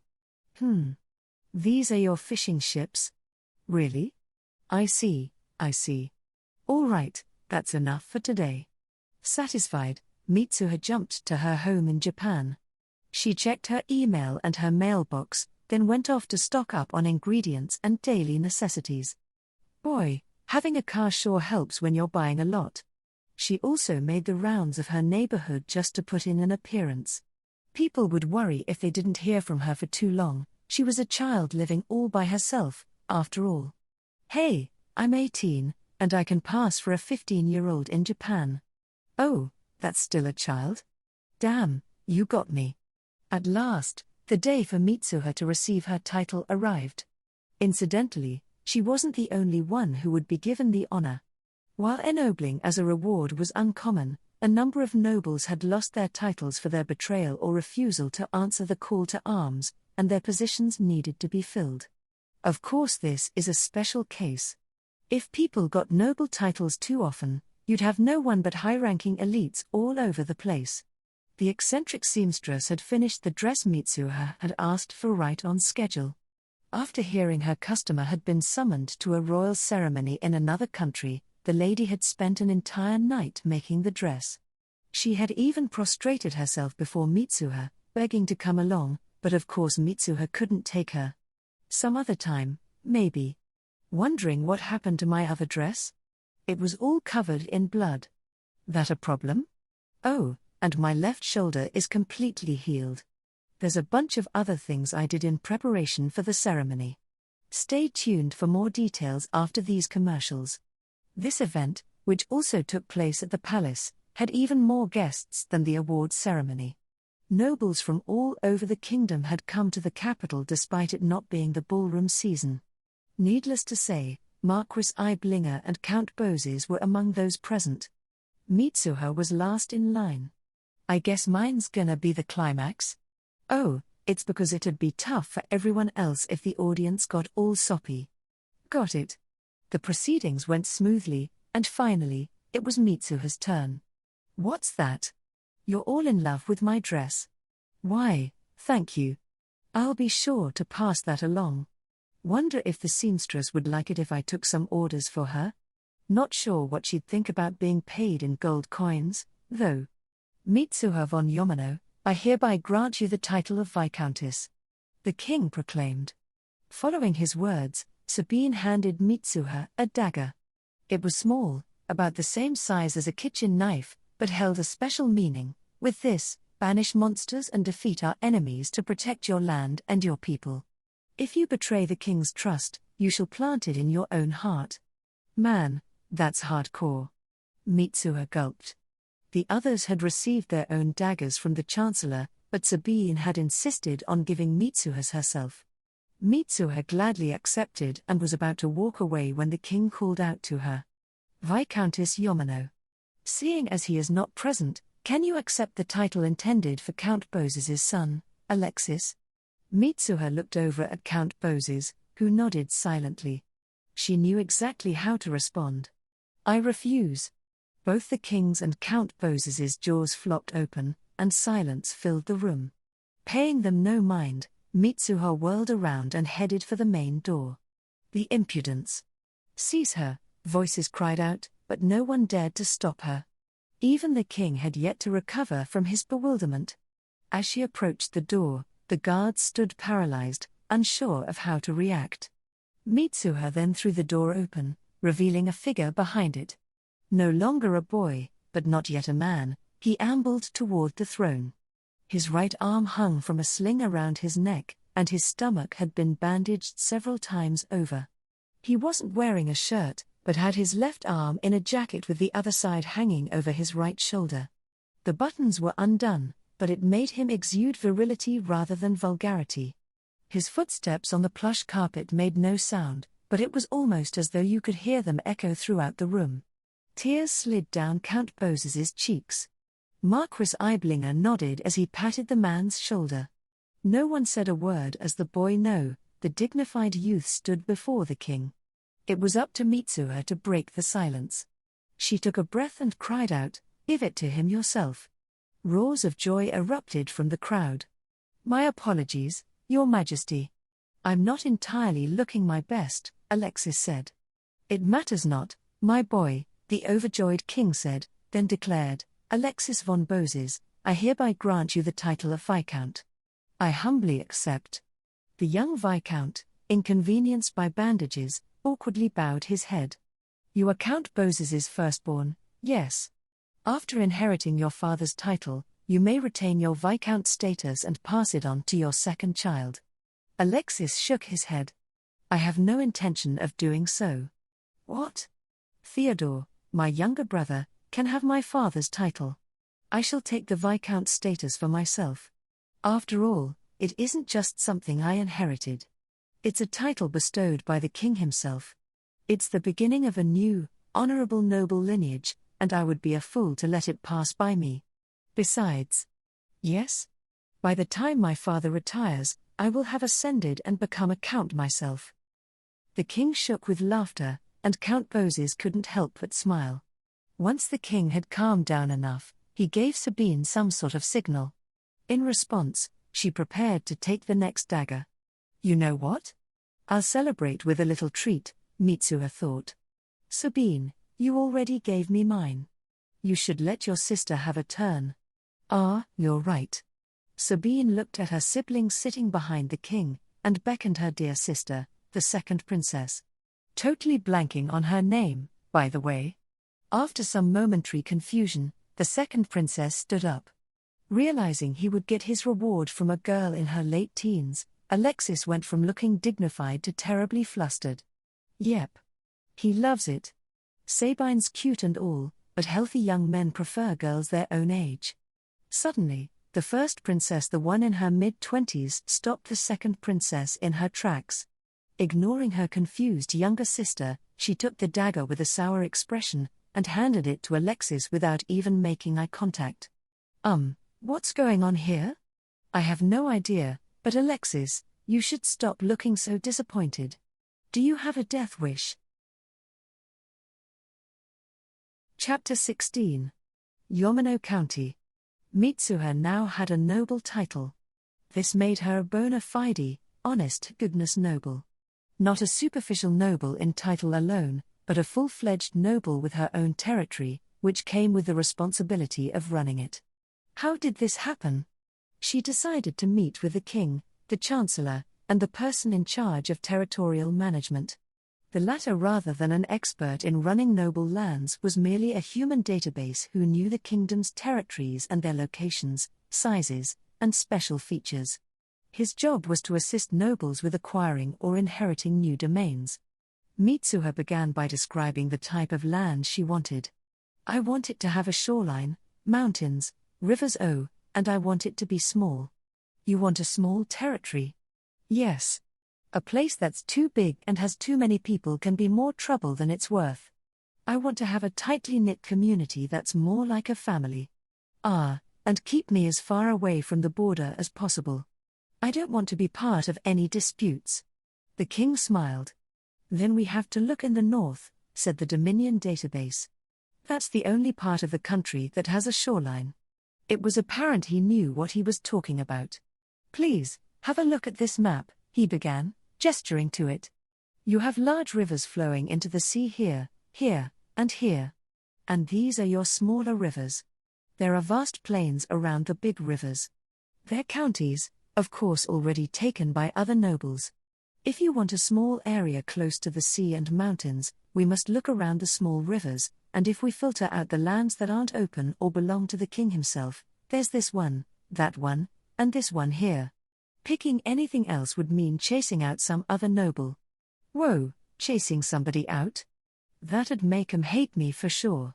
Should I just go with it and fight for a better spot? Nah. I bet most of those families have had the same territories for generations. The land's probably part of them at this point, so I'm not gonna mess with that. Then, is this one okay? She asked, pointing. Indeed. This land belonged to a now ex-baron who was stripped of his status when he chose to ignore the king's call during the invasion. He planned to side with whoever was the victor once it was all over. Since it's quite a distance away from the capital, it's large for a baron's territory. It would be on the small side for a viscount, but still plausible. There's a small river and a mountain that's not too steep. It certainly aligns with your conditions. Are you certain about this one, though? There are lands fit for viscounts closer to the capital. They would be more profitable, at the very least. Mitsuha declined, since she didn't really want that. Being far away from the capital meant less visits from nosy nobles and meddling merchants, and the distance wouldn't affect her operations whatsoever.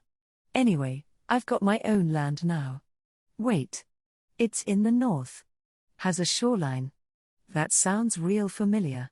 Shortly after, she found out that it was right next to the Bozaces County. Was this really a coincidence? That database guy. Does he know Count Bozes? I wonder if he set me up.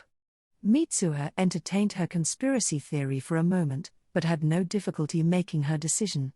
The Count could help her run her domain, his family was full of good people, and it gave her a good excuse to visit Colette more often. Huh? Alexis's land neighbors mine, too? It's on the opposite side from the Bozaces County? Have I been put in a Bozes sandwich? I have, haven't I? She was now convinced that this had been planned. You wanna pass through my land so you can visit your parents? Yeah. Sure. Huh? 1 year is enough? Yeah. Whatever. Having an imaginary conversation, she began preparations to visit her territory. Wondering about the store? Not to worry, I've got no intention of abandoning it. I'll just close up shop for the time being, and reopen once things have settled down in my new territory. Not gonna bring it along with my world-jumping power, either. Not right now, anyway.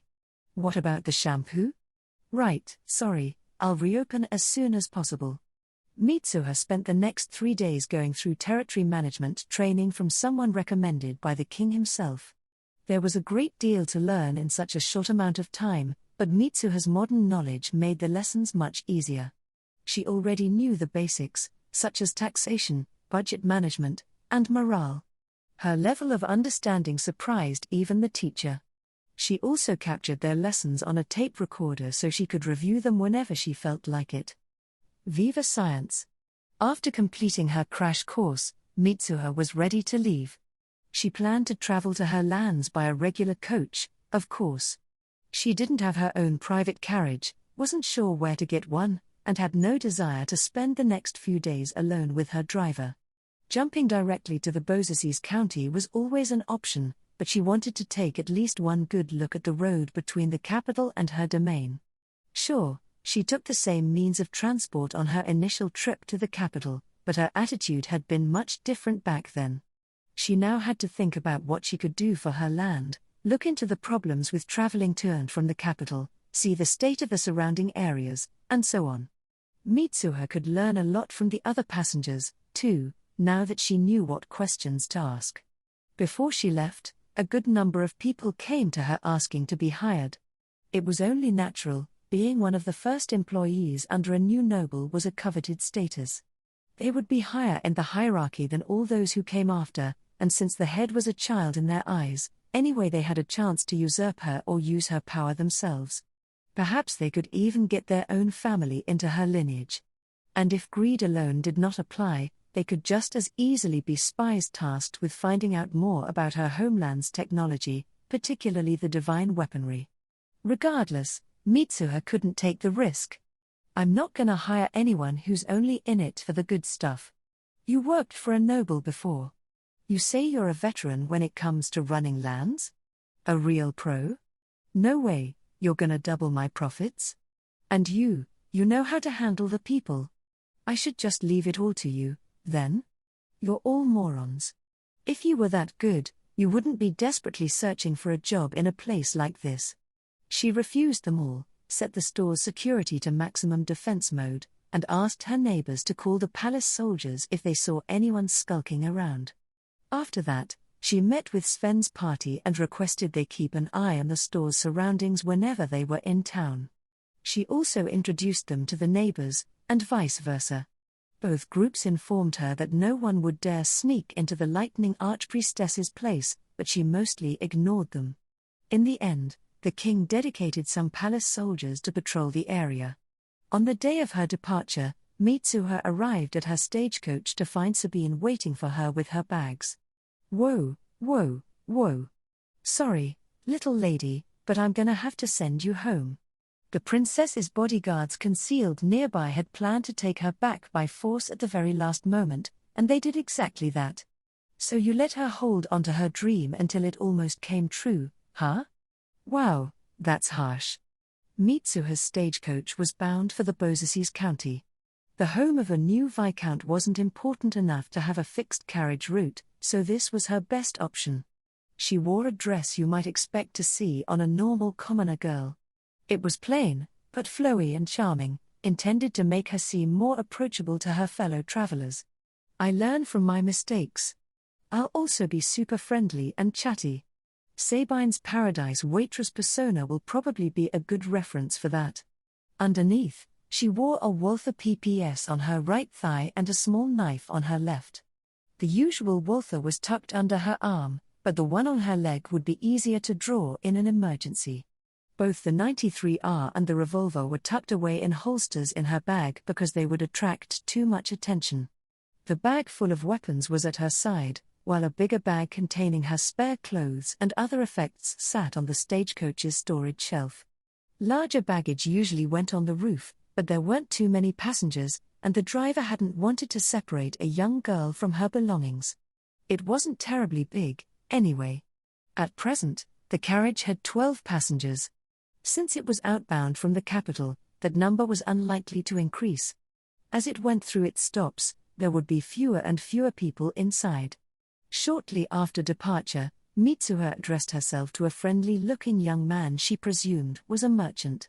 She presented herself as a clueless trader heading to work in the domain of a new noble. No lies there. I am a trader, and I am pretty clueless about this world. Though she was still a child, the merchant enjoyed speaking with a cute girl. She listened to him intently and offered up some good questions, proof she was interested in what he had to say. The girl understood him and clearly had a good head on her shoulders. During their conversation, he even learned a few things himself. It was obvious she would make an excellent merchant. So much so that he even thought of talking to his wife about passing his trade on to a daughter instead of a son. The two spoke naturally, and the whole exchange was smooth as butter. Their positive energy caused the onlookers to join in, and by the end of it, everyone had learned a great deal from one another. 2 days out from the Beausesis County, the coach was attacked by bandits. Isn't this kind of thing supposed to be rare? Asked Mitsuha. Oh, it's happening more often lately because of all the Empire's soldiers scattered around. There are the farmers who stayed here because they'd be in for a bad time if they returned, the low-ranking officers who could be executed for the defeat, the washed-up mercenaries who didn't get paid. Many chose to skitter up north because the kingdom hunted down anyone going south. Oh, yeah. Guess rare doesn't really mean never. I should remember that. While just about every passenger was starting to panic, Mitsuha was chatting with a somewhat austere middle-aged man who seemed to be a mercenary, as if the ongoing assault was no big deal. I can't get enough of these guys. They just have that dad aura around them. No, I don't mean that they smell. It's the aura. Mitsuha was calm because she could jump out of the situation at any moment. The man was calm because of the so-called right of extraterritoriality, an unwritten agreement of sorts between mercenaries and bandits. Unlike mercenaries hired for protection, those you happened to come across had no obligation to protect anyone. Putting their lives on the line for someone without a contract involved just wasn't worth it. The same went for the bandits. Fighting a mercenary who sat idly by while they pillaged was often to their own detriment. The mercenaries had no reason to defend bystanders, and the bandits had no reason to fight the tough, penniless mercs. Just like that, their interests coincided.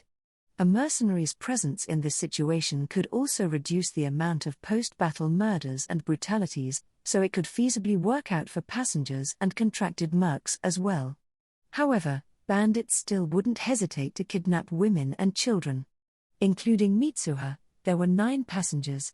Out of these, 1 was a wife, another a young woman, and 2 more were young girls. Mitsuha didn't count the coachman. The bandits wouldn't harm him, after all. If too many coachmen were lost, these vehicles would stop traveling altogether. This would be bad for the country and the local lords, and they would have no choice but to initiate a bandit hunt. The lack of transportation would make it harder for bandits to get by, too. For these reasons, the bandits didn't even consider coachmen during raids, and the drivers themselves never interfered. In their minds, giving in to righteous indignation and fighting back would only place a target on the backs of all their fellow coachmen. "I'll fight," said one of the men. He was obviously a farmer, and 2 of the 4 women were his family members, his wife and daughter. It went without saying that he didn't want to see them kidnapped before his very eyes, even if it meant his death. The next to speak up was an elderly man. "I'll fight with you. My children are already fully grown, and in the past I committed many misdeeds in order to protect my family. I'd say it's high time I lend a hand to someone else. I've also brought all my wealth, and I'd quite like to see it survive this journey along with me. Thank you." The farmer bowed his head. After glancing at Mitsuha, the young merchant joined in. "I'll help, too." "I want no part in that," said a man who appeared to be in his early 20s. "We just have to give them our money and possessions and we'll come out of this unharmed, right? There's a stray merc with extraterritoriality here, after all. If we resist, we'll just end up hurt or even killed. Giving up is the way to go here, you fools." No one could blame him for his cowardice. Everyone prioritized themselves above all else.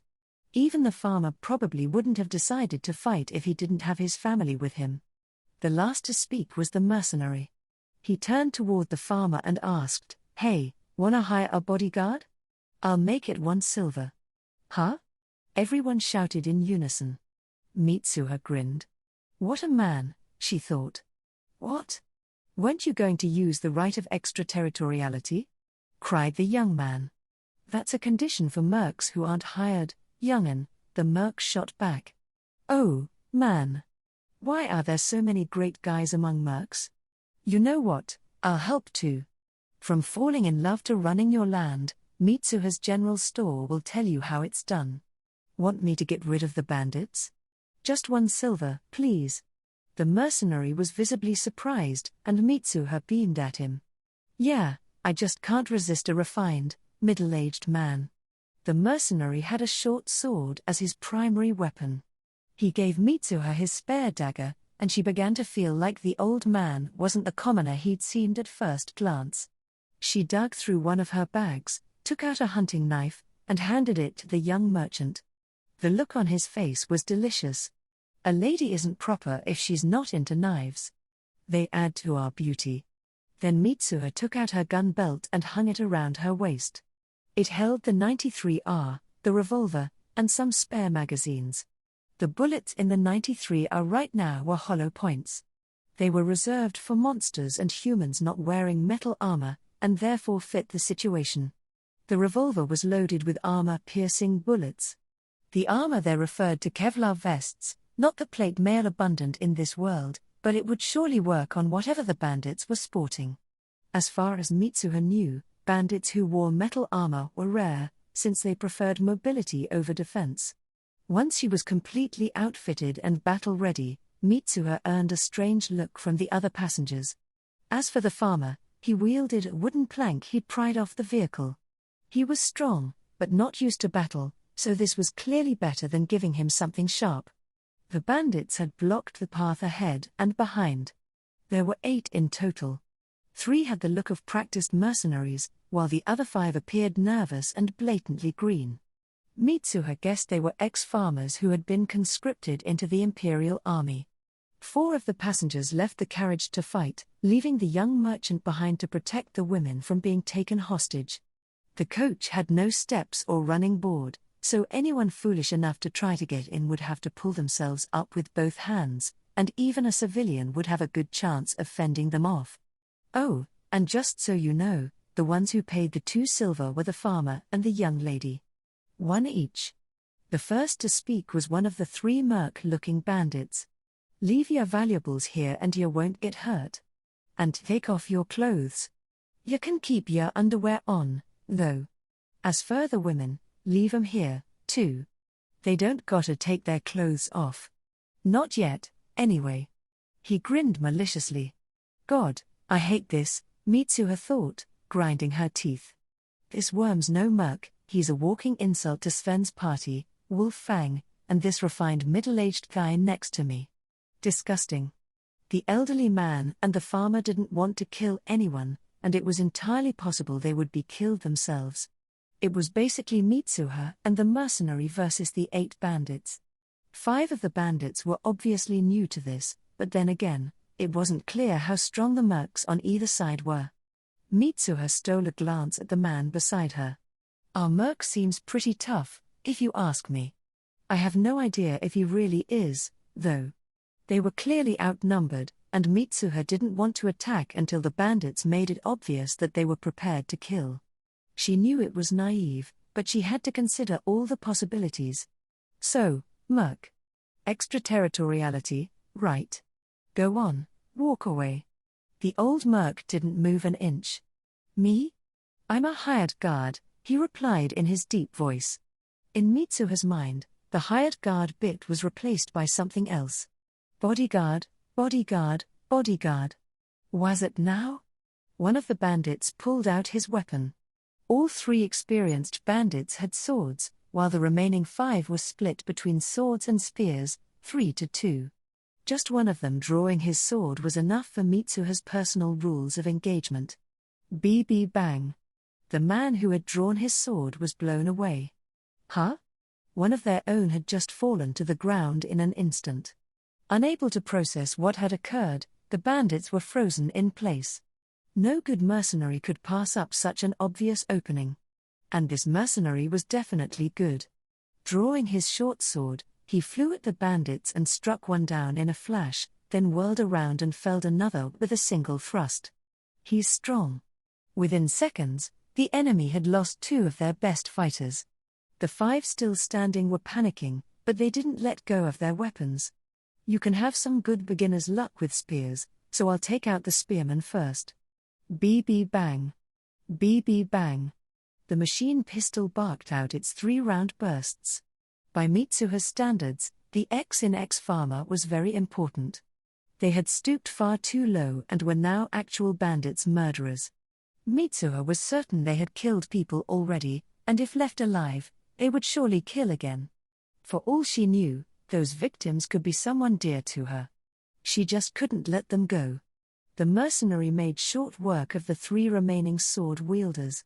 All in all, it was a victory so flawless you could hardly call it a fight. Back within the shaking stagecoach, the farmer told Mitsuha everything he knew about the Bozacies County. He was doing his best to repay their savior with knowledge. The other passengers pitched in, and she ended up with a substantial amount of new information, including some that wasn't readily available. Mitsuha also asked the merc, the elderly man, and the farmer not to tell anyone about her. They all agreed. The former 2 seemed accustomed to keeping secrets, and the farmer couldn't refuse someone who had put her life on the line for his family. The others had stayed inside the coach, so they hadn't seen anything. They heard the gunshots, of course, but had no idea what the sounds were. The 4 fighters had also agreed to pretend they each had a part in defeating the bandits. Specifically, they agreed to say the mercenary took out 5 while the remaining 3 handled 1 each. Only the first part was true. The stagecoach was now full of weapons and valuables taken from the bandits. The passengers planned to take them to the local lord, where they'd be checked, then return to whoever brought them. The check was necessary to know, for example, whether or not the weapons were supplied to the bandits by another country to let them interfere with local business. There was little doubt that the bandits were remnants of the empire, so they were bound to get the things back immediately. Since Mitsuha wasn't going to the Bozesi's county, she gave her share of the weapons to the farmer. The man tried to refuse, but she convinced him by saying she wasn't going to the county's main town, and that a normal girl on her way to take up a post had no business having those sorts of things. The farmer said he wouldn't sell his share of the weapons, and would instead use them to become strong enough to protect his family. After the whole bandit affair, his wife and daughter trusted and respected him more than ever. Before the attack, the man in his early 20s had been speaking with the young woman, but now she completely ignored him or merely glared. He was obviously depressed, but her scorn was rather well-deserved. You could search everywhere on Earth and this world, but you wouldn't find a single woman who'd smile at a man willing to hand her over to some bandits. Once they arrived at a particular crossroads, Mitsuha exited the coach. She would walk the rest of the way to her domain, which she tentatively called Yamano County. The other passengers waved goodbye, with the exception of the young man, who sat curled up in the fetal position. Now, you might be wondering why no one ended up figuring out who she was, but the answer to that is simple: this was a world with no television or internet, so the spread of information was slow and unreliable. The more it was passed on, the worse it became, like some extreme game of telephone. Because of this, the only ones who knew what Mitsuha actually looked like and the details of her battle against the Empire were the people who were there to see it. Everyone else ended up being misinformed to varying extents. Not only that, but most of the passengers weren't in the capital during the battle, and those who were had only heard her distorted voice through the speakers. Most of those who had seen her had merely caught glimpses of her in the distance. As for the gunshots, the sounds heard around the capital were those of RPGs, heavy machine guns, and 20mm autocannons. Compared to these, the firing of a handgun was nothing. The divine soldiers had also used what they believed to be long wands of lightning, and Mitsuha's handguns didn't even come close to this description. Perhaps the bandits, being ex-Empire soldiers, realized what they were up against, but as the saying goes, dead men tell no tales. After 8 days of travel on land and 10 seconds on water, Mitsuha finally arrived at Yamano County. Yeah, I crossed a river. What about it? Upon seeing the county's capital peeking from between the trees, she felt certain of one thing. I'm not calling this a capital, that's for damn sure. It's not even a town, it's a village. Calling it a capital is too embarrassing. Ugh, town it is, I guess. Before entering, she decided to go back home. She had been away for over a week, so there had to be lots of email and regular mail piled up, and she desperately needed to use the bathroom and take a bath. Mitsuha walked into the village. Since following the main road would lead to the sea, it was an actual dead-end settlement. Because of this, travelers were scarce, which was probably why she attracted so much attention. Oh, it's because a little girl in a dress came here all by herself without any real luggage? All right, then.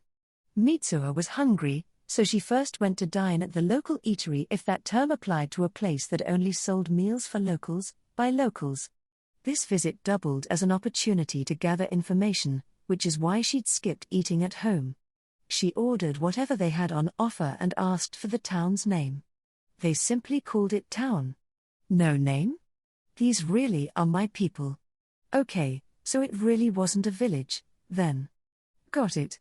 Because it was a seaside town, the meal she was given was primarily fish, but there was nothing else noteworthy about it. The eatery was in a small corner of a small town, and it wasn't anywhere near lunchtime, so Mitsuha was the only customer. While chatting, she asked for opinions about the previous lord in charge, and the lady who owned the eatery wasn't too talkative in that regard.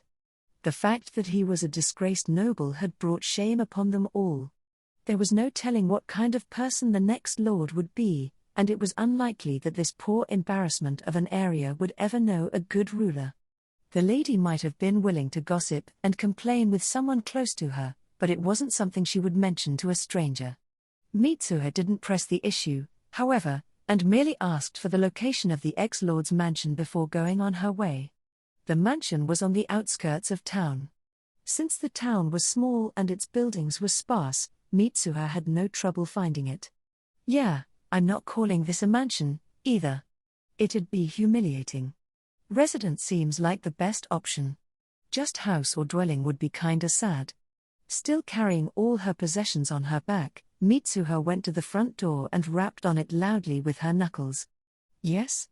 Who is it? The door opened, and there stood a maid who looked no older than 17. Though the previous lord and his family had lost their noble status, the servants weren't at fault. Unless they were personal retainers, one couldn't take servants from one's former holdings. Besides that, the next lord would be in need of servants as well. Most of them were also locals who had family in the area, so they couldn't just abandon them. But even if they had been gathered from elsewhere, neither the lord nor the servants knew what happened in these scenarios. And so, besides the ones who left of their own accord, the servants stayed at the residence and served the next lord. Of course, some servants would quit if they decided they didn't like the replacement, and the new lord could fire the servants he had problems with. Servants also increased their chances of being removed if they were caught speaking about how things were under the previous lord. Anyway, most of the servants still remained, ready to welcome her. Of course, none were the previous lord's retainers or dependents. All right, these are my servants. For now, anyway. I'm Mitsuha, she said. Huh? Mitsuha? The maid looked puzzled. Mitsuha von Yamano. Viscountess and new ruler of this county. Huh? Oh, I see. Wait, what? The girl's reaction was to be expected. Regardless of whether the new lord was a girl who didn't look any older than 12, it was highly unlikely the ruler would go to their new territory all alone. Please gather the servants. I'll greet them all. Yes. Right away. The maid hurried off. Once all the servants had been assembled, Mitsuha addressed them. Hello, everyone. I am the new local lord, Mitsuha von Yamano. This territory is the same size as before, but it will now be ruled by a viscountess, rather than a baron. The servants were shocked, and you could hardly blame them. Viscount was a direct upgrade from baron, and it meant a great deal. They could now expect better payment, treatment, and social status, as even the servants were regarded differently depending on what kind of noble they served. Viscount servant was a powerful title, whether in finding work or searching for a spouse. It was like the difference between a table knife and a short sword. They had been informed that the capital was sending a new noble to rule over them, but they were told nothing about the person in question. Things like rank, gender, age, and appearance had all been a mystery to them. Of course, that had been entirely intentional. Withholding this information prevented the servants from making unfair assumptions about their soon-to-be ruler. They could draw their own conclusions once they saw him or her in person. Because of this, many servants were elated. They now worked for a viscountess, a gentle little girl, at that. If they played their cards right and sweet-talked her, they could make a wonderful life for themselves, and if they manipulated her, the possibilities were endless. So, there you have it. I hope we get along. I'm new to this ruling business, so please help me out in any way you can. And like I mentioned before, I will hold interviews with all of you at a later date. Now, please return to your duties. Mitsuha finished her introduction, making sure to appear as gentle and courteous as possible. Some were relieved that they had received a nice new ruler. Others chuckled as they underestimated her, and others still became gloomy as they lamented the future of this land. The impressions of the 18 servants were hardly aligned. Mitsuha ate her dinner alone, as servants couldn't eat alongside their ruler.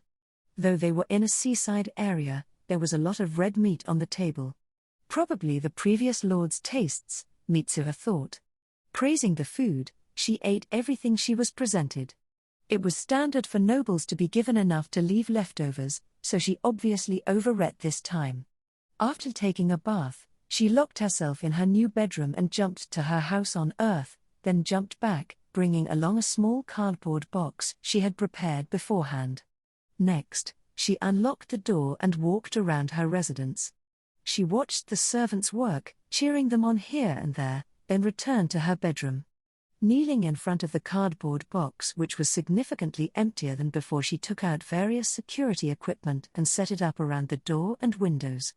Once she was finished, she went to sleep. Beep. Mitsuha was woken up by an electronic noise. It was an alarm set to go off when something passed the security laser at her door. Grasping the Walther beneath her sheets, she looked over and saw the maid who had welcomed her at the door yesterday. "Good morning. Are you already awake?" the maid asked. "Morning. I slept so well in here. Is breakfast ready?" Mitsuha let go of the gun and smiled. After breakfast, she took another stroll around the residence. Once back in her room, she placed a cloth over the door handle to cover the keyhole and took out a bunch of electronic devices. They were extremely small voice recorders she had purchased in Akihabara. They automatically began recording when they picked up sound, then stopped after a certain amount of silence. She had set them up all over the place last night. "Let's hear what you all picked up, then." She cracked a mischievous grin. Mitsuha was a good-tempered, gentle ruler. She always smiled, looked out for her servants, and walked around the fishing, mountain, and farming villages in her area to greet the locals. Many assumed she was in poor health, however, as she often retired to her bedroom at midday. Thinking they knew what kind of person Mitsuha was, some servants resumed padding expenses or making secret deals with merchants. They'd refrained from such activities until they had gotten a sense of their new ruler, but now that that was done, they were pursuing them almost brazenly. There were also attendants who ran off during work hours after leaving their jobs to others, butlers who aggressively approached the village girls, maids who snuck goods out of the residence, and so on. The head butler had noticed the danger and expressed his worries, but Mitsuha just continued smiling as if nothing was happening. Her diligent, faithful servant was at a loss. "If these ingrates are allowed to continue, our county will be in disarray. Something must be done." Days went by, and the misconduct showed no sign of stopping. "It's time," said Mitsuha. "Time to crack down. All right. The 6 of you are discharged due to conduct unbecoming of a servant," Mitsuha declared, eyeing the guilty parties. It was so abrupt that the accused servants exploded with indignation. "What is this foolishness? Why me? Is this some sort of joke? Viscountess or not, you cannot discharge someone without a legitimate reason." Mitsuha looked at them with an icy expression. "Foolishness? And who is the fool here? What? I'm asking, who's the fool here?" The shouting from what they had thought to be a weak, soft ruler dampened their bravado. "Hans," she said, turning to one man in particular. "I always praised your cooking, didn't I?" "Huh? Yes." Hans, the head chef, was bewildered. "Yes, I always said your food was good, yet for some reason, the quality just kept getting worse. Shouldn't praise normally motivate you to do an even better job?" The chef fell silent. "Why didn't that happen? Do you know the reason?" With every word she uttered, he grew paler. "It's because you thought that a child like me wouldn't notice the drop in taste, and so you just chose low-quality ingredients. They got cheaper and cheaper, but for some reason, our kitchen expenses stayed the same. Isn't that strange, Hans?" By now, Hans was as white as a sheet. Mitsuha then moved on to the man at his side. "Hey, Gunther, isn't there something wrong with the wheat numbers?" "Pardon?" "The amount of wheat we received in taxes from the villages and the amount we sold to the merchants is slightly different, isn't it? Someone's writing down the wrong numbers. And who would do that, huh? Did no one notice? Who's in charge of that, again? Now, Tilda, the day before yesterday, you pushed your own job onto the other maids and went somewhere, didn't you? You took a lot of our spices, too. Were you visiting that tailor again? The one with a wife and kids?" The head maid half collapsed into her chair. "How about the rest? Want to hear what I have to say about you?" It was an intense question from the ruler they had thought was gentle, mild-mannered, and kind. None of the remaining 3 knew how to respond. Do you know why I'm a Viscountess? It's not because I had a Viscount father who died early. I got here by myself. I am the first, the only, Viscountess Yamano. Don't underestimate me. Mitsuha's glare choked the air out of the room. Again, you're all discharged due to your misconduct. It'll probably be hard for you to find work now. You have 1 hour to pack up and leave. If you're still here after that time is up, I'll consider you trespassers on my property, whereafter I will capture and execute you. Get out. 6 bodies rushed out of the room. Mitsuha ignored them and spoke to the elderly butler at her side. Sorry if I worried you, Anton. I won't be inspecting documents at night anymore. I'll sleep properly, so I won't be going to bed at noon, either. She handed him some documents from her pocket. These merchants take bribes. Stop all trade with them. And we have some common folk who interfere with others. Observe and deal with them accordingly. My word. Lady Mitsuha. Anton's eyes were brimming with tears. Also, the new hedge chore maid is Kath. May she make me proud. Mitsuha held back a yawn. Anton, you know what I said about not sleeping during the day? I lied. I'm gonna take a nap. Oh, and starting tomorrow, I'm gonna get serious about developing my land. We'll all be busy from here on out. Good work today, everyone. Dismissed. With that, Mitsuha left the room. The 12 servants left behind were just standing there, completely flabbergasted. They were surprised by her sudden change, sure, but there was something else they felt. Was it astonishment? Amusement? Thrill? Curiosity? Excitement? That had to be it, pure excitement. They knew they were in for something interesting. Something fun was going to happen soon. At the very least, it was clear that tomorrow would be more enjoyable than today. One of them noticed another servant grinning. Lorena, what are you smiling about? Hey, you're doing it, too.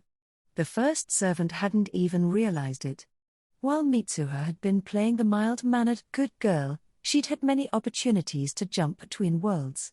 She stole these chances whenever she could, whether it was locking herself in her room or while walking around her territory to gather information.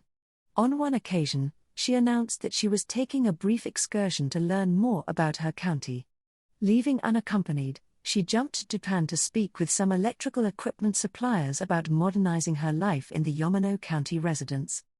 This was her second time doing so, and she spoke with the same salesman as before, so the whole ordeal went smoothly. Then it was time to check her email and mailbox. Let's see. Oh, Mickens coming back from college for break. Nice. And the crazy dress lady's asking if I need to doll up another cute girl. Nope, not yet. Maybe I should ask for a dress for Sabine? She'll be paid in gold coins, though. Then again, she'd probably like that even more than yen. A short while later, while browsing the internet, she came across a piece of breaking news. Huh? Dragon finally discovered? What kind of clickbait is this? Hold on, is that what I think it is? In a flash, Mitsuha jumped to the mercenary headquarters. The members of Wolffang had been paid a few days after the invasion. Since both the king and the nobles had paid more than expected, their compensation ended up growing to 60,000 gold coins. Of course, Mitsuha had taken a cut, which pushed her closer to her goal. Her deep pockets were slowly filling up. As Mitsuha soon discovered, the mercenaries had been so excited about their victory that they wanted to be known as Dragon Slayers and show off their prize to the world. They assured her they would keep her identity a secret at any cost, so she didn't mind whatever else they wanted to boast about. They could spin any number of details in their Wild War story without including her. At this point, the mercenaries were convinced she was a princess from the other world who had the magical power to travel between there and Earth. They believed she had come to their world to learn and absorb all the knowledge she could.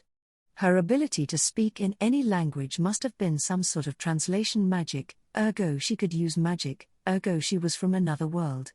They also assumed she was a few centuries older than she looked. While she might have been older than she appeared, they were a bit too far off.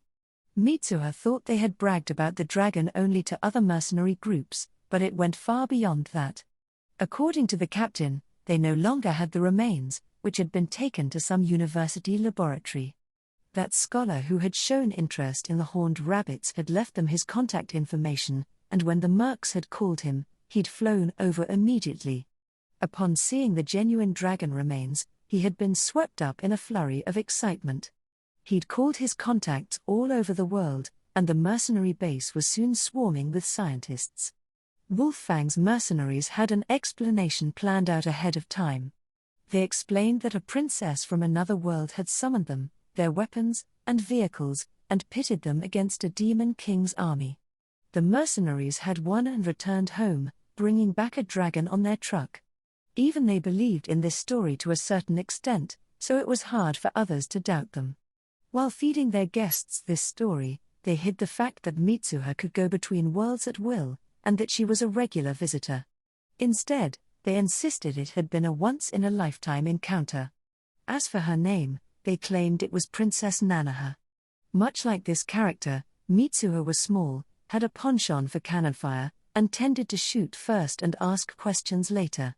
Seems like one of the mercenaries must have an obsession with Japanese animation. Normally, no one would believe such a cliché story, but the dragon corpse was proof enough. A certain fantasy novel publisher assumed it was an unofficial PR campaign for one of their movie adaptations and accused them of copyright infringement. Considering the dragon was very real, however, they didn't have a leg to stand on.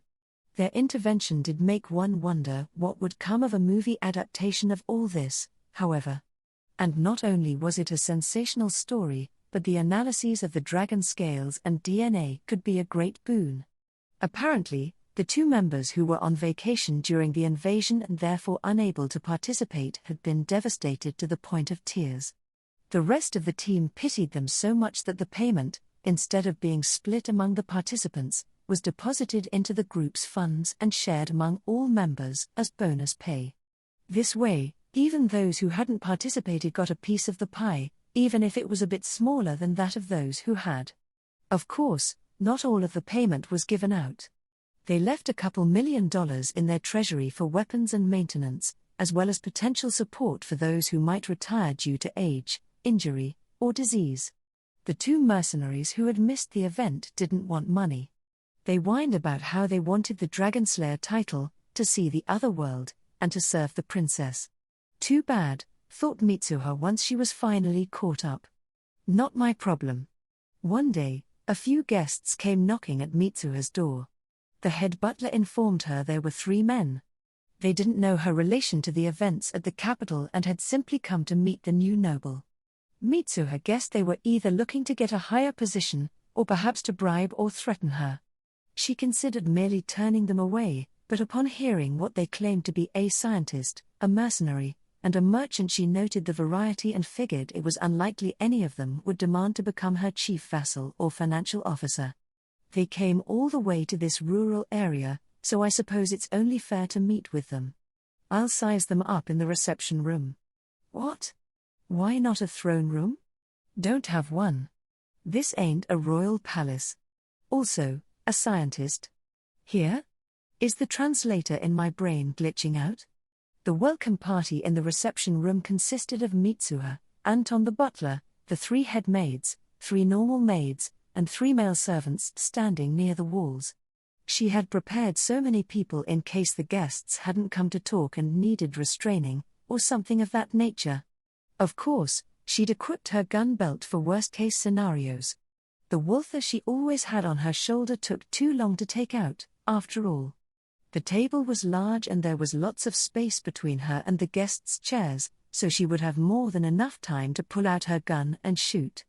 This is Her Excellency Viscountess Yamano. Led by a maid, the 3 guests stepped inside. Forgive the sudden Visi, the one at the front froze and fell silent right after he entered.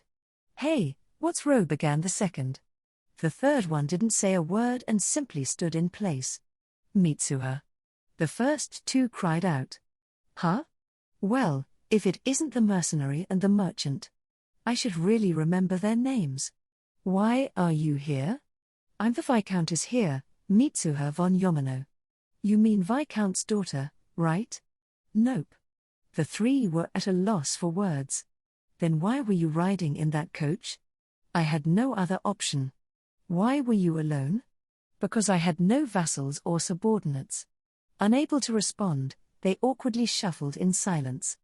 Mitsuha treated them to some tea and snacks, and they got down to business. So, what are you three doing here? She asked. Well, first of all, we just happened to come here together because we took the same stagecoach. We're all here on our own business, stated the merchant. The other two nodded. It made sense that they had visited the Beausesis County first. They had to spruce themselves up before coming here, and Mitsuha's main town had no inns with bath services. Also, it made sense that someone who'd been on that carriage for over 10 days had come here because they'd heard of the newly appointed local lord. They certainly hadn't looked like acquaintances when Mitsuha was traveling with them. I'll hear you out separately, then, said Mitsuha. Very well. Allow me to begin. The first to put himself forward was the merchant. Mitsuha's identity as Viscountess Yamano surprised him, but since she was someone he'd spoken with on his travels, he quickly settled into a rapport with her. I am Pets. A merchant, as you know. I came here to talk to you about the circulation of goods in your new domain, he began. You know, I just called him merchant in the stagecoach, so this is my first time hearing his real name. According to Pets, Mitsuha's predecessor had controlled all external trading, banned other counties' merchants from doing business, and prevented local money from flowing out of his land. Upon hearing that the previous lord was being replaced, Pets had come with the hopes of opening up a new market. Yamano County was so remote that it was hard to make the trip here profitable, but since it was right next to the Beausesis County, he could incorporate it into trade routes passing through there, making it worth the time and effort. Seeing as he was so young, he declared, he would like to mature alongside the young Yamano County. Yep, we'll grow, all right.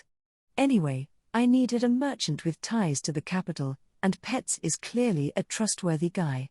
Huh? You're saying I'm a capital merchant, too? Hey, I need a guy who sells goods from this world. What's the use of me trading earth stuff between here and the capital? Very well, Pets. You have my blessing. And if you can, please buy our county's goods and sell them in the capital. We have much more than dried and pickled fish, and I have plans to develop new products as well. Oh, that would be just splendid. I'm new to this, so do you think you could visit me again in a few days? We'll discuss the details then. In the meantime, I'll talk to the servants and villagers to find out more. Very well. I will stay in the town's inn for the time being. Yeah, I can totally understand calling it a village. Now, Mr. Mercenary, why are you here? My name is Willem. A mercenary, of course. I grew tired of the city life and wanted to relax in the peaceful countryside, but fighting is all I'm good for. As I thought about what I could do, I heard about this place. This county is even more rural than the Beausesis land, has barely any people, and lacks a single skilled vassal, knight, or mercenary. It's completely defenseless, so I thought you might hire me until you gather some vassals and a proper defense force. And don't worry, I'm not looking to become an official vassal myself. Well, that's some honesty, Mitsuha thought. He's right, though. If I wasn't here, this territory could be destroyed by just a single decently large bandit group. We need some defense ASAP, and for that, we need some key employees. A refined middle-aged man like Willem will fit the role just right. He's a real man among men. Very well. Just as I told Pets, we'll revisit this in the near future. I'll look forward to it, milady. Lastly, we have you. The one who tried to hand me over to the bandits. I'm all ears. Wah. The man was taken aback by her frankness. Hey, man, that's just how I know you. I don't know your name or what you do, and it's weird to go just by looks and call you, like, 20-ish looking guy or something. Anton and the other servants silently shot daggers his way, making him sweat. My name's York, he said. I'm a scientist. What a name. Well, York, I'm listening. We scientists are seekers of truth. We study and research under Platypus, our teacher in the capital. Upon hearing of the advent of the new Lord, he sent me here with the hopes that the young, malleable mind in charge would be open to learning new things and give support to our brand of knowledge. If you could take me on as a temporary guest lecturer, I could bestow upon you fragments of wisdom from Platypus's school of thought. Now this piqued Mitsuha's interest. What kind of wisdom? He thought for a moment, digging through his mental archives for the right piece to tantalize her. Well, what would you say if I told you that it's not the sun that revolves around this world, but the other way around? Just look at that smug face. Oh, the heliocentric theory, Mitsuha replied. You're about to tell me that the world is actually a sphere that spins around its own axis and that's what gives us night and day. But that's obvious, isn't it? How did you? Anything else? Then, how about the reason rainbows appear in the sky? When light hits water droplets in the air, they're split into different colors depending on the angle at which they enter, right? That's why rainbows appear when there's sunlight after a rain shower. NGH. York frantically mopped his brow. Is that all? Why you? The mystery of the moon, then. Why does it slowly disappear, only to come back later? Oh, it doesn't actually disappear. It orbits this world, and it only looks like it vanishes and comes back because you just see the part of it that's not blocked off, right? That's enough, we're wasting time here. This can't be. York grasped his head and fell to his knees. Honestly, even if there was something I could learn from you, I'd refuse because you're the kind of person who'd abandon women and his other fellow passengers just to save his skin. As long as it came from you, I feel like it would defile me. Mitsuha called for a maid. You can go now. Take him outside. I can tell you know a great deal. It boggles the mind, in fact. Willem trembled with agitation. But you're a merciless devil. Pets nodded in agreement. Hey, flattery will get you nowhere. Mitsuha had her guests wait a few days because that was how much time her servants needed to properly clean up. Once they were done, she sprang into action. First, she issued an order that no one could enter her room under any circumstances. She would use her office for normal paperwork and for giving orders to her servants and other subordinates, but she needed a more secure environment for handling more important documents and working on the PC she'd brought from Earth. Mitsuha also had to consider her own safety. She had chased out the 6 malignant servants, but there were now 6 people out there somewhere with a grudge against her. They could easily assist bandits or spies by leaking information. And though the remaining servants hadn't betrayed her so far, they could always be bribed or threatened into doing so, for example, if their family members were taken hostage. Because of this, Mitsuha stored all her top-secret items in her bedroom, which was outfitted with maximum security. With that, she was able to sleep soundly at night. Letting anyone in there is gonna be a big no-no. The maids insisted I let them clean my room, but they relented when I told them I can do it myself. Next, it was time to make her habitat more enjoyable. For that, she wanted to bring her own bath, cookware, and water tanks with pumps from Japan. At present, cooking and drawing water were tasks handled by servants. As she reflected on this, something occurred to her. Should I really bring that stuff over? If I do, the servants in charge of those things would lose their jobs, right? They're good, diligent people. I don't want my land's unemployment level to rise just because of my own selfishness. In the end, Mitsuha had decided to only set up her security system, an AV system, a mini-fridge, an LED light stand, a fan, an electric heater, and a generator to power it all. She gave up completely on air conditioning. Now it was time to restock her staff. With a third of them getting discharged, she needed replacements, as well as a defense force. I'll probably have to hire people from my own county. After all, I can't just pull them out of other counties, and the free people in the capital would take too long to get here. Let me chat with Anton about this. Mitsuha wanted to start off by hiring a few people she could trust, then expand from there. After all, She was planning to have her hand in all kinds of operations. She even planned to search for the relevant specialists in the capital when the time came. Mitsuha had chased out the head chef, but she was satisfied with the young sous chef they still had. Under the previous ruler, the head chef had taken care of the noble family's cuisine, while the sous chef handled prep and the servants' meals. Honestly, I'm fine with just one chef. The servants don't eat at the same time, they take turns. Plus, I don't need any big, fancy meals with all kinds of options I'll probably never eat. He'll do just fine by himself. Huh? Someone's at the door. Oh, it's the merc and the merchant. No, of course I haven't forgotten them. Probably. Sorry to have kept you waiting for so long, I really am.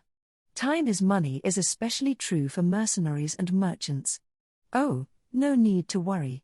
Considering what the future holds, I didn't mind waiting a few days, said Pets. Same here, added Willem. Well, that's good to know. Time to talk business. Pets consulted Mitsuha about merchandise and taxes. Taxes differed depending on the county, key trading locations and sparsely populated regions were radically different, so that much was obvious. Since her county had similar conditions to the Bozacies, Mitsuha decided to make her trading climate similar to theirs, except a bit better. 20% of the sales price seemed reasonable in her mind. A remote land like hers already meant an increase in travel expenses, and the local purchasing power was still pretty weak. Afterward, she and Pets devised a trade route. It would begin at the capital, go to the Bozacies County, then head to Yamano County before going back again. Pets would also stop at towns and villages along the way, and by the time he arrived at Mitsuha's territory, he would have sold the capital's best wares. The locals would have to choose from the remaining supply, or whatever he had purchased during his travels. Pets would pass through the same towns on his way back and buy up goods to sell in the capital. This would minimize the distance he'd have to transport anything, reduce decay on perishable goods, and lower the damages in case of a bandit attack.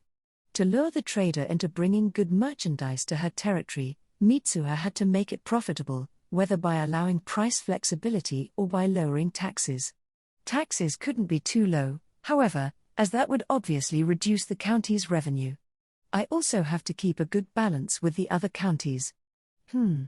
What if I taxed your goods at 20%, and you handed over any items you didn't want to take back with you so we could sell them on consignment?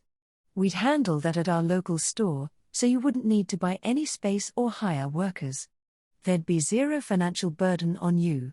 Also, I'd send some crafts made in our secret workshop along with you. They're bound to make a killing, trust me. We could also do those on consignment, if you'd like to handle the commission. Huh? Pets almost couldn't believe Mitsuha's lucrative offer. The low tax lower than in the Bozacies County was one thing, but the idea that he could turn all his excess goods into cash without spending anything was even more enticing.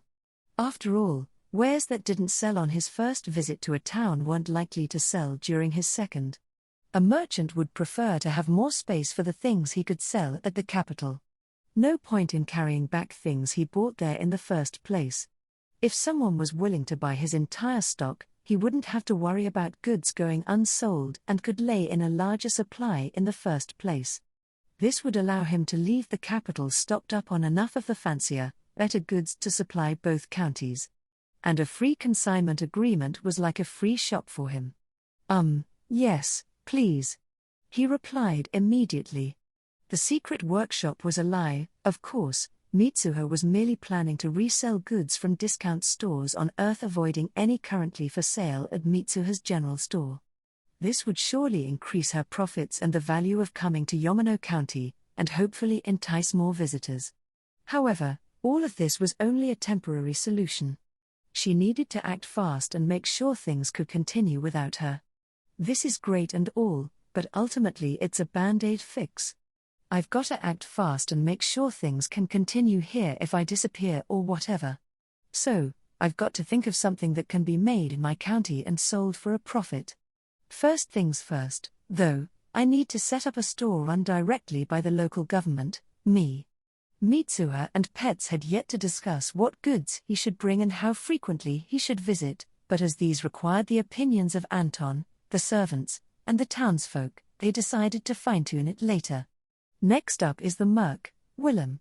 Any idea what size defense force we'll need? Mitsuha asked. Willem cracked a strained grin. Well, that depends on the enemy, so I can't tell you much.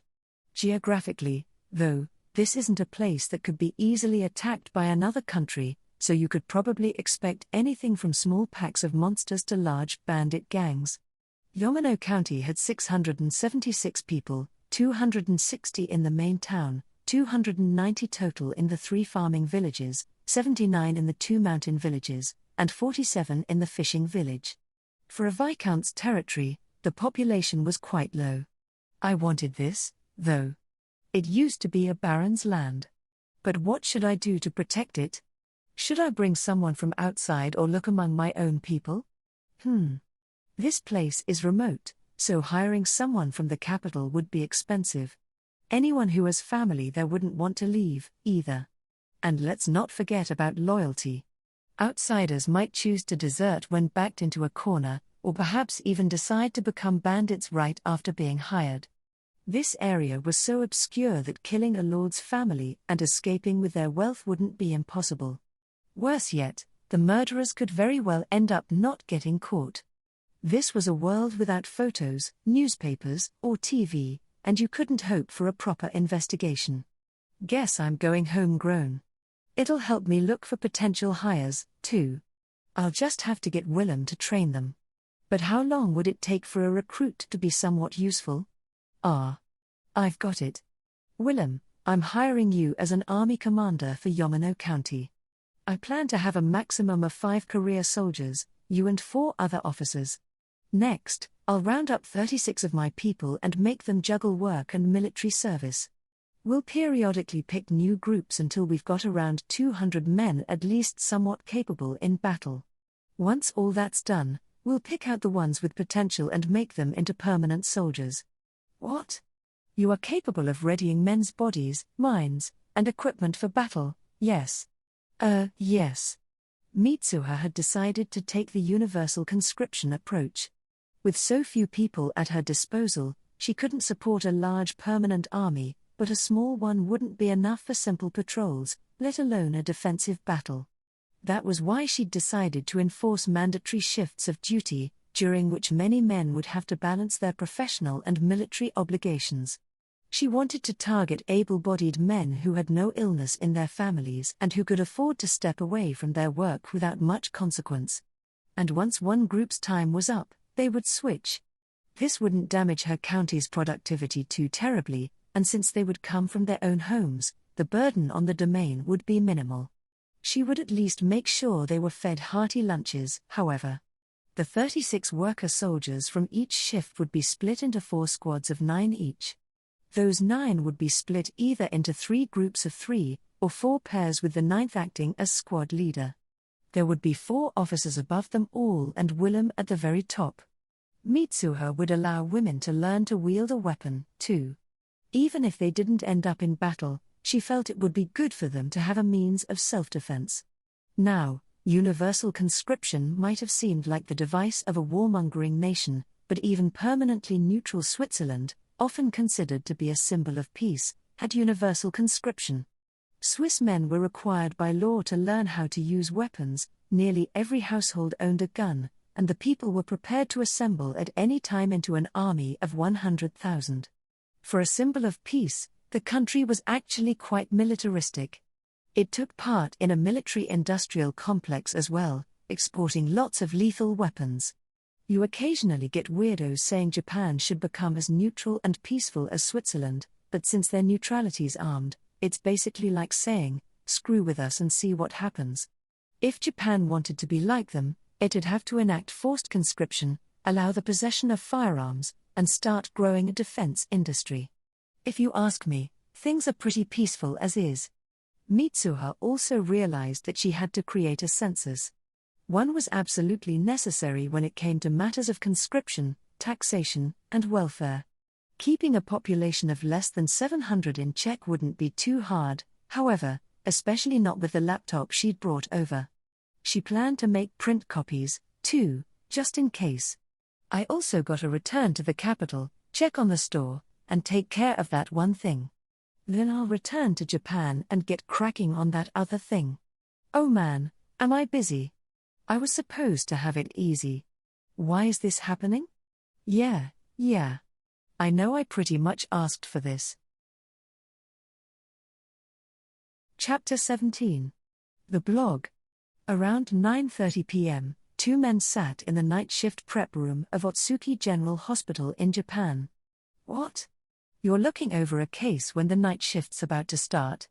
It's good to be studious and all, but you might get a patient at any moment, so you should find some time to rest. It's part of your job. Shuhei Nishimura, head of the internal medicine department, lightly tapped the shoulder of Yuta Ishii, an intern intensely comparing a medical photograph and the contents of a textbook. Ah, Mr. Nishimura. Actually, someone I know is looking after a sick child, and they sent this photo my way. Nishimura slapped the back of Yuta's head. That's not the kind of joke you make in a hospital. It's in poor taste. Huh? There's no way that's real. You don't know this disease? He gestured to the photo, which showed part of a small child's body. We're in Japan. There's no way you'd find a patient in that state who's not being properly cared for. Nishimura half laughed as he spoke, but Yuta was completely serious. What disease is it, then? Telling you won't teach you a thing. Please. I mean, look.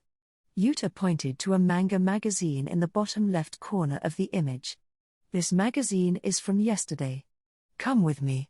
Nishimura's expression changed as he grabbed the intern by the arm and pulled him into his office.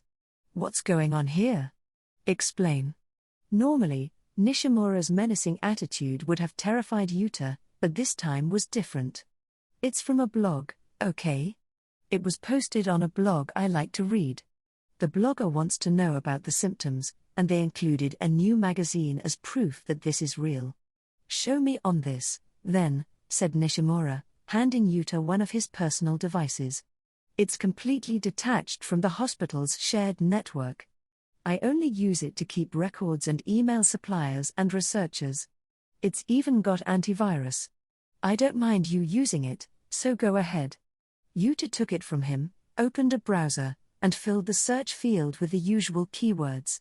So, about that disease. Nishimura added, looking at the screen. It's anthrax. The blog finally loaded.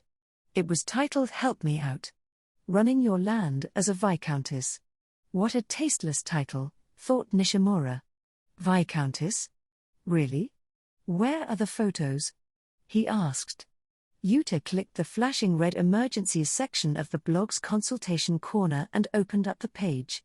It contained a photo of a child's skin, flushed with a wide, acne-like rash and marred by a black scab. The description read, other symptoms, high temperature, coughing, trouble breathing, and the newest update was just 2 hours ago. Nishimura's mood darkened. Damn it. If this is a joke, someone's getting punched.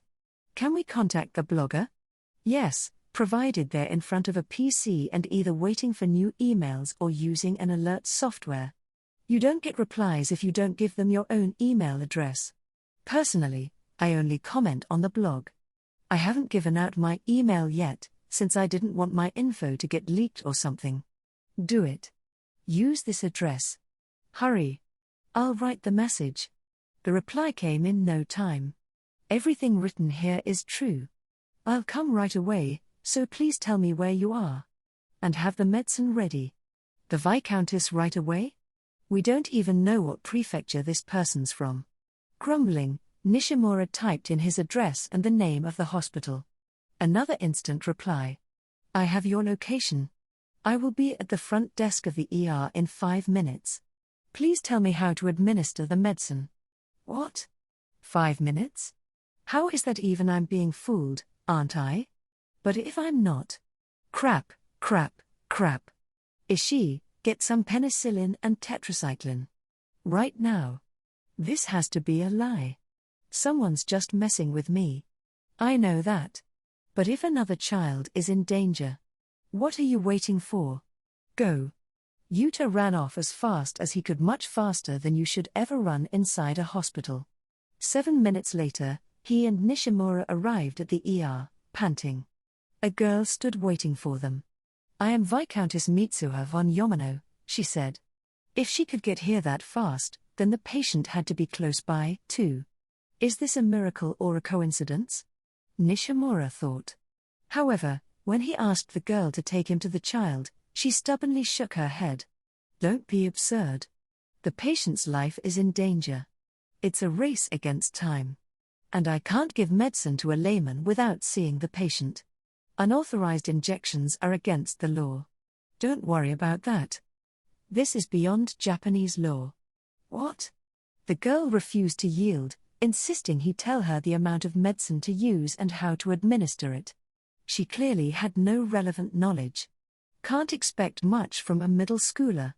After a few minutes of arguing, the girl claiming to be Mitsuha noticed tears in Nishimura's eyes. She took a deep breath, righting herself. "Can you keep a secret?" "I can." "And you swear on?" "Myself." "Okay. Let's go together." A moment later, the three of them vanished, leaving only a quiet whoosh as air filled the space they left behind. "Where are we?" Nishimura asked. "I was just in the hospital, wasn't I? Did someone bring me here while I was unconscious? But I'm still standing, and she and the girl are with me." "This way," said the girl. Nishimura stopped thinking. This was the time for doing. He grasped the medical bag in his hand. They followed her as she led them to a shabby-looking house. Inside, there was a worn bed and a little girl sleeping within it. There was also a woman sitting on a nearby chair, her top half resting on the girl's bed. Nishimura assumed she was the girl's mother, exhausted from looking after her child. "Is she? Let's go. I'll save her. I won't let this one die." Some part of him still believed that the prior events had all been a dream. Nishimura moved the cursor on his computer and clicked. "Help me out. Running your land as a Viscountess, click." There were no flashing sections. Disease help, click. "My body is heavy and I run out of breath quickly." Boris the meat vendor, Nishimura scoffed. "This guy again? I'll bite. Eat less. Move more. Run. McCoy, he's way too fat. I thought it was a disease at first, but the guy weighs almost 300 pounds, goddammit. Says he eats orc meat, too. That's practically cannibalism." Nishimura went back 2 pages and saw the topic he'd clicked on dozens of times by now. Click. Gratitude corner, she's slowly recovering. "Thank you very much." The post contained a photo of a little girl. "I'll just go back to work. Ah. But first, one quick comment on the I caught something straight out of the Cambrian period post. The cooking method I thought of last night will be perfect for it, I'm sure." Mitsuha had set up a blog. It was called Help Me Out. Running Your Land as a Viscountess. Like the title says, it's a blog I use to get help from all the nerds, I mean, people who are knowledgeable about land management and who'd never get to use their knowledge otherwise. No matter how much Mitsuha knew, there was a limit to how much an 18-year-old like herself could do. She could use the internet, of course, but in her opinion, relying on text-based information of questionable validity was too risky, and no amount of mere knowledge could replace actual experience. And though you could search the internet endlessly, it didn't mean much if you hadn't the faintest idea of what to look for. How would you search for something you didn't know the name of, or didn't even know existed? This line of thinking had led her to create the blog. It was a site where visitors would help a new Viscountess in another world run her land. Nerds, I mean, smart guys will definitely wanna flaunt their stuff and give just the right advice. I'll use their words as a starting point, confirm their validity myself, and put it all to use in the other world. It's perfect. Naturally, everyone thought it was just an Act A joke blog just for the heck of it, so you wouldn't find anyone who believed it was real. However, since many people took fantasy settings and simulation games very seriously, you could expect some really productive answers. Playfulness brought sincerity. You can't have any real fun in video games if you just take it easy. Recently, Mitsuha had been thinking of bringing some of the more productive blog regulars to her territory. 4 of them were particularly smart, sincere, and friendly. She hadn't leaked a single piece of personal information, and even if they went on to say that they had been in another world, no one would believe them. It was absurd to begin with, and the existence of the joke blog made it even less believable. The 4 also weren't the kind of people who would risk being branded insane or untrustworthy. They seemed like the sort who would keep her secrets if she simply asked them to. Even if they weren't, Mitsuha just had to forbid them from taking photos or objects with them as proof, then ban them from the blog. Wondering why I'd need to show them the other world? Because I'm starting to want people who'll help me out on a deeper level. I need something beyond the online act help that'll take actual time and effort. I'll think of rewards for them, too. Maybe I'll do it on the next 3-day weekend. Too bad, that's just fool's gold. No jackpot for you. Maybe you'll win next week if there's a rollover. A man left the disappointing comment in the mining help section, on a post entitled "I found something that looks like gold. Leave mining and forestry to me." He thought. A while ago, he had discovered this strange blog, Help Me Out. Running your land as a viscountess. The site description simply read, "I suddenly became a viscountess and now have to manage a territory. Please help me out." To this man, it seemed to be an imaginative teenage girl's fictional diary about the complexities of ruling her domain. It covered such subjects as rice agriculture, the fishing industry, and mining of precious metals. This man found it well thought out and strangely realistic. Many netizens were having a blast with it. If experts provided some valuable advice, the blogger's result reports would read as ridiculously authentic, impressing those who had contributed. The rookie mistakes, for instance, would be so on point that the commenters would feel as though the viscountess had followed their instructions. The photos that came with the posts were quite well done, too, and everyone praised the CGI artist behind them. At this point, everyone was commenting as if the county was a real place. There were even emergency events like "Help this sick girl" and "Help pests on the rice." One day, the man a regular poster received an invitation.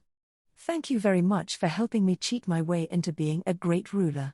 We have a 3-day weekend in 2 weeks, and I would like to invite you and 3 of my other reliable advisors for a small IRL meet-up in my county. I hope that seeing it with your own eyes will help you continue to advise me in the future. We will be there for all 3 days of the weekend. All you should bring are personal hygiene products and spare undergarments. I will prepare everything else. However, for the clothing, I would like to know your preferred sizes. Starts Saturday, 1 p.m. ends Monday, 1 p.m. What the hell? Damn right I'm going. I have no idea where this county is, but it's a free 3-day trip, so why pass that up? Will there be hot springs? Does this blog belong to some rich old retiree doing some farming in a depopulated village? That's the feeling my county gives me, anyway. Also, I'll get to meet 3 other regs. That alone makes it worth the trip. He assumed someone who could cover all the expenses of a 3-day trip for 5 people would have to be rich. The CGI work alone had convinced him that some good money was involved, and he found it hard to imagine the person would waste so much money on a boring excursion. In his mind, there was no way going to the meetup could be a waste of time. Is it an old lady? Or a retired middle-aged man with too much time and money to spend? What kind of person is this viscountess? By 12:55 p.m. on Saturday, 4 people had gathered at a rooftop playground above a department store. The group included McCoy, a middle-aged man and regular of the disease help part of the blog, Mountain King, a 26-year-old man and mining help regular, Dryfish, a 27-year-old woman and maritime help devotee, and Greenpeas, a 23-year-old woman and frequent contributor to farming help. They had quickly come to the conclusion that all 4 of them were fellow participants. Some assumed that one among them was the viscountess, but it turned out not to be the case. A few minutes later, just 10 seconds before the clock struck 1. "Thank you all for coming. I am Viscountess Mitsuha von Yamano." "Cute girl alert," someone cried.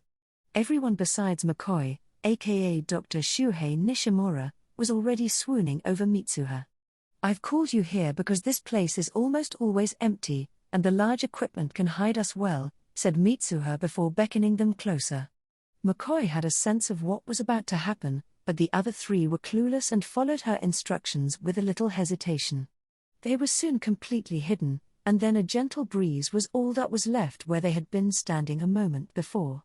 "Welcome to Yamano County," exclaimed Mitsuha upon their arrival in the other world. "What?" The three besides McCoy were initially stupefied, but once they had calmed down, they began firing off questions.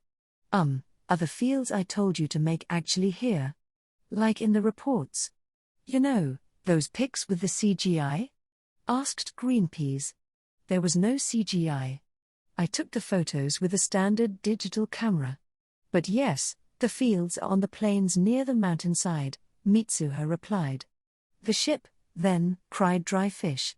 "Where's the mini all-purpose fishing ship?" "It's still being tested, but it's in the temporary shipyard in the fishing village. We're a bit at the end of our rope with it." "What's the problem?" "Where's the ship?" "Where?" The women, giddy with excitement, aggressively approached Mitsuha. "Ha ha ha." Mountain King, whose real name was Tomoya Aoki, chuckled in self-derision. "I'd help with your mine, but doesn't seem like there is one. And logging is too hard without heavy machinery." McCoy Shuhei Nishimura patted the dejected man's shoulder. Suddenly, a young girl nearby ran away from her mother and up to McCoy, embracing his leg. Hello." Mitsuha smiled. "This is Margaret. She's the one you saved, Dr. McCoy." The girl's mother caught up, and bowed to him over and over. Ah. He tilted his head up for a moment, but it didn't stop the waterworks. "Wah." He crouched and wrapped his arms around the little girl. "My daughter," he thought, sobbing uncontrollably. "I couldn't save her, but this girl, am I the only one who's got nothing?" muttered Mountain King. "Mountain King, please head to the mountains. Inspect them, and examine the trees," said Mitsuha. "Huh? I'd also like to know if we can build a house for charcoal production and a Japanese-style furnace. You know, a Tartara. You want to do what? I'm interested in steel made of iron sand, too." "You serious?" Mitsuha wanted to be considerate of these visitors from afar, so she planned to have everyone arrive and split up for work on the same afternoon. With everyone preoccupied with their tasks, evening would come quickly. Greenpeas went around the fields, checking for problems. Dry Fish railed at the shipwrights building her new ship while Mitsuha acted as an interpreter. She also checked on the town's methods of processing seafood and inspected shellfish and seaweed. McCoy and Mitsuha went to Boris the 260-pound man so the doctor could speak with him directly. Mountain King went into the mountains. By the time the group returned to Mitsuha's residence, it was completely dark. They bathed, changed into the clothes they were provided, and started to make a night of it. Everyone tried to stop Mitsuha from drinking, but she insisted that adulthood here started at 15, so they had no choice but to back down. She probably drinks on the regular, anyway, they thought. Seeing the county with their own eyes had lit a fire inside the participants. They chatted and argued about what they discovered, had lots of laughs, and quickly became drunk, an obvious outcome of the alcohol and good atmosphere. McCoy, however, drank slowly and spoke little. He seemed to be lost in thought. Mitsuha understood this, but she didn't want to miss an opportunity to consult a doctor about something that had been bothering her. "Doc, can I ask you something?" she asked, sitting beside him. "Of course. What is it?" If someone could slowly but surely heal from any wound and even regrow lost body parts, what would that mean for the rest of their body? She had been thinking about this a great deal lately. McCoy could still think through his boozy haze, but his mind was a bit jumbled. Everything totally heals? Even lost parts? Does that mean that even bones and nerve cells come back? There's no oxygen decay, faults in DNA transcription, or telomere shortening? That's crazy talk, haha. But I guess they'd never get older. Or maybe they'd even regrow a new head once it came off. Ha ha ha. Upon hearing his theory, Mitsuha collapsed. That's why a child like you shouldn't drink, McCoy hiccuped, shaking his head. Mitsuha was in a state of mild alcohol-induced delirium. HRMMM.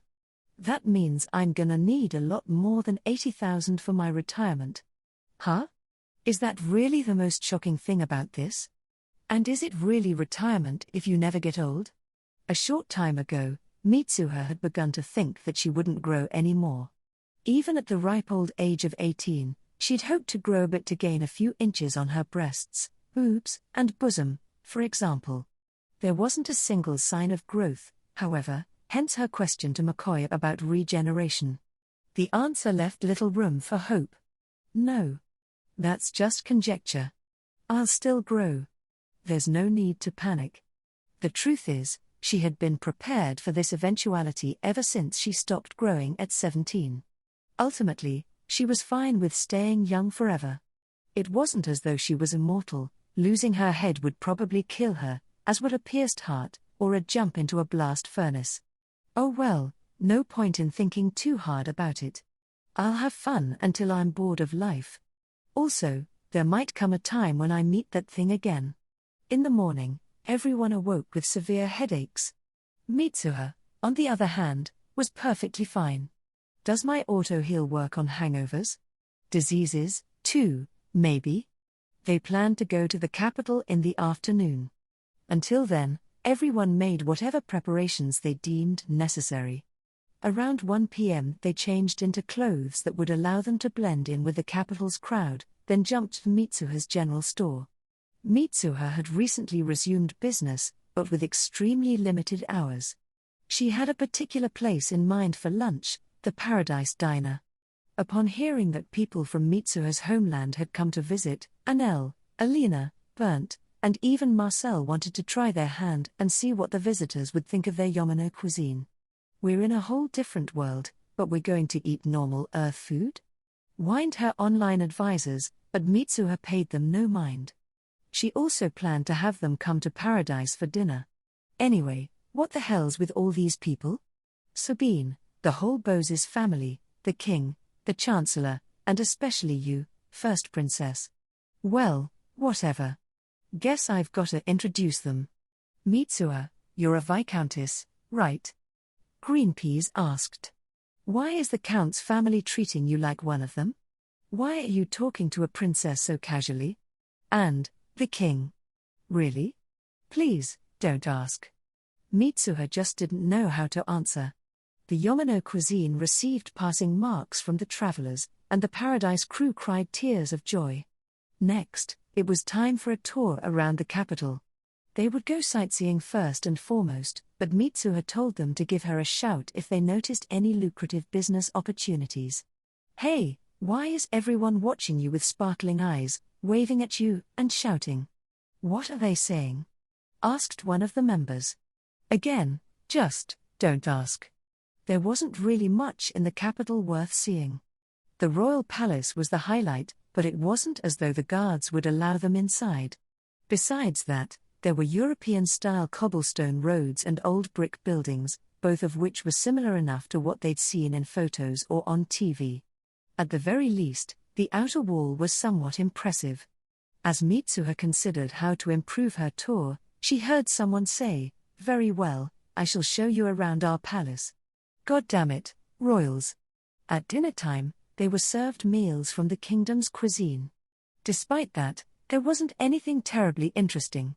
If this were a manga, you'd have a dragon steak or something. Funnily enough, you're more likely to have one back on Earth right now. They probably froze the damn thing. Later, after everyone had gotten drunk once again, McCoy approached Mitsuha. He looked really serious. Viscountess. Would it be possible for me to live here? Oh, so that's what's on his mind. Yeah, it's not impossible, but what if I die or lose my world-jumping power? What if you're left here all alone? You're a doctor, sure, but what can you do without medical equipment or medicine? You'd have to learn the language, too, and even if you did that, there aren't any words for more advanced concepts. Imagine yourself explaining CT scans to a medieval person using only words they can understand. McCoy once again descended into his own thoughts and walked away. I feel like I just bullied him a bit. It's unlikely that I die before him, and I don't think I'll lose my world jump. But that's not impossible, and I don't want anyone planning their life around me and my power. Even I'm preparing a safety measure on the off chance that I do lose it, my plan to save 80,000 gold coins for my retirement. With no sobriety in their steps, they reconvened at Mitsuha's general store before jumping to her Yamano County residence. There was no point in them staying at an inn, and the third floor of the store was Mitsuha's private space. While passing through, everyone caught a glimpse of Mitsuha's prices. Holy crap, that's expensive. These prices are criminal. Insanity. This is a store straight from hell. Or, shut up, you guys. The next day, everyone slept in. The only item on their agenda was to return home, after all. The clothes her guests had been wearing during their arrival had been cleaned while they were at the capital. After waking, they changed back into their normal clothes, had a late brunch, and did some final inspections. They looked at the ship, then checked the fields. Too bad. That's not real gold, but fool's gold. McCoy received another hug from the little girl. Mitsuha returned the four of them to the playground on Monday at 1 p.m. sharp. Their otherworldly weekend was over, and it was now time for them to return to their everyday lives. Chapter 18. Gathering Personnel. So, how would you like to work for me? Mitsuha asked. The four mercenaries opposite her froze. All five of them were sitting at a table in paradise. You mean you want to make us your armies, founding members and officers, yes. You would answer directly to a commander, and lead 36 soldiers. Your initial salary would be 5 gold. Well, what do you need us to do? I can't believe this. 5 gold? That's more than twice what we'd get in a busy month before getting the trailer. Even now that we have it, we can hardly hope for more than 4 gold. It doesn't seem like there's any way to get more. When you consider that we might get hurt or sick, and that we'll get older, a stable source of income sounds very attractive. Wow, my offer's so good, it even got Ilsa to talk. 5 gold per month would be enough for all of us to live comfortably. Huh? Oh, I meant 5 gold for each of you. Each? Now that I think about it, isn't that about what officials in the Japanese self-defense forces make? Well, whatever. I got them to work for me in one go, so that's good. The mercenaries had gotten their start in a small rural village, so they didn't mind working somewhere similar. They dreamed of saving enough money to open up a shop in the capital, which seemed like a pretty tangible goal, especially with the raises they might get in the future. So, wanna work for me? Work for you? This time, Mitsuha was in Colette's house. I mean, I can't let her talents get buried in this backwater village, right? Mitsuha, you became a viscountess? Yeah. The king himself just went and made me one. Tobias and Erin shivered. But Mitsuha, Colette is still a child. If you take her away, we might never see her again. Right, I forgot to mention that my county is right next to this one. From here, it's even closer than this county's capital. Oh, you don't say. A village girl getting to work for a noble was a real-life rags-to-riches story. That night, the village threw a lavish party to celebrate Colette rapidly rising in the world. Mitsuha was also ascending into the local pantheon as a goddess of earth-shattering changes. During this extremely unusual event, simple villagers partied alongside the lord of a neighboring county. It should also be mentioned that the villagers had heard of the battle at the capital, but they only knew that the star of the show was someone called the Lightning Archpriestess. They hadn't the faintest idea that the Archpriestess had gone on to become a noble viscountess, at that or that her land was right next to theirs. The people of Yamano County were just as clueless, despite serving the Archpriestess herself. Hey, wanna take me as a servant, too? Asked one of the villagers. Ah ha ha, well. To think Colette's gonna serve a noble, marveled another. Life sure is full of surprises. Huh? Oh, I'm not hiring her as a servant. I'm thinking of teaching her all sorts of things so she can become my vassal. Your what? After leaving Colette's village, Mitsuha gathered people in the capital. She didn't mention her name, however, she merely said there was a demand for tradesmen in a rural county. She needed skilled blacksmiths, carpenters, shipwrights who could build at least small fishing ships, healthcare personnel, and so on. She even went to York the scientist's teacher, Platypus. Pushing York's general awe of failure aside, she noted that his teacher seemed insightful and had an agreeable stance on matters of science. Platypus turned out to have keen senses when it came to inference. By now, he had already concluded that the Archpriestess and Viscountess Yamano were one and the same. He went out of his way to speak with her personally. His people were wary of her, likely because of whatever York may have told them. That's why the moisture levels in the air change a lot depending on temperature. I see. As you go higher, air pressure decreases and so does temperature. That causes this to happen. What about when conditions are? Oh, then it goes like this, and MHM. Mitsuha and Platypus hit it off within minutes. She was impressed with how much the scientists of this world could observe and discern without any advanced equipment. She even donated 10 gold coins to aid their research, telling them to contact her if they planned to use their findings to develop something practical. As word spread of Mitsuha seeking new hires, the number of self-aggrandizing jackasses and scheming swindlers who aimed to become head vassal or treasurer increased. She dismissed the former by asking for recommendation letters from the king, and chased away the latter after testing their math skills. Sigh. They couldn't solve a single one. Luckily for her, there were no such offenders among those who came in for technical positions, and she even held a few interviews. However, each came with their own problems. Some were blatantly unskilled, others didn't take the interview seriously because the interviewer was a little girl, and others still were aware of who she was and couldn't control their giddiness.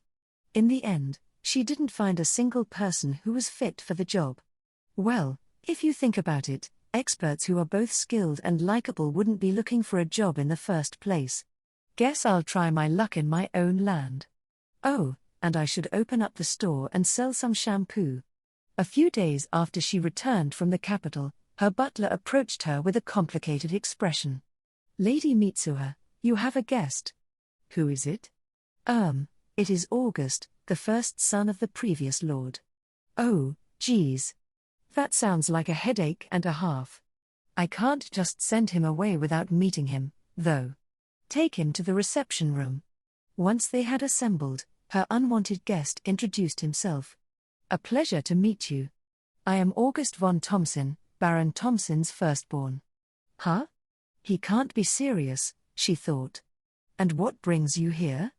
Mitsuha looked thoroughly unimpressed, catching the composed August a bit off guard. Well, you see, I caught word that our land had been inherited by a young lady, so I made my way here with the intent of showing you the ropes. It must be difficult without vassals, after all. Oh, I get it. He wants to become a vassal, then marry into the family to become a noble again, a viscount, at that, and bring his family back to their former glory. I mean, I don't really need your help. I get more than enough from my servants. Pardon me, but you must be mistaken. There are some who have proved quite useless, no. Surely you need to learn how to use the trustworthy ones, like Gunther, to control them properly. Huh? You trusted that snake? See, this is why your family was so hopeless. That guy was so blatantly corrupt, it's not even funny. I fired him with the 5 other undesirables a long time ago. You, what? August was at a loss for words. Also, the Thomson family lost their rank. You're just commoners now. Why are you calling yourself a baron's son and putting von in your name? Falsely claiming to be a noble is a crime, isn't it? Oh, I merely said that to help you understand my role as the previous silence, Mitsuha cried. Willem. Arrest this treasonous faker. He's a criminal who has willfully wronged His Majesty the King and all the nobles of this country. August tried to fight back, but a pampered noble boy like him stood no chance against a seasoned mercenary. He was quickly captured and tied up. "Let go of me. Who do you think I am?" "Anton. Do something." The butler replied to him with a tone as cold as ice. "You must be confused. You are but a commoner named August. I am a loyal servant of Her Excellency the Viscountess Mitsuha von Yamano." "Huh?" August's eyes darted around the room. What he saw were the people who used to serve his family, looking down at him with no expression at best, and outright disdain at worst. His body went limp, and the servants dragged him out. I don't have any soldiers yet," murmured Mitsuha. "What should I do with him?" "Oh, I know. Anton, send a messenger to the Bozacies. Tell them we have a treasonous commoner on our hands, and need soldiers to escort him to the capital. It shall be done." But what? Would the Count really do something like that without compensation? Oh, he still doesn't know. No need to worry. He and I are close acquaintances. Just send a messenger. Certainly. I apologize for my impertinence. The messenger returned 2 days later, reporting that the escorting soldiers would be here the following day. The Count had also offered to send some of his people to act as her bodyguards to prevent future unwanted visitors, but she politely refused. "Lady Mitsuha, you have a guest." Anton looked exhausted. "I have a bad feeling about this." "Who is it?" "He claims to be the previous Lord's second son, Burkhard von Thompson." "My head hurts. Willem, let's skip the formalities. Just go tie him up." The mercenary flashed a smile. "Well, at least we'll get to send both of them off at once." In that moment, it occurred to her to ask one particular question. "Hey, Anton, how many children does the previous lord have?" "3 sons and 2 daughters, milady." "You've got to be kidding me." At last, Sven's group arrived. Mitsuha had assumed that they would have sold their bike trailer by now, but they had actually dragged it along with them the whole way. All things considered, however, this feat wasn't nearly as impressive as Count Bozacy's soldiers traveling to the capital and back in full battle gear. Mitsuha began by introducing them to Willem, then gave them the roster of the first 36 recruits. "You guys can handle the rest. Good luck." She didn't really believe that a bit of training would be enough for the villagers to win against bandits. Her makeshift army of 200 might be able to defeat a few dozen thugs, but it would be a Pyrrhic victory resulting in numerous casualties, with the potential to destroy the morale and economy of her entire county. While arming them with guns could prevent this outcome, ammo and maintenance would depend solely on Mitsuha, and the guns would soon become useless if she was no longer present.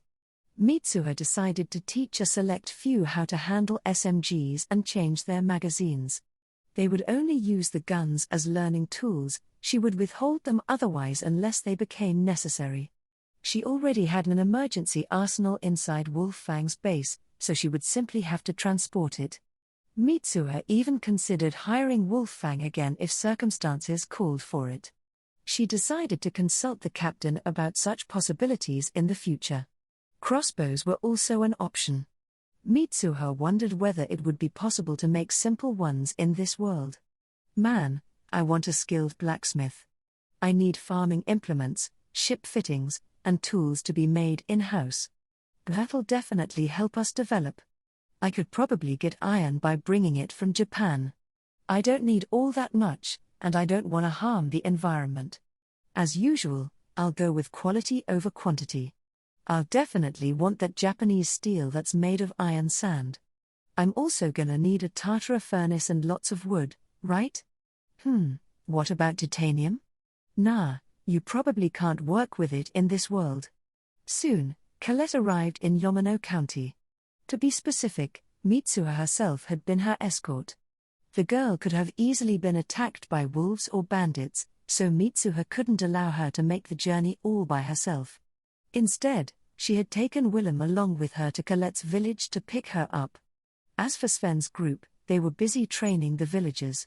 "Wow, so you really are a viscountess," Colette chirped, eyes shining. "What the hell, Colette, you didn't believe me?" Their county now had guards that doubled as trainers, plenty of recruits, and an innocent smile to cheer them all up. Satisfied with this, Mitsuha shifted her attention to cheating her way into reforming her land. Should I use the 3-field system? Crop rotation? Norfolk 4-course system? The 3-field system is better for transitional periods, so maybe I should just start with Norfolk? No. I'll just ask a professional. Green peas, was it? Mitsuha was quite sad that they hadn't found any natural resources worth digging for. She also had the fishing industry to consider, but they needed proper ships to improve in that area. Right now, her top priority was acquiring knowledge and information. She decided to dedicate more time to reading books and scouring the internet. Before I make any real moves, I'm gonna need more servants. Mitsuha was thinking about who to get for her county and how. Bribes and forgeries were rampant in this world, so referrals and recommendations were generally unreliable. As far as she could tell, she could only rely on recommendations from trusted parties and her own judgment during interviews, but even that could be subverted if the interviewee had good acting skills. The Count offered to lend Mitsuha his own vassals, but she refused. He already had Alexis to support, and Mitsuha was likely to do a number of things the vassals would find unorthodox. Additionally, while she did trust Count Boses, she didn't feel entirely comfortable letting him know everything about her territory. Mitsuha needed a treasurer, an overseer for fishing and agriculture, a welfare manager, and 2 maids. She assumed Anton and the other servants would know 1 or 2 promising maid candidates, but didn't want to miss out on potential applicants from the rest of her county. The treasury, fishing, and agriculture had been managed by 3 of the 6 servants Mitsuha had discharged and 1 of those still remaining. However, they had all primarily focused on things like taxation and liquidity or policing illegal activity. They had known nothing about how to make industries grow. It was quite difficult to find the right person for those jobs. She had hoped she could find candidates among the craftsmen in the capital, but her search hadn't proved fruitful. She needed people who weren't just skilled, but also had an open mind and a wide perspective, and she knew full well that no one like that would be out of a job. I wouldn't care even if they were kind of weird. There could be some really talented people out there who are a little too strange to be hired by normal establishments. If only there was a place where I could find people like that. Wait. I know exactly where to look. A real hive of well-rounded wackos, Platydus's school of scientists. Their fields of research may have been somewhat off the beaten path, but their abilities were legitimate, and Mitsuha was certain they would know where she could find people as keen and kooky as they were. Birds of a feather and all that. I'll go talk to them right away. I'm already on good terms with the old man in charge, so it'll be a cinch. The results were almost instantaneous. Her first candidate was a metal worker who had been kicked out of his apprenticeship for not listening to his master in favor of conducting some off-the-wall activities. He was now half broke, working day in and day out to make ends meet while attempting to do research on the side. Platydus had told her he often came to order things he needed for his independent studies. He showed Mitsuha the man's inventions and told her a little about him. She quickly concluded the metalworker was a stereotypical tech fanatic skilled, and with some actually good ideas. Mitsuha asked Platydus to arrange a meeting between them. The other person Mitsuha felt would be useful was one of Platydus's disciples. The girl stood out among his students due to her interest in sociology over science. She didn't quite fit in because of it, but she was good with numbers and would definitely make a good advisor. According to Platydus, she wasn't a bad disciple, but it often seemed like they weren't on the same wavelength, and he believed Mitsuha could help her shine. Nothing had been said yet to the girl in question, but Mitsuha requested an interview with her as well. The day of the interviews came quickly. The metalworker was Randy, 23 years old. Platydus's description of him was accurate, and Mitsuha had no problems with his personality. He was just a bit of a tech maniac who didn't work with others well. Most importantly, he was genuinely good at what he did. This one's a definite hire, Mitsuha thought. While she didn't feel she could trust him with management roles, he was bound to excel as a craftsman. In fact, he seemed completely open to new ideas, perhaps making him an even better pick for Mitsuha than the average master craftsman. She could even count on him to make products using Earth's technology. Next up was Platydus's disciple, Miriam. She had an infectious personality and was a fast thinker with great perception. With her interest in sociology, she would be a good candidate to be involved in matters of county policy. Her proficiency in mathematics didn't seem to fit with the rest of her personality, but it made her a perfect treasurer. Yep, she's got the job. Platydus was as happy about their hiring as the two interviewees themselves. They had been at a stagnant point in their lives, and though they would now have to travel to the countryside, they would be using their best skills under the employ of a viscountess. Their joy was to be expected. Mitsuha told them to head to Yamano County as soon as possible, and the two of them rushed off to prepare. They probably have to explain everything to their parents, Mitsuha thought. Platydus suggested she also take York, but she immediately refused. He was unsure as to why, however. York had told him he was kicked out because Mitsuha hadn't been able to understand what he was saying. Platydus mentioned this to Mitsuha, and implored her to give him another chance. Oh, no he didn't, Mitsuha thought before telling Platydus the truth.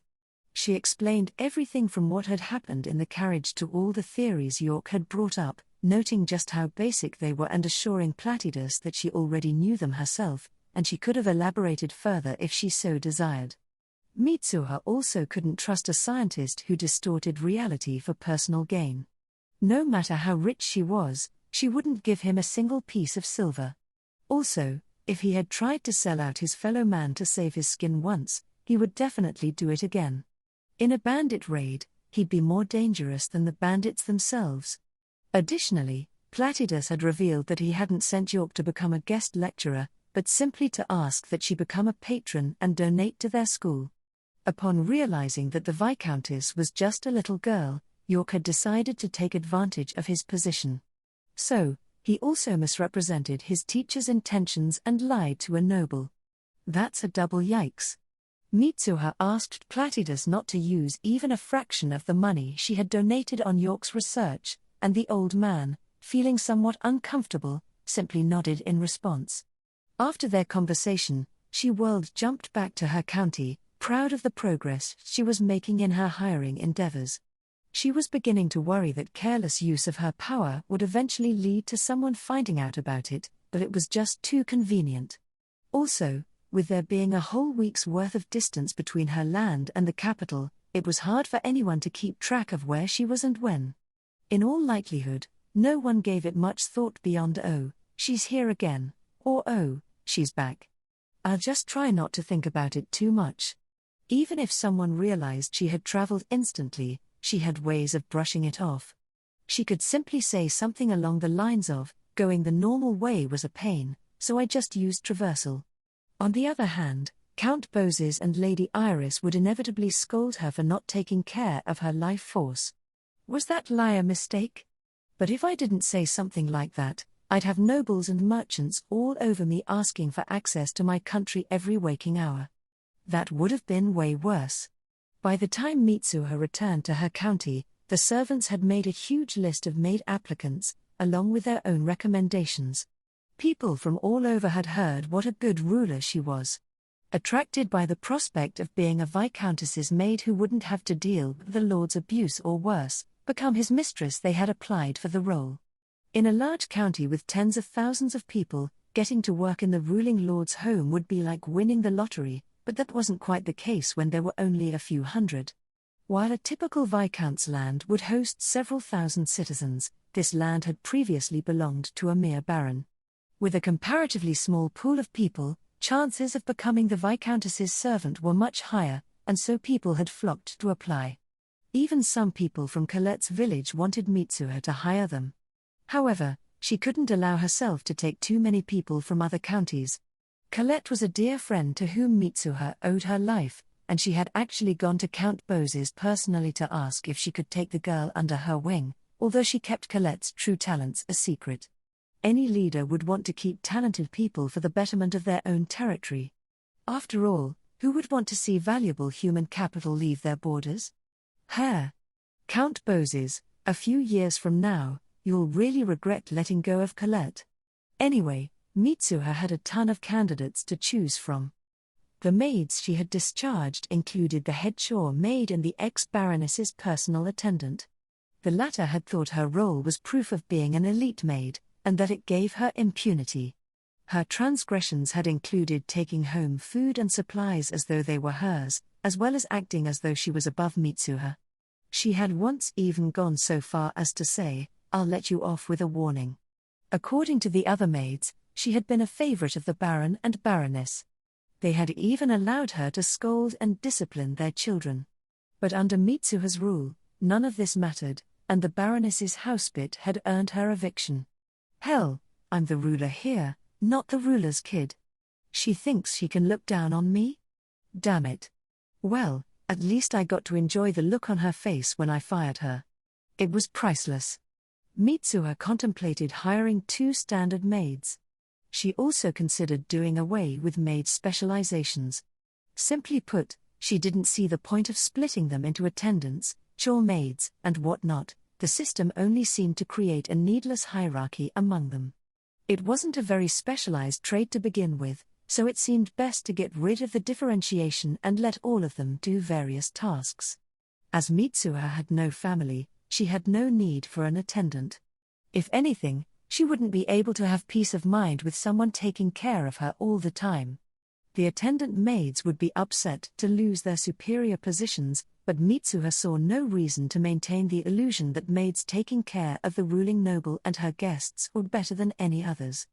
Mitsuha assumed that the prettier maids had been assigned as attendants so they could double as the lord's concubines. If this had been a viscount's land to begin with, the role would have been filled by barons' daughters or girls from major merchant families looking to learn high society etiquette. However, this had merely been a rural baron's land, and commoners were the best he could do. There weren't even any major merchants to be found. Anyway, I need 2 or 3 normal maids. I'll see if anyone seems good enough for the job. Soon, the day of the maid interviews arrived. Some had been recommended by those already working for Mitsuha, but she had no intention of showing favoritism. She asked that the referrers screen these applicants' documents for any false information. Naturally, it would be bad for them if they ended up recommending someone who had lied on their application, so Mitsuha felt she could trust the integrity of these applicants a bit more than the rest. It was nothing more than that. Unexpectedly, there weren't all that many recommendations. While the current servants likely wanted to help their friends get a good job, they would be responsible if said friends committed wrongdoings after their hiring. The only upside if all went well would be the new hire's gratitude. There was also the possibility that the recommended person could rise above their status, which would be unpleasant at best. Beyond their own siblings, they weren't likely to recommend anyone else. There were a total of 47 applicants. Yamano County had 676 people in total, 322 of which were men, and 354 of which were women. Are there more women because men tend to get into accidents or die while hunting? Was there a war recently? Are the local women stronger, and so they've come out on top? Or did it just happen to end up this way? Geez, is every single woman between her teens and her late 30s here, or what? At that age, they should already be working or helping out with the family trade. Are they really willing to quit for this? I guess working for a viscountess is just that attractive. Now I feel like there was no point in asking my servants for recommendations. Time to weed out the no-goes. I wish to learn many things here, become the best me I can be, and that seems commendable at first, but I'm not paying you to polish your maiding skills. Colette's an investment that'll probably benefit me in the future, but I'd gain nothing from investing in a maid. Are you planning to improve here, then just switch to a better place? You're supposed to show off what you can give to the employer, not what you might gain. You gotta make hiring you seem worth it. This isn't a job training program or some school. I've heard enough. Next. Please, wait. I've got so much more to say about myself. You're supposed to do that while the interviewer's asking you questions, and answer them in the best way possible. To say whatever you want after the questioning ends is against the rules, like throwing out rock, paper, or scissors a second late. I don't need anyone who wants to talk when things have already ended. I want you to know how ambitious and motivated I am. Hey, I don't need anyone who comes to an interview without those things. Everyone here wants to be hired. Do you seriously think you're special? I once had an important role working for a merchant family in the capital and Then why did you quit? If there was a reason to release you from an important role, didn't you think it would be difficult to get hired here? Oh, what? No, I mean. Account's family is also interested in hiring me. Oh? Then why come to a viscountess? You should accept that offer, no. Well, I turned it down. Really? Well, if you're not satisfied with working for a count, a viscountess would surely be devastating.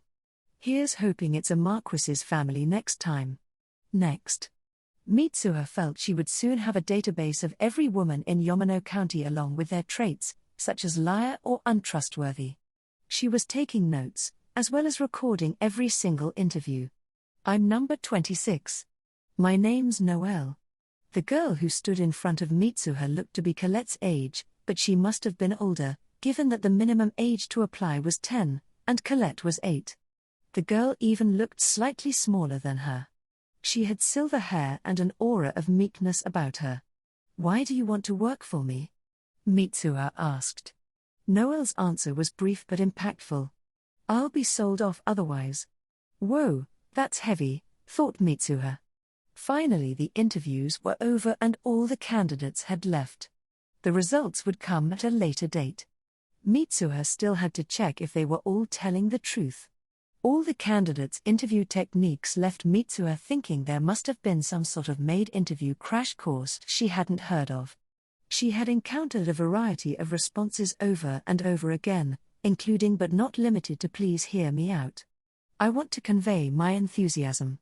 I was once such and such. I've done charity work. I already quit my job. I want to improve myself, and so on. Every time she had heard one of these stock replies, she'd had to hold herself back from saying something along the lines of, "You're the sixth person to use this technique." Anyone could pick such low-hanging fruit, and it was to be expected that an interviewer would see repeats after speaking with dozens of people. Personally, I don't want to hear their shabby techniques and strategies, but their own, honest words, no matter how awkwardly they come out. Fronts and lip service won't help you get a job from me. I'm gonna choose from the ones who spoke with nothing but honesty. I mean, there could be a character flaw, but I prefer 'em all the same. In the end, Mitsuha hired 4 maids: Noelle, who was 10 years old, Ninette, 12, Paulette, 17, and Rachel, 27. The majority being in their teens was easily explained. Most girls over 17 were already married, so most of the applicants had been that young. Mitsuha had contemplated hiring 5 in total, a lot more than originally planned, as she wanted all the good people she could get. However, during the post-interview investigation, one of them turned out to be lying and had instantly been dropped. The truth she hid wasn't something that Mitsuha couldn't tolerate, but she failed just because she'd tried to lie to her. While Mitsuha did feel sympathy for Noelle, it wasn't the only reason why she had chosen the young girl. Noelle had shown she had the skills the job required. Even if she hadn't, Mitsuha would have stepped in to deal with the girl's problem as the local ruler. Noelle was quick-witted, perceptive, and had an excellent memory. She clearly had the makings of a good maid, and Mitsuha hoped she and Colette could become friends. Additionally, Noelle's words about being sold off had spurred Mitsuha into a frenzied investigation, looking for potential human trafficking within her territory. However, she discovered that Noelle wouldn't have been sold as a slave, but rather shipped off as an apprentice to a merchant in a county some distance away, her parents receiving 20 years' worth of her salary in return. Honestly, that's pretty much human trafficking. I can understand why she said that. Noelle's a smart girl. In Yamano County, even children had ownership of themselves and the fruits of their labor. Parents couldn't simply sell them off. Thus, the money from the apprenticeship contract would be due to Noelle, not her parents, and trying to take it away would be a crime that warranted arrest. Once Mitsuha explained this to her parents, Noelle's apprenticeship was miraculously called off. Of course, there was also the fact that she would earn more if she worked in this county. Whether the money she earned from Mitsuha would go to her parents was an entirely different matter. Mitsuha wondered if the girl would really give her hard-earned money to people who tried to sell her. Her servants had their own deposit system, and their money could even gain interest. If Noelle's parents tried to take it by force, they would have to go through the Yamano Defense Corps. Ninette was a blonde 12-year-old who looked her age. In Japan, people might have guessed she was in her mid-teens. Here, she was assumed to be 11 or 12, much like Mitsuha. I think she's a bit above me, though, in all the places that matter. Ugh. She was Mitsuha's only servant who hailed from the fishing village, so Mitsuha was interested in her input on the improvements she was considering in that area.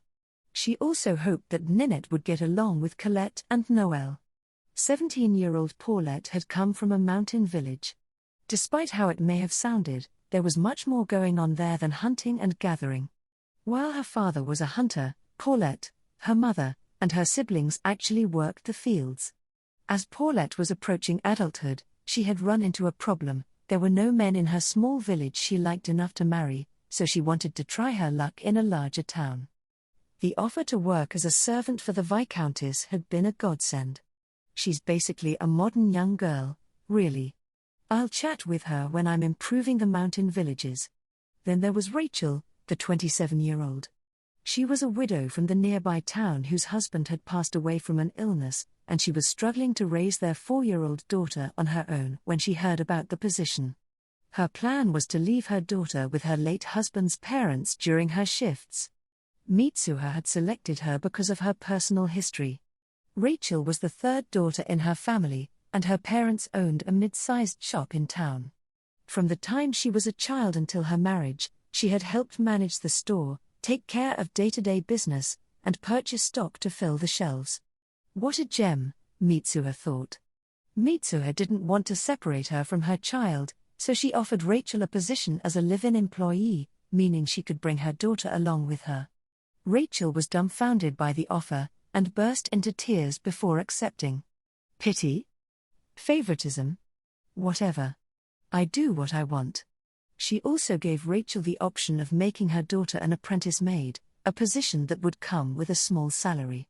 After a bit of thought, Rachel agreed.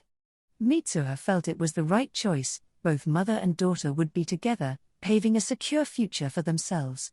If the girl wanted to move out once she came of age, all doors would be open for her. No employer would turn down a 15-year-old veteran maid who had worked for a Viscountess Yamano, at that since she was 4. Working for, say, a count in his capital manor would be no mere dream. I'd write a recommendation, when the time came. She'd have to swat potential employers and suitors away like flies. With the 12 original servants, Colette, the army folk, the 2 Platydas had recommended, the new hires, Rachel's daughter, and Mitsuha herself, the Viscountess's household now had 26 people, and that was without counting the specialized blog advisors. Now it's time to make this county shine, via shortcuts, of course.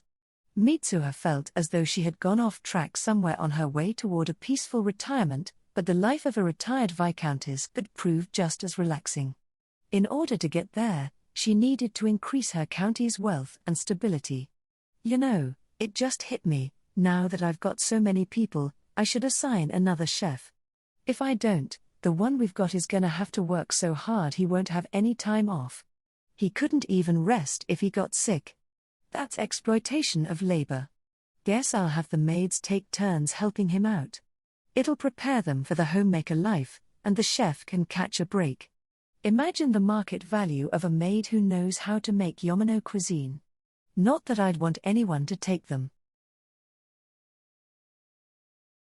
Chapter 19. Viscountessing for beginners. Soon after, Platydus's disciple, Miriam, and the metalworker, Randy, arrived from the capital. Thus, the main force of Yamano County was complete. Time to cheat in the game of politics. Thought Mitsuha, I'll just improve the situation little by little. Right. Mitsuha started by changing the servants' roles. Under her new system, there were no personal attendants or chore maids. The head attendant became a normal head maid, and the head chore maid became her second in command. All the others were now regular maids with the exception of Rachel's daughter, Leah. A 4-year-old could only be an apprentice. Gunther and the other discharged staff had directly handled some taxation during their employment, but from now on, those types of responsibilities would be assigned to public officials. Only one servant who had been in charge of taxation remained. Mitsuha didn't feel he was terribly trustworthy, but he showed no signs of corruption thus far, and removing him would be a detriment to county affairs. She decided to leave him be, but made a note to learn the entirety of his responsibilities so she could seamlessly discharge him if he decided to go criminal. The soldiers would simply be called the Yamano County Army. That made them sound more important than they were, but Mitsuha felt a bit of inflation was necessary every once in a while. Major Willem would be the commander, while Sub-Lieutenants Sven, Sepp, Grit, and Ilse would be leading officers. 4 of the 36 civilian soldiers under their leadership would be sergeants, but they would rotate out every month or so. Even if the sergeants were not on duty, they could be summoned in times of necessity. There were a total of 216 potential soldiers in her county, which would make 6 platoons of 36. They would have to juggle their trades and military service for 2 months out of the year, which Mitsuha felt was acceptable. While it sounded like a lot of responsibility, any squads that weren't training or on guard shifts could simply go back to their homes. Miriam would be in charge of financial affairs and welfare, and act as Mitsuha's advisor. She would also make suggestions on how to captivate the masses or boost public morale. Mitsuha even planned to have Miriam read psychology and sociology textbooks from Earth. Well, she would read them to her just once, though seeing as Miriam wouldn't know the language and Mitsuha couldn't be bothered to do written translations. Miriam seemed intelligent enough to get a good grasp of the content this way. Additionally, Colette would be a trainee acting as Miriam's assistant. As for Randy, he would be assigned to a workshop owned by Mitsuha herself. He would also be a member of the management team, as he was skilled and eccentric enough to provide out-of-the-box opinions, some of which could prove quite valuable. On certain occasions, the more distinguished maids, cooks, soldiers, and other servants would be chosen to temporarily take on a more managerial role, with a chance of permanently securing the position. Mitsuha didn't know the process by which the previous lord had selected his servants, but they seemed like normal people to her, probably picked from the locals. Those she picked herself, however, had the potential to be something more. At least, that's what I wanna believe. As Mitsuha had expected, the maids serving as personal attendants didn't take the removal of specializations too well. For them, it was something like a loss of status. They weren't outraged enough to defy Mitsuha, however, and soon came to accept it. Their leadership had essentially stayed the same, so the transition was easier on them than they had expected. Upon finishing the reorganization of the servants, Mitsuha decided to hold a meeting to unite all her people as one. All the key players in Yamano County were gathered in the Viscountess's meeting room. It goes without saying that one of them was Viscountess Yamano herself. Then there was the butler, Anton, the management committee, and the 5 leaders of the army. This group consisted of everyone who served Mitsuha directly. Besides them, there were representatives of the common citizens, the heads of the 3 farming villages, 2 mountain villages, and the soul fishing village. They appeared to be on edge. While it would be natural for them to feel nervous in the presence of their lord, Mitsuha had exercised a sort of "hey, I'm your friendly neighborhood ruler" campaign when she had first arrived, making her presence seem less intimidating. Rather, the main source of their anxiety was the information about Mitsuha that had finally reached their county. They had found her unusual from the start. It was unthinkable for a young girl to start a noble lineage. After all, what could a child accomplish to earn such high status? Furthermore, she was often visited by a young lord of the neighboring county, a new noble himself. It wasn't strange for 2 new, young viscounts to be on good terms with or consult one another, but it was certainly unusual for the viscount himself to stop by every few days. From what they had heard, He was also the eldest child of Count Boses, ruler of the county on the opposite side. Finally, there was the visit from the entire Boses family. It was understandable for a new viscountess to go and greet the neighboring counts, but they couldn't comprehend why the opposite had occurred. They also wondered why he had brought his entire family. Was he planning to annex the county? The family's attitude towards Mitsuha made that unlikely. They treated her like a daughter or sister, and the villagers couldn't help but notice the way the two sons behaved around the viscountess. In the end, they had come to understand that there was something unique about these circumstances. That was when various details about the happenings in the capital began to seep through their borders. The townspeople had heard rumors slip from the lips of passengers and coachmen on shopping trips to the Boses county. Inflated gossip oozed from major merchants, officer hopefuls, and noble messengers from the capital and beyond who had traveled to this county on a whim. It didn't take long for them to realize that Mitsuha was the one and only lightning archpriestess, and that she had chosen this county as her territory despite having better prospects as a viscountess. This was a poor, dead-end, backwater land at the edge of the country, which had lost its previous ruler when he committed the equivalent of rebellion. It was barely sustained by mediocre agriculture, forestry, and fishing industries. Most of their products were used locally, and they had to buy other necessities from the Boses county at a relatively high price. It didn't take someone like Platypus to see that this land had no chance at a bright future or even a good ruler. Many had believed that at worst, the next person in charge would be someone who received it as a punishment or joke, and at best, someone with no other choice. The county didn't operate at a net loss, but it also didn't make enough profit for the local lord to maintain a capital mansion or have a place in high society. The citizens had cared little about who would rule them next, believing nothing would truly change. Someone like Count Boses, who was said to be a man of good and honest character, was nothing but a dream. You could only imagine their surprise when the new ruler was a viscountess who had willingly chosen their land. She was a young, powerful, and talented foreign princess. There were also rumors that she had fought off wolves at the cost of grave personal injury just to save a single village girl in the Boses county, and that tale alone spoke volumes about her nature. Up until now, the citizens were never given explanations or opportunities to ask about anything regarding the domain. They had always been given orders. But now, they had been called to a meeting regarding the future of this land. Perhaps, they dared to think, this could make all their lives better. Their new leader was a star of hope. Disappointing her was unacceptable, and they wouldn't tolerate anyone who did so. They clenched their fists as resolve filled their hearts. Yes, the representatives gathered here were tense, and no one could fault them for that. "Thank you very much for coming here, everyone," Mitsuha said softly. Her way of speaking was incredibly dynamic.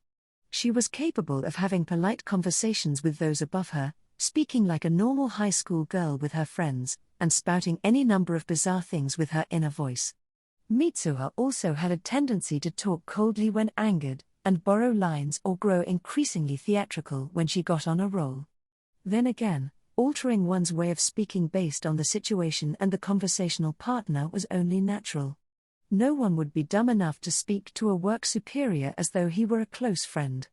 Some moronic middle-aged new hires might talk down to long-standing employees simply because they were older, but age only mattered when all other conditions were equal for the involved parties. Perhaps it was for the best, as fools who prioritized age over the workplace hierarchy tended to slip up early on and were fired as a result. Regardless, Mitsuha was always changing her style of speech. As both a noble and these people's lord, she could have chosen to emphasize that she was above them. However, this meeting wasn't about dominance, but about listening and encouraging harmony, so she chose a gentle, polite tone for the occasion. The servants were already used to her quirks, and found it to be a good way of discerning whether she was in her normal, angry, or dispassionate work mode. "I have summoned you all here so that every single one of you understands what I will do to develop Yamano County. I will also hear you out if you have any suggestions. Status holds no weight here, so please be as honest with your opinions as possible. If you stay silent and end up unhappy with what we decide, I must say it will be no one's fault but your own. The citizens' representatives nodded seriously. It was hard to ignore status in such a situation, but they intended to try. First, since it is already being put into practice, comes our current defense structure. Are there any objections? A hand made its way upward. It belonged to one of the 3 heads of farming villages. He cleared his throat before speaking. Things are much better than they used to be, when our boys would be taken away and almost never return. I also hear they're well fed during lunch. But now we have a number of second, third, and younger sons asking if they can become permanent soldiers. Oh, I see, Mitsuha replied. Well, after everyone has been conscripted at least once, I intend to hire a few promising volunteers. But since it's impossible to keep many standing soldiers in such a small area, most will have to stay in rotation. Please tell the youths interested in permanent positions to give it their all. He nodded in understanding. The others seemed to share his opinion on military affairs. Next, said Mitsuha, allow me to explain the changes to our agriculture. The heads of the 3 farming villages lost a bit of their composure. Heads might have given the impression of importance, but the men were merely representing small, clustered settlements. The farming villages were made up of 20 to 30 buildings each, while the mountain and fishing villages had somewhere between 10 and 20. She began explaining such factors as repeated cultivation damage and nutrient deficiency. Dumbfounded at first, her audience soon leaned in to listen intently. This wasn't merely some little girl chattering away. She was their ruler, and the foreign sage known as the Lightning Archpriestess. No one undervalued her words. Mitsuha wanted to experiment on a few select farmlands before moving to full-scale crop rotation. She couldn't just force these people to adopt a new farming method right away, she had to gradually introduce it. After all, a single mistake here could be fatal to the entire county. Of course, Mitsuha could always use her own money to buy food from Japan and save everyone, but that wasn't the point. Instead, she began with simple, foolproof ideas, like spreading decaying leaves or ash to create a compost layer. Besides that, she told them to mix poultry manure and straw and let it ferment for a few months. She gave a hard pass to the idea of using human excrement instead. It took years to ferment, and the potential hygiene issues from such an operation were far too frightening to consider. Mitsuha also decided to try a tiny bit of fertilizer she had brought from Japan. She wanted to explore all her options, and she knew that morale wouldn't rise unless at least one experiment yielded more crops. In the end, the farming village heads agreed to devote areas of farmland to each of the different methods. And of course they agreed to try crop rotation, as, unlike spreading compost, it was pretty much an infallible approach. It was also decided they would all simultaneously grow 4 types of vegetables, as well as increase the amount of cattle in the fields. Animal husbandry and crop rotation went hand in hand, after all. Apart from that, Mitsuha asked them to dedicate a small portion of farmland to rice cultivation. Success wasn't guaranteed, but Mitsuha said she would buy the plants regardless of quality, so they gladly agreed. She felt it was a pleasant example of contracted cultivation. The next item on her agenda was forestry. Her main goal here was to make wood profitable. Mitsuha was troubled, as she didn't really have a specific plan in mind. There were forests all over the kingdom, so one county's lumber didn't have any particular value, it was an extremely common local product. The same applied to woodworking. Anything that could be crafted in these villages could be made anywhere else. She told the heads of the mountain villages to start planting new trees to replace the ones they cut down, but this wasn't something that could lead to profit in the near future. Having heard her elaborate farming plans, the mountain village heads had been hoping for something revolutionary for their own industry, and her minimal response left them feeling disappointed. Seeing their crestfallen faces, Mitsuha panicked a little. "I've got nothing else? Really? Oh. What about shiitake mushroom cultivation?"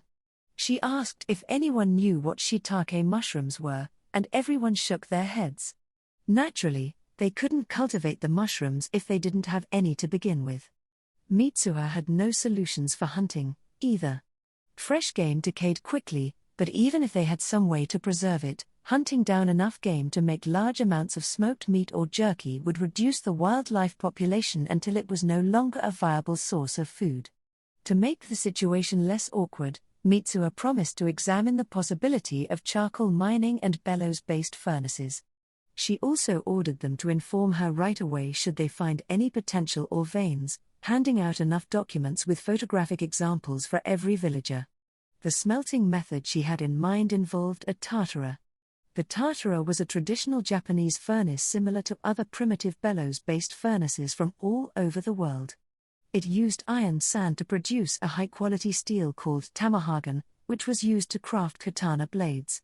It generally made up a third or less of all smelted iron, and the other two-thirds, which were of lower quality, were used either for other parts of the katana or for daily necessities.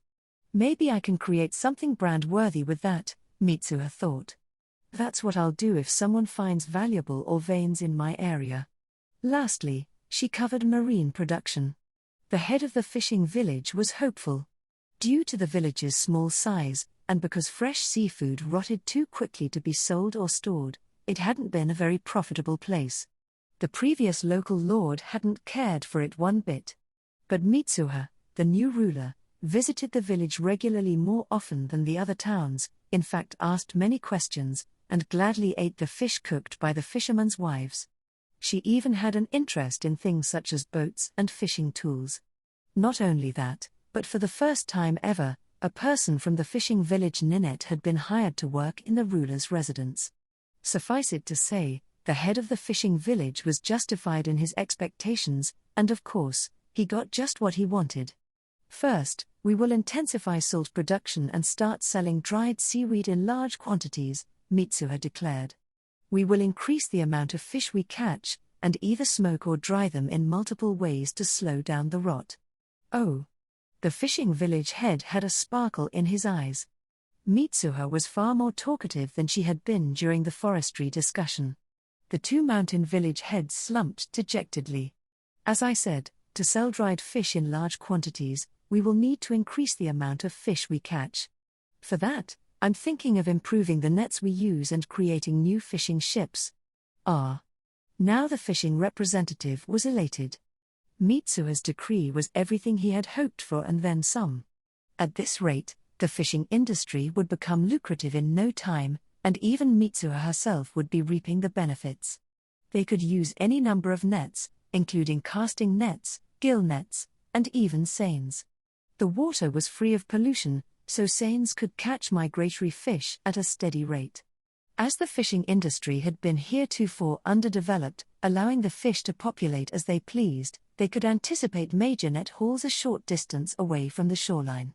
With a marine gold mine like this, even simple angling could bring in serious catches. Mitsuha thought it acceptable to bring the first nets and other fishing equipment from Japan.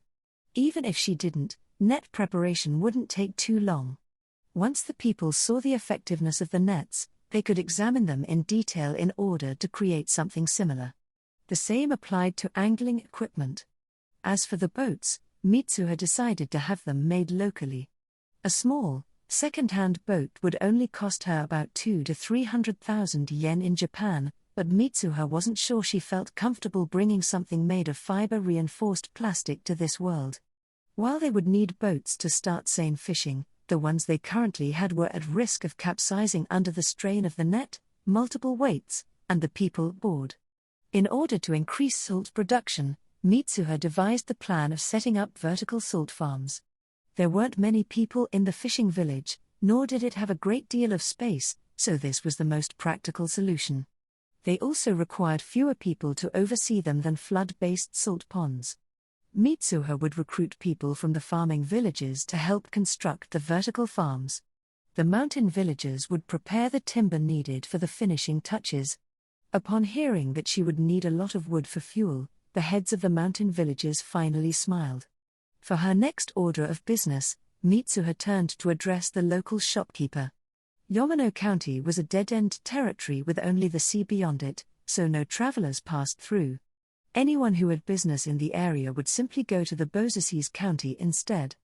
Nearly every imported product sold in this town had been brought from the Bozaces County, so their prices were inflated.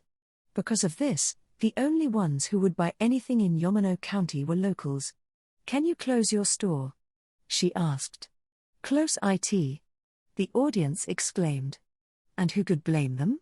Without the only shop in the county, most of its 676 citizens, 170 households would be at a loss. It was the only place where they could purchase imported items, and even local goods would then have to be bought directly from the producers themselves.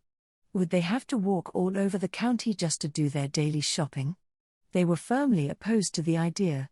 "Oh, that doesn't mean we won't have a store anymore. We'll simply have a bigger one with a better selection.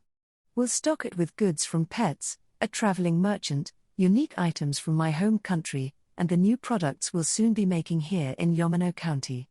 I can't leave all that to a private store, so I'm thinking of opening one myself." "And if I refuse?" the shopkeeper asked.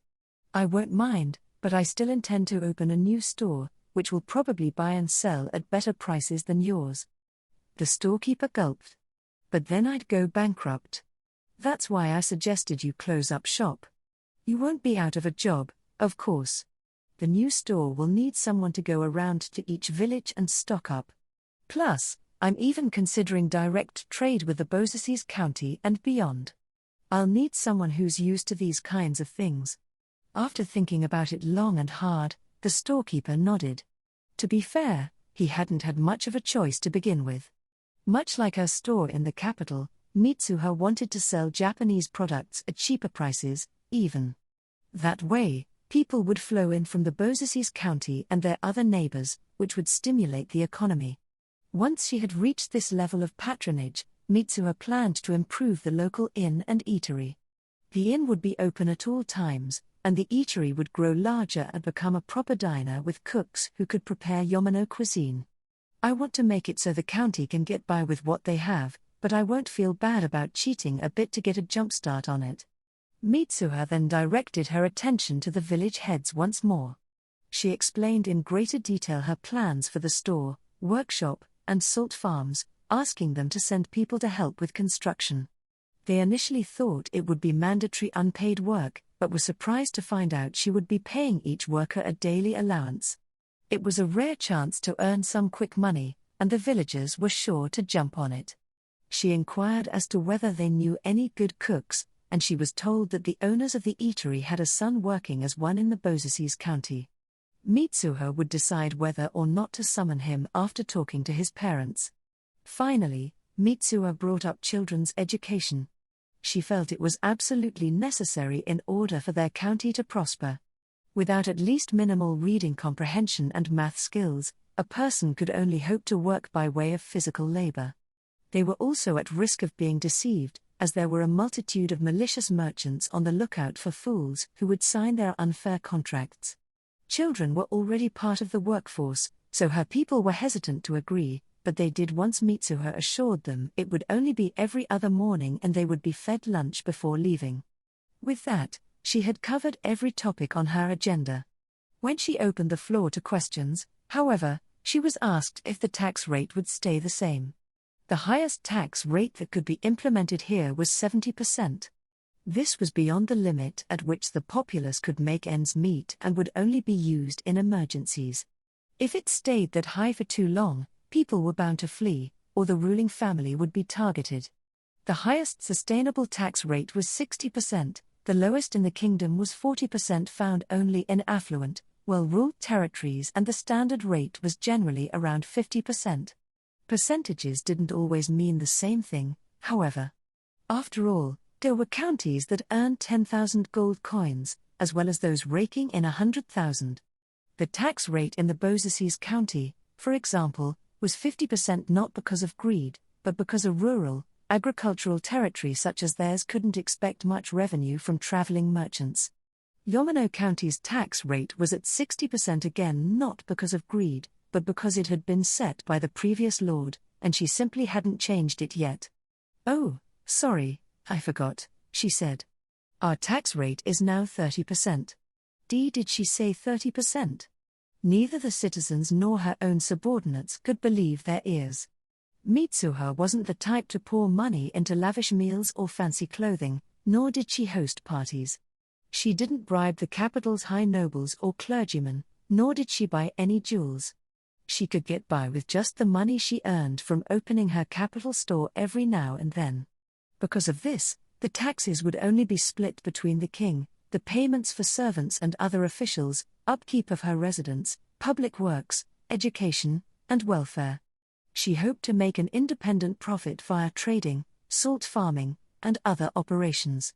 Mitsuha couldn't set the taxes too low because she had to consider the balance with the other counties, and she needed at least some semblance of a budget, so she figured 30% was a decent sweet spot. To the citizens, however, this was life-changing. They were no longer entitled to just 40% of their wealth, but a whopping 70%. This didn't mean they were merely 75% wealthier. Assuming that 35% of their wealth was used on food, fuel, clothes, and other bare necessities, they would only have 5% left to pamper themselves with. If that 40 became 70, the people of Yamano County could now spend 35% of their wealth on personal luxuries, so they would be 7 times wealthier. The local purchasing power would skyrocket. This would increase spending, which would increase profits from purchased products. In turn, this would improve the producer's own financial circumstances, which would increase their spending, which would again increase profits from purchased products. Until now, money in this rural county had only flowed one way. But soon, their economy would flourish. A month had passed since the first meeting, during which time Yamano County citizens built the store and the workshop. Almost none among them had any experience, and Mitsuha hadn't hired any professionals from the capital, so they had gone with the safest option of constructing one-story buildings. The plots were large, however, so the builders had made them spacious enough to fulfill their functions. The metalworker, Randy, had already brought the bare essentials he needed for metalworking, so he took to setting up the furnace and everything else he had. There were still some things he required, and Mitsuha would have to order them. That's how it is officially, anyway. I'm actually just gonna transfer them over here with my power. Heavy loads take way too long to transport. Randy, I brought some materials. I hope these will work for you? Mitsuha asked as she barged into the workshop with a package. Randy was a bit baffled by her sudden appearance. Well, I'm the one in charge here. Nobody would expect someone as important as me to come to a place like this all by herself, let alone carrying something heavy. Though Randy wasn't exactly what you'd call a people person, he had enough common sense and decency to jump up and help her. I'll get that. Please, allow me. He pulled the load in Mitsuha's hands away from her. It was heavier than he had expected, however, and his knees buckled under the weight. The whole thing was a recipe for a slip disc, but somehow he managed. Those are materials from my country, Mitsuha explained. Let me know if you want anything. You can ask for something harder or softer, these aren't the only ones I can get for you. Randy opened the package and found various metal ingots inside. They were just for reference, so they weren't very large, and each was inscribed with a code for differentiation. He took a few out and examined them closely. Engrossed by the metal, he didn't even realize he had left Mitsuha to stand there and wait for him. Huh? That's odd. What's this? These ingots look similar, but they're completely different. Judging from how they feel when struck, they have their own degrees of toughness, but they're all pretty hard. And then there's this unusually light metal. It is metal, right? Wait, I need more time to examine them and... Randy was lost in his own world. It didn't seem as though he would be done anytime soon, so Mitsuha walked out. She had hoped he could make something for her right away, but she decided to come back later. Having once shared a house with her father and brother, she knew that if men got into that state, it would take a while for them to snap out of it. Randy would surely panic once he did, but that much was his own fault. The salt farm was still a work in progress. It would be a vertical farm that used supports, so it would require little labor to run, take up a small amount of space compared to other methods, and be mostly unaffected by changing seasons or inclement weather. There was simply no downside to the structure. Mitsuha wanted to enter the salt industry as a competitor to rock salt producers, but first she would focus on spreading it among her people and kickstarting the local pickled food industry. That alone would have a strong effect on the county's economy, which had never really thrived. As for the school, it was already in operation. Since the local population was small, the number of children was 2, and one room in Mitsuha's residence was more than enough to teach them all. Plus, it made it easy to handle their lunches. The location also proved beneficial because Colette and the other children weren't the only ones learning. There were servants and other adults who had joined willingly. The illiterate servants had been quite embarrassed about their inability to read and write, and everyone was dedicated to fixing that shortcoming. The classes were taught by Miriam, Rachel, other people who could read and write, and by Mitsuha herself. She taught well-received lectures on money-making and ways to thoroughly crush your enemies. One of her lessons, which incorporated a science experiment kit she had bought at a Japanese department store, was particularly popular. Even her butler came to watch. Maybe some of the things I teach aren't good for children, but whatever. None of the children minded going to school. Quite the opposite, in fact. They loved being able to have fun with other children their age while learning things they felt they would need in life. Plus, they were able to eat delicious food at the end of every school day. Many even complained that once every 2 days wasn't enough. Then there was the store. Its total area was several times larger than Mitsuha's general store back in the capital. It was stocked with the same types of things as the previous local store: wild game, foraged plants, seafood, vegetables, grain, cloth, metal farming tools, and other daily necessities. Besides selling all of these products, however, it also bought fish for traditional retail. This hadn't been the case until the new store was built. Fish rotted quickly, so the previous shopkeeper, who had wanted to avoid wasting money, only made deferred payments for fish he ended up selling, while returning those he didn't. If he hadn't done that, his only way to avoid severe losses would have been buying minuscule amounts of fish, so no one could really blame him. Consignment had allowed him to stock up on as much fish as possible, and if luck was on his side, he would have been able to sell a lot. If not, the fishermen would get meager payments, and they would bring the fish back to eat it before it went bad. The storekeeper had never discounted fish, even toward the very end of its shelf life. If he had, no one would have purchased it until the last minute. The new store, however, bought fish outright. So, unlike the previous store, they were able to sell it for cheap. Staff at the store also cooked some in-house, increasing both its market value and their profit ratio by aiming for bachelors who couldn't be bothered to cook for themselves. Boiling and frying also postponed the fish's expiry date, essentially making it into a new product. Any fresh fish that wasn't sold would be dried or pickled right after the store closed. That was all that was needed to make buying the fish viable, and the fishermen were highly motivated by the fact that every fish caught meant more money in their pockets. The store also sold Japanese fishing nets and angling tools, and Mitsuha had already showed everyone just how effective they were.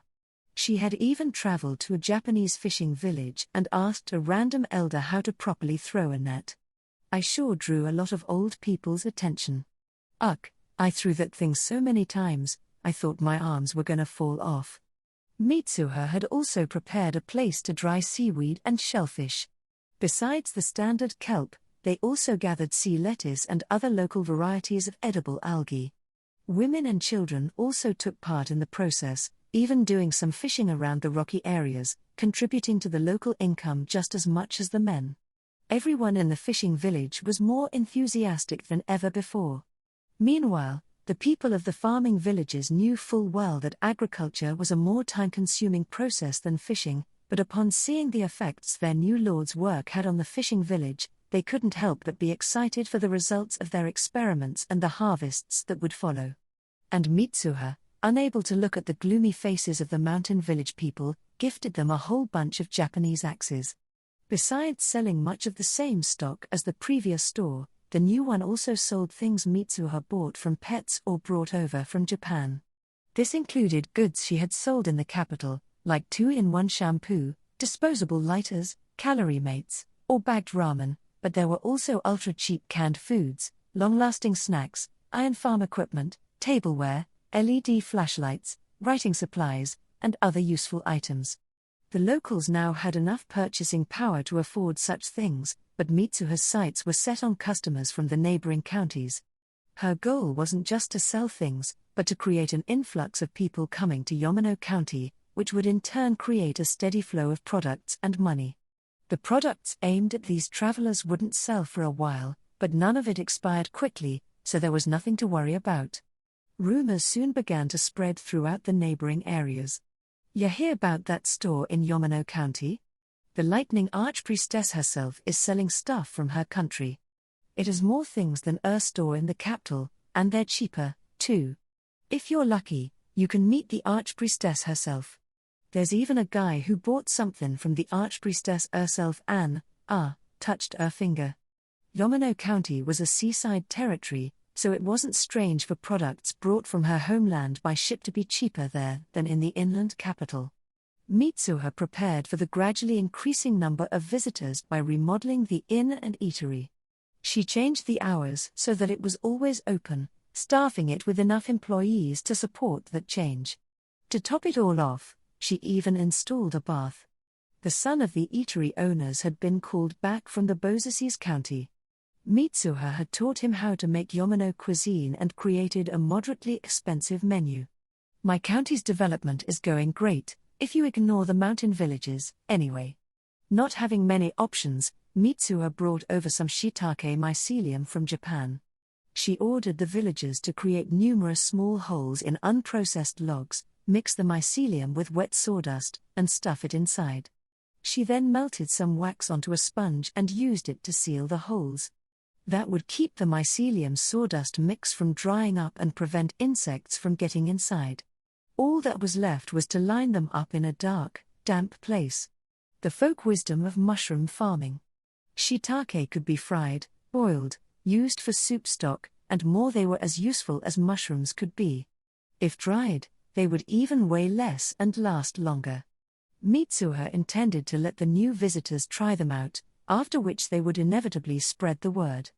Shiitake would be Yamano County's specialty product, and they would have a total monopoly on it. Maybe I should get bamboo shoots, too? They last a long time. Wait, no. There are bamboo groves in every county. Same with yams, nuts, and fruit. I guess I don't have much else besides charcoal and metal production. I'll get started on gathering the iron sand, then. Wait, you need magnets for that, don't you? I'll have to pick up some of those neodymium ones. I want to see how strong the apex of permanent magnets really is. Mitsuha then had to decide whether to look for placer deposits on the coast, in the river, or seek out iron sand veins in the mountain. She figured it could be a good way for children to earn some extra money, though it would likely go to their families. The villagers still had it rough, as the blessings of the tax cut would only become apparent after the next harvest. For now, I'll just get those magnets. Chapter 20. Agents. Mitsuha visited the mercenary captain for the first time in a while. Developing her county had kept her far too busy to stop by. Besides grenades, which somehow always managed to end up behind her, she was already capable of using most of the weapons she carried.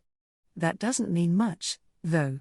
I know how to shoot, yeah, but my accuracy is still really low. The mercs had made a nice sum of money from the dragon scales, meat, and other parts. To keep some degree of fairness and prevent anyone from monopolizing the samples, they'd set limits on how much one country could buy. Calling their prices expensive would have been an understatement. Any countries that complained, however, had their shares put on auction or sold to megacorporations. That's just nasty, Mitsuha winced. They had also secured some of the rights to discoveries, inventions, and products born from research into the dragon material. All in all, Wolffang was now filthy rich. Whoa, you'll get your share, too. Don't look at me like that, the captain said. Mitsuha had narrowed her eyes, and it was enough to spook him a little.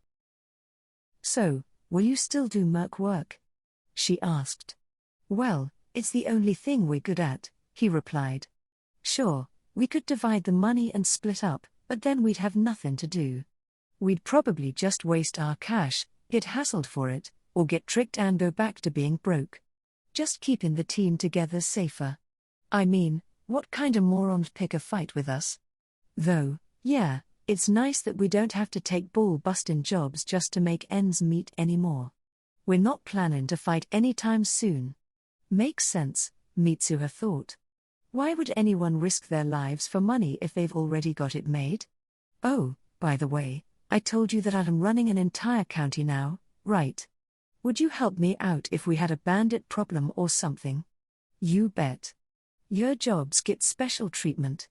People over there ain't got guns, so it ain't likely that any of us die.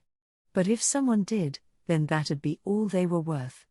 I'm damn sure everyone'd volunteer for whatever job you gave us. I'm not in a place that can be invaded by other countries, so I doubt I'd ever need as much firepower as last time. That'd be way too excessive. That aside, do you know where I could get a wooden ship that only needs a crew of about 10 to 20 people? Mitsuha thought that, unlike Japan, the countries around Wolfang's base might still use wooden ships without engines, but a galley?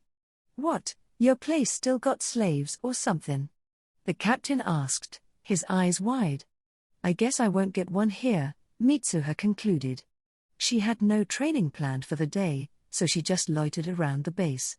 That was when she was struck with the idea to buy a tank or an autocannon.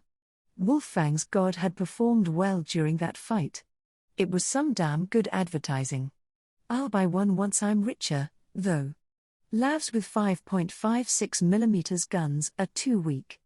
An infantry tank with a 20mm autocannon is where it's at. Wait, just who am I planning to fight? She decided to leave for now, but before returning to the other world, she would go shopping. Not in Japan, however, she could shop in this country just fine. She could get many things that were inaccessible in Japan, plus they were cheaper. In some stores, she was already a regular, so they often gave her extras or pieces of candy.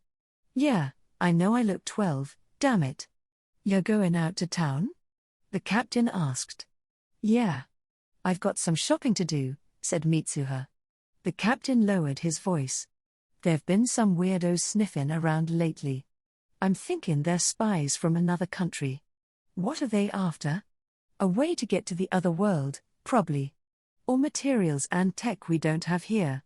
One of our morons uploaded your photos to our homepage, and since you and I started doing business, we'd exchanged those gold coins a bunch of times before the big reward from the princess. Any pro who takes a good look at us would realize that you've gone between here and the other side tons of times by now. I understand materials, but technology? From a world of swords and bows? You know what I mean. Magic. Witchcraft. Voodoo. Whatever you wanna call it. Oh. Mitsuha now understood. These people or their nation wanted to secure the rights to the other world and maybe even occupy it with their armed forces. They probably thought they could exchange some $24 piece of junk for a large plot of land, or a lighter for uncut diamonds. Little did they know that Mitsuha's world-jumping power wasn't anything scientific, or some dimensional tunnel between the worlds. Even if they captured her and ordered her to take them there, she could just jump by herself, or jump with them to the peak of a freezing mountain while leaving their clothes and weapons behind. The possibilities were endless. As long as she wasn't killed instantly, she could world jump to escape at any time, so people who were forbidden from killing her couldn't do anything to her. Even if they put her to sleep somehow to interrogate her later, she could jump away from them the instant she regained consciousness. They could only get something out of her if she was willing. Great. Now I'm mildly interested in seeing what'd happen if I escaped while taking all the supports of the building with me. That potentially gory idea aside. They all think I'm from the other world, and even if they find out my real name, I don't have any close family members. Oh, how I'd laugh if they tried to take my uncle and aunt hostage. All in all, this really isn't a big deal. All right. I'm sure it won't be much of a problem, but just keep my name consistent with the story you told everyone. It wouldn't be good for me if my true name spread too far. Ah, yeah. Got it. Her emphasis on true name had caught the captain off guard. Just ask that anime fan on your team, Cap. He'll probably know what I'm talking about.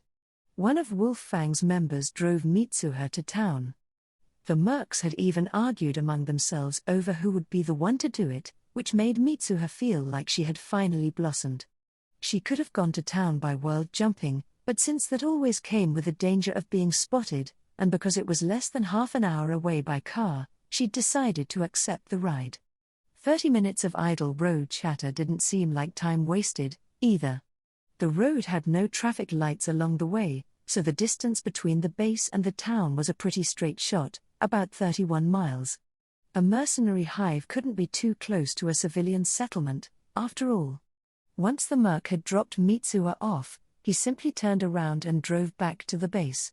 He knew that once she was done shopping, she would just jump back to her world, so there was no point in waiting for her. For some reason, the mercs seemed to assume that, although Mitsuha could jump from any place on Earth, she could only jump to their base from the other world. They probably believed that anywhere was good for the jump's initiation, but the destination needed some sort of marker, which she had set up in Wolf Fang's base. Let them think whatever they want, I say. Could end up keeping me safe somehow. As Mitsuha walked around town shopping for ingredients and the like, someone called out to her. "Excuse me, young lady, do you have a moment?" She turned to see a blonde-haired, blue-eyed man in his 40s with a pleasant aura about him. He looked to be just short of 6 feet tall and wore a dark suit. Alongside him stood 2 younger men who were also clad in dark suits. Is that a rule for this crew or something? Yes. What is it? As she spoke, knowledge of the Russian and Chinese languages flowed into Mitsuha's mind. The Russian was fluent, while the Chinese was slightly less perfect. He'd spoken to her in English, but she had already mastered that, so there were no changes there. I guess he's a Russian who learned both English and Chinese. Needless to say, Mitsuha had replied to him in English. I would like to talk to you about something. Is that all right? He asked. Huh? Well, sure, if it doesn't take too long. The man smiled. Excellent. What do you say we chat over some lunch? Let us bring you somewhere. A car as dark as their suit sat idle behind them. There's no way a frail girl would just hop in there alongside 3 fishy-looking men and their driver. Do they think I don't know that much 'cause I'm not from this world? I'll have to pass. I was told that in this world, you shouldn't go anywhere with people you don't know, or get into their cars. They furrowed their brows in frustration, clearly wondering who had told her such a thing. But I wouldn't mind talking with you over some tea in that place over there, Mitsuha added, pointing. Left with no choice, the men nodded and followed her. I doubt they're planning to kidnap me right away. They probably just wanted to establish contact this time. Still, you can never be too careful. This place is. One of the men trailed off, bewildered. Boy, we're sticking out like a sore thumb. Any secrecy they wanted is out the window, Mitsuha thought. The establishment was full of young girls, and they were 3 men in suits. As you'd expect, this made them the center of attention.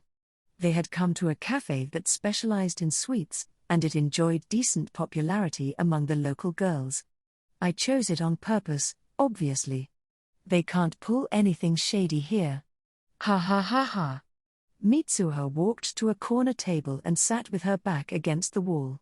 Generally, she believed it was best to avoid situations that had no clear escape route, like interactions with pyramid schemers, cultists, or ex-classmates surrounded by friends she inevitably didn't know.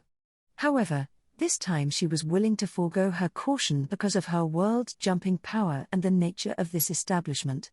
She called for a waitress and ordered a cake set. 2 of the men went for coffee, while the third asked for a banana sundae topped with chocolate and whipped cream. The first 2 glared at him. Oh, I get it. He wanted to try it, but didn't have the courage to come in here by himself. Well, mister, I hope you enjoy it. So, what did you want to talk about? Mitsuha asked, making no effort to keep her voice down. She intended to emphasize the fact that she wasn't acquainted with them, she was just a girl who had been approached by some strange men she didn't know. Her tactic was super effective. A group of women around 20 years old gaped at Mitsuha's table in shock, then glanced at them repeatedly while taking their phones out of their bags. The men didn't notice this, as they were looking at Mitsuha, who had nothing but a wall behind her, and their backs were turned to the other customers. Just as planned. Looking a bit uncomfortable, the man who had first addressed her began speaking in a hushed voice. "I'll get straight to the point. Are you the princess from the other world?" "Yep," he's not beating around the bush at all.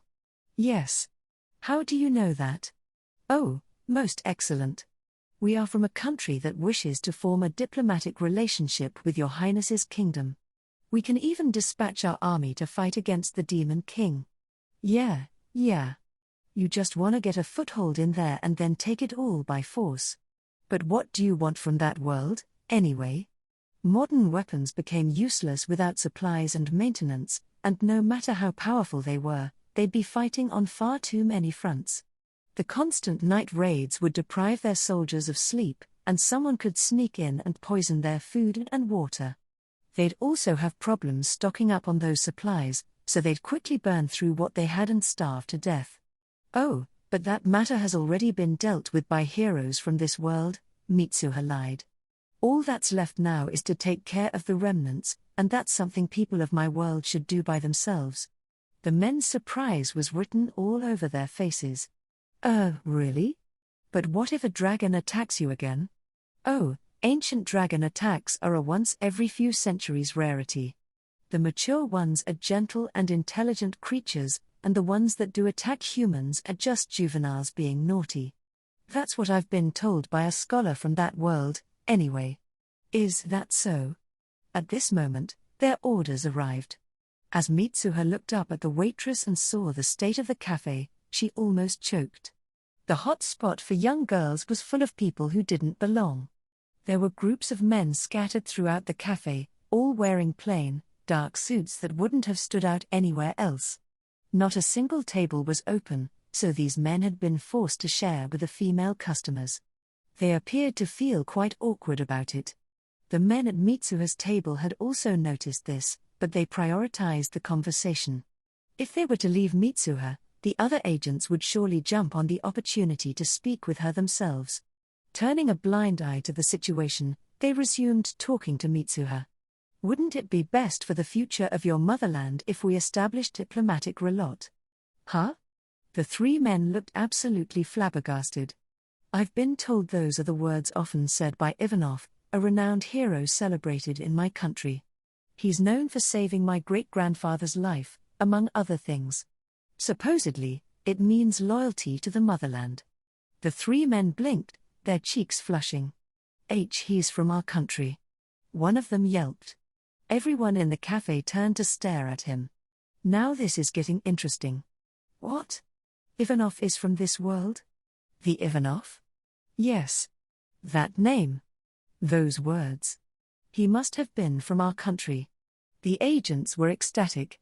"Well then, do you know of his legendary divine weapons? The Avtomat Kalashnikova 47, the Tokarov, and the RPG-7 God's Lightning?" Yes. They were nearly crying by this point. "This meeting must have been determined by your ancestor and our hero. Our countries should definitely establish a good relationship." The older man tried to lean forward and take Mitsuha's hand, but another man abruptly cut in. "May I have a moment?" he asked. The agents Mitsuha had been talking to glared at the buzzkill and his associates. The newcomers seemed to feel the conversation was taking an unfavorable turn and had decided to intervene before their competition got ahead. "Your Highness, would you be willing to talk with us as well?" Mitsuha beamed at the intruder. "Yes, of course. I don't want to say the same things over and over. I'd like it very much if we can settle this all at once." The men who had gotten to her first clenched their teeth in anger. Every other man in the room stood and walked over to their table, gathering around Mitsuha. Unable to stand by and watch as a large group of men surrounded a young girl, the other customers all took out their phones. They were going to call the police, of course.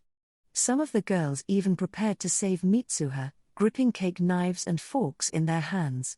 The men, however, were too focused on Mitsuha to realize what was going on around them.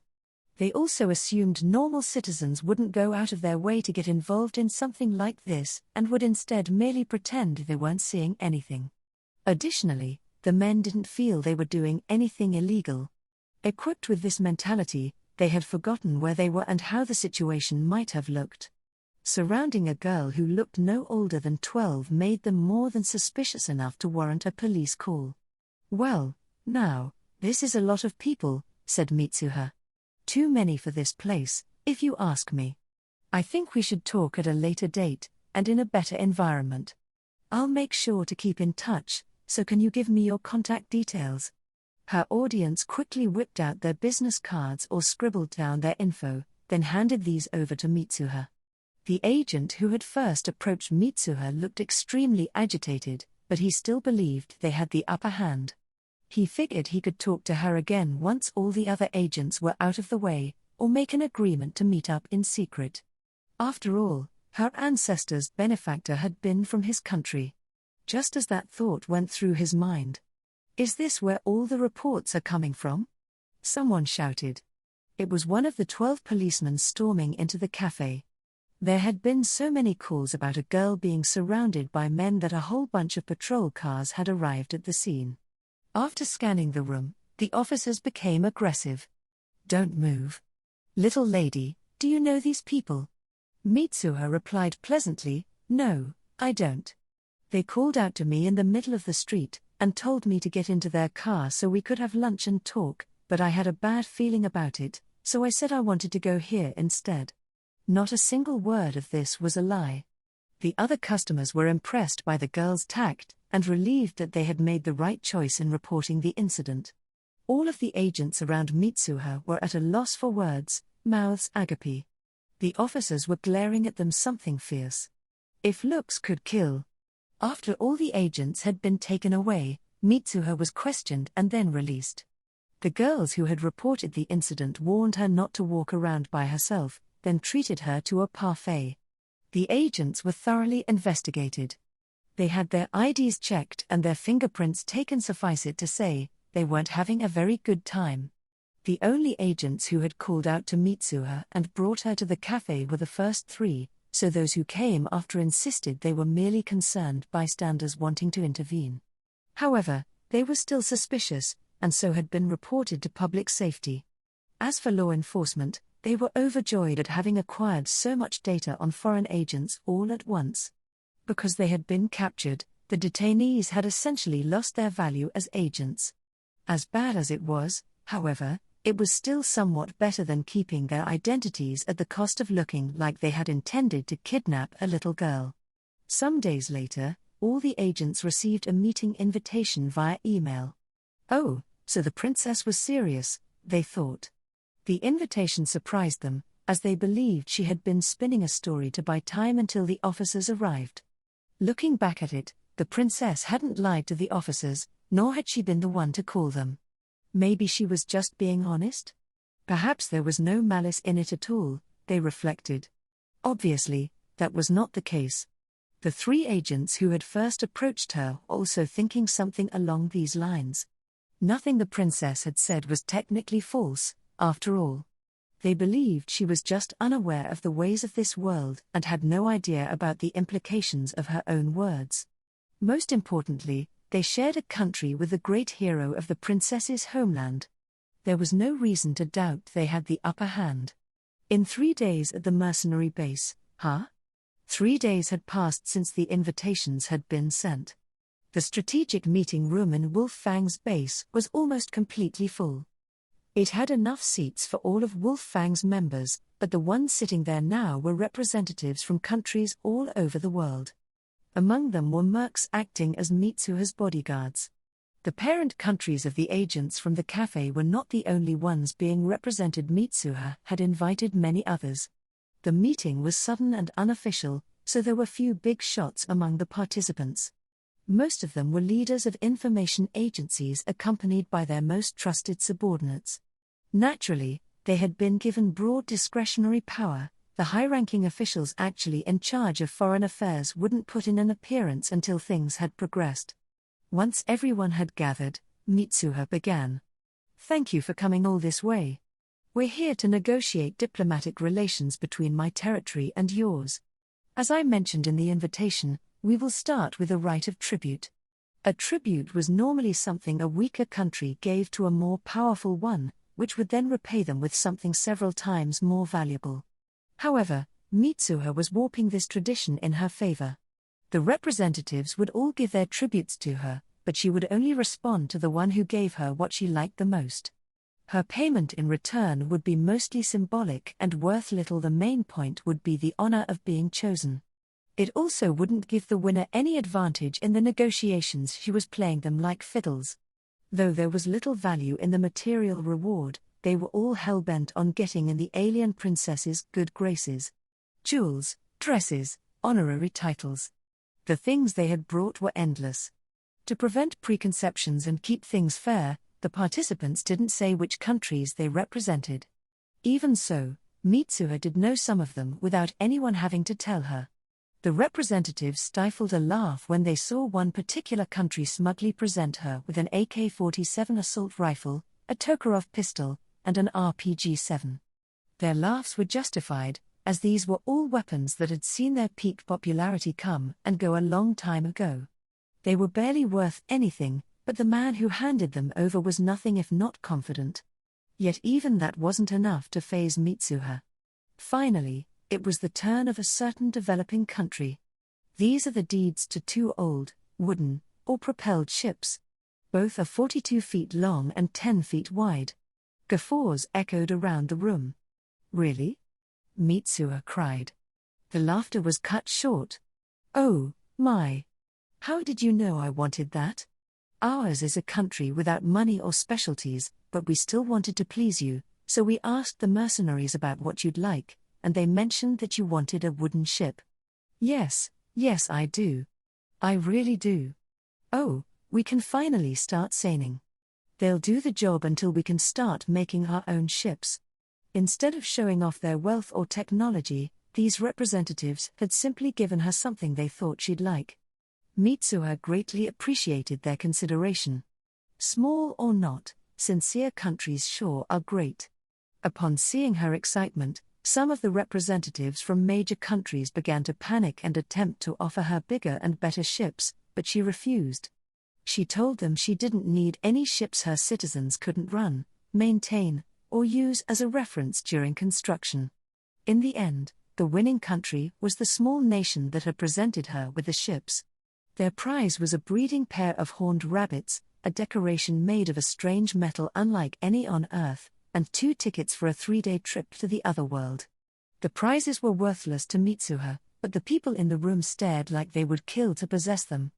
They had all realized that jewels and dresses weren't the right strategies, but it was too late. It's not like I don't like jewels. I can sell them for a pretty penny.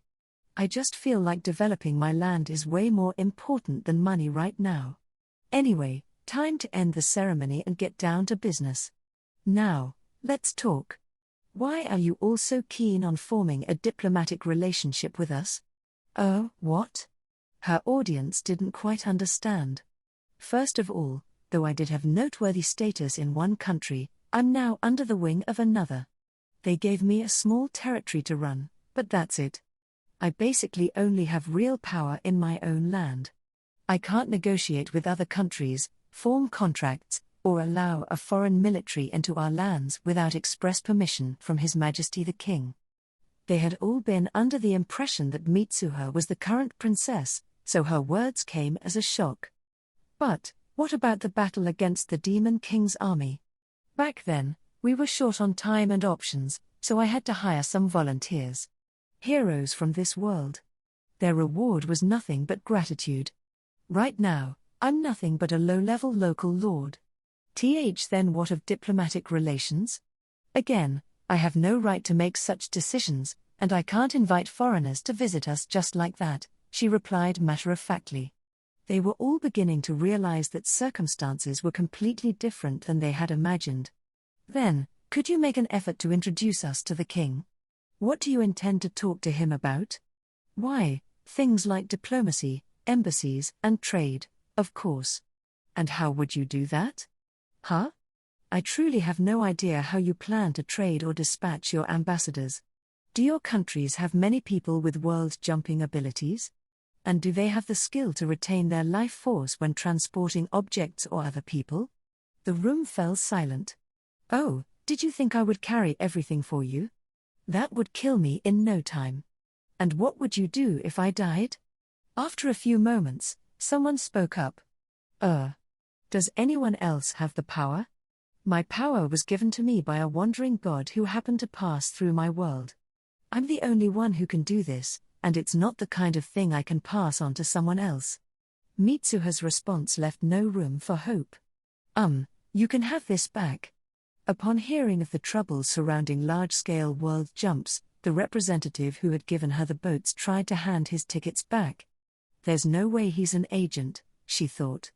He's too good for that. Don't you worry about that.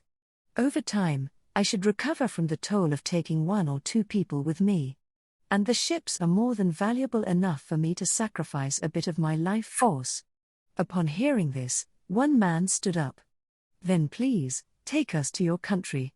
As a man from the hero's motherland, I want us to establish contact and form an alliance. The others had no idea what he was talking about. He ignored them and continued, that is surely what is best for the sake of your motherland and Russia both. Russia? Is that your country's name? Mitsuha asked. The man realized he hadn't yet said it. He must work in intelligence. He probably made it a habit to avoid saying his or his country's name lightly, she thought.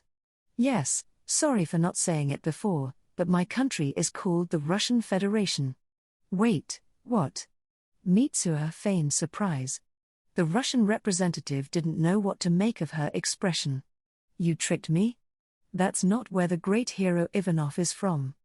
He flinched at her sudden outburst, awaiting her next words. Ivanov's country was called the Union of Soviet Socialist Republics. Oh, yes, that is the Russian Federation's old name. It was simply changed, he said. Huh? You just changed the name? You didn't have an invasion, a rebellion, or a usurpation or anything. No. Our country was Russia at first, but then it merged with a few others to become the Soviet Union. Then it went back to being Russia again. Mitsuha faked relief. Ah, so that's it. Our hero said he was from the Ukraine area of the Union of Soviet Socialist Republics. So now it's the Ukraine area of the Russian Federation. I see. Immediately, representatives here and there either choked on their drinks or spat them out. Then came the whispers. Ukraine. Crimean invasion. Mitsuha pointed at one of them. You there. Please tell me what they're talking about. The man held back a chuckle and did his best to explain. Well, Ukraine is a country that has a history of oppression at the hands of Russia. There was a major massacre back in the day. Even recently, Russia invaded Ukraine's Crimean Peninsula, bringing the country into a state of war. The Russian representative glared at the speaker while Mitsuha looked at the Russian with stone-cold eyes. It was just an act, of course. I already knew about Ukraine, duh. You lied to me. No. That's not what I... His voice trailed off. Now that she had publicly shamed him, she could completely ignore everything he said. In the eyes of her audience, he had tried to fool the princess, and he belonged to a nation that had oppressed her hero's motherland. It looked like the Russians would be the most persistent of the bunch, so I went and made a reason to ignore them. And my plan worked out perfectly. Yay me. Now, back to the matter of diplomacy. Even if we started trading, we couldn't exchange anything in large quantities. I'm sure you think you could make a profit off something insignificant, but I know this world's market, so selling something like disposable lighters for a gold coin each just wouldn't fly. Then there's what we have to offer: small-grained, low-quality wheat, meager amounts of fish, raw game that probably doesn't meet this world's safety standards. There's no demand for any of this here, is there? I can't allow uncontrolled trade of this world's goods, or bleeding my world of its money and gems. It could destroy industries or the economy as a whole, and you could hardly call that trade. There's no guarantee I won't get into an accident or fall ill somewhere down the line, so I don't intend to take up the heavy role of mediator and cart horse, going around linking entire countries. With all that said, what is it that you want me to do?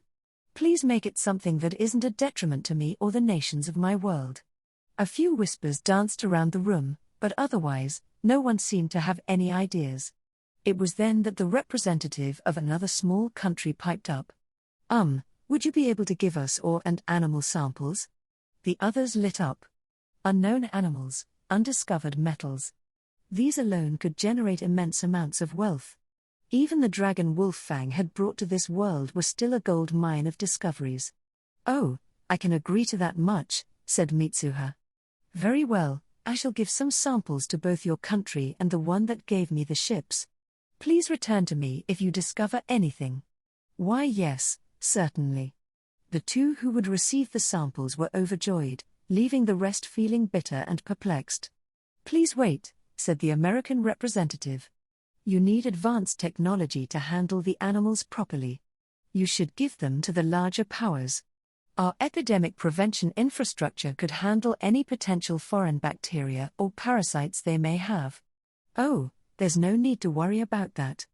I always make sure to jump without any malicious bacteria, viruses, or parasites.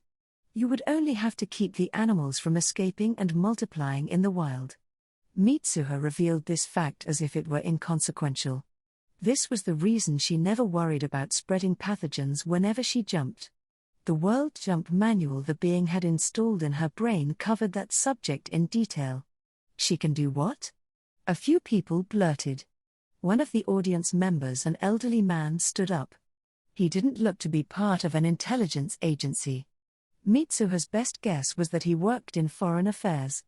Your Highness, if someone suffering from infection, viral disease, poison, or a toxic substance jumped to another world with you and you made it so that the pathogens and everything harmful stayed behind, what would happen to them? What? It was Mitsuha's turn to be surprised. She hadn't even considered it. The sick person would jump to the other world, leaving their pathogens and harmful substances behind, right? I should have thought of that when Margaret was sick. Mitsuha gripped her head in her hands, and an uncomfortable air enveloped the room. Oh no. If this spreads, it'll be earth-shattering. I'm not so dumb I can't see the potential implications of my world jumping on sick people. I need to make sure they don't say a word to anyone. But how? They're intelligence agents from all over the world. Everyone, listen, Mitsuha said, her voice cracking. Nothing happened just now, okay? You didn't hear a thing. Beads of sweat were breaking out on her brow. I forbid anyone here from mentioning this to anyone, even if it's your superior or someone even higher than that. If I am approached by any one of your country's elites about this, I will put your nation on a worldwide blacklist so that it can't receive any technology or information related to the other world from other nations. And any country that tries to obtain it regardless will be treated likewise. You will not be allowed access to any research regarding the dragon or anything else, nor will you be allowed to interact with me. Anyone trying to mediate for you will receive the same treatment. However, Mitsuha took a deep breath. If you all keep this secret safe, and something happens to one of your family members, I promise to try the world jump treatment on them. But if the secret is leaked, I will retract this promise, as there won't be any point to your sworn silence after that.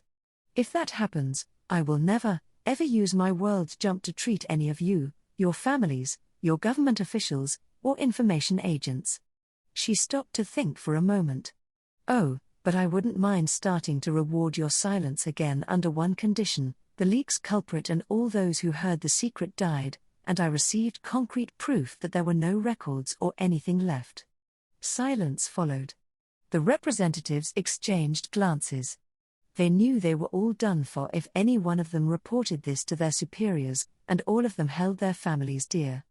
While the seasoned intelligence agency veterans would be able to keep quiet, the desk jockey higher-ups and politicians who would be nothing but civilians if they lost elections would jump on this in a heartbeat, and perhaps not even for their families, they would just smell the money in it.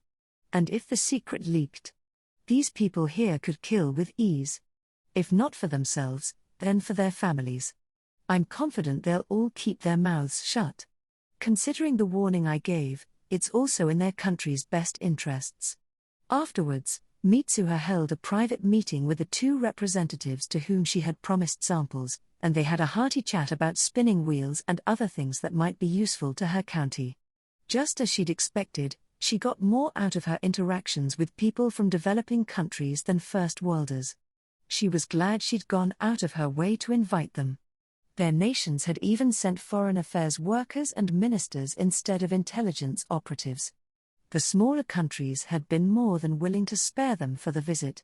Next, Mitsuha told everyone to contact her strictly through the mercenary captain and to stop trying to meet or keep tabs on her in town. She followed up with a warning that countries who defied these orders would be completely ignored from that moment on. Now she felt she could travel around Earth's cities in peace, and because they were convinced that she was from another world, Mitsuha Yamano, the Japanese girl, would be safe, too. She wasn't convinced the major world powers would behave, but for now, her position on Earth was secure, so she decided to shift her focus back to her county and its financial affairs. By now, she had separated her earnings as a viscountess and the money she earned herself, treating the former as her county's budget and using only the latter toward her goal of saving 80,000 gold coins for her retirement. They were essentially separate accounts. Yamano County wasn't in a position where it would get involved in a fight with a neighbor. It also lacked notably fertile soil, underground resources, or military value, and to top it all off, it was quite small. Mitsuha didn't have to worry about outside dangers, so she could focus entirely on making money. All right. I'm gonna get closer to my goal. At least, that's what she thought. There's no end to this, is there? Bonus chapter. Family. Colette was fast asleep in her bed. Careful not to wake her, Mitsuha sat on the edge and looked at the girl's face. To Mitsuha, who had lost her parents and brother and been left all alone, Colette was her only family. But she knew thinking this way was idle fantasy, of course. Colette had her own parents, and though the two of them were good friends, she was only here because they were employer and employee. That makes me a villain, since I took this young girl away from her parents for my own sake. Then again, it didn't look like they were sad to see her taken away. In fact, they were all very happy for her. And with Colette being just 8 years old, you'd expect her to feel lonely after being separated from her family, but that's not the case, either. Mitsuha recalled how excited Colette had been to see a noble's residence for the first time, how she ran around exploring all its corners, how she played with the things Mitsuha brought from Japan, and how she clung to her, not out of loneliness or worry, but simply because she was happy to be with her.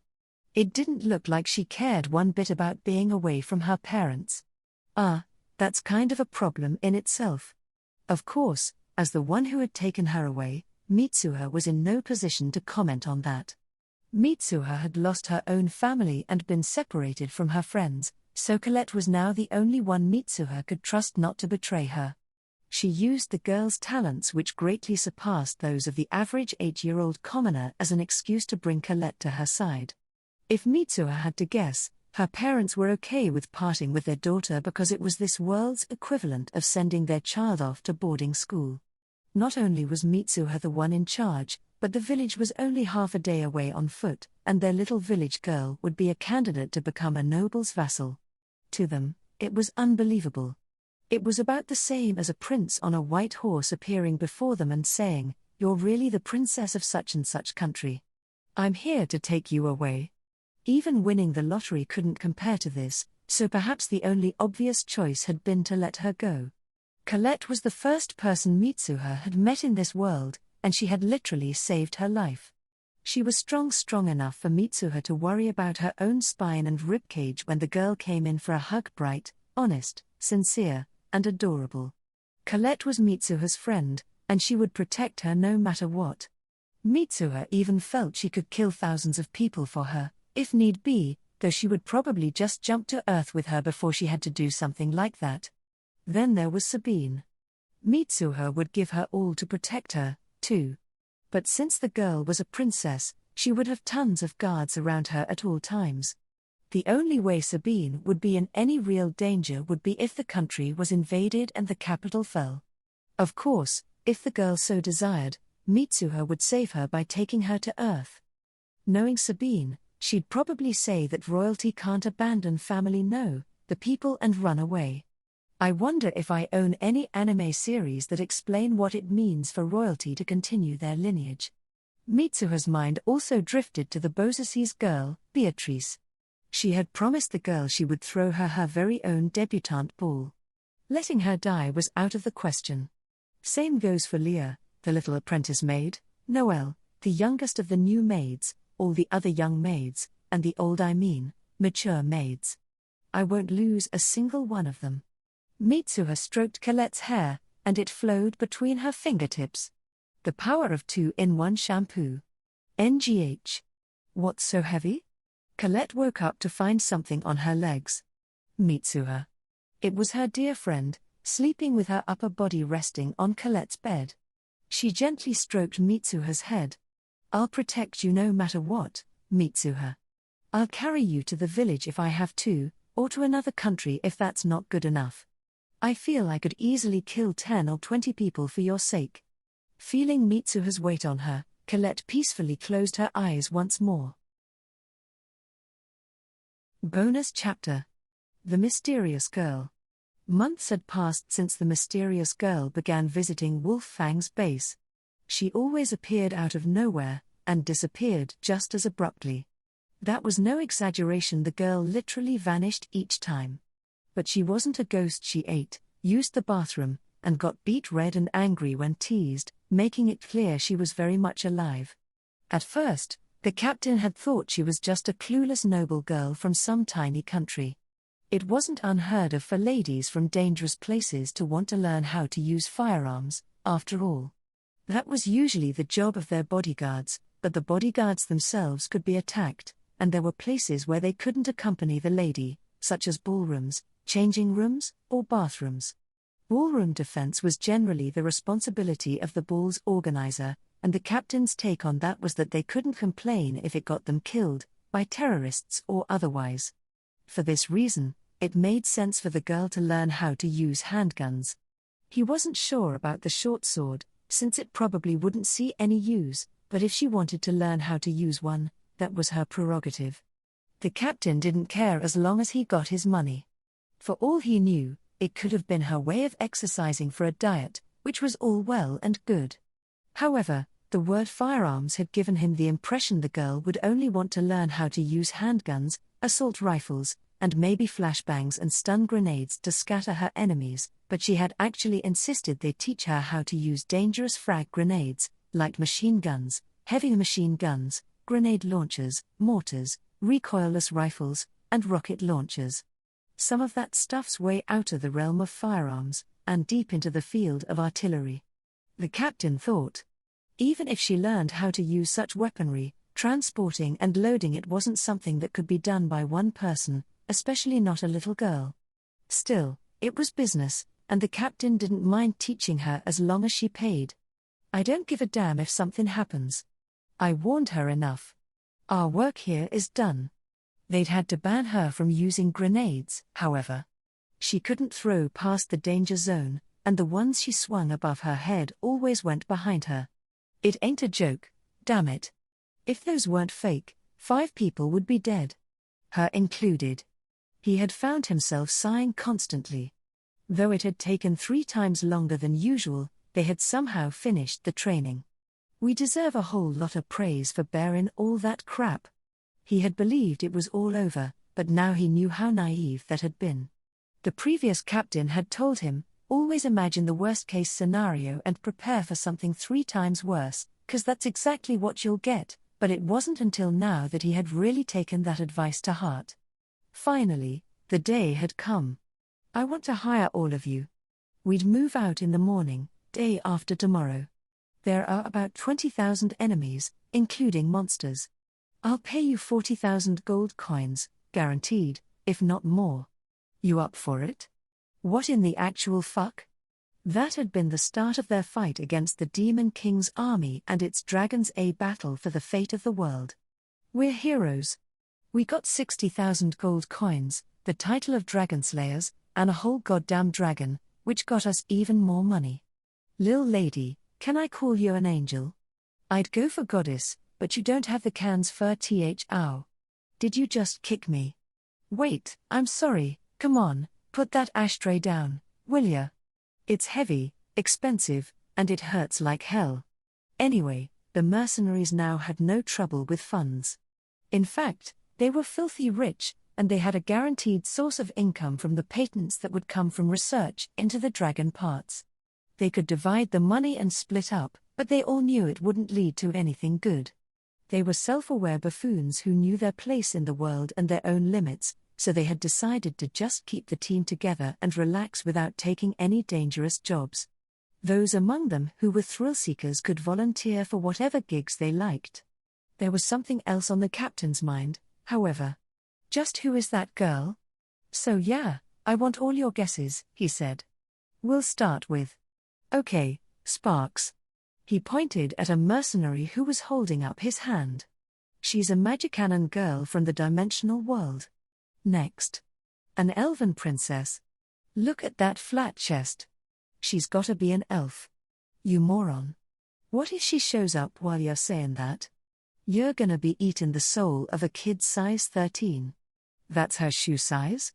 Holy crap, that's tiny. They don't sell adult shoes in her size, so she either buys kids' shoes or gets them custom made. Boy, did she bitch about it. The mercs made a silent vow never to talk to her about shoe sizes. I think she's a sorceress from the other world, a lady of noble birth who can travel between worlds and use translation magic. She came here a while back and spent lots of time studying, and that's why she knows almost everything about this world. Well, that seems about right, the captain thought. Oh, I think she also knows healing magic. Whenever she got hurt during training, there'd be no sign of it in just a few days. I had a similar hunch, and it sure seems possible. That'd mean she ain't from Earth at all. She's native to the other world, and her East Asian appearance has gotta be a coincidence. The country we went to was full of white people, but she did say that she was from another country, which is probably a place inhabited by Asian types. Well, it doesn't matter to me whether she's Asian, black, or white. Best way to look at it is not her being an alien, but that she's from an Earth with a different history. The humans there are too much like us for it not to be. Honestly, with horned rabbits and goddamn dragons and all, it wouldn't be weird for the people there to have horns, too. Or, like, 6 arms or something. Okay, to summarize, the lil lady's a magic girl from an Earth-like planet in a dimension kinda like ours. She started out as a princess in one country and is now a viscountess in another one. It's confirmed she can use 3 kinds of magic: world traversal, translation, and healing. There could be more. She came here a while ago, and though there's some holes, she knows a whole lot about this world. Anyone seeing a problem here? No one said anything. All right, then. Nothing changes. If anyone asks, say her name's Nanaha, and don't you dare leak any other info. Don't even upload photos of her to the net. Some boys just looked away. Don't think I don't see ya. They had all reached a conclusion they more or less expected. Mitsuha had brought stability to their lives, and they had no intention of betraying her. They also felt like they'd be doing even more business with her further down the line. Their lives were now safe, their pockets full, and their days calm. For the mercenaries, this kind of life had always been a dream they never thought possible. But now that they had it, their hearts were filled with a yearning for something else. Was it alcohol? Women? Gambling? Travel? No, it was none of those. It's that world, the captain thought. We got a safe, clean life lined up for us now, but all I can think about is that crazy, dangerous world. All those monsters, man. Goblins, orcs, ogres, and tons of others. Shit, they had dragons. Dragons. I wanna go back. I need to go back. But I'm not a damn battle junkie. At least, I don't think so. But I really, really wanna go back to that world. Shit. Why do I wanna go there so bad? Patience, young grasshopper. The captain turned around to see the young lady smiling at him. She swelled with pride, like she had just said something she'd always wanted to say. Should I ask her? Nothing'll change if she says no, but if it's a yes, then it's a goddamn godsend. See, can ya take me there? No. Damn it. The captain ran out, ignoring whatever the girl said to stop him. All I can do right now is run away. Uck. He looked to his side and saw two others running and shouting alongside him. They were the ones who had been on break when Mitsuha called, and hadn't gotten to become dragon slayers. I see. You guys asked too, huh? NGH. One of them wiped his nose, sobbing. Wah. Wah. Don't cry. Don't cry, damn it. Wah. Afterword 1. Hello, my name is Funa. Thank you so much for reading this book. This is my third work to get published, with Didn't I Say to Make My Abilities Average in the Next Life? Earthstar novel, being the first, and I Shall Survive Using Potions. Kodansha's K-Light novels, being the second. However, this was actually the first work I uploaded to the web novel site Shosetsuka ni Naro. I uploaded Potions alongside it, but 80K started a day earlier. Just like Potions, 80K concluded without anyone ever coming to license it. But right when I thought these works would be forgotten by society and live on only within my heart, I suddenly got an offer to turn both into light novels and manga. That even led to me resuming the web novels. The works that were the foundation for publishing Average Abilities have now caught up and stand beside it. I don't have words to express just how moved I am. This is all thanks to everyone who supported these works while I was still uploading them and during the year after I was done. Thank you so much. Now, I can only hope that you, dear reader, can become the reason the next volumes see the light of day. Please watch K-Light novel for new releases from both I Shall Survive Using Potions and Saving 80,000 Gold in Another World for my retirement. Do it for the new volumes. And my ambitions. And please check out the webcomic magazine Tsuyobi no Sirius for both.